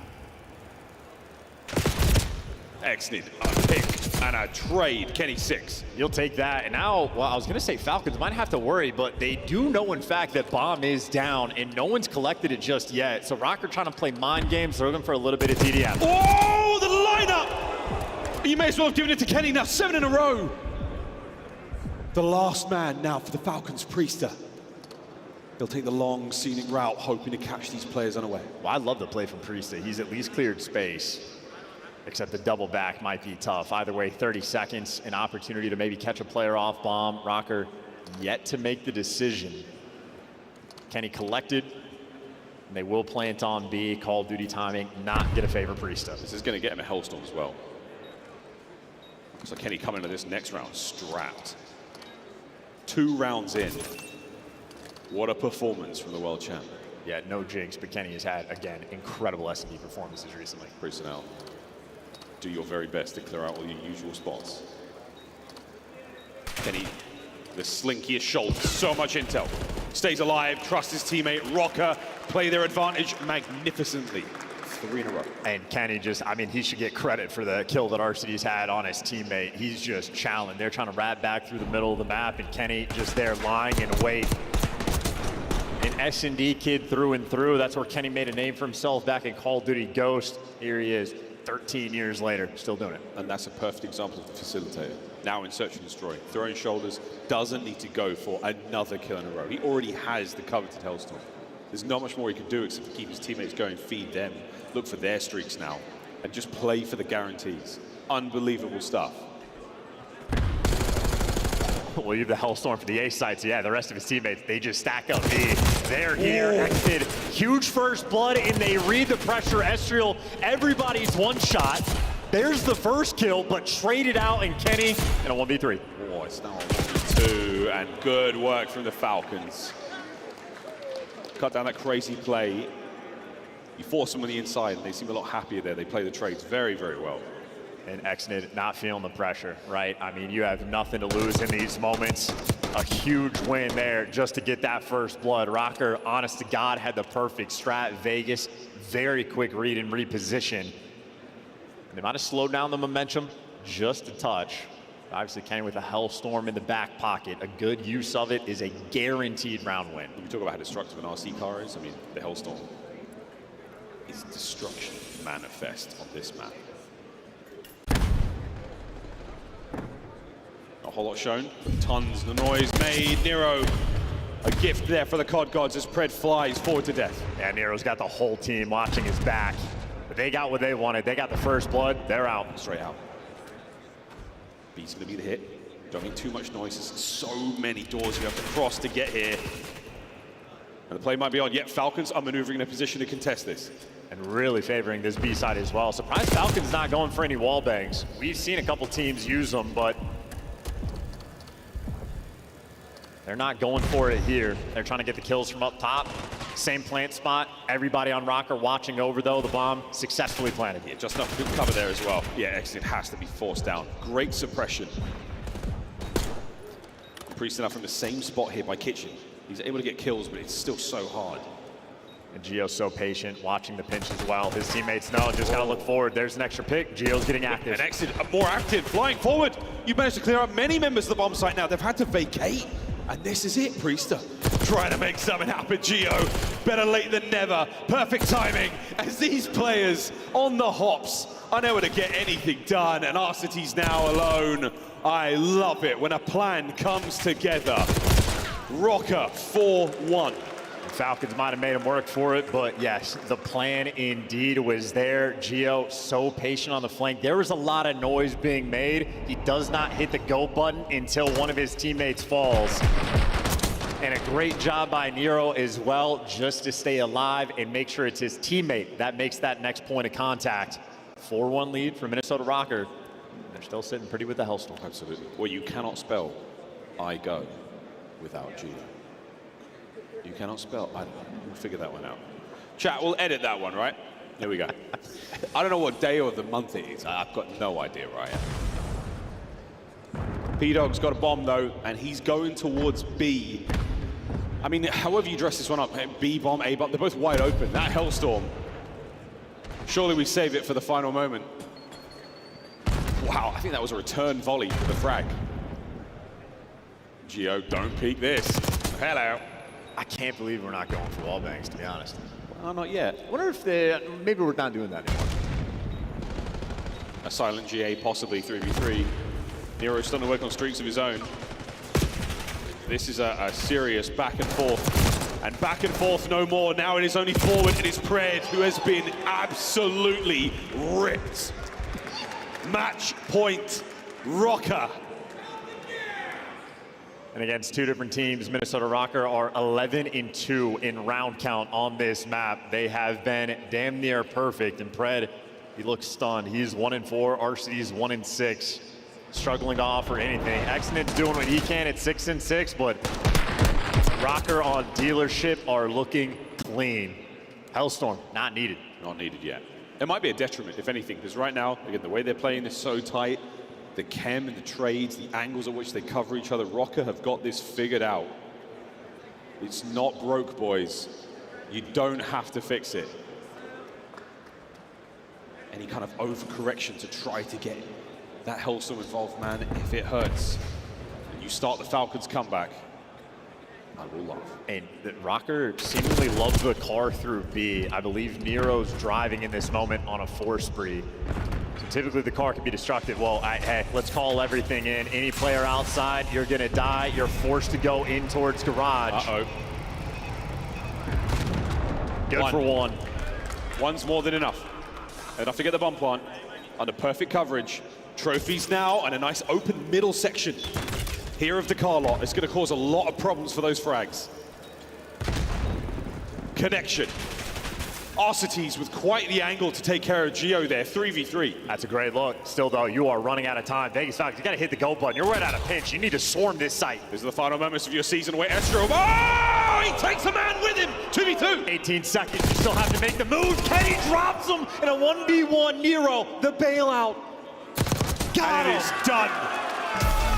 A bang and a whimper. The end of the season for the Vegas Falcons, their exit from the tournament. The dream lives on for Minnesota Rocker. Save the dream, saving the rebellion against the rest of the league. They are fighting one match at a time. And they're going to keep smiling all throughout the night. They have made it to Saturday. Yeah, and they're looking good as well. Nero seems like he's a guaranteed 40 bomb at any given moment during the series. And something we haven't been able to say at Minnesota or about Minnesota since stage 1. That is back-to-back Game 5 wins. Looking good on dealership, and they have been dominant dealership wins at that. League might need to take notice, pay a little bit more attention in the old pick and bans, but Minnesota Rocker continue their losers bracket run. They will play the loser of Optic in Atlanta. And of course, there is a lot of spicy stuff happening in the bracket, but ultimately Kenny, again, in S&D, he's been a monster. Rare to see Hellstorms earn. I know we've had maybe 5 or 6 in S&D this year where Kenny adds his name to the pile. 2 aces on the day, which again, aces are not an easy feat at this level. Impressive stuff there. And of course, you watch this man go, what, 13-0, 11-0, whatever it is, had a flawless S&D performance. He is kicking up at the end of the year. Unbelievable. Well, another 6-1 there for Rocker. And I mean, the ace efforts, the damage, the kill record. I mean, we're going for all of it. Everyone here from Rocker. Whatever happens, however we look back on this weekend, and whether or not they make it to champs, we have to give them the praise and the flowers for the fight they've put up today. It has been very, very impressive. Their efforts are not going unnoticed. It has been incredibly entertaining to watch. A couple of game 5s there first. Let's just finish it in 3 or 4 next time. And who knows, tomorrow it could well be Optic. It's going to be something. That is it for us, guys. Thanks for spending your time with us out throughout the day. Now, it's over to Nero and Guy. Thank you so much, Miles and Chance. I got Nero and the Minnesota Rocker on the main stage, everybody. Give him congratulations, okay? King Nero, Overlord Nero, Nero Almighty. I don't know what to call you when you're playing like that on this stage with so much confidence, man. How does it feel to win another Game 5 on land? Oh, it feels great. Obviously, Game 5s, that's the Minnesota way for us. We'll go a long way in this tournament as long as we keep closing our hard points and our S&D, because let's just hope we don't get 5. Yeah, exactly, right? It's a reason why you guys are getting there. But one thing you are showing on the stage is resilience, okay? Being able to lock in, being able to stay cool, calm, and collected in those big moments, okay? And, you know, you had a fantastic series here. Was there anything surprising in this series for you at all? And how did you feel playing it? I felt great coming out the first map. If anything surprising is I got slammed second map. That's the surprising part, because I felt great after first map. I'm like, wow, these guys are getting slammed. Then the second map came, They put me in place for a little bit, but then we came back and got the dub. That's all that matters. It's all that matters, and you bounce back, okay? And now, you guys, so today you played 3 matches. Most matches you probably played in a very long time, since open bracket days. Yeah. And you're on that 3rd match, you're starting to hit your flow state. You guys got to make a huge run here through the losers bracket. You might have to play 3 matches tomorrow, because you got to get top 2 if you want to make it to champs, okay? Yeah. How does it feel to play that many matches, and do you guys think y'all can make the run? Oh, 100%.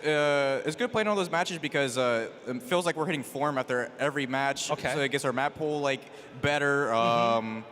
Correcting them adjustments. Yes, on the fly, 100%. yeah. And then for the, I blacked out. Hold on. Oh no. When it comes down to making champs, there, you guys got to come out and get the top 2. Oh yeah, 100. We do. We gotta keep making this run. I feel like we can make this run. We're hitting on all forms right now.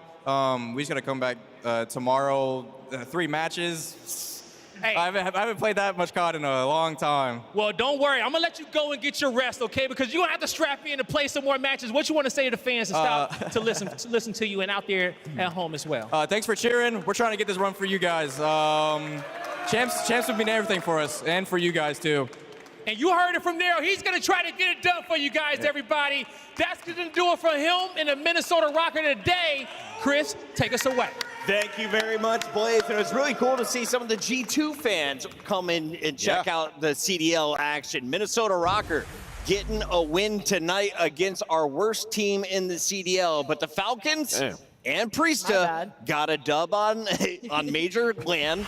The first one for Priesta since MW2. Oh, my God. Yeah, and it was an electrifying win as well. And they look good in that series. I mean, this is the best showing we've seen from Vegas the entire year. And honestly, shout out to those guys. They'll probably be running it back at EWC. And, man, Pred also looks good. Finally, in form. We'll be talking more about the Falcons in a moment, but let's just turn our attention to Puggett's Powerhouse. Are you ready, Joe? Oh, I can't wait. Who is it today? He goes by the name of Nero. Your Puggett's Powerhouse player dropped 50 kills in a Hardpoint, a 2.0 and a 1.3 in this best of 5. Nero, a monster. One of the highest ceilings of any SMG player in the league. His floor also pretty low, Joe. No, it is. But I mean, listen, the guy put up multiple 40s today.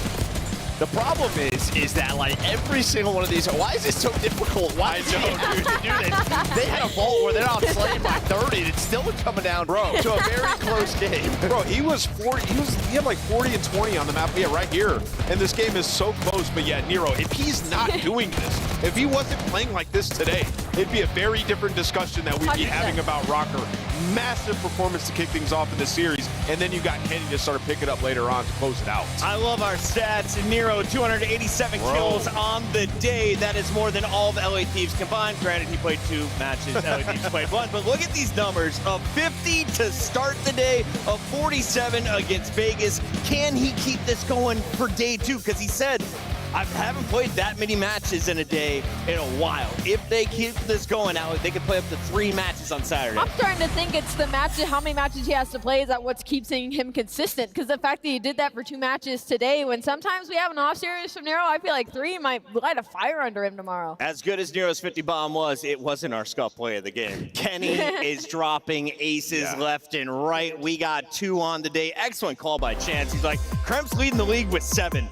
Kenny dropped 2 in a single day. Let's take a look at how he did it here most recently on Dealership. I mean, this guy literally willed his team to a victory. Map 4, he led the way. Map number 3, he starts off hot. Plus, he's planting bombs. The guy was doing it all, calling in the Hellstorms to, get them to another day.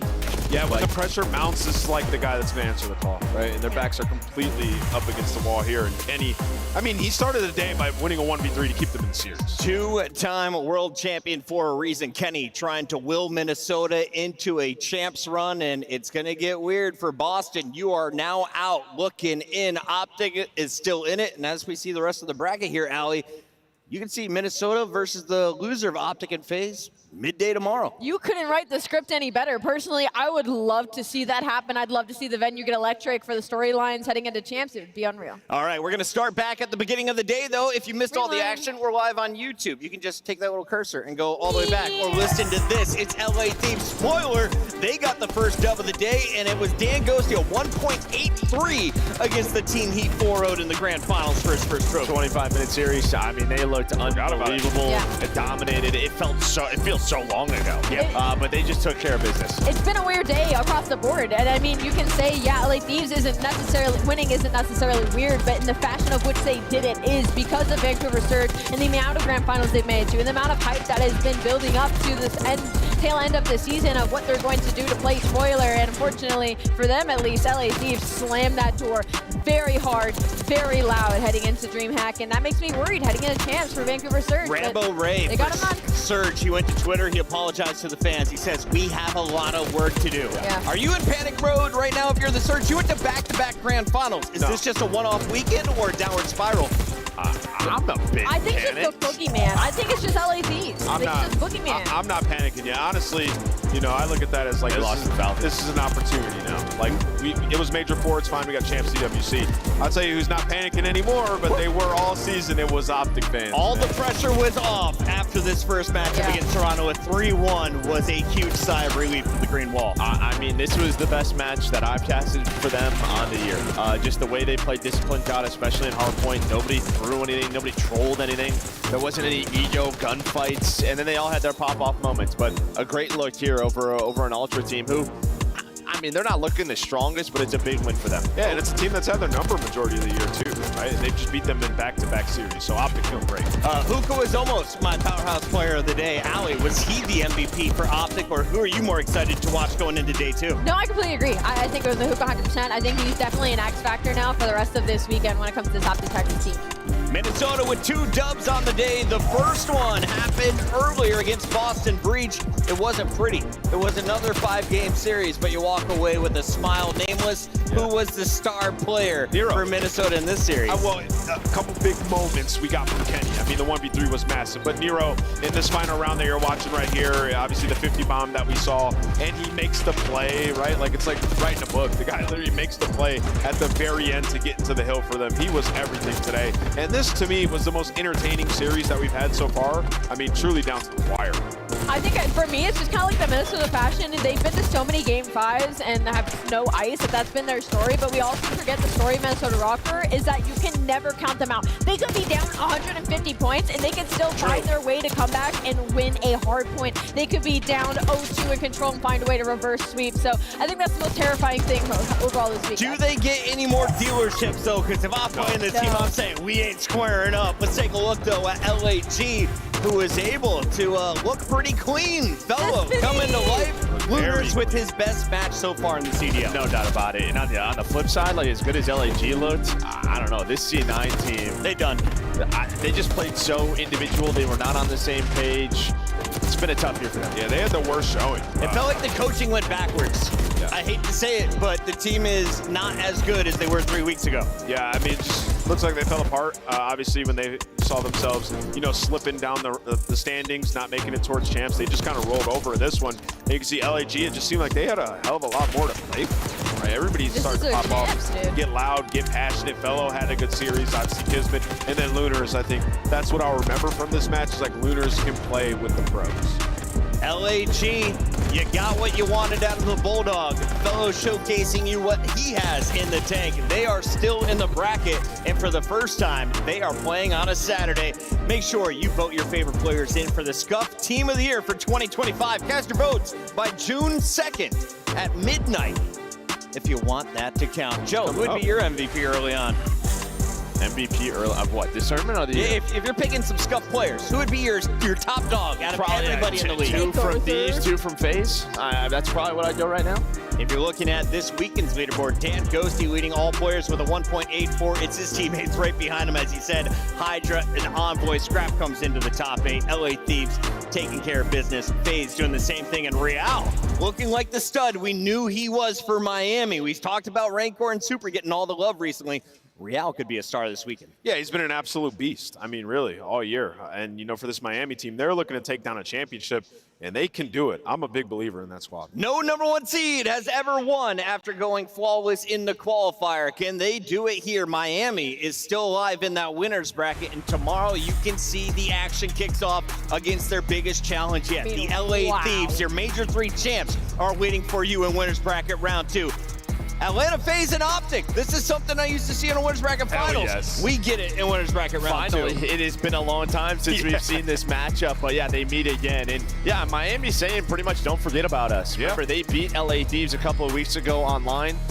So it should be a great day tomorrow. Winners of those matches guaranteed a spot on the podium, but we have 7 teams still in the hunt to raise the trophy in Texas. Keep your eyes on all the action as it kicks off 12:30 p.m. Central with the Gorilla Mates upsetting Toronto Ultra. Alley?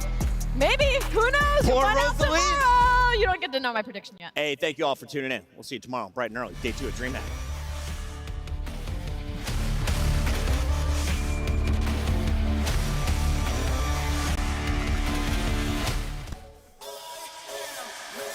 G-O-A keeper.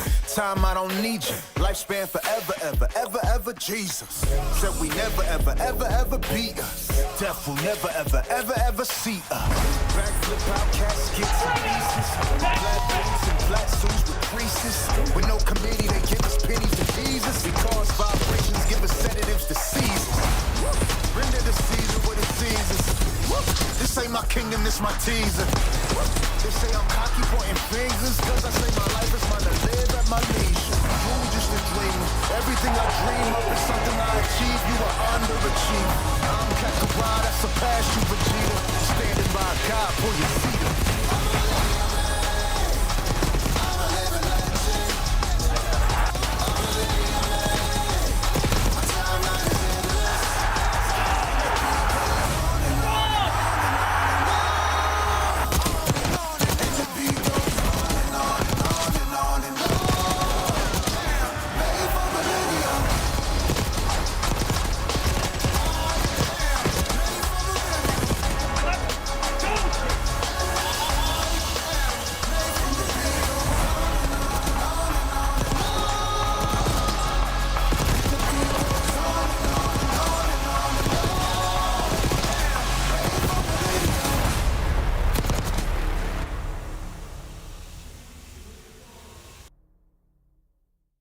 His presence right now is making Toronto tweak. And who's going to eat around as well? Yeah, who's I like that. Chow's Hill, nice.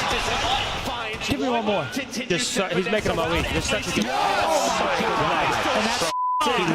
Let's go, baby. He's going to throw his head back. Really seen it. 3, 2, 1. 3-1 for the board. Beautiful series. Go, Bert. Come on, kid. Oh, le bon timing. Ouais, c'est super. 82, allez, on le défend. Allez, on le défend. C'est tout droit, les gars. C'est tout droit. Tchou. Les gars, c'est imperdable. Visez juste. Il doit sauter en. Il doit sauter. Attention, ça perd des duels importants là. Tchou. Voilà, fais-le. Bye. Ah, t'as perdu contre Lag. Ah. Quoi cette journée?